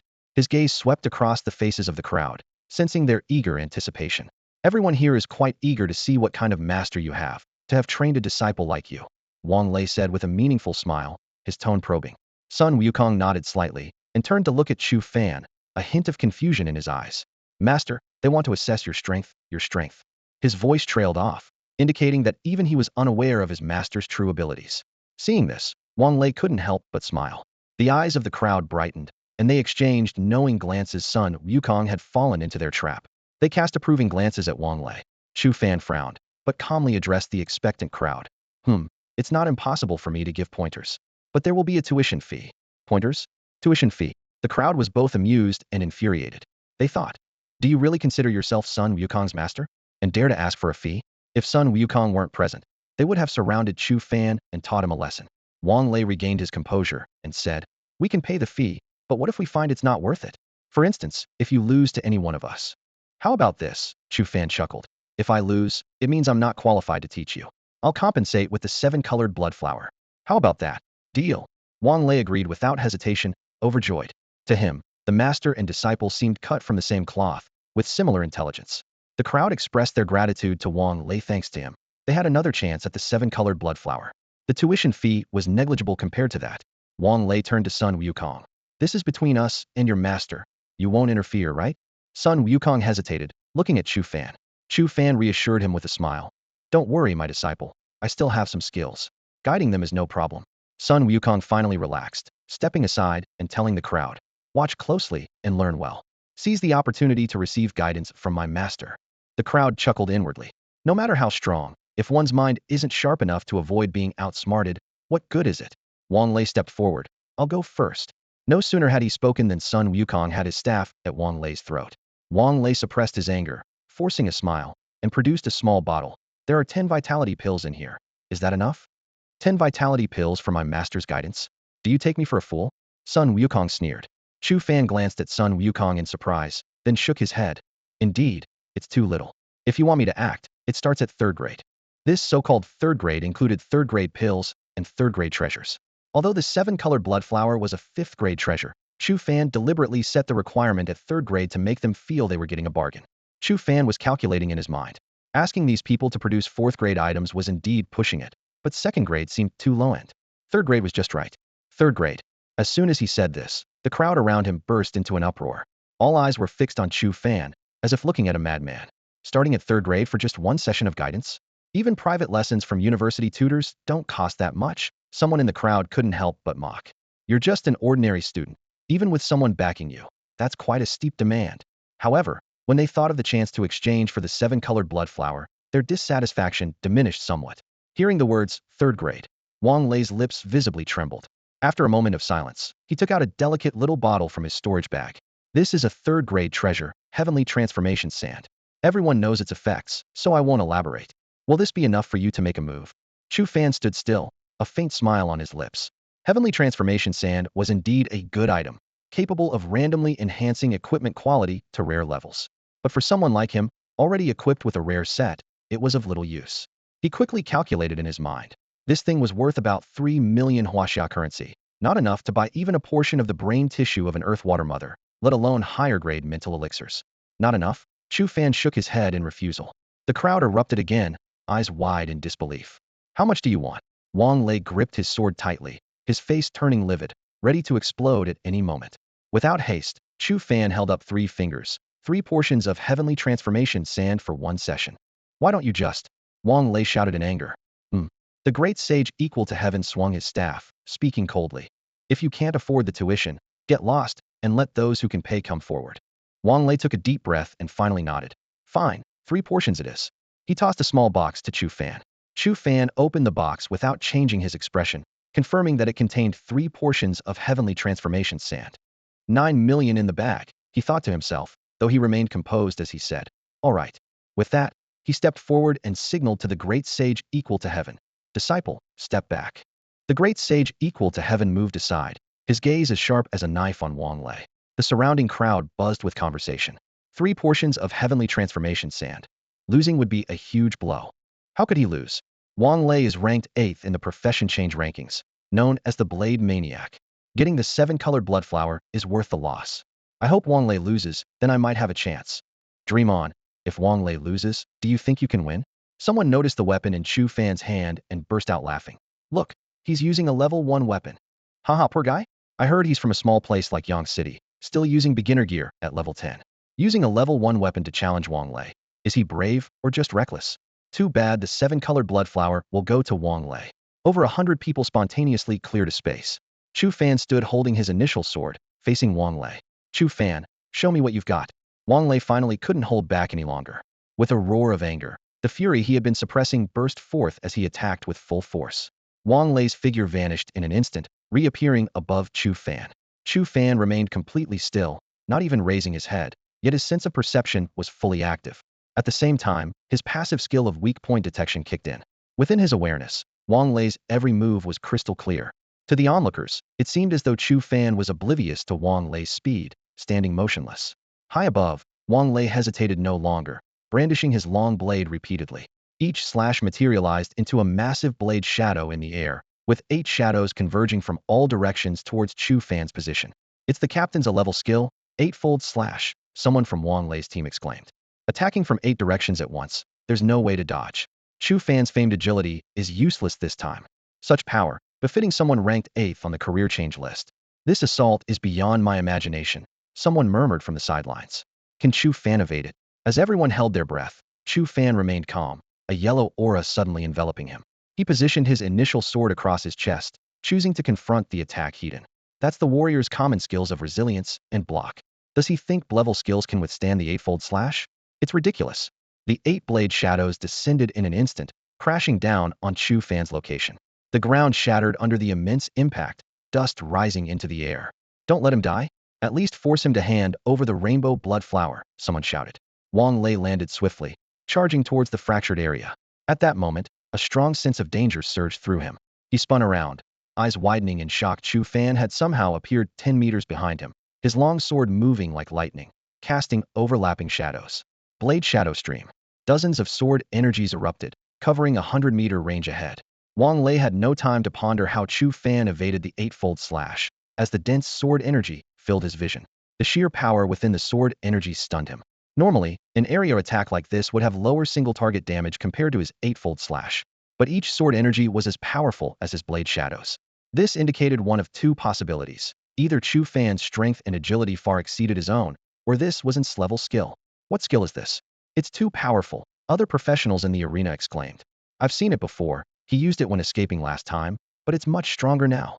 Did anyone see how he dodged the 8-fold slash? His speed is too fast, far beyond ordinary professionals, possibly on par with Yasuo. Speed, power, range. Can the Asura class really be so versatile? A keen-eyed girl closely observed the outcome of the battle, her tone analytical. His speed is indeed astonishing, able to maneuver through the gaps of 8-blade shadows. However, she pointed to several wounds on Chu Fan's body, where blood was seeping through. If he hadn't used resilience and block skills in time, these injuries would have been much worse. Everyone's gaze followed hers, and upon seeing the shallow wounds on Chu Fan's body, they collectively sighed in relief. If Chu Fan had managed to evade Wang Lei's 8 desolation slash without a scratch, it would have been truly hard to accept. The battle continued. Facing the incoming sword energy, Wang Lei took a deep breath and raised his saber high. His hair fluttered in the airflow, and his eyes gradually turned a deep red. A crimson blade shadow, 20 meters long, formed in the air and slashed down towards the sword energy in a level skill, frenzied slash. The airwaves surged as sword energy and blade shadow collided midair. Debris scattered, and dust filled the air. Everyone held their breath, their eyes fixed on the center of the battlefield. As the dust settled, 2 figures emerged. Wang Lei clutched his chest, disbelief written all over his face, before he fell heavily to the ground. Chu Fan wasn't faring much better. He was covered in wounds, barely able to support his shaky body with his longsword. The scene fell into a deathly silence. Wang Lei, the 8th-ranked powerhouse on the transfer list, had actually lost? Although he won, Chu Fan is at his limit, someone whispered.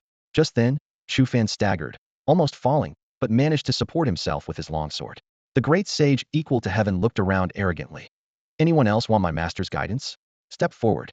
Everyone exchanged glances, but no one dared to step up. With Wang Lei defeated, who would dare to be the first?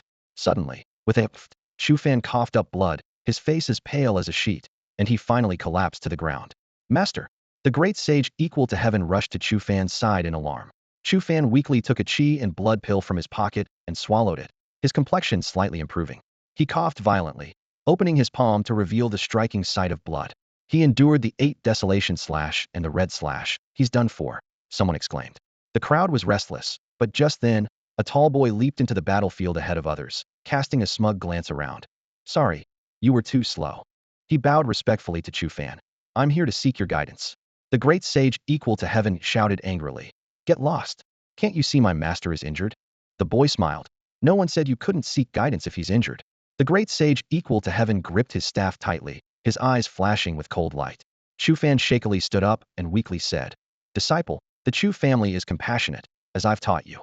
Seeing the great sage equal to heaven deep in thought, he took a deep breath, unsteadily walking to the center, as if he might collapse at any moment, yet he flashed a sly smile. You know my current state. If you want me to act again, you'll have to pay more. As soon as Chu Fan mentioned the demand for more payment, the atmosphere turned deathly silent. Everyone looked at him in disbelief. 3 third-grade items weren't enough, and now he wanted more just because he got a little hurt? The expression on one of the young men's faces became quite remarkable. I just remembered I have something to do at home, he said with an awkward laugh, trying to back out. But before he could finish, a stick was pressed against his neck. That isn't really urgent, he swallowed hard. How much more? The Monkey King glanced at Chu Fan. Clutching his chest, Chu Fan managed to say haltingly, at least, cough, cough, one more item of equal value. 4 third-grade treasures, the young man cursed inwardly. But seeing Chu Fan struggling to speak, he gritted his teeth and reluctantly took out a small bottle, tossing it over. As long as he could win back the rainbow blood flower, he could accept this price. Chu Fan caught the bottle, a hint of joy flashing in his eyes, and nodded slightly. Deal. Before he could finish, a silver laser beam, a meter in diameter, came roaring towards him. The opponent clearly had no intention of giving Chu Fan any respite. Chu Fan barely dodged it, skimming along the edge of the laser, then took a deep breath and assessed his opponent. At this moment, the young man had opened his shirt, revealing a metal cannon embedded in his chest the size of a bowl. A cyborg, Chu Fan mused. This was a hidden profession he'd seen information about on the dark web, and had even seen bounties for hunting cyborgs. Unlike ordinary gunsmiths or sharpshooters, cyborgs had modified their body structures, transforming various parts into machinery, even turning their mouths into cannon muzzles. The top cyborgs were entirely mechanically modified, far beyond the realm of humanity. Lin Zong from Magic City High, ranked 45th among cyborgs. It said he's modified for parts. Do you think he can win? Someone whispered. He can win, voices agreed around. Chu Fan barely dodged the laser cannon just now. A cyborg's attacks are relentless. He can't keep dodging forever. Right? His speed will slow down as his injuries worsen. We can wear him down with sheer numbers. It's just a matter of who gets lucky. Seeing Chu Fan dodge his surprise attack, Lin Zong sneered. You actually dodged my annihilation cannon. But with those injuries, how much longer can you evade? Before he finished speaking, mechanical sounds suddenly echoed beneath him. 2 blue flames shot from his feet, propelling him into the sky. He donned a pair of special glasses, aiming his 10 fingers downward. In an instant, his fingers mechanically rotated, revealing pitch-black gun barrels. Bang, bang, bang. 10 small laser beams shot from his fingertips. Without hesitation, Chu Fan made his move, swinging his initial sword to unleash a dazzling sword aura. The sword light shot skyward like a meteor, instantly engulfing the lasers and triggering a series of explosions in the air.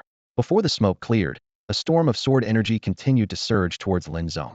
Numbers and angle data flickered across Lin Zong's glasses as blue flames propelled him into the air. Facing a barrage of sword energy, he moved with the precision of a well-choreographed dance, weaving effortlessly through the onslaught. Not a single blade could touch him. This scene moved Chu Fan. He had seen opponents dodge the sword shadow light slash before, but that was a level 20 light knight. Lin Zong, at only level 10, displayed such power, highlighting the might of his mechanical enhancements. How can those sword energies miss him? Gasped the onlookers, whispering among themselves. It's just those high-tech glasses helping him. Chu Fan is going to lose. Look, his movements are getting slower. In the center of the battlefield, Lin Zong's 10 fingers unleashed tracking lasers, homing in on Chu Fan like intelligent hunters. Despite his injuries, Chu Fan dashed across the ground, narrowly avoiding each laser, which exploded into deep craters upon impact. Let's see how long you can dodge. Lin Zong's fingers continuously fired lasers, creating a dense curtain of light. Finally, Chu Fan's speed faltered for a moment, and a laser grazed his hand, drawing a spray of blood. He's hit. The audience held their breath. Unfazed, Chu Fan seized the moment to close in under Lin Zong. A glimmer of admiration flashed in Lin Zong's eyes. Dodging my tracking cannon, you're indeed impressive. Now take this move. His arms suddenly expanded and transformed, shedding skin to reveal metallic structure, morphing into a massive mechanical arm, 10 meters long and 2 meters thick, crashing down. The data on his glasses refreshed continuously, locking onto Chu Fan's position. He's dodged right in front. Lin Zhong's expression shifted, firing a shell from his left hand while a massive laser shot from his chest. He hurriedly retracted the descending mechanical arm, but its size made the movement slightly sluggish. This was the moment. Chu Fan appeared right in front of him, swinging his sword to unleash a torrent of sword energy. The sword energy collided with the tracking cannon and annihilation cannon in midair, resulting in a deafening explosion. Lin Zhong's mechanical arm finally retracted, striking Chu Fan's arm heavily. Both fell to the ground. Lin Zhong's mechanical shell was riddled with cuts from the sword energy, emitting black smoke. Chu Fan, pale yet still standing, said, "Thank you for the match." This battle was a Pyrrhic victory for Chu Fan. Lin Zhong's mechanical body was severely damaged and required repairs to continue functioning. What a shame. Lin Zhong could have won. Just by a hair, the spectators lamented. Well, that's good news for us. Chu Fan's injuries are even more severe. Lin Zhong stared at Chu Fan, a hint of defiance flashing in his eyes. His mechanical arm was still trembling slightly. Despite having the upper hand in the fight, he was ultimately defeated, leaving him puzzled. Let me see your true attributes. Lin Zhong adjusted his glasses, which glinted mysteriously. In his vision, a series of data appeared over Chu Fan.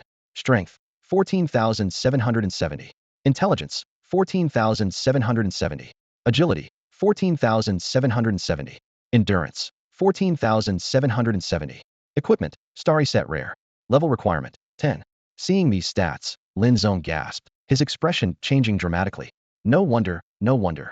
He murmured to himself, a four-dimensional attribute reaching 217 points. The power of a level 10 rare set is terrifying. He quickly realized an even more astonishing fact. No, even a level 10 rare set can't provide such high attribute boosts. He must have used high-grade elixirs, at least of the third tier, possibly even fourth. Lin Zhong's mechanical armor was still emitting smoke, but a cold smile played on his lips.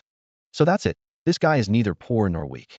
With these attributes, probably only Chun Haoyu and Yasuo here can match him. He cupped his fists in salute to Chu Fan and retreated into the crowd. Immediately, someone approached him and whispered, "Lin Zhong, what's Chu Fan's situation? How powerful is your mechanical arm? Was he seriously injured when hit?" "Quite serious," Lin Zhong sighed, shaking his head. "I was so close to winning." After saying this, he suddenly shouted, "Damn it," and turned to open a portal, clearly intending to repair his damaged mechanical gear. The crowd erupted, their eyes gleaming with greed. "Get in line. The next one to fight will get the 7-colored blood flower. Don't even think about taking it from me. Let's see who's faster." The Monkey King approached Chu Fan, who was sitting on the ground, pale-faced, and asked about his injuries. Chu Fan simply shook his head lightly. "Next challenger, step forward," the Monkey King announced.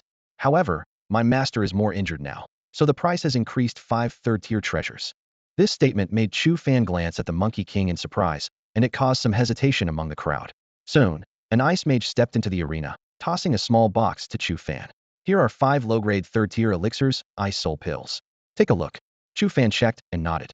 These ice soul pills were indeed valuable for an ice mage, clearly representing the mage's entire fortune. The battle resumed. The mage showcased the advantages of his profession, unleashing a flurry of skills. He first cast an ice armor on himself, exuding a chilling aura, and then conjured a massive ice spike aimed directly at Chu Fan, an advanced ice spike skill. Chu Fan sighed inwardly, too slow. Having just faced the 8th-ranked Blade Maniac and a formidable mech warrior, such attacks seemed trivial to him. To Chu Fan, this ice mage was as frustrating as seeing a top-tier player demoted to a silver rank. The gap in skill was just too vast. Chu Fan coughed lightly, awkwardly twisting his body to evade an incoming ice spike. Suddenly, a rain of ice descended from above. A single drop landed precisely on his face, causing him to inhale sharply and cry out in pain. Does a level skill like Storm really do that much damage? Exactly, and it was just a single drop of ice rain. He's at his limit now. Even a clever skill could seriously hurt him. The spectators murmured among themselves, their eyes fixed on the scene. Seeing Chu Fan hit, the mage smirked, his hands quickly forming seals. In an instant, an ice pillar shot up from the ground, trapping Chu Fan inside. Then, ice spikes flew through the air, and the ice rain descended once more. Ice Spire, Ice Spike Technique, Storm 3 level skills unleashed in rapid succession. Trapped within the ice pillar, Chu Fan sighed softly. Compared to the ice sculpture formed when he once consumed a deep-sea jellyfish's brain, this ice pillar was worlds apart. Suddenly, the ice pillar shattered, revealing Chu Fan. The mage's eyes widened in disbelief at the sight of Chu Fan breaking free. Just a single drop of ice rain had seemed unbearable for him moments ago. So how could this be? Chu Fan panted heavily, frost covering his body, yet he charged towards the mage without hesitation. The mage shivered, desperately casting ice spike technique in retaliation. Sharp ice spikes grazed Chu Fan's shoulder, forcing him to stop and take a deep breath. But the next moment, he gritted his teeth and continued his assault. He's not dodging. It's not that he's not dodging, he can't dodge. At his current speed, he's a far cry from when he evaded the 8 Desolation slash. Come on, Chu Fan. The audience couldn't help but silently cheer him on. An ice spike struck Chu Fan's cheek, but he laughed loudly, his steps unyielding. This bizarre reaction set off alarms in the mage's mind, though he couldn't pinpoint what was wrong. In a critical moment, the mage unleashed his strongest attack in a level skill, Blizzard. A fierce tornado swirled with snow, rushing towards Chu Fan. Die, the mage shouted angrily.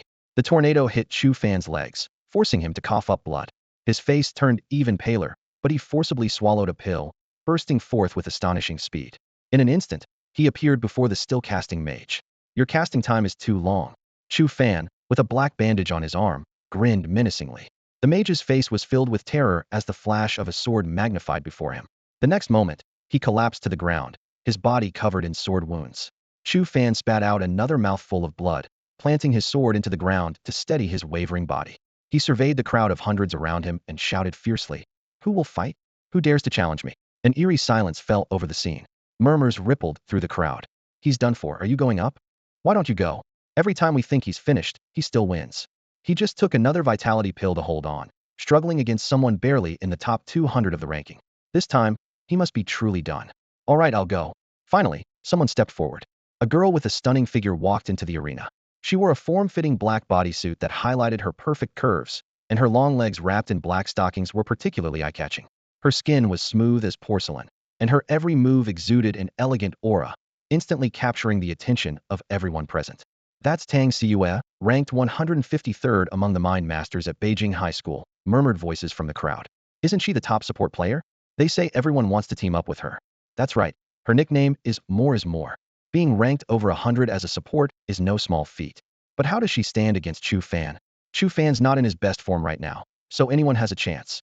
Tang Siyue gracefully walked to the center of the arena, gently tucking a strand of hair behind her ear, and smiled sweetly. Chu Fan, I'm just a support. Could you go easy on me? Sitting cross-legged on the ground, Chu Fan didn't respond. Qi Tian Dashing's eyes narrowed. Fairy, don't tempt my master. Pay the tuition fee first. Tang Siyue wrinkled her nose slightly. No one ever pays attention to me. Here you go. She tossed a small bottle, which Chu Fan caught steadily. Opening it, he found it contained 5 portions of the essence of earth jellyfish. This unexpected gift prompted him to slowly stand and walk toward the center. With the activation of his sensory perception, everything about Tang Siyue was laid bare. Chu Fan noticed a faint white mist surrounding her unique to Mind Master's energy, capable of both offense and defense, and enhancing teammates, making it more versatile than typical support. My attack isn't great. Just give me some pointers, Tang Siyue said, suddenly flashing in front of Chu Fan and quickly slipping a note into his hand. Here's my contact information. Feel free to reach out if you need help. With that, she elegantly turned and left. Chu Fan swallowed the blood welling up in his throat and stood there, stunned. The audience erupted into chatter. Tang Siyue, what are you doing? Yu Ran quietly questioned when she returned to the team. It's an investment, Tang Siyue explained with a smile. 15 million worth of earth jellyfish essence? That's your mental strength reserve. He managed to snatch the rainbow blood flower from geniuses and even tamed Qi Tian Dashing. His future is no less promising than Chen Haoyu's. Tang Siyue's eyes sparkled. If I can become friends with him. You're overthinking it. Yu Ran looked her up and down. I don't have your assets. Next, Qi Tian Dashing called out, and a tall man wielding a 2-meter greatsword entered the arena. Anli Tian, please teach me. After paying the fee, the greatsword warrior immediately launched an attack, stomping heavily on the ground and charging toward Chu Fan, kicking up a cloud of dust. Chu Fan frowned slightly, suddenly feeling his entire body freeze. This was the level skill charge from the greatsword warrior Li Tian, similar in effect to the boxer's lock, temporarily immobilizing the target. In the blink of an eye, Li Tian had crossed over 10 meters, leaping into the air. The greatsword in his hand came crashing down, and Chu Fan barely managed to dodge by tilting his head. But Li Tian had anticipated this, and his left hand swiftly seized Chu Fan's arm. Now you can't escape, Li Tian shouted, swinging his greatsword sideways. The ferocious attack demanded Chu Fan's full attention. Bang! Chu Fan raised his initial sword with one hand to block, his arm going numb from the impact. Much stronger than that mage. He assessed the strengths of various classes in his mind. Haha, exhilarating. Li Tian laughed excitedly. To catch my heavy strike with one hand while injured, your strength is truly remarkable. With that, he exerted force and pushed forward. Chu Fan was forced to retreat several steps by the greatsword warrior's knockdown skill. Li Tian seized the opportunity to charge again.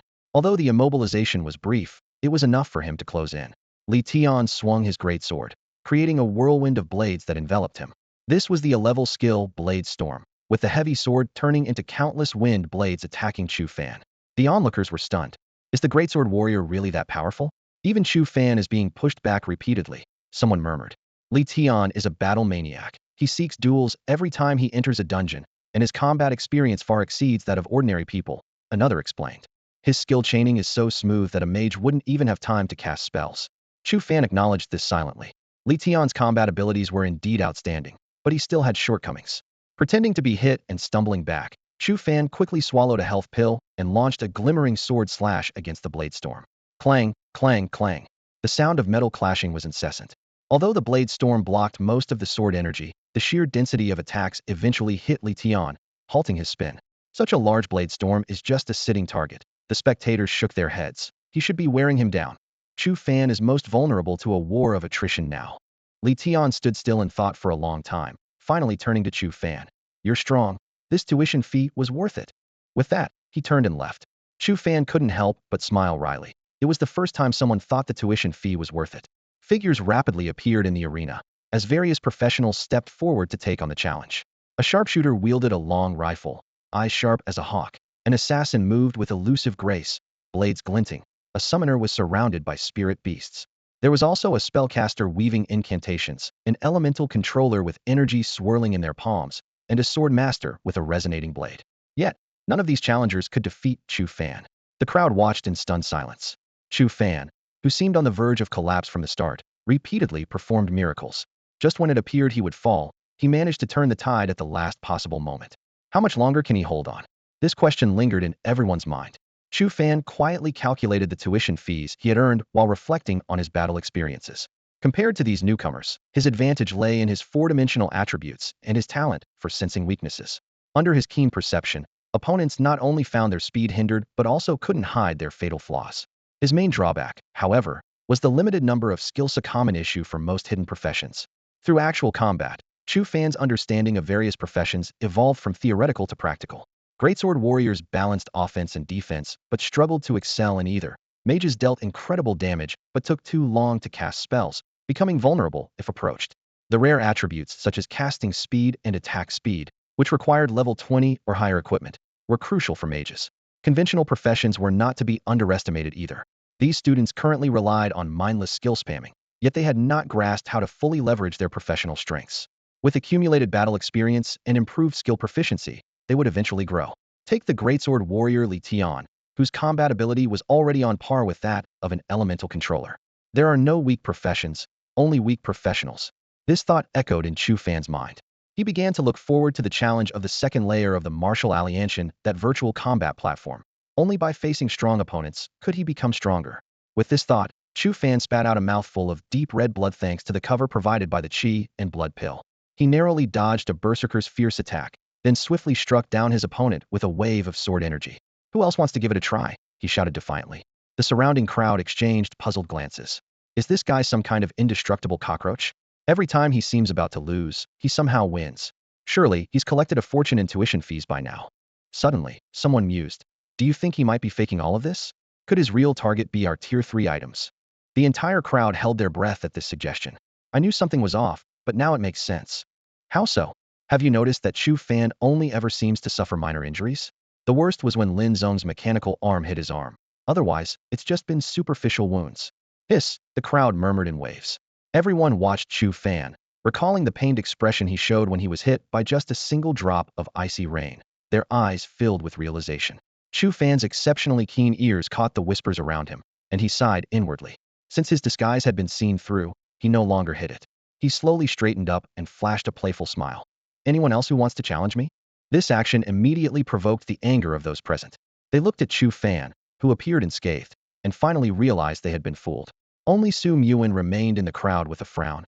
occasionally glancing into the distance as if waiting for someone. So he was faking it all along. Tang Siua puffed out her chest, looking smugly at Yuran. Good thing I didn't make a move. Yuran, want to reconsider? Yuran just gave a cold snort and said nothing more. Although the crowd was furious, no one dared to step forward rashly. The fact that even knife maniac Wang Lei, mechanic Lin Zong, and later the sorcerer and sword saint had all been defeated by Chu Fan made everyone realize that continuing to challenge him would just be throwing money away. My master asked you a question. Qi Tian de Sheng suddenly shouted in a deep voice. Someone responded with an awkward laugh, acknowledging Chu Fan's strength, only to be instantly dragged into the arena by Qi Tian de Sheng. Since you admit my master is strong, why not let him teach you? The person stammered that they had no money, and Qi Tian de Sheng directly held them upside down and shook them, revealing only 2 third-grade items. Disciple, Chu Fan sighed softly. Since we're here, 2 is fine. Hearing this, the person's face turned pale, and they ran away. The scene descended into chaos as everyone scrambled to escape, afraid of being cleaned out. Some even cursed as they fled, threatening to report to the education department. At that moment, a figure swept to the edge of the lava pool like a swift wind. The newcomer yawned lazily, saying, overslept, but luckily, the leader is still here. It was Yasuo, the second-ranked expert on the job transfer list, just after Chen Haoyu. Yasuo is here. A cry of surprise erupted from the crowd. The people who had been fleeing in all directions suddenly stopped in their tracks and returned, a mocking smile on their faces. Yasuo's arrival seemed to give them newfound confidence. Yasuo, dressed in a coarse gray robe with a sword at his waist, looked indifferently at the agitated crowd. He quickly shifted his gaze to Sun Wukong, speaking calmly. Are you also after the Lord's spirit? To him, Chen Haoyu was insignificant. Only Sun Wukong was worthy of being his opponent. Sun Wukong silently stared at the boundary on the ground, gripping his staff tightly. At this moment, Yasuo was only 10 centimeters away from the line. All right then, let me see how strong you are after mastering the primal energy. Yasuo snorted, unleashing an astonishing aura. In an instant, a fierce wind and heat wave surged, making it difficult for those with weaker abilities to stand firm. Support roles quickly cast protective auras on their teammates, barely stabilizing the group. Even those ranked high on the profession leaderboard showed signs of shock. So strong, someone exclaimed. This wind manipulation is his passive talent, both offensive and defensive. Even Chen Haoyu couldn't handle him. Their record is 1 win and 2 losses against each other, and Chen Haoyu is one of the top 4 recruits. I'm not interested in the Lord's spirit, Sun Wukong said, holding his staff with one hand and pointing it at Yasuo. Do you want to pay the tuition fee willingly, or should I make you? Tuition fee? Yasuo frowned. The surrounding crowd immediately became noisy, accusing Chu Fan of using the excuse of collecting tuition to seize items. Some even teared up, indignantly complaining. He said we're all trash, flowers in a greenhouse, and that he alone could take on 100 of us. He also said Chen Haoyu and you are both useless, and that even if you teamed up, you couldn't stop him. Yasuo narrowed his eyes at the crowd, and silence fell instantly. 5 third-grade items. Yasuo turned to Chu Fan. So if I win, you'll hand over the rainbow snowflake? Chu Fan stepped into the arena, nodding. That's right. Sun Wukong, looking serious, approached Chu Fan. Master, should I just take him down? Chu Fan shook his head. Yasuo was indeed strong, ranked second on the profession leaderboard, even ahead of Sun Wukong. But Chu Fan showed no fear and hadn't even considered the possibility of defeat. Chu Fan put away his initial sword, and a completely black long sword appeared in his hand, the Star Sword. It was his first time revealing this level 10 rare weapon in battle. To face Yasuo, he had to get serious. Everyone present widened their eyes. That's the Star Sword, a level 10 rare weapon. He's been fighting us with a level 1 weapon all this time. Why didn't he bring it out sooner? Is he looking down on us? A murmur of discontent rippled through the crowd, their faces etched with frustration. Someone suddenly noticed a crucial detail. Wait, look at the gear Chu Fan is wearing. That's the level 10 rare Starlight set, isn't it? This revelation stirred a commotion. Indeed, Chu Fan was clad in the expensive Starlight set, faintly shimmering. No wonder he can crush us with just a level 1 weapon. It's all thanks to his high-level equipment boosting his stats. On the sidelines, Tang Siua watched the battlefield intently, biting her lower lip. Seeing this, Yuran smirked coldly. What? Still hoping he can beat Yasuo? 15 million down the drain for such an elusive investment. A trace of schadenfreude flickered in Yuran's eyes. As a fellow support class spiritualist, Tang Siua was not only exceptionally talented, but also admired for her gracious demeanor. This preferential treatment had long fueled a simmering jealousy in Yuran's heart, despite their outward friendship. Seeing Tang Siua risk everything on this so-called investment, Yuran's emotions were mixed. On one hand, without the 5 portions of deep-sea jellyfish brains, Tang Siua's power growth would surely be hindered. On the other hand, Chu Fan's previous performance left her uneasy that the wager might actually pay off. But watching Yasuo in the arena, her worries vanished. Very well. Yasuo nodded slightly. A level 10 rare set paired with a weapon, no wonder you could defeat those others. But for us professionals, equipment is merely an aid. The real contest lies in skill. No sooner had he spoken than the surrounding winds shifted direction, converging towards Yasuo as if guided by an unseen hand. The invisible wind solidified around him, forming a rippling white barrier on his body in an instant. Wind. Rank skill, Gale Barrier. Chu Fan immediately sensed that Yasuo had become one with the wind. In the next moment, Yasuo vanished from his spot. His speed far surpassed any opponent Chu Fan had faced before. To his surprise, his prized weakness perception only slightly slowed Yasuo, a stark contrast to previous experiences. Could weakness perception have a limit? To break through this, I might need to upgrade my wave perception. Chu Fan swiftly deduced the key. Yet, he remained unfazed. Within his 30-meter perception range, this was still his domain. Chu Fan stood still, his ears twitching. The surroundings were pitch black, as if he were the only one left. This solitude with darkness was a state he had long grown accustomed to over the years. In the darkness, a red figure moved swiftly. It was the presence of Yasuo that he sensed. Yasuo's footsteps were unpredictable and varied, sometimes slow, sometimes a rapid dash, making it difficult to gauge his movements. Chu Fan was on high alert, focusing intently on every move his opponent made. Suddenly, a powerful gust came from the left. Chu Fan quickly sidestepped to the right. At that moment, Yasuo's figure appeared where he had just been standing, his long sword wrapped in a fierce wind, thrusting forward. The buzzing sound vibrated Chu Fan's eardrums, and a cut appeared on his cheek. Unfazed, Chu Fan quickly retreated to create distance. He immediately activated the tenacity skill, a yellow aura enveloping him, increasing his endurance attribute by 5 points. Though the boost was limited, it allowed him to improve his skill proficiency. Yasuo remained silent, employing his mysterious footwork once more. Sensing danger from the front right, Chu Fan raised his sword to block his chest. With a clanging sound, the swords collided, and a force far exceeding that of the giant sword warrior Li Tian surged through, causing Chu Fan's blood and energy to churn. So strong, Chu Fan thought in surprise. Yasuo then used his agility to retreat 10 meters away. My Gale Step is something even Chun Haoyu struggles against, needing the cage to constrain it. Are you using? Yasuo frowned and said, the legendary Asuras sense. Chu Fan didn't respond, and unleashed the sword shadow flowing light slash. Dozens of sword energies roared out, yet Yasuo moved effortlessly through them, advancing or retreating with ease. This scene left Chu Fan in awe. The power of Gale Step far surpassed his expectations. Where Lin Zong the cyborg relied on technology to dodge sword energies, Yasuo managed it with just this footwork. Chu Fan didn't hesitate any longer, and took the initiative using his wave sensing ability. With a series of clashes, their silhouettes flashed like lightning, and the sound of their weapons colliding was incessant. He can actually fight Yasuo to this extent. At first, he was getting hurt, but now even Yasuo struggles to land a hit. Don't celebrate too soon. Yasuo still has a trump card. The spectators discussed animatedly. Tang Xiue watched the battle nervously, whispering a prayer. You must win. You ran, however, scoffed. Yasuo hasn't gone all out yet. As the battle continued, Chu Fan's sensing of Yasuo's Gale Step became increasingly accurate. No matter how fast Yasuo moved, Chu Fan could anticipate and evade critical strikes. At that moment, he seemed to enter a mystical state in his eyes. The world was reduced to darkness, and the red figure moving through it. Instinctively, he dodged the fiery red figure, completely forgetting his initial purpose. Suddenly, a shocking realization struck Yasuo. His perceptive abilities were continuously enhancing. After exchanging a sword blow with Chu Fan, he quickly distanced himself, frowning. Are you using me to enhance your sensory abilities? Chu Fan stood still, letting out a soft sigh. As Yasuo voluntarily withdrew from the fight, the mysterious state also dissipated. He quickly scanned his skill panel, feeling increasingly frustrated. Wave perception level 2 at 53. This battle had increased it by nearly 30. Is it because of that state?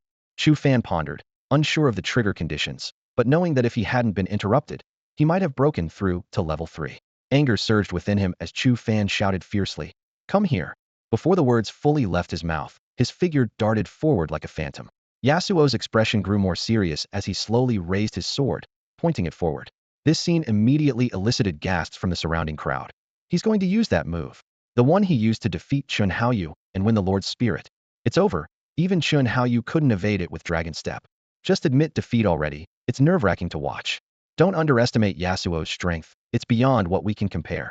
In an instant, violent air currents swirled in the air, forming massive wind waves that converged on Yasuo's sword edge. Gale Slash.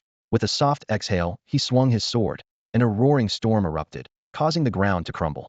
A giant dragon, formed from the hurricane, took shape at the sword's tip, roaring mightily and shaking the heavens. So powerful. The crowd held their breath in awe. Yuran noticed Tang Ciu's pale face and couldn't help but feel a sense of satisfaction. At that moment, Chu Fan's speed suddenly burst forth, charging straight at Yasuo. Onlookers laughed. Is he crazy? Going head-to-head with that move? He's asking for death. Just as the hurricane dragon's head began to form, Chu Fan was already within 2 meters of Yasuo, grinning. Got you. Yasuo's expression froze. Deep fear etched onto his face. The incompletely formed hurricane dragon let out a mournful cry and dissipated into a gentle breeze. Now's the time. Chu Fan's eyes sharpened as he raised his star sword, launching the sword shadow glimmer slash at close range. The sword energy, broader than before, transformed into a streak of light, aiming directly at Yasuo's chest. The star sword, fully charged, doubled its attack power. Thud, thud, thud. Although Yasuo's gale wall blocked several sword energies, the remaining ones hit their mark. Only then did he snap out of his shock, looking incredulously at the shattered wind wall before slowly collapsing. At that moment, the arena fell silent, accompanied only by the howling wind. All eyes were on the young man, whose lips curled into a slight smile, his eyes gleaming with an unyielding arrogance. He won. The entire venue fell into a dead silence. Everyone stared in disbelief at the scene before them. Yasuo, the second-ranked genius on the job transfer list, had lost to an unknown young man. How is this possible? Voices of astonishment erupted from the crowd. Why did Yasuo suddenly hold back on that fatal strike? He could have won with that move. Was it on purpose? Nonsense. Someone like Yasuo would never go easy on anyone. Chu Fan must have used some incredible trump card. But he never even used a level 10 weapon against us, let alone a trump card. All eyes were fixated on the young figure in the arena. The name Chu Fan was now etched deeply into everyone's minds, and the shock from this battle would not fade easily. On the sidelines, Tang Ciu was so excited that she was patting her chest, her cheeks flushed. Meanwhile, Yuran, standing beside her, was in disbelief, glancing back and forth between the fallen Yasuo and the still-standing Chu Fan, unable to accept the fact that one of the top 3 contenders had lost to an unknown. Do you still think my decision was wrong? Tang Ciu smugly looked at Yuran. 15 million is nothing. If Chu Fan is willing to be my friend, the returns could be 10 times, no, 100 times more. Yuran remained expressionless and silent. At the center of the battle, Chu Fan thrust his sword into the ground and leaned on the hilt, panting heavily. Although much of the combat had been a facade, unleashing the sword shadow streamlight slash had indeed drained a significant amount of his mental energy. Especially after using the Shura domain, his mental reserves were nearly depleted. Making money isn't easy, he sighed helplessly. At that moment, Tang Ciu began walking toward the arena. What are you doing? Yuran asked, puzzled. He looks injured. I'm going to help. Tang Ciu replied, turning back. Care to join me?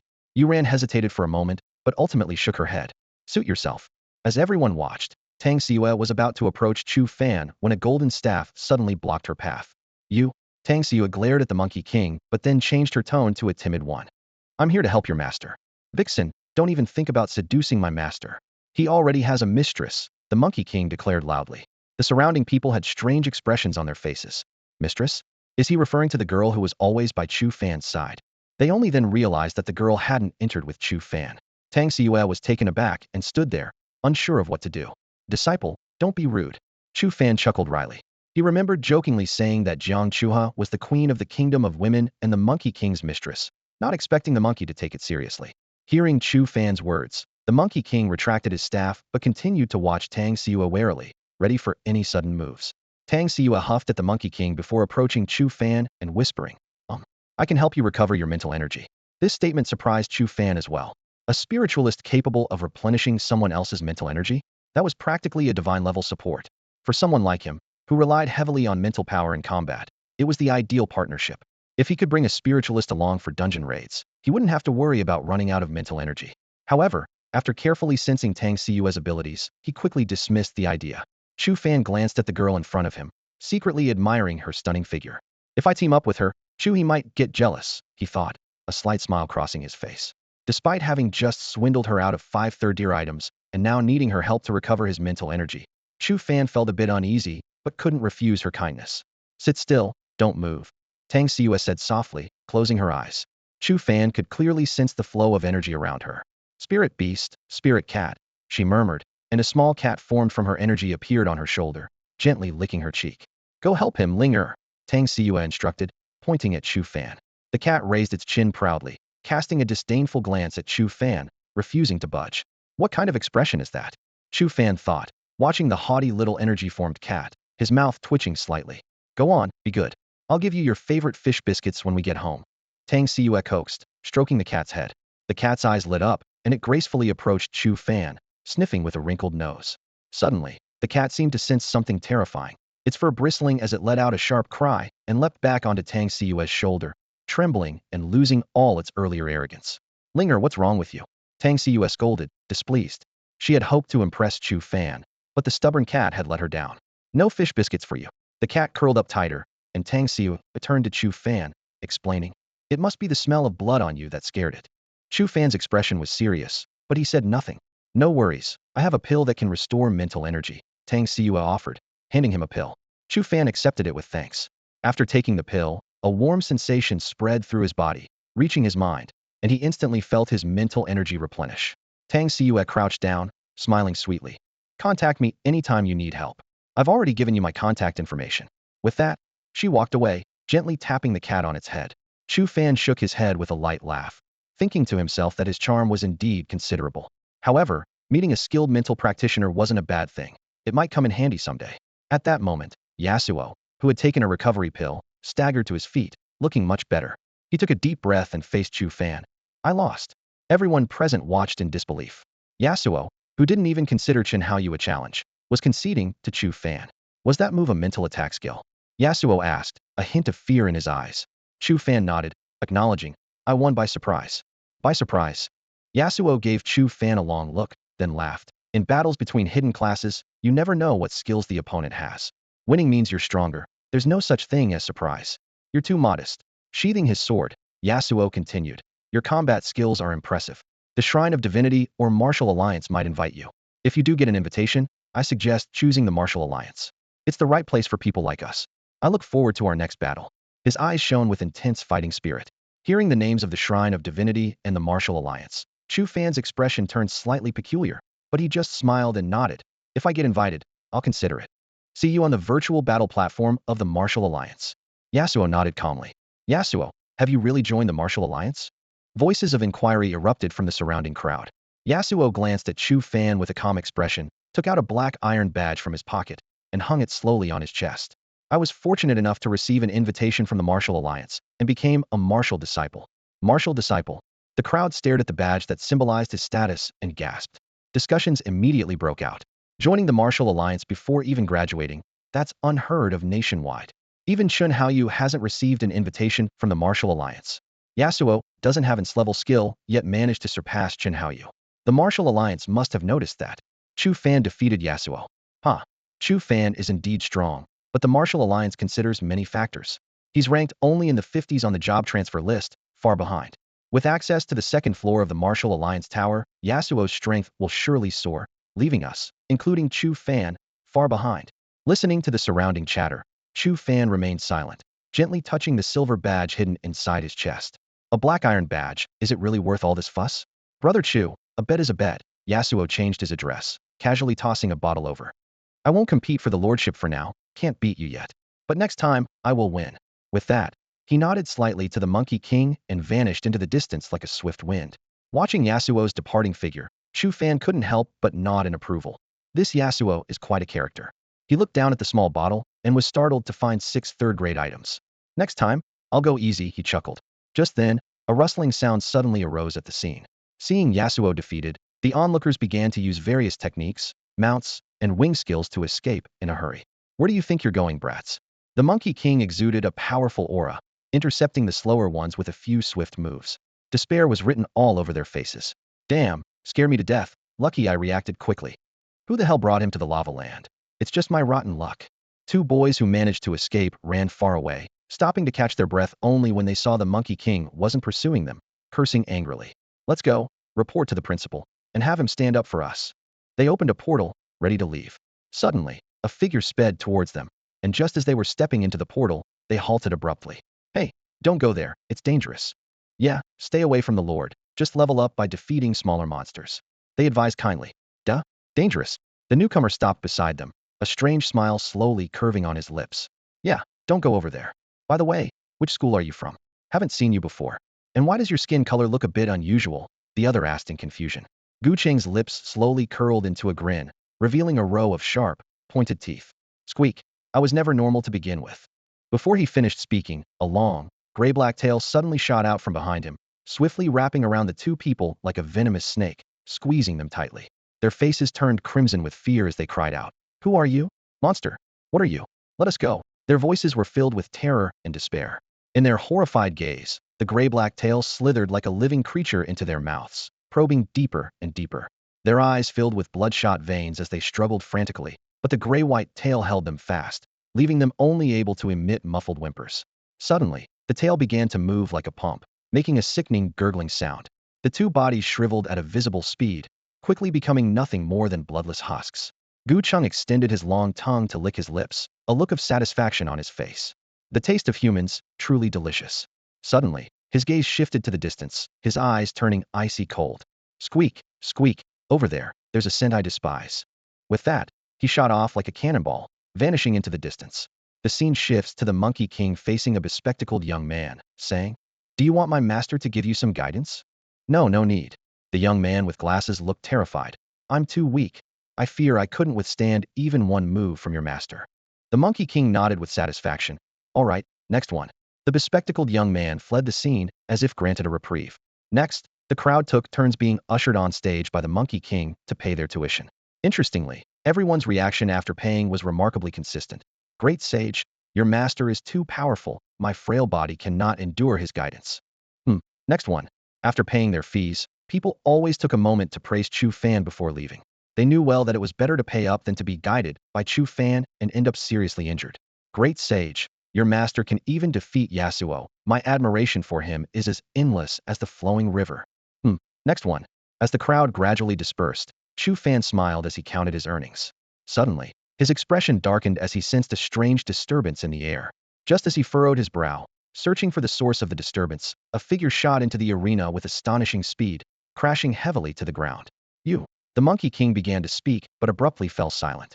The scene before him transformed instantaneously. The molten ground vanished, replaced by an enchanting forest. Vibrant flowers carpeted the ground beneath lush green trees, and colorful butterflies danced among the blooms. The Monkey King squinted, his voice cold. What demon dares to use illusions against me? With that, he raised his staff and struck the ground with force. Boom! The earth shook, sending countless butterflies into the air as the Monkey King gazed skyward, his brow furrowed in concentration. Chu Fan's sense of perception never stopped. His eyes were fixed on Chi Tian de Sheng, who suddenly froze midair, then launched a frenzied attack on an unseen enemy, as if battling an invisible foe. Disciple! Chu Fan shouted sternly, his brow furrowed. However, Chi Tian de Sheng ignored him, staring into the distance, his legs suddenly smashing the ground as he shot off like an arrow. Chu Fan's expression darkened as he drew a conclusion illusion. Nothing else could explain Chi Tian de Sheng's unusual behavior. His perception quickly spread around, bypassing the figures in the area, searching for a suspicious target. Among those he knew, only Su Muin was skilled in illusions, and she had indeed been among the crowd earlier. With this thought, a murderous intent rose in Chu Fan's heart. But as his perception scanned the area, Su Muin's figure was nowhere to be found. Was this a premeditated conspiracy? If it was really her, what was her purpose? In a flash of thought, the answer became clear: lure away Chi Tian de Sheng, depriving Chu Fan of his strongest ally, forcing him to face the current threat alone. Or perhaps, it was the person in front of him who cast the illusion. Chu Fan's perception immediately locked onto that figure. His senses revealed a grotesquely distorted gray-white face, narrow eyes, lips thin as blades, and features bizarrely compressed together, presenting an extreme ugliness. Even more shocking was the long beast-like tail trailing behind the humanoid figure. This was beyond human. Chu Fan's pupils contracted, and he was stunned. In his knowledge, such a human-beast hybrid had never appeared on Blue Star. The surrounding crowd also widened their eyes in terror. What is this? A mutant beast? But isn't the lava land only home to flame pythons? Where did this creature come from? Why does it have a human body? A girl with eyes gleaming with a mysterious light, a seer, spoke in a trembling voice. Its power exceeds level 15. Immediately, everyone's gaze turned to the seer, who could see through the opponent's level.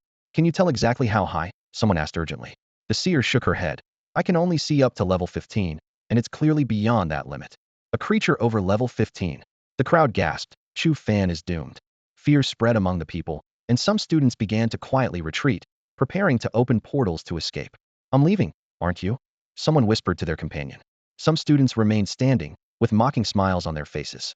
This monster is clearly after Chu Fan. If we're careful, we can retreat in time. You go ahead. I want to see how Chu Fan gets defeated, maybe even killed by this creature. As time passed, the crowd gradually dispersed until only about 20 people were left. Even the severely injured Wang Lei and Li Ao were helped away by their companions. Yuran stood with her arms crossed, a cold smile on her lips. This monster came specifically for Chu Fan. The person you invested in is quite the troublemaker, not only offending us, but also attracting such a creature. Tang Siyue's face turned pale, her voice trembling. Is it really over level 15? Then Chu Fan. I told you before, your 15 million was wasted.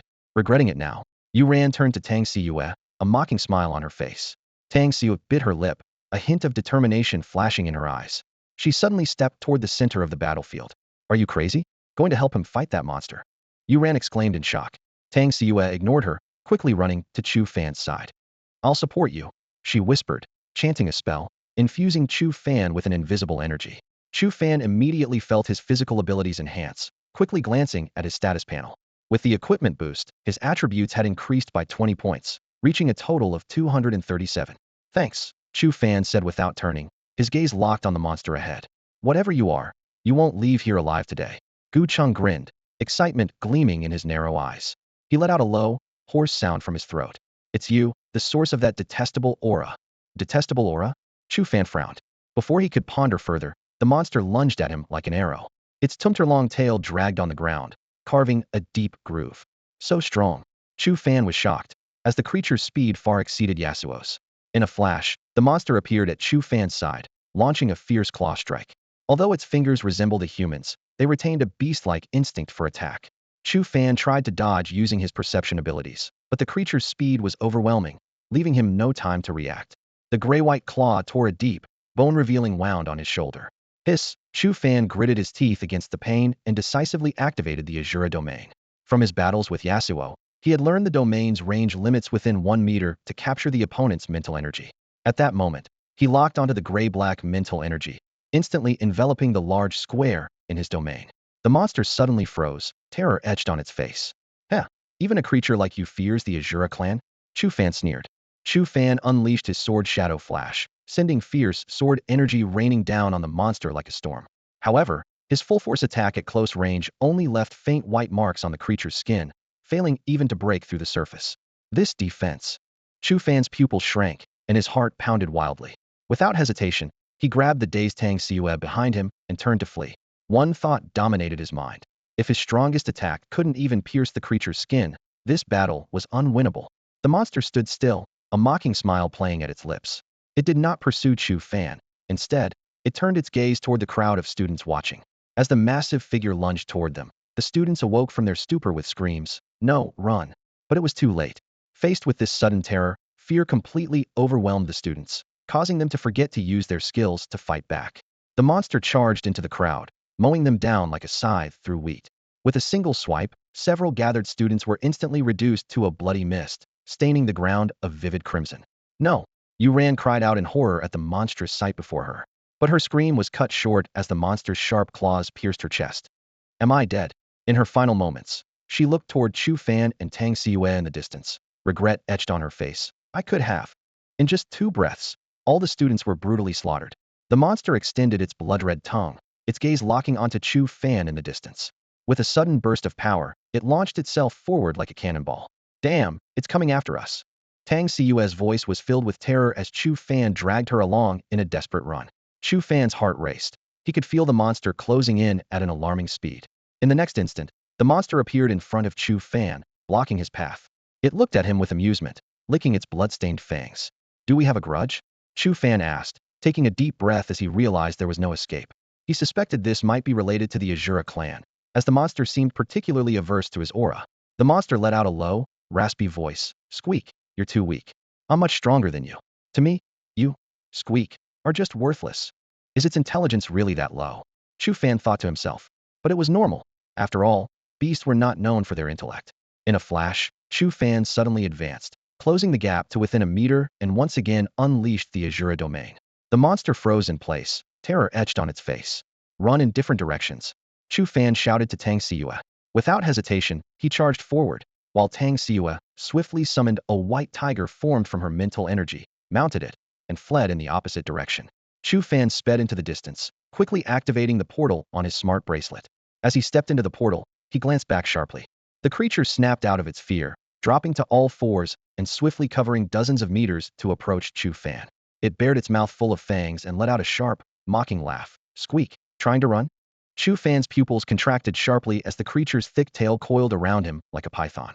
The force of the tail's tightening was so immense that his face turned red and breathing became difficult. Squeak. Useless. Trash. The creature sneered, its eyes filled with deep-seated hatred as it continued to tighten its grip. Chu Fan was on the verge of suffocation, managing to gasp. What the hell are you?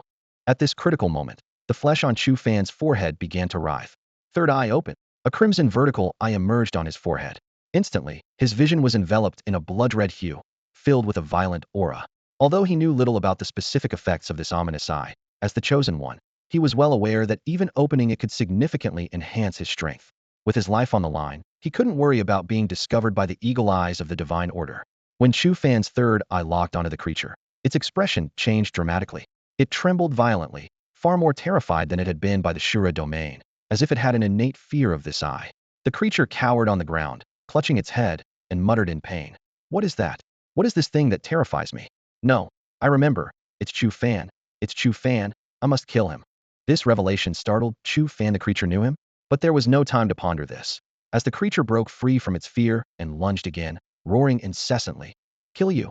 Kill you. However, this time was different. The third eye greatly heightened Chu Fan's sensory abilities, allowing him not only to sense the creature's energy fluctuations, but also to predict its movements, perfectly compensating for his speed disadvantage. The vertical eye on his forehead glowed a fiery red, and a crimson vortex began to form at its center. Going for my left arm? Chu Fan easily sidestepped, causing the creature's claws to swipe through empty air. The tail again? He swiftly retreated as the black-gray tail whipped through the space where he had stood. After several failed attacks, the creature was utterly enraged, its eyes turning blood red. Kill you! Kill you! It roared, its body undergoing a dramatic transformation. Muscles bulged, veins protruded, and its clothes ripped apart to reveal skin covered in gray fur. Its body rapidly grew taller, sharp claws sprouted from its limbs, and its human face twisted and deformed into a grotesque rat's visage. Chu Fan looked up, facing a towering six-meter rat man, its massive form entirely gray-black. Chu Fan stared up at the giant rat towering 2 stories high in front of him, his heart pounding fiercely. The beast's blood-red eyes glared down at him as the rat man opened its massive jaws and spat out words. Worthless scum, I'll kill you. Before the words had fully left its mouth, the giant rat's massive body vanished in an instant. Chu Fan's third eye spun rapidly, tracking its movements. In the blink of an eye, the giant rat had appeared behind him. Bang! Chu Fan twisted his waist, swinging the star sword to block the ratman's ferocious strike. The immense force from the blow made him gasp. It's even stronger than before. Squeak, squeak. Seeing its attack blocked, the ratman's eyes blazed with fury. Its body turned a vivid crimson, as if its blood was boiling and burning inside. A long sword appeared in its enormous claw, and due to the size difference, the sword looked like a tiny dagger in its hand. Despite the comical sight, Chu Fan felt a chill in his heart. This fully crimson state. It's the Berserker's rage skill. It burns the blood to temporarily boost all attributes. Why can this creature use a professional skill? There was no time to ponder further. Chu Fan swung his sword, sending a wave of sword energy surging toward the rat man. The giant rat, now entirely red, swung its short sword, slicing through the sword energy with ease, and let out a low, mocking laugh. Ha ha. Suddenly, the giant rat let out a roar and leaped into the air. It raised its claws high, swinging them down like a human.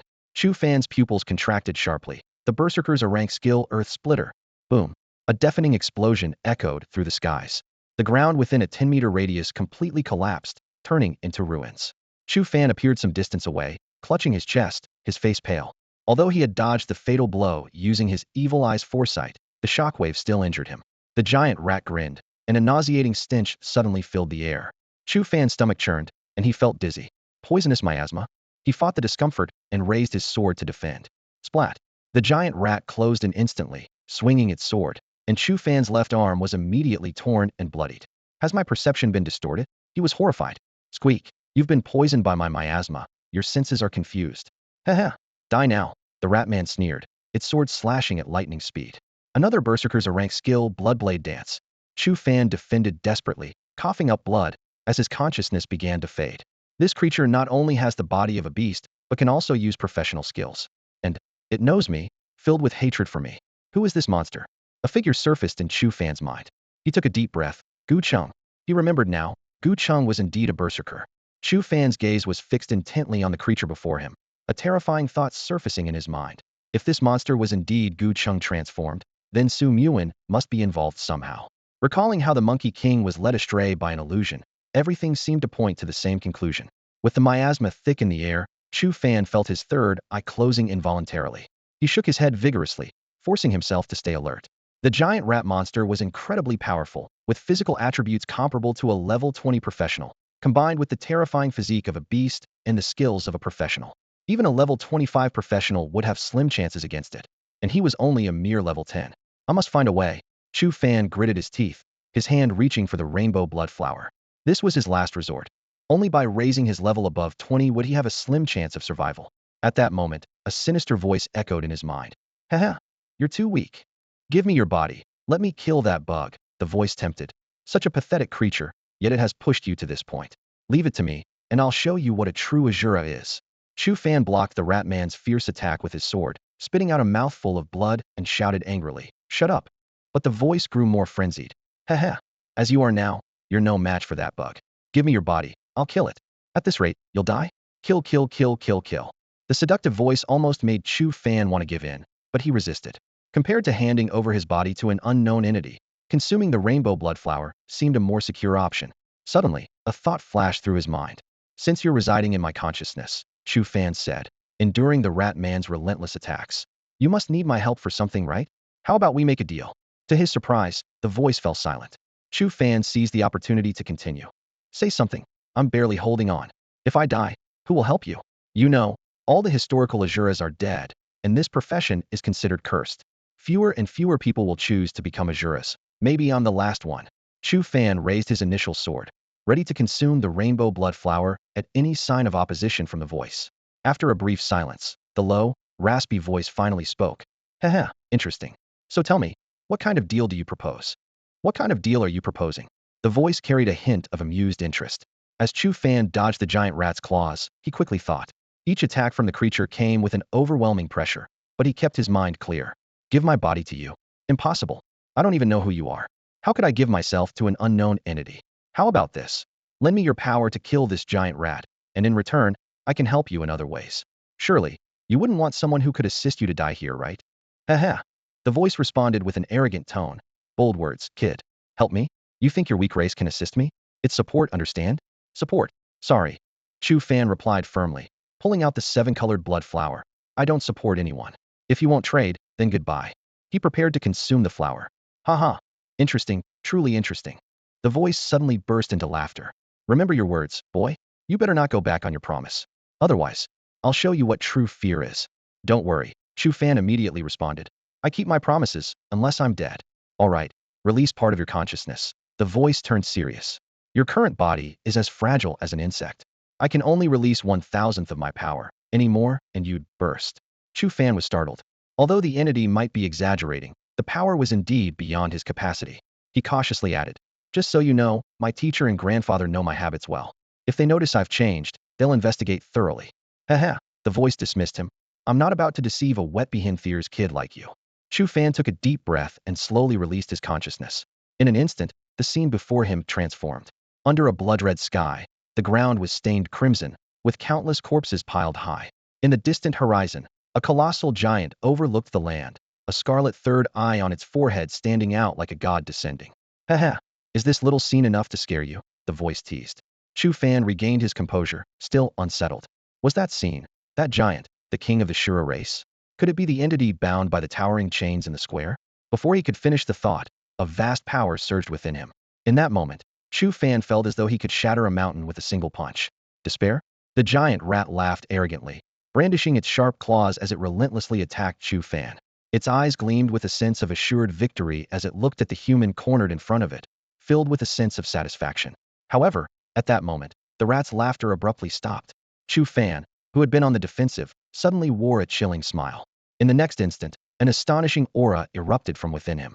You! The giant rat's blood-red eyes widened, but before it could finish speaking, Chu Fan casually waved his hand. A fierce sword energy, 10 meters in diameter, suddenly shot forth, striking the rat's chest with precision. With a puff, the sword energy tore open a deep, bone-revealing wound, and green blood gushed out. The giant rat staggered backward, staring at Chu Fan in disbelief. You're not Chu Fan. Who are you? How has your power suddenly become so formidable? Chu Fan was equally shocked he hadn't even made the motion of swinging a sword. His body was completely out of his control. Am I being controlled? Chu Fan thought in alarm. Ha ha ha. Boy, you have some nerve to make a deal with me. A sly, deceitful voice echoed in Chu Fan's mind. Deception is in my nature, ha ha. Chu Fan cursed inwardly, grateful he still retained his consciousness. The voice continued. Ha ha. I've changed my mind. You're right, you can't die. Otherwise, who will help us fulfill our long-held wish? So, it'll only control your body and leave your consciousness intact. Watch closely with your consciousness. This is what true Asura is. Chu Fan's lips curled into an involuntary, sinister smile. His voice turned icy. Having the celestial eye but not knowing how to use it is such a waste. Watch carefully how the celestial eye is meant to be used. As soon as he finished speaking, the celestial eye on Chu Fan's forehead flickered violently, the scarlet light pulsing erratically. Dense arcs of electricity gathered in his eye, and the surrounding space began to distort, as if some terrifying force was about to erupt. Suddenly, Chu Fan's expression changed, and the scarlet light vanished instantly. He turned pale, staggering back a few steps. Too weak. This body is too weak. Oh well, let's start from the basics. Though unable to control his body, Chu Fan could clearly sense the changes within him. A monstrous malevolence surged in his heart, as if consumed entirely by hatred, with the sole desire to slaughter everything in sight. Chu Fan's mouth stretched into a sinister grin, unleashed the killing intent.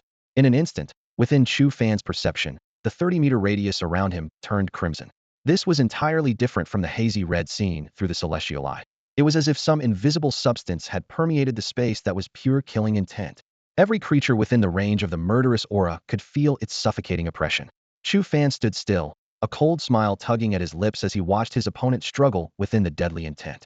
The weak will be completely crushed by this killing intent, while those slightly stronger will find themselves distracted and exhausted in their resistance. Chu Fan mused, feeling the power surging within him. On this battlefield shrouded in killing intent, all my abilities will be significantly enhanced. This is just one of the most basic uses of the heavenly eye.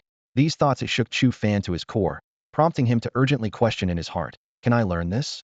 Yeah, aren't you already using this skill right now? The voice teased. Chu Fan was overjoyed it seemed the earlier transaction had indeed worked.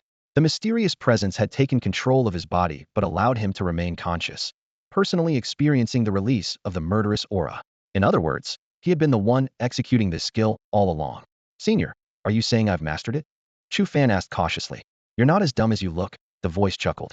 A thought suddenly crossed Chu Fan's mind. Could this be an innate skill of the Shura race? If so, what level would this skill be classified as? S level? S level? Or even SS level? The thought made him gasp. At that moment, the giant rat was in the center of the murderous aura. Its face twisted in agony as it roared, leaping into the air again and swinging its sword at Chu Fan. But under the influence of the killing intent, its movements were noticeably sluggish. The mysterious presence controlled Chu Fan's body, effortlessly dodging the giant rat's attacks. It seemed to be deliberately allowing Chu Fan to become familiar with this state, maintaining a defensive stance throughout. Kill, kill, kill. The giant rat, its mind corroded by the murderous intent, swung its long sword wildly, each strike easily evaded by Chu Fan. Senior, are there any other skills? Chu Fan asked excitedly, hoping to learn a few more moves. What is Asura? Chu Fan's lips curled into a grin. Born from the blood sea of the Netherworld, bearing the deep hatred of a blood sea, coming from hell, and heading towards the heavens. This is the mission and vow of Asura. Watch closely. Chu Fan slowly raised the star sword, and a dark spatial rift suddenly appeared around the blade. Netherworld slash. A 50-meter diameter of pitch-black sword energy erupted forth, as if slashing from the depths of the Netherworld. The entire world fell silent, leaving only the piercing shriek of the sword energy tearing through space. The sword energy sliced through the giant rat's body from top to bottom, cleaving it effortlessly like cutting through tofu, as green blood spurted out. The energy continued its path unabated, slicing a distant mountain peak in half. Witnessing this, Chu Fan was deeply shaken. The sheer power was overwhelming. Crack, the star sword became riddled with cracks and then shattered into pieces. This sword is worthless, it shattered. Chu Fan sneered, casually tossing the star sword to the ground, where it clanged loudly. Though he retained his consciousness, the sight pained him deeply. Senior, that was my sword, and it cost a lot of money. Huh. What? Do you want me to compensate you? The voice teased. I wouldn't dare. It's just, earning money in this world is so tough. Now I have to save up for a new weapon. Chu Fan replied helplessly. You got 2 skills in exchange for a trash weapon, and you're still not satisfied? The voice said impatiently. Chu Fan could only smile awkwardly. In front of him, the giant rat, split in two, was still clinging to life. Its eyes, wide with terror, stared at Chu Fan in disbelief. You're so strong. Chu Fan walked slowly to where Gu Cheng, now fully transformed into a beast, lay. A cold smile played on his lips. Chu Fan, save me. It's me, Gu Cheng. The giant rat howled, tears of regret streaming from its large eyes. You take action, the voice in his mind instructed, and Chu Fan regained control of his body. Tell me, who did this to you? Chu Fan asked coldly, needing to confirm whether Su Muin was responsible. It was Su Muin, that wicked woman. If I'd known she was like this, I would have. With a flash of the sword, the rat's head fell. Its eyes, filled with disbelief, would never close. It never imagined dying at Chu Fan's hands. Senior, what on earth is going on? Can humans really merge with beasts? Chu Fan asked calmly, looking at the body. A bug and a bug together are still just bugs. Senior, may I ask? Chu Fan ventured. How can I help you? The voice paused. You're too weak. You don't even qualify to help me yet. What level must I reach to be worthy? Chu Fan continued to probe, eager to understand the power of the Asura clan. At the very least, you must break free from the shackles of this world. The shackles of the world? Chu Fan's expression changed. Senior, do you know where these beasts come from? What lies beyond this world? Kid, you're asking too many questions, the voice said with a cold laugh. You're not yet ready to know. When you're strong enough to glimpse the secrets of this world, then you can fulfill your promise. Senior, will I be able to find you then? Chu Fan asked, voicing his most pressing concern. To him, the mysterious presence in his mind was like the wise mentor in a novel, making the path to strength seem within reach. The voice was silent. Senior, Chu Fan called out tentatively. It's been a long time since I last took action. I borrowed your body to unleash 2 moves, and now I'm a bit exhausted, the voice admitted weakly. Remember your promise, or else. The voice abruptly stopped. Chu Fan nodded solemnly. As long as I have enough strength, I will certainly keep my promise. This was his principle in life: return favors and repay insults. Haha. Good, good, good. The voice chuckled with satisfaction. It wasn't in vain that I personally guided you. Remember, the world is vast, and your life is just beginning.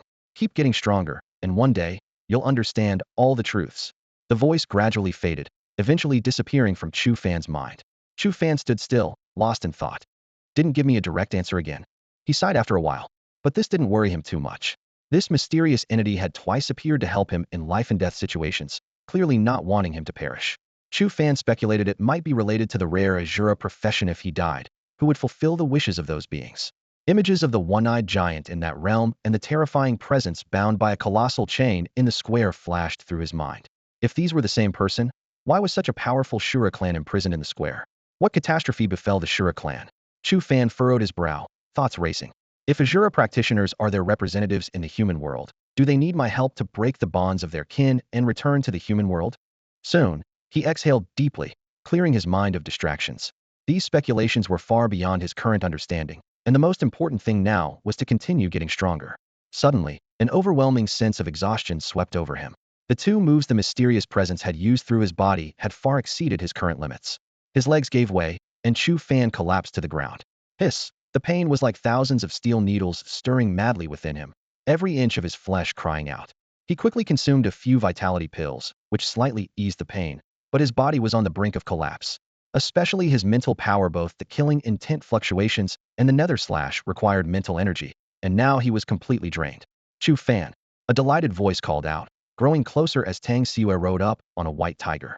Chu Fan quickly closed his third eye and weakly asked, You didn't leave? I was worried about you, so I came to check, Tang Siue said, her gaze sweeping over the corpse of the giant rat, her body trembling slightly. Did you kill this? Just a fluke, Chu Fan replied with a pale smile. A fluke? Tang Siue swallowed, noticing his weakened state. Unwilling to dwell on the topic, Chu Fan immediately changed the subject. How did you know I was here? Tang Siue gently stroked the head of the white tiger beside her, a cunning gleam in her eyes. It's thanks to my little Bai. By the lava pool of the Lord, my psychic energy picked up everyone's aura, including yours. Little Bai can track these auras, so finding you wasn't difficult. Chu Fan was taken aback, not expecting a psychic to have such abilities. He quickly asked, Can you help me track someone? She's wearing a yellow dress and is very beautiful. He carefully described Su Muin's appearance. Tang Siue nodded, and whispered a few words into the white tiger's ear. The tiger let out an excited roar and nodded vigorously. Hop on. Tang Siyue patted the spot behind her. Little Bai has found her location. Could you help me recover first? Chu Fan asked with a wry smile, pointing to himself. My mental and physical states both need healing. No problem. Tang Siyue smiled and summoned another companion, a small cat. As soon as the cat appeared and saw Chu Fan, it bristled in fear. Don't be afraid, Linger. Chu Fan is a good person, Tang Siyue reassured softly. The white tiger also let out a dignified growl, its gaze a clear warning. The cat glanced between them, finally mustering the courage to approach Chu Fan and gently lick his face. Warm energy immediately flowed into Chu Fan's body, reaching his mind. As the cat continued its healing, he felt his mental strength gradually recovering and his physical injuries healing rapidly. 2 minutes later, the cat finally exhausted itself and dissipated into psychic energy. Tang Siyue was amazed to find that Chu Fan's mental strength was as high as 28 points, and was even more shocked when she learned it had just increased to 33 points. I'm only at 8 points, she murmured, and that's after consuming several portions of deep-sea jellyfish brain. You're practically a monster. We can discuss the details later, Chu Fan said as he stood up. Right now, it's important to find that girl. All right, hop on. Tang Siyue composed herself. As Chu Fan mounted, her cheeks flushed slightly. She cleared her throat and shouted, Little Bai, go. The white tiger let out a long roar and sped towards the target's location. In a land of molten lava, a bizarre standoff was unfolding. Fairy, once I acquire the fiery eyes, you'll be the first I deal with. Sun Wukong, the great sage, glared fiercely, clutching his golden staff and roaring into the void. Before him stood a woman in a yellow gown, yet he seemed oblivious to her presence, as if she were invisible. Su Muin watched the scene, a mysterious smile playing on her lips. She glanced at her smart bracelet and murmured, the timing should be just about right. Suddenly, her expression shifted, a complex emotion flickering in her eyes. Chu Fan, I really hate to kill you, but I also want to. What should I do? I'm in quite a dilemma. At that moment, she sensed movement behind her, narrowing her eyes slightly. A majestic white tiger was racing towards her, carrying 2 people. When she recognized the familiar figure on the tiger's back, her pupils contracted sharply. Chu Fan. The white tiger arrived in an instant. Chu Fan flipped off the tiger, his sword already drawn. The sword energy cascaded like a galaxy, hurtling towards Su Muin. This move, the sword shadow streaming light slash, was now effortless for him with his enhanced mental power. Su Muin's figure dissipated like smoke, the sword energy slicing through empty air. As the energy faded, she reappeared in the same spot, pitifully saying, Brother Chu Fan, I'm your ex-girlfriend. Even though we broke up, you don't have to be so harsh, do you? You attacked without a word, and it really hurts my feelings. Tears streamed down her cheeks, her vulnerable appearance enough to evoke sympathy from anyone. But Chu Fan had long seen through this facade. He remained silent, his movements as swift as lightning, appearing before Su Muin in an instant. Shura domain, he intoned, and fear flashed across Su Muin's face. Sword shadow streaming light slash. He unleashed the habitual combo, the sky filled with sword energy striking Su Muin's form. However, the struck figure dissolved into countless butterflies, their wings fluttering as they soared into the sky. An illusion? Chu Fan's forehead shifted, a third eye opening, shattering the surrounding illusions like broken glass. The truth finally emerged. Chu Fan looked up, greeted by a breathtaking sight. A massive butterfly soaring in the sky, its vibrant, multicolored wings blocking out the sun, with Su Muin in her yellow dress at the center of those giant wings. A humanoid beast, just like Gu Cheng. Chu Fan took a deep breath, recognizing the 9th-tier beast, the illusionary rainbow butterfly. Is this your true form? He said coldly. As the giant butterfly danced, countless colorless and odorless particles fell from it. Without Chu Fan's open third eye, they would have been undetectable. At that moment, he finally understood the anomaly by the Lord's lava pool. Although he had sensed the change in the air through fluctuations, he hadn't seen the truth without his third eye. It turned out that Su Muin had already begun her scheming back then, which was also why Sun Wukong fell victim to her illusion. Chu Fan's third eye locked onto the Monkey King, his voice booming like thunder. Disciple, wake up quickly. The Monkey King jolted awake from the illusion, his eyes bloodshot and teeth clenched. Master, that demon's enchantment is truly formidable. Chu Fan nodded slightly, his gaze directed toward the distant horizon. Following his line of sight, the Monkey King saw a colossal butterfly figure flickering in and out of the clouds. Disciple, lend me your strength. Chu Fan commanded in a deep voice. Understanding his master's intent, the Monkey King grabbed Chu Fan with his strong arms and hurled him towards the sky with immense force. The power was so great that even Chu Fan was secretly amazed. Chu Fan shot through the air like a streak of light. He immediately unleashed his killing intent, transforming the surrounding 30 meters into a crimson battlefield, and his speed surged again. With his initial sword drawn, he aimed at the giant butterfly above and slashed down. Netherworld slash. A jet-black sword energy with a diameter of 20 meters erupted, causing the surrounding space to tremble violently. Su Yuan sensed danger and hurriedly turned, but it was too late. The sword energy pierced through one of her massive wings, leaving a ghastly gash. Losing her balance, Su Yuan wavered in the air, on the brink of falling. Chu Fan smirked, ready to strike again, when suddenly the sky split open like shattered glass, revealing a dark void. Out of the void shot a figure, a handsome young man with bat-like wings. Seeing Su Yuan's injured wing, he was instantly consumed with rage. "How dare you!" he shouted furiously, as his wings vibrated and black electricity crackled, vanishing from sight in an instant. "Let's go," Su Yuan ordered coldly. "We've lingered too long. The Temple of Deities is likely aware, and it's best not to complicate matters." The young man reappeared, glaring at Chu Fan before pulling Su Yuan into the dark void. The spatial rift gradually closed, and the sky returned to normal. Landing on the ground, Chu Fan gazed at the distant horizon, deeply shaken. Su Yuan's true identity was a mystery, and these beastly figures who could tear through space to enter a realm were clearly extraordinary.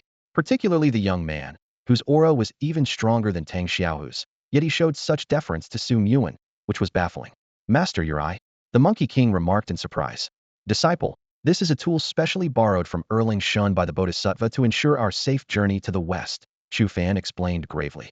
"The road ahead is fraught with demons and ghosts, and this is my trump card for survival, so make sure you tell no one." Hearing this, the Monkey King nodded solemnly. Seeing Sun Wukong's serious expression, Chu Fan finally breathed a sigh of relief. He hadn't intended to deceive him. He simply understood that for someone in this mental state, it was best to play along. Revealing that he wasn't actually his master might only worsen his condition. Chu Fan glanced at the sky, which was as pristine as ever, as if nothing had happened.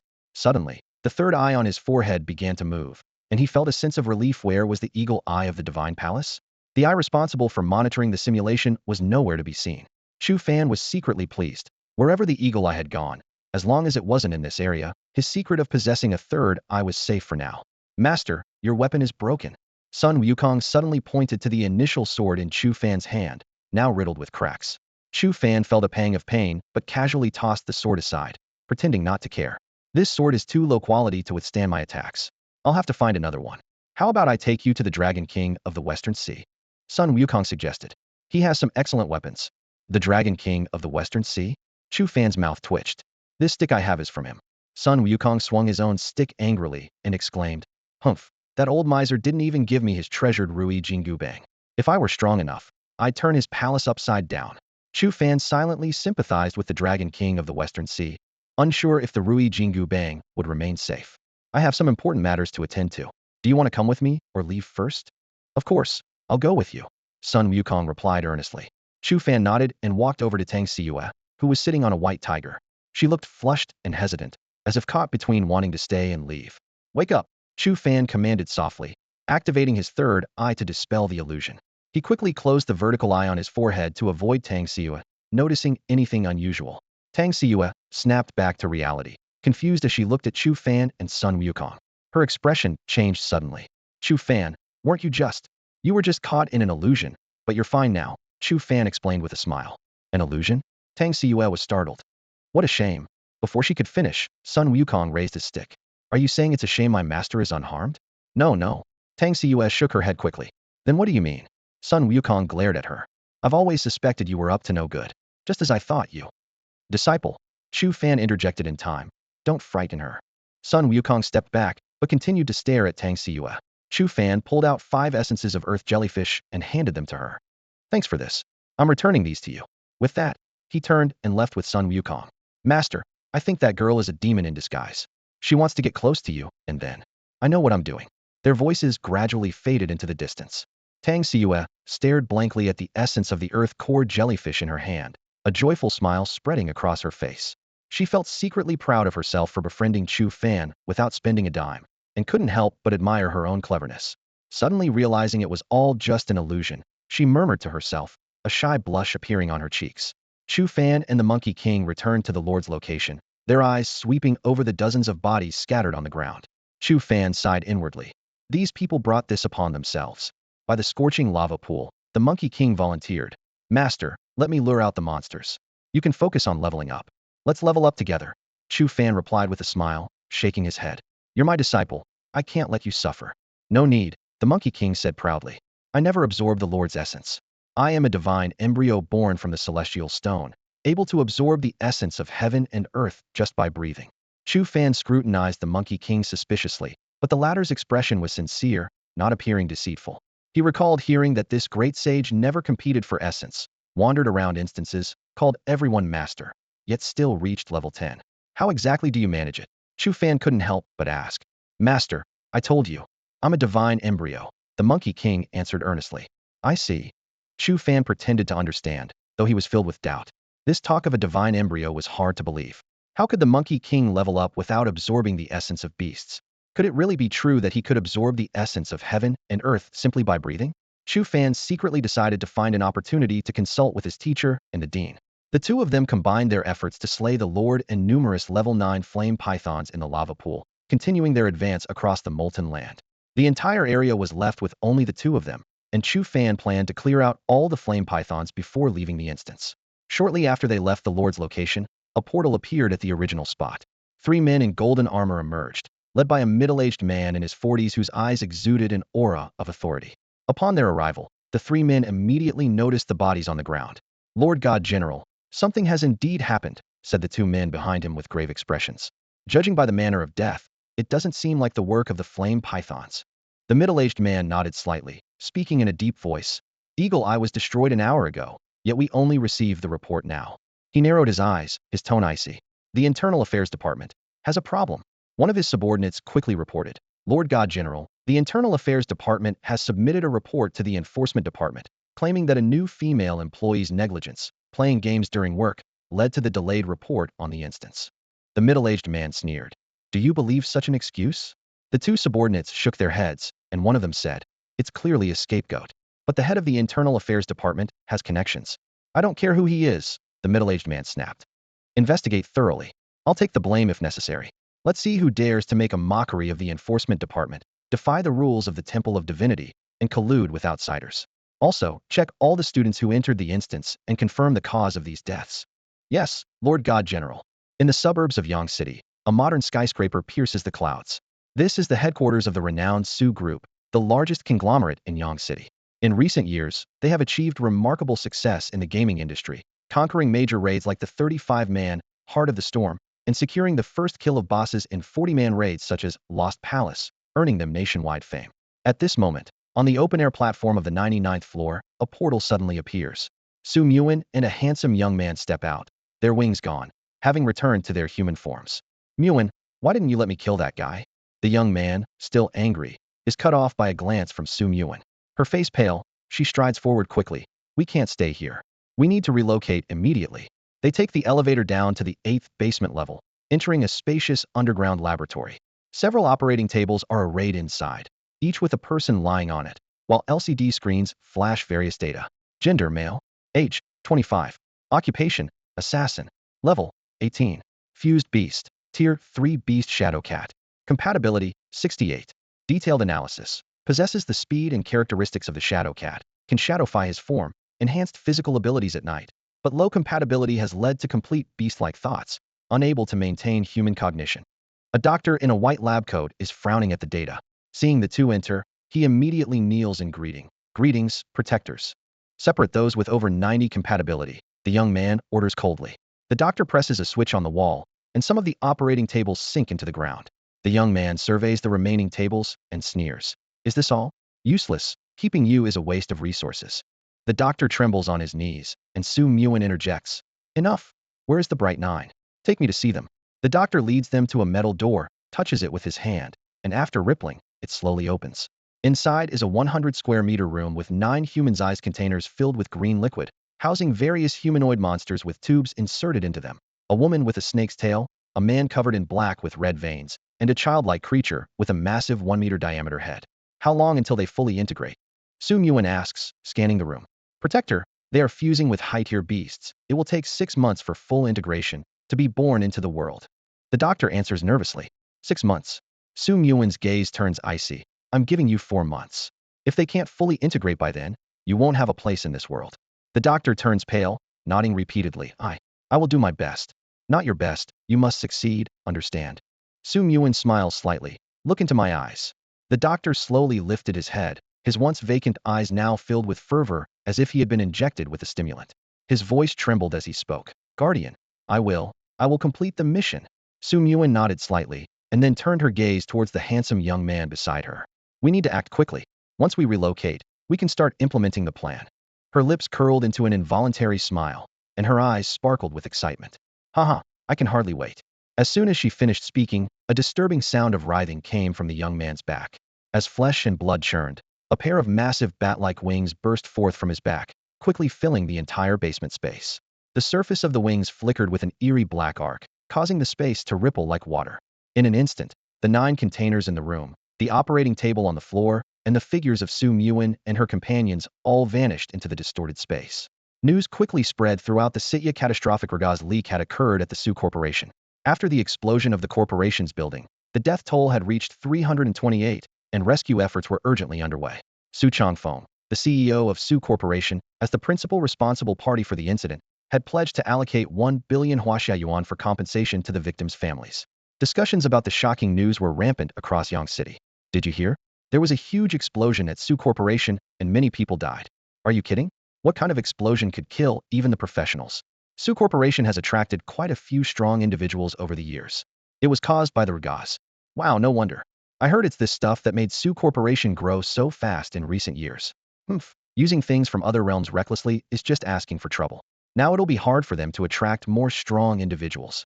Chu Fan had just returned to the school hall through the portal when he overheard the students' discussions. His expression changed slightly as he pondered silently. Regas, a mysterious substance that can only be found in specific scenarios in other realms, is rare even for experienced hunters. 3 years ago, Su Corporation accidentally discovered it in the 99th other realm. The evil Forestan brought it back. This gas was what propelled Su Corporation's rapid rise in power. At the time, Su Corporation even held a press conference to advertise the special effects of regas on professionals. Given the inherent mystery and unknown nature of other realm substances, this claim quickly gained widespread acceptance. Other large companies also ventured into other realms in search of similar substances, but returned empty-handed. As Chu Fan listened to these discussions, a faint cold smile appeared on his lips. This was too coincidental. Had just seen Su Yuan's true form and the man with bat wings, and now such an explosion had occurred at Su Corporation. Without lingering, he headed straight to Tang Xiaohu's office. He had to inform his teacher about these events. The bizarre human-animal hybrid was simply too powerful, and his current strength was insufficient to intervene in matters of this magnitude. Regardless of how powerful the opposing force was, there were always stronger forces to counter them. Once the actions of the force behind Su Yuan were exposed, the Ministry of Education, the Temple of Divinity, and even the Martial Alliance would not stand by idly. After all, such ethically defying human-animal monstrosities were intolerable. Knock, knock, knock. Chu Fan stood at the door of Tang Xiaohu's office, gently knocking. There was no response from behind the slightly open door. He gently pushed the door open. Chu Fan pushed the door open and entered the office, finding it empty. He walked straight to the sofa and sat down, his gaze sweeping over the quiet room as his thoughts began to churn. Images of Gu Cheng with his rat-like features, Su Yuan with her dazzling butterfly wings, and the mysterious figure with bat wings kept flashing in his mind. What was the origin of this force? How was it connected to the Su group? Thinking of Su Yuan, Chu Fan's eyes suddenly sharpened. They were now in a life-or-death struggle. Apart from the Monkey King and the Dean, she was the only one who knew the secret of his third eye. She had to die, that was certain. But those magnificent wings that could block out the sky, the starlight falling from above, these abilities of the ninth-order mythical beast, the illusionary butterfly, made it difficult for Chu Fan to accurately gauge her true strength. He suddenly recalled what Su Yuan had said when she blinded him. If her power was so great, why resort to such crude methods to harm him? Chu Fan shook his head, deciding not to dwell on it. Perhaps, like Gu Cheng, when humans acquire beast-like traits, their way of thinking becomes distorted. I'm still too weak. Chu Fan clenched his fists, a fierce determination flashing in his eyes. I must become stronger quickly. Next time we meet, no matter the cost, I have to kill her. Soon, Chu Fan shifted his focus to the gains from his recent endeavors, and his mood lightened significantly. Although the recent quest was fraught with danger, the rewards were substantial. He quickly checked his professional panel. His level had increased by 3, reaching 1,316.5. His 4-dimensional attributes each increased by 60 points, reaching 277. After level 10, each level up boosts the 4-dimensional attributes by 20 points. Chu Fan whispered to himself. What delighted him even more was his mental strength breaking the 30-point barrier. reaching 33 points, and his source energy increasing by 1 after absorbing the Lord's Spirit. The only downside was the decline in panel attack power due to the destruction of both his weapons. I need to get a weapon first. Attack power directly affects skill damage. Chu Fan sighed, recalling the Nether Slash. It destroys a weapon with just one use. Who can afford that? Continuing to review the panel, Chu Fan's eyes brightened. His skill proficiency had also significantly improved. Wave Perception 2nd tier 58, Tenacity 1st tier 81, Block 1st tier 73, Sword Shadow Stream 1st tier 36, Asura Domain 1st tier 25. Compared to common warrior skills, the Azure exclusive skills improved much more slowly. But this was expected after all. The exclusive skills of hidden professions were far superior to common ones. After Wave Perception reached the 2nd tier, it not only expanded his perception range, but also allowed him to release sword energy, which made Chu Fan eager to see the effects of other exclusive skills reaching the 2nd tier. However, one thing puzzled him. Killing Intent Wave and Nether Slash did not appear on his professional panel. Could these be innate skills of the Asura race? Chu Fan pondered. Chu Fan fell into deep thought, his brows slightly furrowed. Other skills of the Asura profession, such as the Sword Shadow Streamlight Slash, were created by predecessors and recorded in the Temple of Divine Professions. This realization sparked a light in his eyes. Since the profession panel originates from the temple, unrecorded skills naturally wouldn't appear on it. Doesn't this mean he might be the first in history to master the true skills of the Asura clan? With this thought, a smile crept onto Chu Fan's lips. He quickly extended his perception into his space ring, and the next moment, his eyes lit up with ecstatic joy. The mountain of third-grade items inside took his breath away, valued at 3 million each. Nearly 100 items totaled a staggering 300 million. Had he just become a billionaire overnight? Amidst his excitement, a practical issue surfaced. How should he use this massive fortune? The top priority was undoubtedly to acquire a suitable weapon. Considering the special nature of the Nether Slash, a level 10 rare quality weapon was barely adequate, but it needed to withstand the move's power. He couldn't afford to destroy a weapon every time he used it. Would be too extravagant. As Chu Fan pondered, he absent-mindedly rubbed his chin. The West Sea Dragon King, mentioned by the great sage Equal of Heaven, was a promising option. This Dragon King was surely an outstanding blacksmith, and with the great sage's connection, as long as he prepared the materials and added a labor fee, having him forge a durable weapon shouldn't be difficult. But besides buying from the market and custom crafting, there was a third option. Chu Fan quickly logged into the dark web and headed straight to the merchandise section. Soon, one item caught his attention. Level 20 Asura Profession Weapon, Black Light. Price, 50,000 dark coins. Quality, Epic. Origin, Unknown. Attack Power, 2,000. Attribute Bonus, Strength 75, Intelligence 75, Agility 75, Endurance 75. Special Effect, No Access to View. Seeing the weapon's attributes, Chu Fan clenched his fist, his heartbeat quickening. These stats far exceeded ordinary equipment. A regular level 10 star sword only had a 200 attack bonus, with 15 points added to each of the 4 main attributes. Even a level 20 rare weapon had just 500 attack power, with 3,040 points added to the 4 attributes. But Blacklight boasted an astonishing 2,000 attack power, with each attribute increased by 75 points. Not to mention the yet unlocked special effect. If he could obtain this weapon at level 20. Anticipation flickered in Chu Fan's eyes as he could only wait for the dark web to release related tasks. Meanwhile, on a desolate piece of land on the outskirts of Yangcheng, a massive golden light shield enveloped the entire area, the ground overgrown with weeds, barren and bleak. Outside the land, a conspicuous red warning sign stood, inscribed with the words, "No Entry," emitting intimidating red ripples. 4 figures stood outside the light barrier. 3 were Ho Chong, Li Mu, and Tang Xiaohu, while the other was Lu Jun, the head of the Yangqing branch of the Temple of Divine Professions, clad in a black trench coat. If anyone saw this lineup, they would undoubtedly be shocked. These were the 4 representing the strongest combat power in Yangqing. Lu Jun, are you sure there's a problem with the evil forest? Ho Chong asked gravely. Ho Chong's expression was frighteningly grim. He stood in his office, hands resting on the desk, brow furrowed at this critical time before the college entrance exams. Trouble brewing in Yangqing's evil forest weighed heavily on his mind. The seal has been tampered with, Lu Jun reported with a serious demeanor. I've dispatched people to search all over Yangcheng, and so far, there's no sign of any casualties. Everything outside seems normal. Hearing this, Ho Chong breathed a slight sigh of relief. That's somewhat reassuring. With the exams approaching, nothing can go wrong. He turned to Lu Jun, his tone stern. We must tighten security. This is the responsibility of the Divine Office. If you need help, just reach out to old Ho, Tang Xiao chimed in. I'm under his command. Meanwhile, Li Mu remained silent, his brow deeply furrowed. Lu Jun glanced at the 3 men, his voice suddenly heavy. Minister Ho, Director Li, Principal Tang, There's something you need to know. The Divine Office has classified this evil forest incident as an level crisis. With these words, the atmosphere in the meeting room became tense. Limu lowered his voice. Each word weighted. City-level threat? Do you think this could lead to the downfall of Yangqing?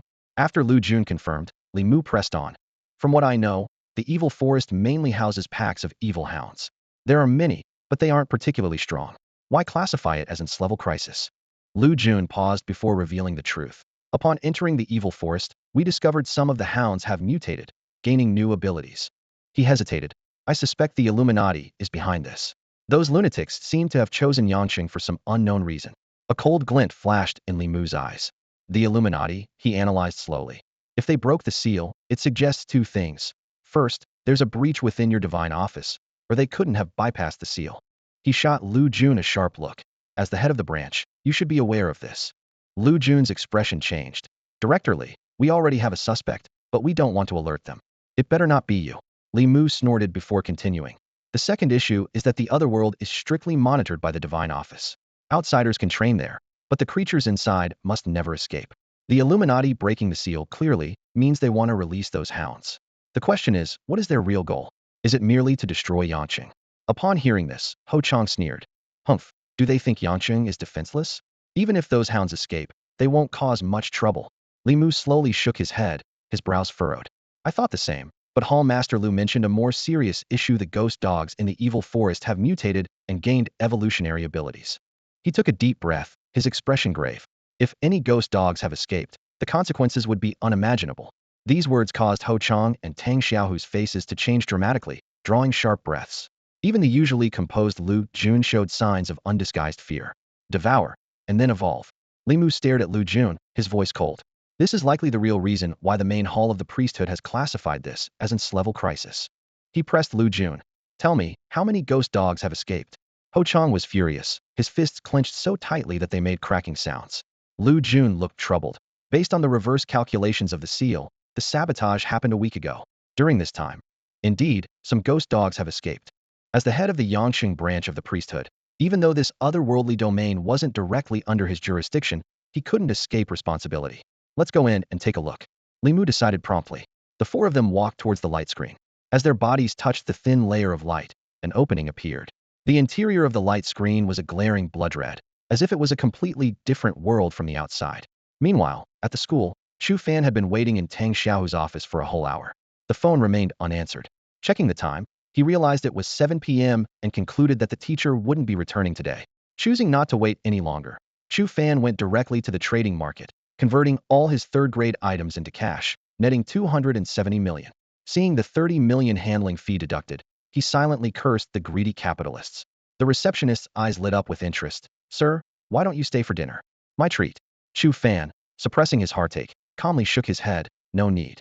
Also, I need a level 10 rare weapon, the Star Sword, and 4th-grade items.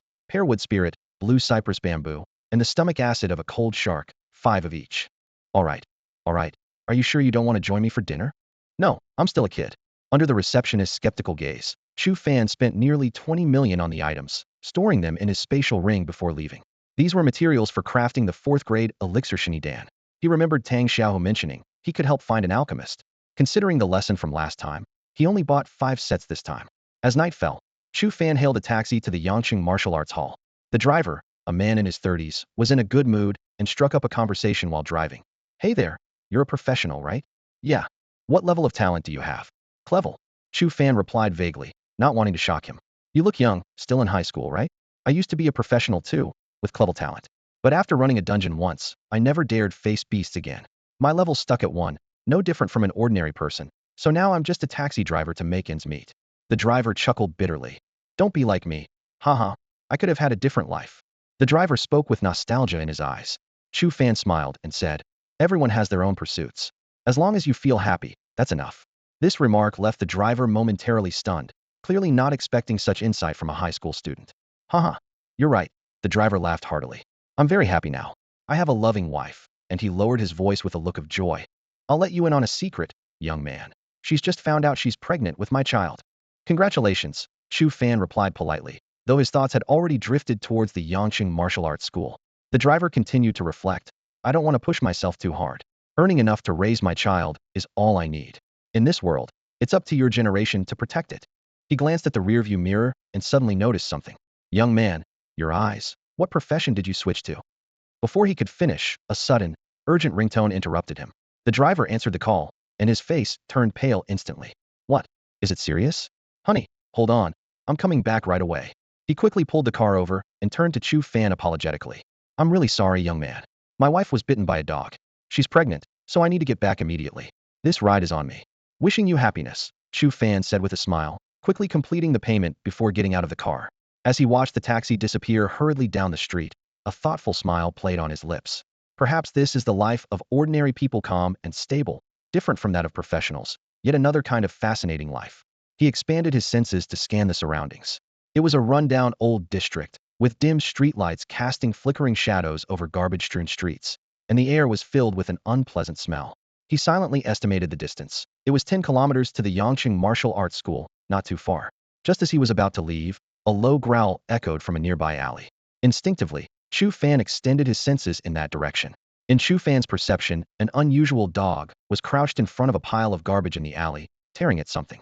This creature was entirely blood-red, sleek and hairless, with bulging muscles and a surface covered in red and yellow membranes. It resembled more the grotesque zombie dogs from movies than a real dog. An exotic beast? Chu Fan frowned.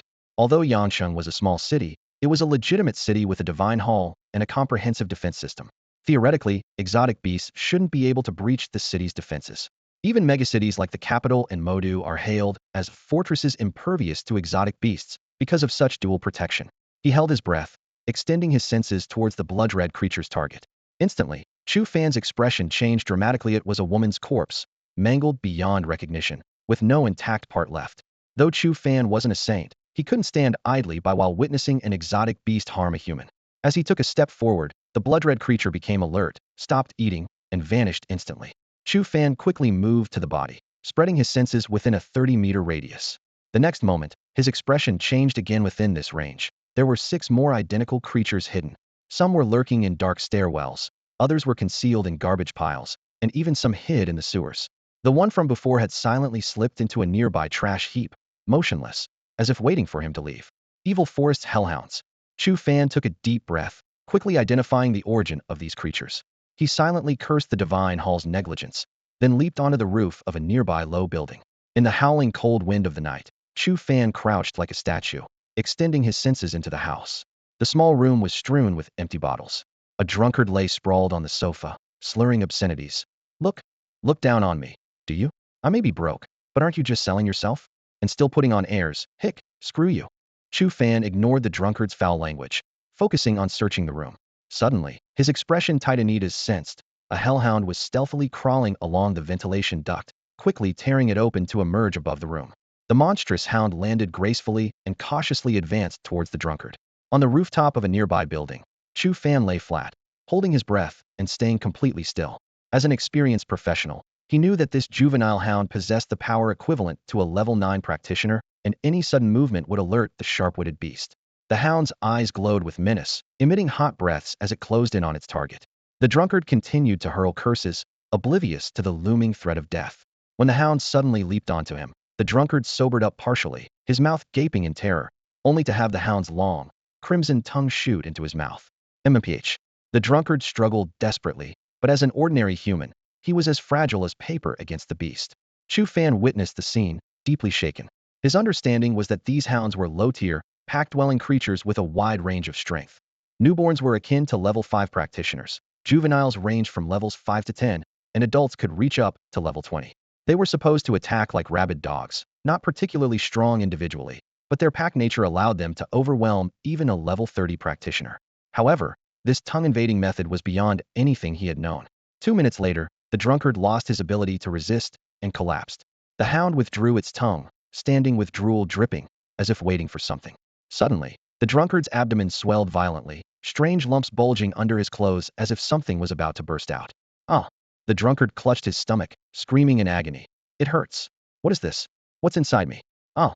With a dull thud, the drunkard's abdomen burst open, blood splattering everywhere. A hound slightly smaller than the original emerged from the gore, covered in blood. Chu Fan suppressed his shock. This was a level 7 newly born hound. Not only was its attack method bizarre, but its level also defied all records.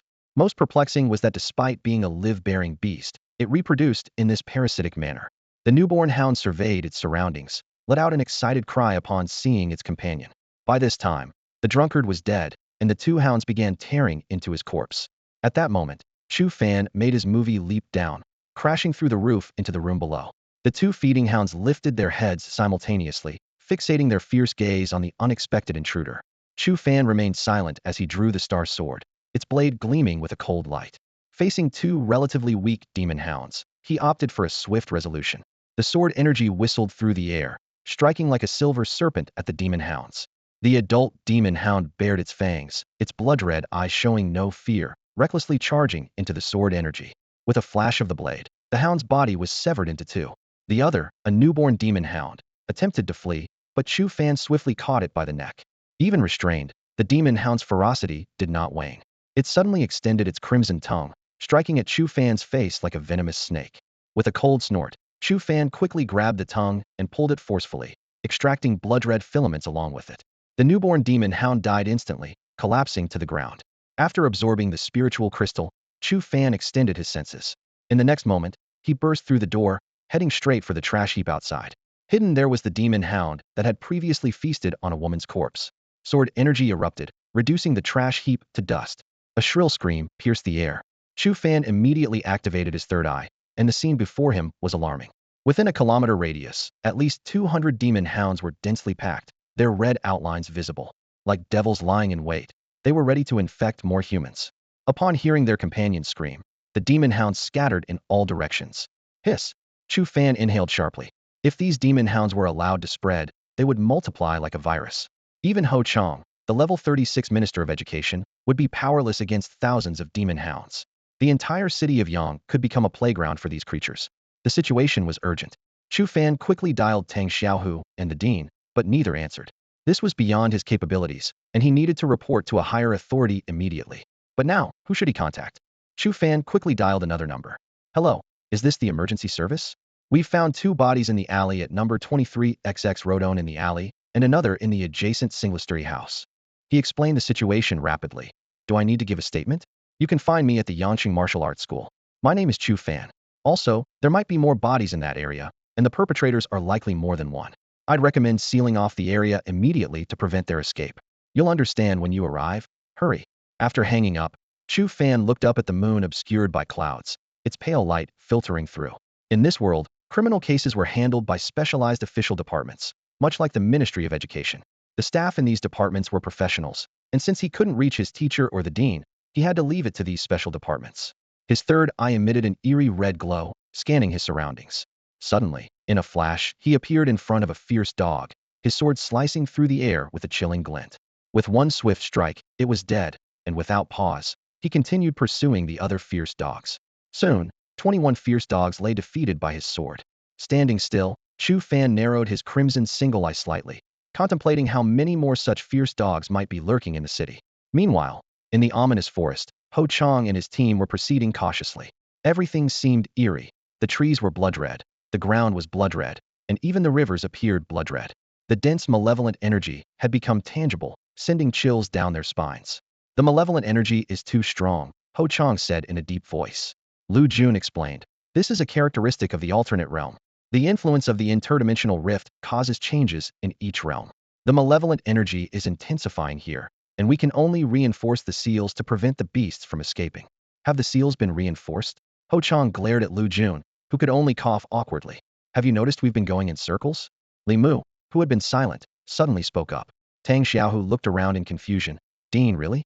Although the surroundings seemed similar, he had been using the distribution of trees and the river's position to navigate. We're caught in an illusion, Li Mu said, raising his hand to summon a corpse from the ground. Seeing this, everyone except Tang Xiaohu was shocked. Old Li, you don't mean? Ho Chong began, but Li Mu nodded, confirming his suspicion. He explained, 10 minutes ago, I placed a corpse here, and now we're back. Who can break the illusion? Li Mu asked, looking around at the group. Tang Xiaohu put away his characteristic smile and stepped forward with a serious expression. Taking a deep breath, he swelled up like a balloon, transforming into a giant sphere. A hidden profession, the Devourer. Lu Jun's eyes flashed with surprise. As the deputy head of the Divine Hall branch, he often worked with Ho Chong, but knew little about Tang Xiaohu and Li Mu.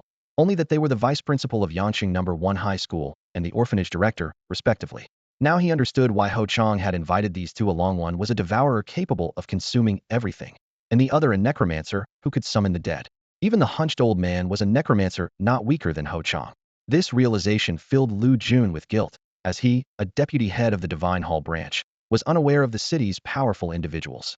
Tang Xiaohu's body suddenly expanded, transforming into a massive sphere with a diameter of 2 meters. His small mouth opened wide, causing the surrounding air to rush into it like a tornado. As he inhaled, the scene before him began to warp and distort, as if the entire space was enveloped by an invisible film. This film was gradually being swallowed into his belly due to his immense suction power. As a devourer, he could indeed consume anything in the world, and a mere illusion was no exception. Burp, Tang Xiaohu let out a loud belch and grinned, saying, "This illusion is quite filling. It seems the person who cast it knows a thing or two." He intended to lighten the mood, but noticed the other three wore solemn expressions, completely ignoring him. "Hey, say something. I can't see outside like this," Tang Xiaohu said, straining his already small eyes to peer around, only to have his view blocked by his own rotund body. "Revert your body. Get ready for action," Hu Chang's cold voice commanded. Tang Xiaohu's body deflated like a punctured balloon, quickly returning to its original form. When he took in the scene before him, he gasped. Thousands of fierce hounds surrounded them, each one blood-red, and emanating a terrifyingly murderous glare from their eyes. "Damn, there are so many," Tang Xiaohu exclaimed. "They're all adult fierce hounds, and some are over level 20. Have they really evolved?" It was known that adult fierce hounds typically range between levels 10 to 20, a hard limit of their species. Much like the lava land's flame serpents, which couldn't surpass level 13 no matter how much they mutated. The presence of hounds exceeding level 20 could only mean one thing. As Lu Jun had mentioned, they had indeed gained the ability to evolve, breaking free from their species constraints. Tang Xiaohu attempted to inflate again, but only managed halfway before quickly reverting back. "You guys handle this. There are too many. I'm afraid I'll burst." Hu Chang snorted. His slender fingers began to tremble rapidly, with his nails glinting coldly. Countless threads, invisible to the naked eye, extended from his fingertips, weaving into a massive web of death that spread forward. Ha ha! The hound pack finally erupted, surging toward the four like a blood-red swarm of locusts. The leading hounds collided with the web, immediately bursting apart, their blood raining down. Hu Chang moved forward unhurriedly, his fingers dancing with the precision of a surgeon at work. The awakened healer class blade handler. Yet, even as they slaughtered a vast number of hounds, their ranks didn't thin. Instead, they grew even larger. From a bird's eye view, countless hounds could be seen flooding in from afar, madly rushing toward Hu Chang's location. "The hounds from other areas are being drawn here," Lu Jun shouted urgently. "Quick, everyone act. If we delay any longer and the entire forest's hounds converge here, we'll never get out." As he spoke, a powerful aura erupted from him, and a blue energy shield enveloped his entire body, emitting a sharp, buzzing sound. Amidst the crackling electricity, Lu Jun's hair stood on end, and he transformed into a streak of lightning, darting into the pack of demonic dogs. Wherever he passed, swathes of the creatures were struck down by the violent lightning. "Ah, a martial artist awakening to the lightning attribute. That's indeed rare," Li Mu observed with keen interest. "Walking such a path requires immense willpower. No wonder he's become a sub-temple master of the Divine Hall at such a young age." As Li Mu spoke, he struck his staff heavily on the ground. With a resounding clang, the ground cracked like a spider's web, and countless corpses crawled from the fissures, lunging towards the demonic dogs. Seeing that the others had all taken action, Tang Xiaohu smiled wryly. His body swelled again, and he took a deep breath towards an area with fewer demonic dogs, instantly sucking them along with the surrounding air into his belly. With the combined efforts of the four strong warriors, the pack of demonic dogs quickly dwindled. Once the last one fell, they regrouped, all panting heavily. "These things are really troublesome, not very strong, just too many of them," Ho Chang said, looking at his two broken fingernails with a grim expression. Even for a master like him, the battle had taken its toll. Lu Jun was in worse shape, being the close combat fighter who charged into the enemy's midst. He was the most injured. The lightning energy shield had vanished, his clothes were charred and tattered, and his body was covered in black scorch marks, emitting puffs of black smoke with every breath. Tang Xiaohu's body had expanded from its original 2-meter diameter to 4 meters, and he was both burping and releasing loud gas, drawing strange looks from the other three. "Sorry, indigestion," he said awkwardly. Li Mu, on the other hand, was the most relaxed, having used the army of corpses in battle, consuming only a small amount of mental energy, though his face was slightly pale. The opponent set up an illusion here and placed so many demonic dogs. "There must be something important," Li Mu said, gazing into the distance. Ho Chang's severed fingers had regrown, and he pointed in a direction. The demonic dogs all came from that way. Let's check it out. After agreeing, they moved forward and soon came to a stop. In front of them stood a 10-meter tall giant blood egg, completely blood red, its surface covered with thread-like flesh. Thump, thump, thump. The blood egg pulsed rhythmically like a human heart, emitting a dull sound. This is... Ho Chang's pupils suddenly contracted. Looking at the strange object before him, Lu Jun took a deep breath and said, Minister Ho, Dean Li, Principal Tang, I'm sorry, but we really didn't find this thing in the forest of evil spirits before. Ho Chang didn't respond, his eyes fixed intently on the massive egg in front of them, his face revealing an unmistakable fear. What kind of egg is this? Is it incubating the king of the evil hounds? His voice trembled. These hounds clearly have the ability to evolve. If this giant egg indeed contains an evolved king of the evil hounds, what level will it reach? Everyone present was stunned by the sight of the giant egg. This colossal egg, entirely grayish-white and 10 meters tall, shimmered with an eerie glow. According to biological growth patterns, the creature inside is usually proportional to the egg's size. Even a full-grown evil hound only measures about 2 meters long and 1 meter tall, so the thought of a 10-meter creature incubating inside was terrifying. Lu Jun and Tang Xiaohu evidently realized this as well, both gasping in shock, their eyes filled with dread. Li Mu, standing silently beside them, was approached by Tang Xiaohu. Dean Li, you're knowledgeable and experienced. What do you think is incubating inside? Could it be the king of the evil hounds? Lu Jun and Ho Chang also turned their attention to Li Mu, well aware of his exceptional identity and capabilities. Li Mu stared at the giant egg, his brows furrowing deeper. Suddenly, a thought seemed to strike him, and his expression changed dramatically. This is dark matter. Discovered over 50 years ago by Wanting Corporation in Zone 9, how did it end up here? Dark matter. The other three turned pale instantly. Since the emergence of otherworldly realms, humans have found many items with special abilities while exploring these areas.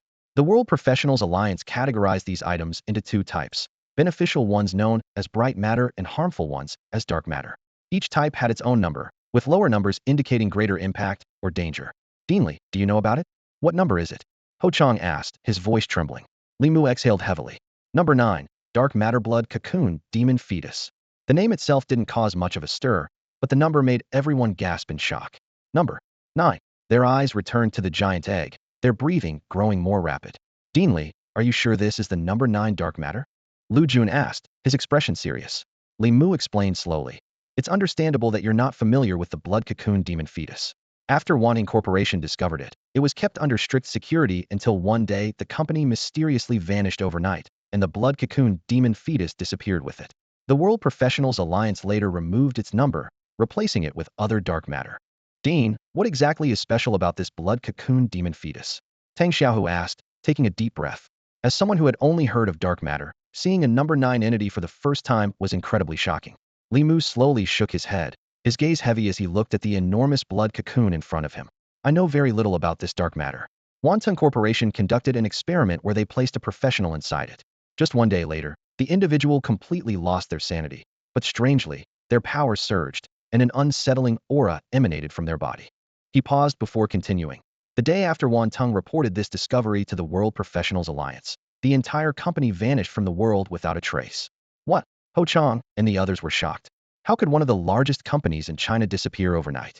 This shocking case from over 50 years ago was something they had never heard of. Li Mu looked up at the massive blood cocoon emitting a strange aura, his voice low. Some say it was the professional placed inside the cocoon who caused the destruction of Wantung. But this theory was quickly questioned as no single person, no matter how powerful, could make an entire company disappear. Another theory emerged. The blood cocoon is a space of its own, and Wantung might have been absorbed into an unknown dimension. As he spoke, Li Mu's expression grew more serious. I never expected that this dark matter, which once shook all of China, would reappear in Yang City. He slowly raised his left hand, revealing a black, withered arm, the undead hand he had been granted. Lu Jun and Ho Chang's expressions shifted upon seeing the arm, but they quickly refocused on the blood cocoon in front of them. Corruption! Li Mu shouted, and a black mist surged from his left hand, spreading toward the blood cocoon. As the mist expanded, his face grew paler. Eventually, the entire cocoon was enveloped in the mist that could decay anything. Cough, cough. Li Mu suddenly bent over, coughing violently, his face even paler. Dean, Tang Xiaohu quickly supported him and offered a pill. Li Mu swallowed it swiftly and sat down, his eyes fixed on the blood cocoon in front of him. I hope this works. The four of them held their breath, watching the giant cocoon. After being enveloped by the power of corruption, the cocoon indeed stopped pulsating, bringing a hint of relief to their faces. However, in the next moment, bang! The blood cocoon suddenly contracted and expanded, dispersing some of the black mist. The sound of its pulsation grew faster, and all the mist was driven away, leaving the surface of the cocoon unscathed, without any signs of corrosion. Is it not working?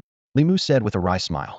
The group, experienced as they were, refrained from acting rashly when they saw that Li Mu's methods were ineffective. Ho Chang spoke with a grave expression. We must declare a state of emergency in Yang City.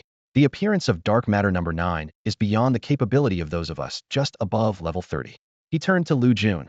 Report to the higher-ups immediately and request support from stronger forces. I will also report this to the authorities.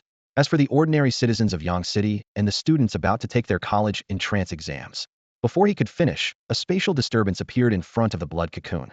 Hera, a space rift was torn open, and a handsome man with large bat wings emerged. He gently flapped his wings, hovering in the air and looking down at them. Ho Chang and the others' expressions changed drastically upon seeing this. This wasn't an ordinary professional's ability, it was. "Heh," the young man chuckled.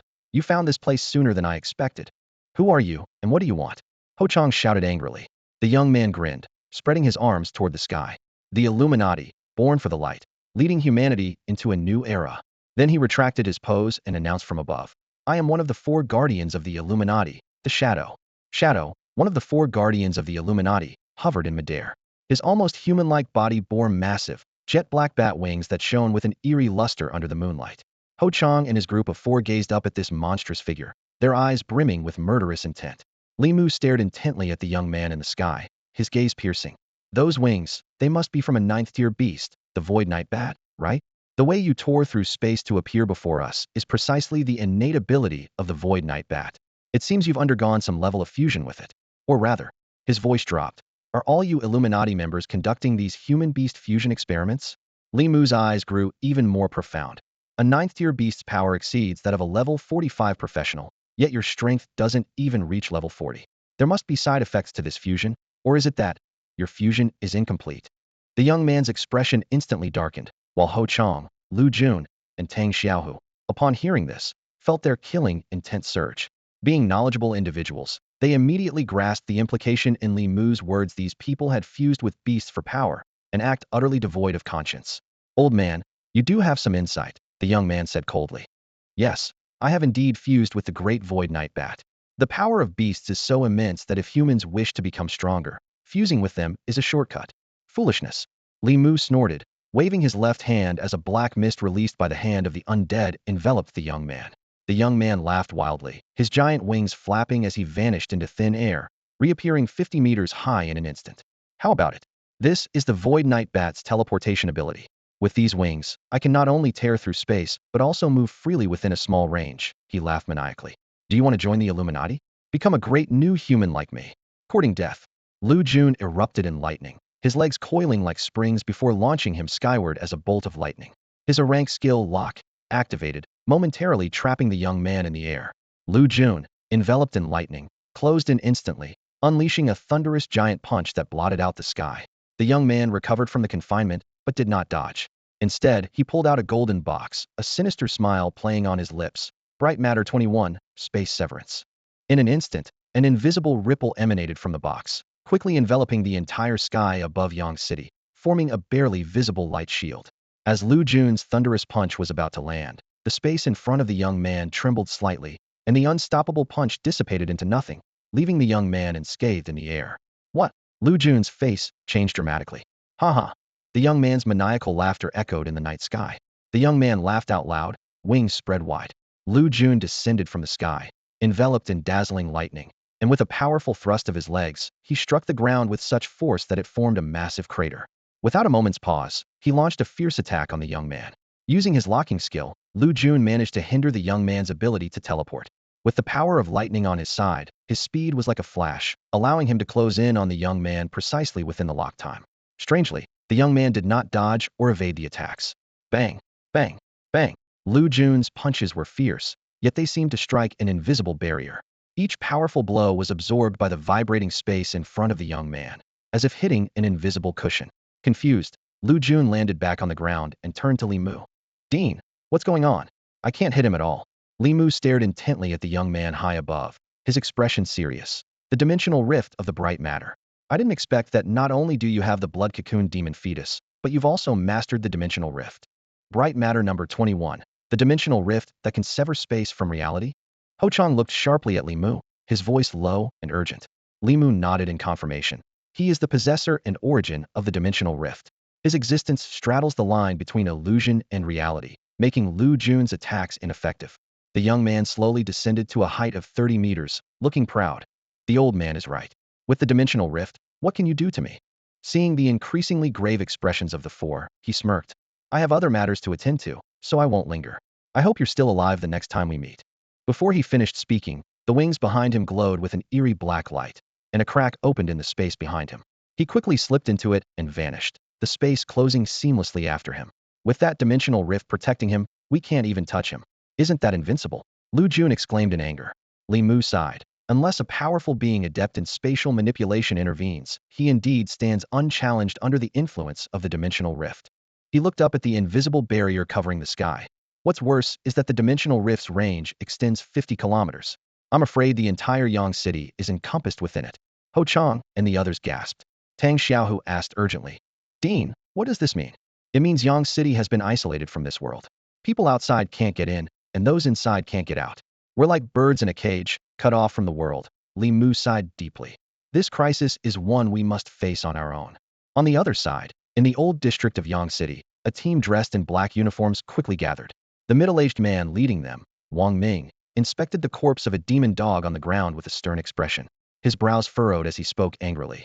This is a demon dog from the evil forest. How could the people from the Temple of Divinity let such a creature escape from another realm? The 10 or so team members behind him looked grave. The demon dogs were not only numerous, but also had an alarming breeding capability, making the situation very tricky. Captain Wang, what should we do now? One of the team members asked. Wang Ming's eyes scanned the surrounding environment sharply. Ordinary people have no chance against these demon dogs. We must immediately capture all the demon dogs in the city and prevent their reproduction. But Captain, these demon dogs are small and good at hiding. This won't be easy. Remember, Wang Ming suddenly turned, staring coldly at the team member who spoke. We're here to solve problems, not to raise them. The team member immediately nodded in acknowledgement. With the situation urgent, Wang Ming ordered, split into 5 teams, 3 members each, covering the east, south, west, north, and central districts. Move out immediately. With his command, the team members swiftly divided and headed toward their assigned areas. Watching his subordinates disperse, Wang Ming pondered. Chu Fan. Could it be Yang City's top person, Chu Fan? Kid, you've really done something significant this time. With that, he quickly left the scene. Meanwhile, Chu Fan did not recklessly search for the demon dogs on his own. He understood that as a student, he couldn't tackle such a problem involving creatures from another realm and their infectious spreading ability alone. It required intervention from the Temple of Divinity and the authorities for a thorough resolution. He went directly to the Yang City Martial Arts Hall, which was open 24 hours. As soon as he stepped into the lobby, a mechanical voice announced, "Welcome, warrior," instantly drawing everyone's attention. The manager, Du Yan, hurriedly approached and bowed respectfully. Chu Fan frowned and stopped her. No need for these formalities when I come to the hall. Seeing Chu Fan's displeasure, Du Yan quickly agreed and led him to the advanced training room area, away from the public zone. Along the way, envious glances from other martial artists followed them. Warrior, if you need anything, feel free to ask the AI or come to me directly, Du Yan said respectfully. Can I meet the hall master? Chu Fan asked straight away. Unable to find his teacher or dean and unfamiliar with the Temple of Divinity, he wanted the hall master's help to address the demon dog crisis. As a member of the Martial Alliance, this request was reasonable. The position of Yang City Hall Master is currently vacant, and the Jiangnan Provincial Hall Master from Jiangnan City is overseeing it. Do you want to see him? Du Yan's eyes showed a hint of surprise. Forget it. Chu Fan shook his head, abandoning the idea. He initially thought of reporting the situation locally, but since there was no one in charge, there was no need to go through the hassle. Du Yan reminded him of a few precautions before respectfully taking her leave. Chu Fan entered the private training room, carefully concealing his third eye. Given the advanced nature of the facility, there was a good chance the Wu League had installed surveillance. As he strolled around, he extended his senses to explore the surroundings. The sight before him took his breath away. The training room was nearly 1,000 square meters, equivalent to 5 standard training rooms. The space was scientifically divided into various functional zones. The strength training area had heavy equipment neatly arranged. The speed training zone featured a specially designed track. The reaction training area was lit with multicolored signal lights. and the endurance zone was equipped with a full set of endurance equipment. The most striking was the intelligence enhancement area, which not only offered a variety of intellectual games, but also allowed matches against AI versions of the world's top chess players. In the center of the room stood a Tumterhigh virtual simulation pod, a cutting-edge piece of equipment unique to the Wu League. It was said that once inside, it could perfectly simulate any opponent one had ever faced, whether human or beast. Chu Fan couldn't help but admire the Wu League for its blend of strength and technology. He first approached a row of leather sofas, and as soon as he lay down, the built-in massage mechanism automatically activated.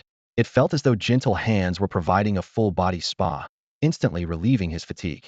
Looking around, he noticed the walls were covered with LCD screens. A gentle female voice spoke. "Hello, master. I am your personal advisor. You can give me a name if you'd like. Aren't you called Xiaoming?" Chu Fan asked with a smile. "Xiaoming is shared by everyone, but I belong only to you," the voice replied. "Then I'll call you Xiaohe." "Thank you, master. Xiaohe loves this name. What can I do for you?" Introduce the features of this advanced training room.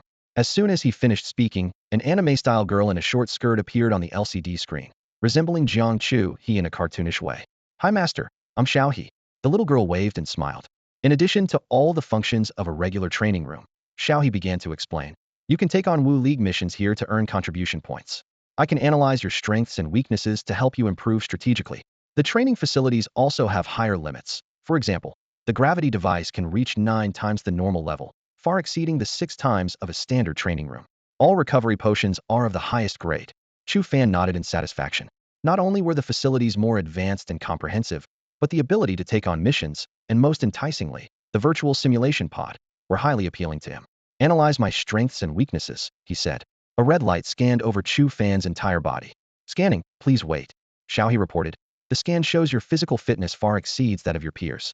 The average level is A, while you have reached SS level. Your strength, intelligence, agility, and endurance are all outstanding. As for mental strength..." Xiaohe suddenly paused. "What about my mental strength?" Chu Fan pressed.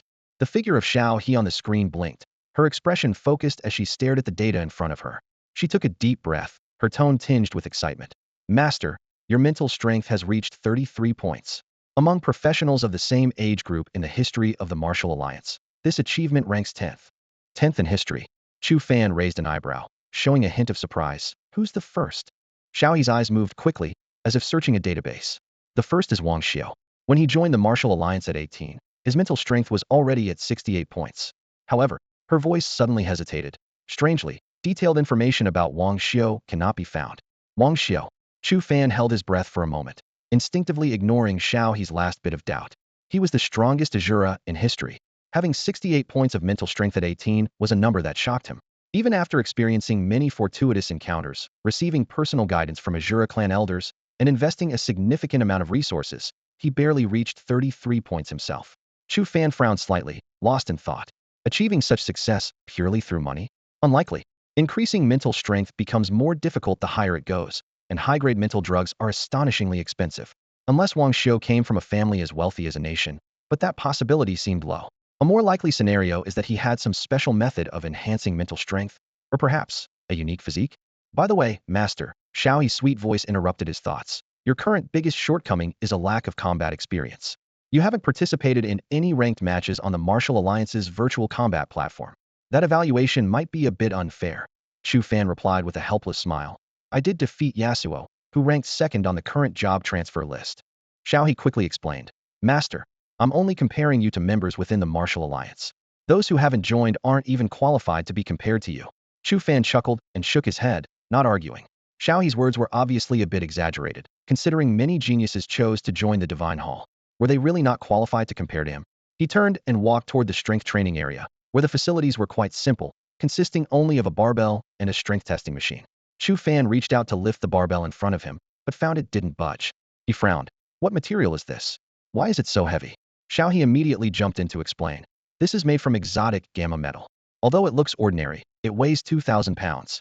If you need, I can increase the weight for you, but the minimum is 2,000 pounds. It can't be reduced further." 2,000 pounds. Chu Fan gasped, a hint of shock flashing in his eyes. Chu Fan stood in the center of the training field, his gaze fixed on the 2,000-pound barbell in front of him. He wanted to personally verify the limits of his 277 strength points. Taking a deep breath, he slightly bent his legs and firmly grasped both ends of the barbell. With a low growl, his face flushed, muscles bulged, and the heavy barbell was slowly lifted off the ground. Bang! The barbell landed heavily, stirring up a small cloud of dust. Panting, Chu Fan had a clear understanding in his mind his current limit should be around 2,300 pounds. This is the power of a professional. An average person who can lift 200 pounds is considered top-notch, while a level 1 novice on the path to becoming a professional can achieve this level with just 20 initial attribute points. Once one breaks through to become a professional, it's akin to a fish leaping over the dragon gate, not to mention the continuous growth brought by level upgrades and equipment bonuses. Approaching the punch strength tester, Chu Fan assumed a fighting stance. He took a step forward, his muscles tensing instantly, and delivered a powerful punch. Buzz, the numbers on the tester rapidly climbed, finally settling at 2,500 pounds. This was just his bare-handed strength. With a weapon, his power would be even more astounding. The training didn't end there. In the strength training area, he repeatedly lifted the barbell until reaching his limit. Whenever his energy was depleted, a robot would bring a nutritional meal, and he could enjoy a massage on a comfortable sofa to quickly recover. This cycle of extreme exertion and ample rest was the best way to enhance his strength. In the speed and reaction training area, Chu Fan's performance was exceptional. These two aspects are closely related to agility, and the Martial Alliance specifically separated them for training to comprehensively enhance their members' abilities. After a series of tests, the system gave an impressive evaluation, S level, outstanding. Moving to the endurance training area, Chu Fan directly set the gravity device to 4 times the normal level and started the running device. The immense pressure hit instantly, but he gritted his teeth and gradually increased his speed from 1.0 to 3.0 times. Although he felt uncomfortable at first, with his astonishing 277 four-dimensional attributes, he quickly adapted to this extreme state. Despite being drenched in sweat, a satisfied smile appeared on his face as he clearly felt his endurance improving. Even in the intelligence training area, Chu Fan didn't slack off. While enjoying the nutritional meal delivered by a robot, he engaged in intelligence games, allowing his tense nerves to relax moderately. After 2 hours of comprehensive training, his four-dimensional attributes each increased by 2 points, reaching 279 points with the equipment bonuses. Finally, Chu Fan approached the mysterious virtual simulation pod. As he sat inside, a blue holographic helmet covered his head, and several tube-like lines connected to him. A selection interface appeared before his eyes, showcasing various opponents: Shadow Beast, Flame Python, Jiang Chua, Su Muin, and even Chun Haoyu, and a mysterious young man with bat wings. This is amazing. Chu Fan marveled internally and unhesitatingly chose the bat-winged young man. The system's voice immediately sounded, using default battle scenario Lava Land. Sitting in the virtual simulation pod, Chu Fan felt a wave of dizziness. In the next moment, the familiar Lava Land scenario reappeared before his eyes. The ground beneath his feet was solid and heavy, and the lava rolling in the distant pool emitted a deep rumble, sending waves of heat that carried a scorching temperature. The realistic sensations left Chu Fan secretly amazed. Looking up, he saw the young man who had once torn through space to rescue Su Muin standing opposite him. Observing closely, the outstretched wings were even more impressive, up close, spanning over 20 meters wide, like a massive black curtain, exuding an overwhelming sense of oppression. Yet, the young man himself stood motionless like a puppet, devoid of life. Good. Chu Fan's lips curled into a slight smile as he drew the star sword without hesitation. With a swift movement, he launched the sword shadow flowing light slash directly at his opponent. Just as the sword energy was about to hit, the space around the young man suddenly distorted and twisted, and he instantly relocated to another position. Spatial ability? Chu Fan's expression changed abruptly, recalling the scene of the opponent tearing through the void before. Coupling that with the unique wings, a startling realization dawned on him: this was a 9th-tier exotic beast, the Void Night Bat. As this thought crossed his mind, the previously lifeless young man suddenly sprang into action. He remained expressionless, but his speed was astonishing, appearing in front of Chu Fan almost like teleportation, with just a gentle flap of his wings. The terrifying force instantly pierced through Chu Fan's body, and the lava world before him began to distort and shake, quickly switching back to the opponent's selection interface. I'm dead. Chu Fan was filled with lingering fear. Being killed in a single strike, the opponent's power was beyond imagination. He was secretly relieved that if Su Muin hadn't called out to the opponent that day, only the intervention of the Shura clan elders could have saved his life. Checking his own status, everything was normal, which reassured him the virtual simulation pod's battles indeed had no after effects. After 10 consecutive attempts, the outcome was always being killed by that lethal wing attack. Why does it always use just this one move? Chu Fan asked in confusion, summoning Xiao He for an explanation. Master, the virtual simulation pod simulates opponents based on your memories, Xiao He explained.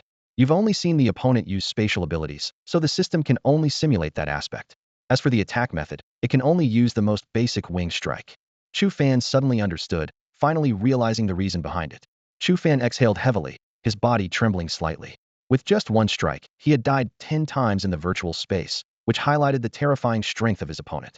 This was undoubtedly a pure suppression of level and attributes. Suddenly, a thought crossed Chu Fan's mind. Shall he? Does this virtual simulation pod simulate opponents based on my memory? Yes, Master. Shao He responded softly.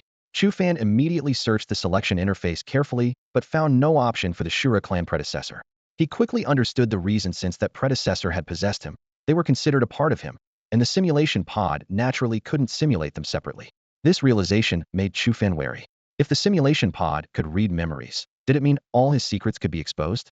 However, on second thought, if it had such capability, the Martial Alliance would have already accessed countless hidden professions and skills by reading everyone's memories, including the secret arts of the Shura clan. Considering the potential existence of other hidden races like the Shadow clan or the Undead clan, Chu Fan shook his head, interrupting this train of thought. If such a capability existed, the Martial Alliance wouldn't be merely holding its own against the Divine Hall. There must be limitations to the virtual simulation pod. Feeling somewhat reassured, Chu Fan turned his focus to Su Muin. In the scene of the lava land, the dazed Su Muin stood before him. Chu Fan tentatively swung his blade, only to see Su Muin transform into countless butterflies, dispersing into the sky. He didn't hastily activate his third eye, but waited patiently for her to reappear. Sure enough, Su Muin soon returned, not as one, but as dozens of blood-eyed, dazed clones charging at him. In the next instant, Chu Fan felt dizzy and was forcibly ejected from the simulation space, indicating he had died once again. Chu Fan wasn't surprised by this outcome.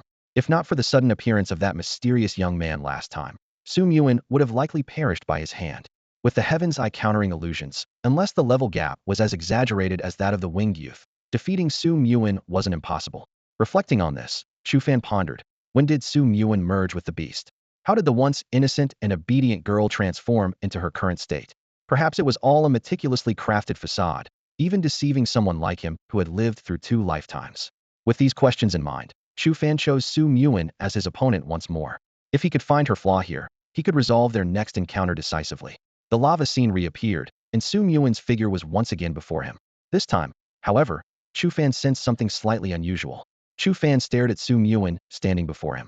Her appearance, demeanor, and even her vacant expression were identical to the Su Muin he encountered earlier in the virtual space. He furrowed his brow, a hint of doubt surfacing in his mind. Logically, the opponents generated by the virtual simulation chamber should be similar to NPCs, yet he felt there was a subtle difference between these two Su Muins. At that moment, Chu Fan's senses expanded like a tide, instantly detecting the faint, peculiar substances in the air phantom light powder. This was a special ability that Su Muin possessed after merging with the phantom butterfly, and it was this very power that had caught the great sage equal to heaven off guard with illusions. Through his celestial eye, Chu Fan observed that the phantom light powder released by this Su Muin was far less potent than the previous one.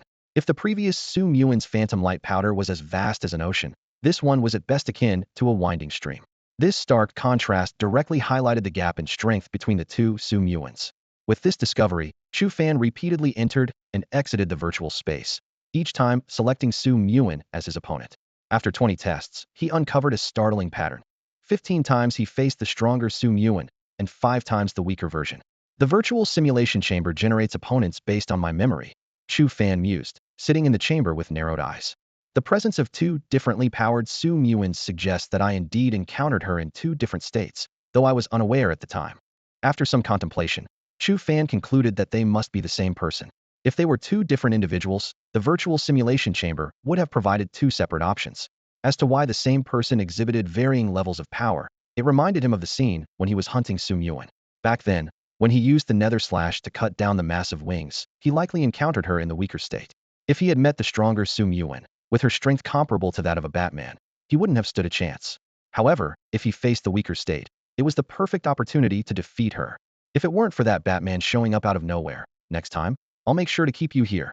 Chu Fan gritted his teeth. Su Muin's secret stirred his interest in the virtual simulation chamber even more, and he eagerly began a new round of opponent selection. First, he chose Jiang Chua. To Chu Fan's surprise, this seemingly delicate girl had exceptional combat skills. Her combos flowed effortlessly, with hooks, swift kicks, and strikes connecting seamlessly, each move carrying a fierce momentum towards Chu Fan. However, with his advantage in wave perception, Chu Fan easily navigated through her attacks, as if he were dancing gracefully.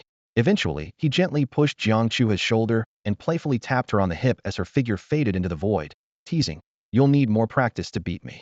As the scene of the lava land shattered, Chu Fan unhesitatingly chose Chun Haoyu's top-ranked in this year's transfer list.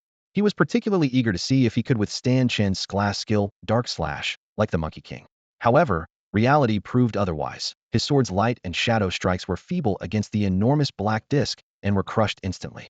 Through repeated battles, Chu Fan carefully analyzed each fight. He discovered that while Chun Haoyu's Dark Slash was powerful, it was not as formidable as his Nether Slash. This realization boosted his confidence when it came to true strength. He was undoubtedly the strongest of this cohort. Finally, he challenged the Monkey King. In the virtual space, his master's eyes were vacant, mechanically repeating, "Disciple, I am your master." Every encounter saw Chu Fan overwhelmed by the astonishing speed and power. After being instantly defeated 5 times, he had to admit, the Monkey King's strength was beyond imagination.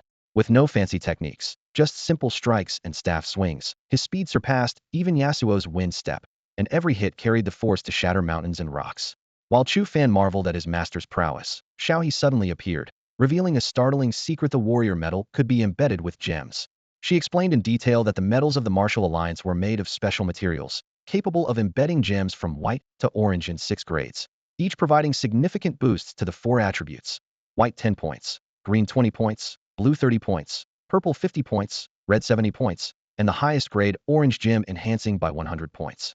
"This is the greatest advantage of the Martial Alliance," Xiaohe said excitedly. "A martial god can have nearly 700 more attribute points than other professionals of the same level through their metals." This news made Chu Fan's heart race. Upon learning that his silver metal could embed 3 blue gems, totaling an increase of 90 attribute points, he was almost ready to jump for joy. After all, his current 4-dimensional points were only 279. "Xiaohe, open the task list immediately," Chu Fan said eagerly. The chance to earn gems by completing Martial Alliance tasks was right in front of him, and he couldn't wait to get started. Chu Fan couldn't wait to earn contribution points and buy 3 blue gems. That would boost his attributes by 90 points. "Yes, master." As Xiaohe spoke, the surrounding screens lit up, displaying a categorized list of tasks. The tasks were arranged by difficulty from left to right: simple, normal, hard, and extremely hard, neatly divided into 4 columns. Chu Fan's gaze first fell on the simple tasks on the far left. Collect 30 tree demon roots from the Forgotten Land of Realm 72. Collect 30 swamp giant eyes from the Misty Marsh of Realm 70. These tasks could be completed in teams, or he could pay 20 million Huaxia coins to clear them quickly. Each task offered 20 contribution points. However, the issue was that these so-called simple tasks required hunting 3rd-tier exotic beasts, equivalent to a level 20 professional. At this moment, Chu Fan was only level 10. He looked down at the silver warrior badge in his hand, feeling a twinge of bitterness. He couldn't even complete the most basic simple tasks, and this silver badge seemed particularly glaring. Many holders of the black iron badge could probably complete these tasks with ease. As he continued reading, the situation became even more alarming. Normal tasks required materials from 4th-tier exotic beasts and could be completed with 50 million Huaxia coins, offering a reward of 50 contribution points. Hard tasks involved venturing into 5th-tier exotic beast habitats and could be completed with 100 million Huaxia coins, offering a reward of 100 contribution points. Extremely hard tasks required challenging 6th-tier exotic beast domains and could be completed with 200 million Huaxia coins, offering a reward of 200 contribution points. All tasks could be bypassed with money, a discovery that left Chu Fan deep in thought. He initially believed the Martial Alliance was a haven for professionals, especially since the first level was open to everyone, with a training room costing 20,000 per hour and various high-grade nutritional supplements seemingly being lost leaders. But now, it seemed these were just a facade. To get 90 contribution points for 3 blue gems, if relying solely on money, would cost a whopping 900 million Huaxia coins. Damn, Chu Fan couldn't help but curse under his breath. The Martial Alliance was indeed a money-making machine. This is a money-making monster. Chu Fan stood in the Martial Alliance hall, looking at the alarming balance in his bank account after purchasing materials for the Star Sword and Divine Intention pill. Only 280 million Huaxia currency remained. He couldn't help but sigh inwardly, realizing that even the money-making method of charging transaction fees in the professional market was like a baby in swaddling clothes compared to the Martial Alliance. "Xiaohe, complete 5 simple tasks immediately," Chu Fan ordered through gritted teeth. 3 blue gemstones required 90 contribution points, meaning he had to complete 5 simple tasks to accumulate just enough, with the remaining 10 contribution points fitting perfectly, as if the Martial Alliance had calculated it in advance. Okay, master. I have automatically completed 5 simple tasks for you, earning 100 contribution points. Would you like to purchase the blue gemstones? Xiaohi's voice chimed in timely. Buy them. With Chu Fan's command, the ground silently parted, and an exquisite display platform rose slowly. 3 gemstones, emitting a faint blue glow, lay quietly on it. At the same time, his bank card announced the deduction of 1 billion. Chu Fan suppressed his heartache and carefully examined the 3 blue gemstones worth 90 million each. Although the price was staggering, the thought that this could directly enhance his 4-dimensional attributes by 90 points made it seem not too bad. He silently vowed that after leveling up, he would never again exchange money for these things. He quickly embedded the 3 gemstones into the slots on the back of his silver medal and placed the medal into the inner pocket of his chest. Instantly, an unprecedented surge of power flooded his entire body. It was not just strength. His speed, agility, and endurance had also taken a qualitative leap, as if his whole body had been infused with boundless energy. Opening the professional panel, the attribute bar boldly displayed. Level 13. Strength 29,970. Intelligence 29,970. Agility 29,970. Endurance 29,970. Mental power 33. A hint of joy flashed in Chu Fan's eyes as he strode toward the strength testing area. He swung a punch at the punching power tester, and the number instantly froze at 3,800 pounds. It had skyrocketed from the original 2,500 pounds, along with a significant increase in his sword energy's attack power. This leap in strength made him burst into laughter. Master, you still have 10 contribution points left, which can be used once on the second-level virtual battle platform. Xiaohi reminded him. Chu Fan felt a twinge 1,000 million for a single virtual battle? This was practically bleeding him dry. Glancing at the time, it was already past 6 a.m., and he decided to use this last 10 contribution points another day for a good fight. Just then, Xiaohi's voice sounded again. Master, someone is looking for you outside. It's a person claiming to be from Dali Pharmaceutical Company. Would you like to meet them now? Dali Pharmaceutical Company. Chu Fan frowned slightly, as he seemed to have never had any dealings with this company. In the main hall of the Yangcheng Martial Arts School, a middle-aged man in his 40s and a pretty young girl were standing in the waiting area. The girl, dressed fashionably for winter, had a look of impatience on her delicate face. Dad, what's the big deal? Why did you have to bring me along? The girl complained, pouting. The middle-aged man shot her a sharp glance. Watch how you speak. Do you know where we are? The Yangcheng Martial Arts School. So what? The girl said, rubbing her sleepy eyes, clearly displeased at being dragged there by her father so early in the morning. The man's expression changed instantly. He quickly covered his daughter's mouth with his hand, looked around cautiously to ensure no one was paying attention, and then whispered, "This is the Martial Alliance. Do you know what that is? It's an organization established by Wei Wuji, the world's strongest fighter." What? This is the Martial Alliance? The girl's eyes lit up, her sleepiness vanishing. She had heard of the Martial Alliance's reputation, but never imagined this ordinary-looking school was the legendary organization. The man lowered his voice further. The chairman asked me to meet someone from the Martial Alliance. Behave yourself and drop the spoiled rich girl act. I brought you here to familiarize you with the place. According to the chairman, that Chu Fan is only 18, a year younger than you. Okay, I understand. The girl nodded repeatedly. Just then, a young man walked into the waiting area, guided by Du Yan. Everyone in the hall instinctively turned their attention to him. Sir Warrior, this is the person looking for you, Du Yan said, pointing to the middle-aged man. Hearing the title Sir Warrior, the man's expression changed, and he instinctively bent his back. Are you Chu Fan? I'm the general manager of Yangcheng for Dali Pharmaceuticals. Our chairman asked me to deliver something to you. Standing beside him, the girl glanced at the blind young man who seemed about her age, a hint of disdain in her eyes as she looked away. Your chairman has something for me? Chu Fan asked, puzzled. What's your chairman's name? Our chairman is Jiang Dali. Since I'm in Yangcheng, he specifically asked me to hand this to you. The middle-aged man replied cautiously, offering a delicate box. Jiang Dali, with the surname Jiang? Chu Fan recalled having met Jiang Chuha's brother before. After delivering the item, the middle-aged man bowed deeply and quickly left the martial arts school with his daughter, who was still distracted.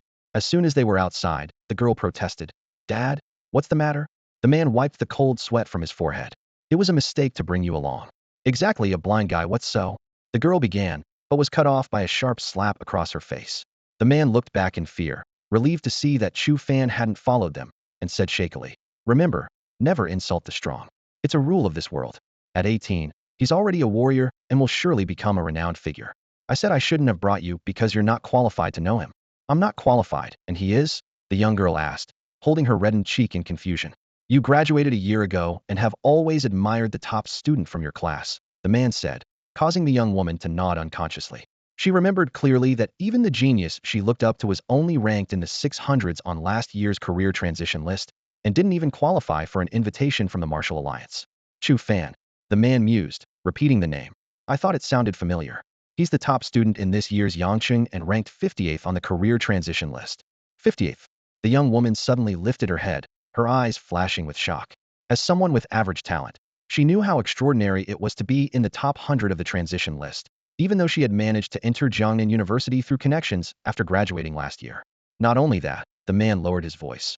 What's more important is his status as a warrior. Are warriors really that impressive? The girl tilted her head. Like our student council president, Ji Feng? Didn't he also join the Martial Alliance? The man chuckled and shook his head. Ji Feng. He's just a martial apprentice in the Alliance. You need to understand that above a martial apprentice is a martial artist, and above that is a warrior. Young Chu Fan became a warrior even before taking his college entrance exams.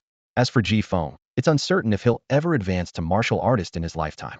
The girl gasped, instinctively turning to look at the entrance of the Yangqing Martial Arts Hall. Suddenly, she found the cloth covering the man's eyes not awkward but adding a mysterious allure to him. The sky began to lighten, and delicate snowflakes started to fall. Chu Fan stood in front of the Yangqing Martial Arts Hall, letting the snow settle in his hair. Though February in Yangqing was cold, snowfall was rare. He opened the box in his hand, revealing a test tube filled with a pale blue liquid and a letter attached below. He opened the envelope, and the familiar handwriting caught his eye. It was Jiang Chuha's unique script. Despite her average academic performance, her strict upbringing had given her beautiful penmanship. Brother Fan, this is the essence of flowing heart. I had to persuade my dad to agree. I know how hard it is not to see, so I've always wanted to heal your eyes. Although I'm leaving this city, we can't forget our promise to become stronger together. Oh, the essence of flowing heart isn't cheap, so you need to work hard to pay me back. It's okay if you can't do it now, just pay me back slowly. The letter ended with a playful smiley face. Chu Fan held the letter in silence for a long time. Jiang Chuha was leaving. Over the past year, he had grown accustomed to this silly yet genuinely caring girl. Now, learning of her departure, he felt a pang of loss, as if something important was missing from his life. He carefully put the letter away and took out the vial once more. The crystal-clear liquid inside glimmered faintly in the snowy light. This was the essence of flowing heart, a sixth-tier item worth 50 million, said to restore sight to the blind. Chu Fan held the vial, gazing into the distance through the cloth covering his eyes. To him, the money was a trivial matter, yet he had hesitated to purchase it, having long adapted to a life in darkness. But for Jiang Chua, this vial held the key to fulfilling her promise to her father to leave Yangqing. He recalled Chua's recent unusual behavior, the deliberate avoidance in her eyes, the words she left unsaid, and even her uncharacteristic eagerness to attend classes. It dawned on Chu Fan that she had already resolved to leave. This girl. Chu Fan shook his head with a wry smile. The snowflakes fell thicker and faster, quickly forming a layer of frost on his head, but he seemed oblivious. Taking a deep breath, Chu Fan slowly untied the cloth from his eyes. Carefully, he applied the essence of flowing heart to them, feeling an immediate burning sensation. He waited silently until the pain gradually subsided. As he slowly opened his eyes, faint light pierced through for the first time. The world before him became clear, the thickly falling snowflakes, the hurried footsteps of passers-by. Chuha, I owe you for this, Chu Fan murmured with a hint of a smile. Just then, his phone rang abruptly. Seeing the caller ID was his teacher, Chu Fan's heart tightened. The bizarre human-beast hybrids in the lava lands and the shadowy corners of Yangqing, where the evil hounds lurked, all these urgent matters pulled his thoughts back to reality. There were more important things to attend to. Chu Fan took a deep breath and answered the call. Above the clouds, the thunder god one sped through the sky. Jiang Dali glanced at his sister, Jiang Chua, through the rearview mirror as he piloted the aircraft. Despite the bandage wrapped around his chin making speech a bit awkward, his joy was evident. Sis, you did great this time. Not only did you agree to leave Yang City without hesitation, but you also accepted Dad's arrangement to attend Jing City High School. Dad's really pleased, Jiang Dali said with a smile. Graduating from Jing City gives you special privileges, and with Dad's connections, getting into the Big Four is practically guaranteed. I can't wait for you to become a martial god. Jiang Chuha, seated in the co-pilot seat, stared out the window, lost in thought. She recently cut her long hair into a neat, ear-length bob, which accentuated her delicate features and perfect profile, adding a touch of boldness to her appearance. Why not use connections if you have them? Jiang Chuha murmured to herself, surprised by her own thoughts. The old her would have been strongly opposed to relying on power and influence. Did you give it to him? Jiang Chuha suddenly asked. Jiang Dali's expression fell momentarily, but he forced a smile. Don't worry. When have I ever let you down? Chu Fan has probably already used the essence of flowing heart and regained his sight. That's good. Jiang Chua's lips curled into a slight smile. Hey, You're not even letting me finish. Jiang Dali pouted. Sis, if anyone dares to bully you in Jing City, just tell me. I'm someone in Jing City. He paused, wincing as he touched his bandage. Ever since his sister became a professional, her punches had become much stronger. Boss Lee, the medicine. A blonde-haired guy in the back quickly handed him a bottle of medicine. Get lost. Jiang Dali glared at him, then turned back to his sister with a smile. Hee hee, your brother has some clout in Jing City, with my Dali Pharmaceuticals. If anyone bullies me, Fanj will help me deal with them. Jiang Chuha interrupted. Fanj. Hearing this name, Jiang Dali felt his chin ache even more. Thunder God 1 streaked through the sky like a bolt of lightning and soon landed in front of a luxurious villa. We're here. This is the Jing City #1 villa I bought for you, Jiang Dali said, opening the car door for his sister with a grin. Jiang Chua got out, looked up at the falling snowflakes, and frowned. I hate snowy days. She climbed back into the car. Take me to the Martial Alliance headquarters. What for? Didn't you used to love shopping and eating out? Come on, I'll take you to the bustling North Street in Jing City. No, I want a train, Jiang Chuha insisted. Seeing the determination in her eyes, Jiang Dali swallowed hard. He realized that the sister before him was no longer the fragile, willful girl she once was. This transformation seemed to be all because of Chu Fan. Meanwhile, at the Yang City Education Department, Chu Fan stood in front of the towering steel structure that resembled a fortress, awestruck. After receiving an urgent call from Tang Xiaohu, he had rushed over. He had removed the silk cloth from his eyes, and his deep eyes, paired with his striking features, caught the attention of many young women passing by. He walked straight into the building and took the elevator to the top floor. The elevator doors opened to reveal a spacious conference room. The surrounding floor-to-ceiling windows offered a panoramic view of Yang City, with the glass reflecting the afternoon sunlight. Inside the room, four figures were waiting with serious expressions. As Chu Fan entered, all eyes, including those of Ho Chong, turned towards him. Seeing Dean Li present, Chu Fan felt a slight relief. His previously unreachable teacher and Dean were safe and sound, easing his worried mind. Chu Fan. Tang Xiaohu called out in a solemn tone. Chu Fan approached, bowing respectfully to Li Mu and Tang Xiaohu. Dean, teacher. Tang Xiaohu's gaze lingered on Chu Fan's eyes for a moment. Have you used the essence of flow? Yes. Chu Fan nodded with a smile, giving a simple answer.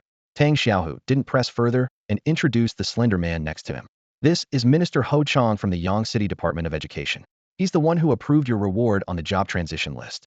Minister Ho has also promised that if you make it into the top 200 of the level rankings, he'll reward you with an additional source crystal. Thank Minister Ho. A source crystal? Chu Fan's heart skipped a beat. Source crystals were rare items dropped by Lord-level beasts, as precious as the shadow blood he had obtained before. A single source crystal could boost source quality by at least 50, making it an invaluable treasure. Chu Fan felt a sense of warmth towards the slender official for being so generous. Thank you, Minister Ho, Chu Fan said respectfully. Ho Chong shot a glare at Tang Xiaohu, taking a deep breath as if to suppress some inner frustration. When did I ever say I'd reward a source crystal for making it into the top 200? He then turned to Chu Fan with a gentler tone. Chu Fan, it's nice to meet you. I've seen the honor you've brought to Yang City. You deserve it. Tang Xiaohu squinted his eyes and continued the introductions. This is Lu Jun, the head of the Yang City branch of the Temple of Divinity. Chu Fan was taken aback, bowing respectfully. Head Lu. Lu Jun showed a look of appreciation. Very good, Chu Fan. I've been watching you for a while. I wanted to invite you to join the Temple of Divinity, but unfortunately. I'm sorry, Head Lu. Chu Fan said apologetically. Both the Temple of Divinity and the Martial Alliance are excellent. It was indeed a difficult choice for me. Haha. Lu Jun laughed heartily. No matter which faction you join, you're still a person of Yang City and of China, and that's enough. His expression suddenly turned serious. Remember, eliminating beasts, protecting humanity's home, and breaking through the mist of the other world is our duty as professionals. No matter where you come from or what faction you join, keep this mission in your heart. Chu Fan solemnly nodded, committing these words to memory. Ahem, Li Mu cleared his throat. Let's get down to business. The room quieted down. He turned to Chu Fan, speaking warmly. Fanner, the reason we called you here is for an important matter. Chu Fan looked up, puzzled. What could be so important that these four significant figures needed to consult a level 13 student? Was it about the fiendish hounds? But didn't the Temple of Divinity and the government have many powerful individuals? Before he could think further, Ho Chong spoke. Chu Fan, we need your sensory abilities to help us find the fiendish hounds hiding in Yang City. Upon hearing this, Chu Fan suddenly realized. The Sha dogs could hide in dark corners undetectable by ordinary people, and his own ability to sense through obstacles could indeed play a crucial role in finding them. All right, Chu Fan agreed readily. Tang Xiaohu noticed Chu Fan's calm demeanor and asked, Chu Fan, did you know about the Sha dogs appearing in Yangqing? After I got out of the dungeon, I tried to find the teacher and the dean, but couldn't reach them. Then, on my way to the Martial Alliance, I ran into the Sha dogs and killed dozens of them on the way. Chu Fan replied casually. You killed dozens? Ho Chang's voice was filled with barely concealed surprise. They were all around level 10. Chu Fan smiled slightly. I'm level 13 now, so dealing with them was easy. The group exchanged smiles, remembering that Chu Fan had long surpassed the level of an ordinary student in Yangqing. Chu Fan's expression suddenly turned serious. I have a few things to report to you, seniors. The four immediately focused their attention on him. All right, go ahead. Ho Chang indicated for him to continue. Chu Fan took a deep breath. The first matter concerns the recent dungeon. Inside, we encountered humans fused with exotic beasts, one of whom I recognize Su Yuan. She has fused with a 9th level exotic beast, the illusionary butterfly, and can silently release illusionary powder. At this, the four present collectively gasped. Ho Chang, Tang Xiaohu, and Li Mu immediately looked towards Lu Jun. Lu Jun gave a wry smile and waved his hand. Don't look at me. The lava land is under the jurisdiction of the Divine Hall's main temple. I know nothing about what happened inside. The three nodded, then turned their gaze back to Chu Fan. You say you encountered a human fused with the illusionary butterfly and managed to leave unharmed? Ho Chang asked gravely. Yes. Chu Fan nodded and continued. There was also a man with bat wings, likely fused with a 9th level exotic beast, the Void Knight Bat. If he hadn't appeared suddenly, Qi Tian Dasheng, and I could have killed Su Yuan. The four seniors exchanged shocked glances. Qi Tian Dasheng, the one ranked 3rd on the career change list. Lu Jun recalled. As the branch head of the Divine Hall, he had a clear memory of those on the list. Yes, that's him. Chu Fan turned to Lu Jun. Lord Lu, I've always had a question. Qi Tian Dasheng doesn't absorb the spirituality from spiritual crystals, yet he doesn't fall behind in level, and his strength and speed are exceptional. Why is that? Doesn't absorb the spirituality from spiritual crystals? Ho Chang's face changed dramatically. He says he is a divine embryo nurtured by the god stone of heaven and earth, needing only to absorb the spirituality between heaven and earth to level up, without needing to kill exotic beasts. A spiritual entity. The four exclaimed in unison. A spiritual entity? Chu Fan repeated the unfamiliar term in confusion. Li Mu slowly spoke. Chu Fan, did you know? For hundreds of years, humans have been researching the origins of the other world and the reasons for the appearance of careerists. When it was discovered that we could gain spirituality and level up from the spiritual crystals of exotic beasts, many began to question, why do the spiritual crystals dropped by exotic beasts allow us to level up? Where does this material come from? Does such a substance truly exist between heaven and earth? Later, we discovered that there indeed exists a spiritual essence in the world, but it is so minuscule compared to the essence contained within mythical beasts. No known cultivation technique allows practitioners to absorb this sparse spiritual essence from the air through mere breathing. However, this common understanding was completely shattered after that individual emerged. With an ordinary profession, he effortlessly surpassed all hidden class experts, paving an unprecedented path of invincibility. It was only then that people realized there existed a unique physique capable of freely absorbing the spiritual energy of the world, the spirit body. The great sage, equal of heaven, is the second person in the world to awaken a spirit body after that individual. Li Mu's words sent waves of shock through Chu Fan's heart. A spirit body.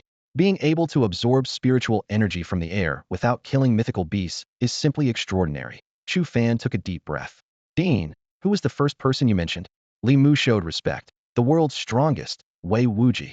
Wei Wuji is a spirit body. This news left Chu Fan utterly stunned. Ho Chang turned to Lu Jun with a playful smile. Yet the Godly Palace's transfer ranking only puts a spirit body holder at 3rd? Lu Jun nodded and explained.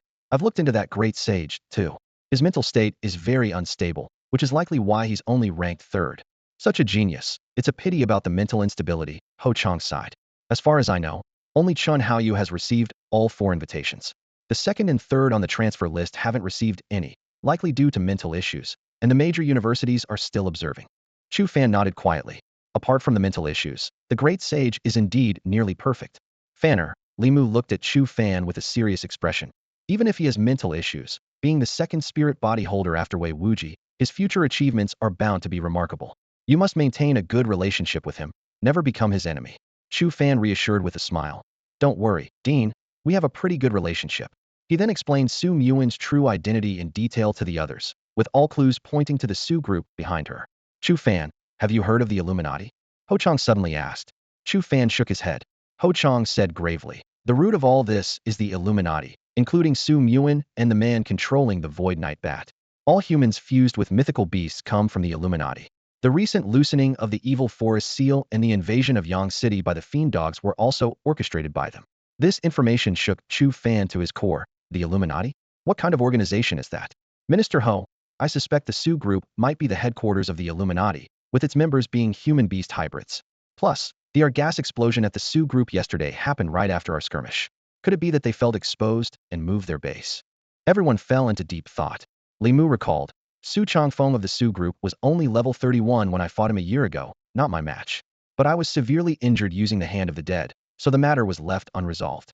Hearing this, warmth surged in Chu Fan's heart, knowing the dean had approached Su Changfeng for his sake. At that time, Su Changfeng indeed hadn't fused with mythical beasts, Li Mu continued, but now it's hard to say. Tang Xiaohu sneered. Heh, that Su Changfeng is still active in the public eye. If you want to know if he's fused with a mythical beast, just take a look, right? If the Su group really is a bunch of monsters, then wipe them out completely. Chu Fan noticed the unusually heavy atmosphere. His gaze swept across the faces of those present, and he asked, with the appearance of the demonic hounds in Yangqing and the involvement of the Illuminati, is the higher authority really going to sit back and do nothing? Everyone exchanged bitter smiles and shook their heads. Tang Xiaohu placed his hands on the conference table, explaining somberly, the Illuminati anticipated this. They've set up a barrier known as Duan Kong outside Yangqing, an invisible shield that prevents anyone from entering. This time, we have to rely on ourselves. Duan Kong? Chu Fan asked, puzzled. It's a ranked 21 bright matter Duan Kong, Tang Xiaohu elaborated. Chu Fan suddenly understood. He had read about dark matter and bright matter in books, but it shocked him that the Illuminati would go to such lengths, using such a highly ranked bright matter for this operation. Teacher, Chu Fan squinted slightly. Can't those above level 40 break through the Duan Kong barrier? In his opinion, although Yangqing might not have such powerful individuals, other cities surely did.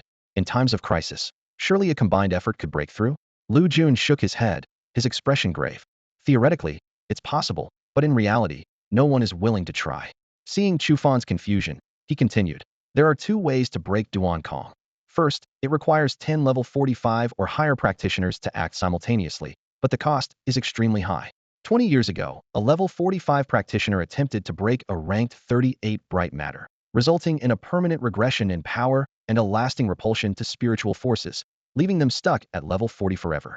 Chu Fan's expression changed dramatically. Such bizarre consequences were enough to deter any powerful individual. And the second way? Chu Fan pressed. Lu Jun's voice was heavy. Using the ranked 12 bright matter, the Spear of Dispelling. This item is currently held by the Temple of Divinity, but from what I know of the authorities, they won't use it for a small city like Yangqing. After all, such functional bright matter takes a long time to recover after use. Li Mu chimed in. Exactly, it boils down to Yangqing not being valuable enough. If it were the capital or a major city facing the same threat, the situation would be entirely different. This is likely one reason the Illuminati chose Yangqing as their target. A strong sense of absurdity surged within Chu Fan. Just because Yangqing is small and deemed low value, it's not worth the effort of level 45 practitioners or the use of the Spear of Dispelling. But if it were a big city, it would be? This logic filled him with deep anger and helplessness. Lu Jun stared into Chu Fan's eyes with a heavy and solemn tone. Chu Fan, always remember, never pin your hopes on others. The only person you can rely on is yourself. Just like this time, we can't depend on anyone else. We can only rely on ourselves. Chu Fan nodded firmly, a glint of determination flashing in his eyes. Master Lu, I will remember. He clenched his fist, his voice carrying a hint of resolve. Since no one is willing to help, we will rely on ourselves to kill all the ghost dogs spread throughout Yang City and thwart the Illuminati's plans. Let those high and mighty people see whether we are worth their assistance. Calming his inner turmoil, Chu Fan began to explain in detail the new way ghost dogs were being born. After listening, Ho Chong nodded thoughtfully. Reproducing through infection is completely different from their original method of birth. The ghost dogs have evolved. The most urgent task now is to prevent them from infecting more people.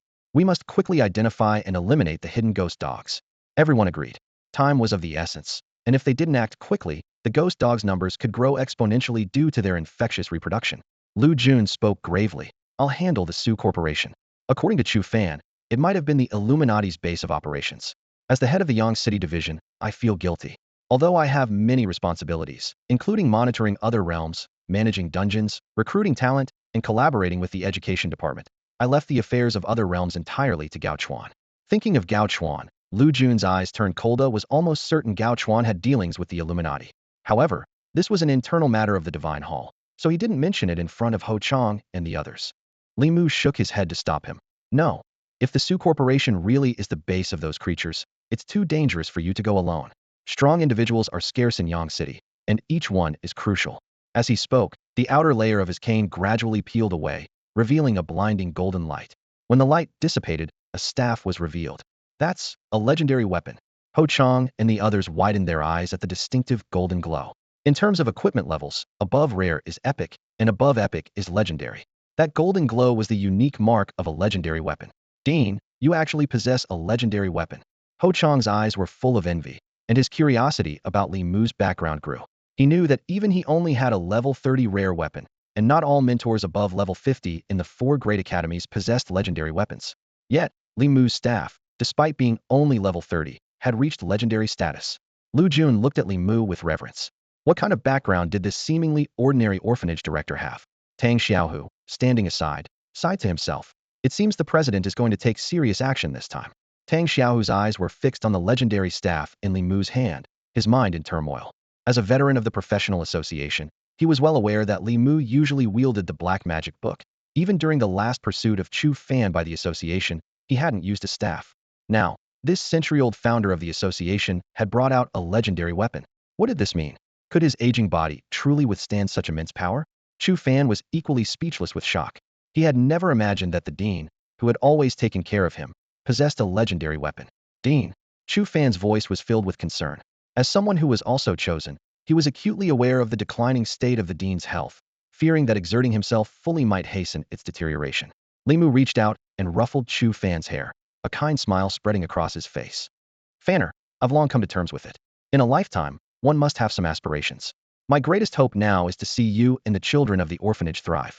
In the future, when people talk about it, they'll say it was I, Li Mu, who raised you all. That is my greatest pride. He laughed heartily. Don't worry, I can handle this burden.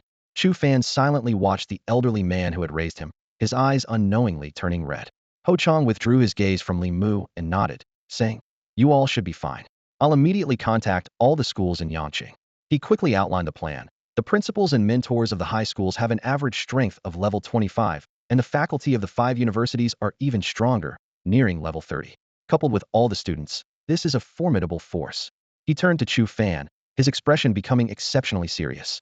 Chu Fan, you are crucial to this mission. Only your sensing ability can help us locate all the evil hounds and save Yangqing. So, remember, your safety is paramount. Chu Fan nodded emphatically. Snowflakes gently fell on the streets of Yangqing. For this city, snow was a rare sight. Citizens flocked to the streets, some building snowmen, others engaging in snowball fights, while many more took out their phones to capture the moment and share it online. In this era of peace without beast invasions, ordinary people's lives were comfortable and happy. Although everyone was aware of the underlying threats in the world, under the city's protection and the guardianship of the professionals, they had long grown accustomed to this secure life. Beasts and battles seemed forever unrelated to them. At this moment, a romantic scene was unfolding in the South Park Square of Yangqing. In the center of the crowd, a young man knelt on one knee, holding flowers in one hand and a diamond ring in the other. He had even built 2 snowmen beside him, adding a fairy tale touch to his proposal. The crowd egged them on. Marry him. Marry him. The girl was moved to tears and was just about to speak.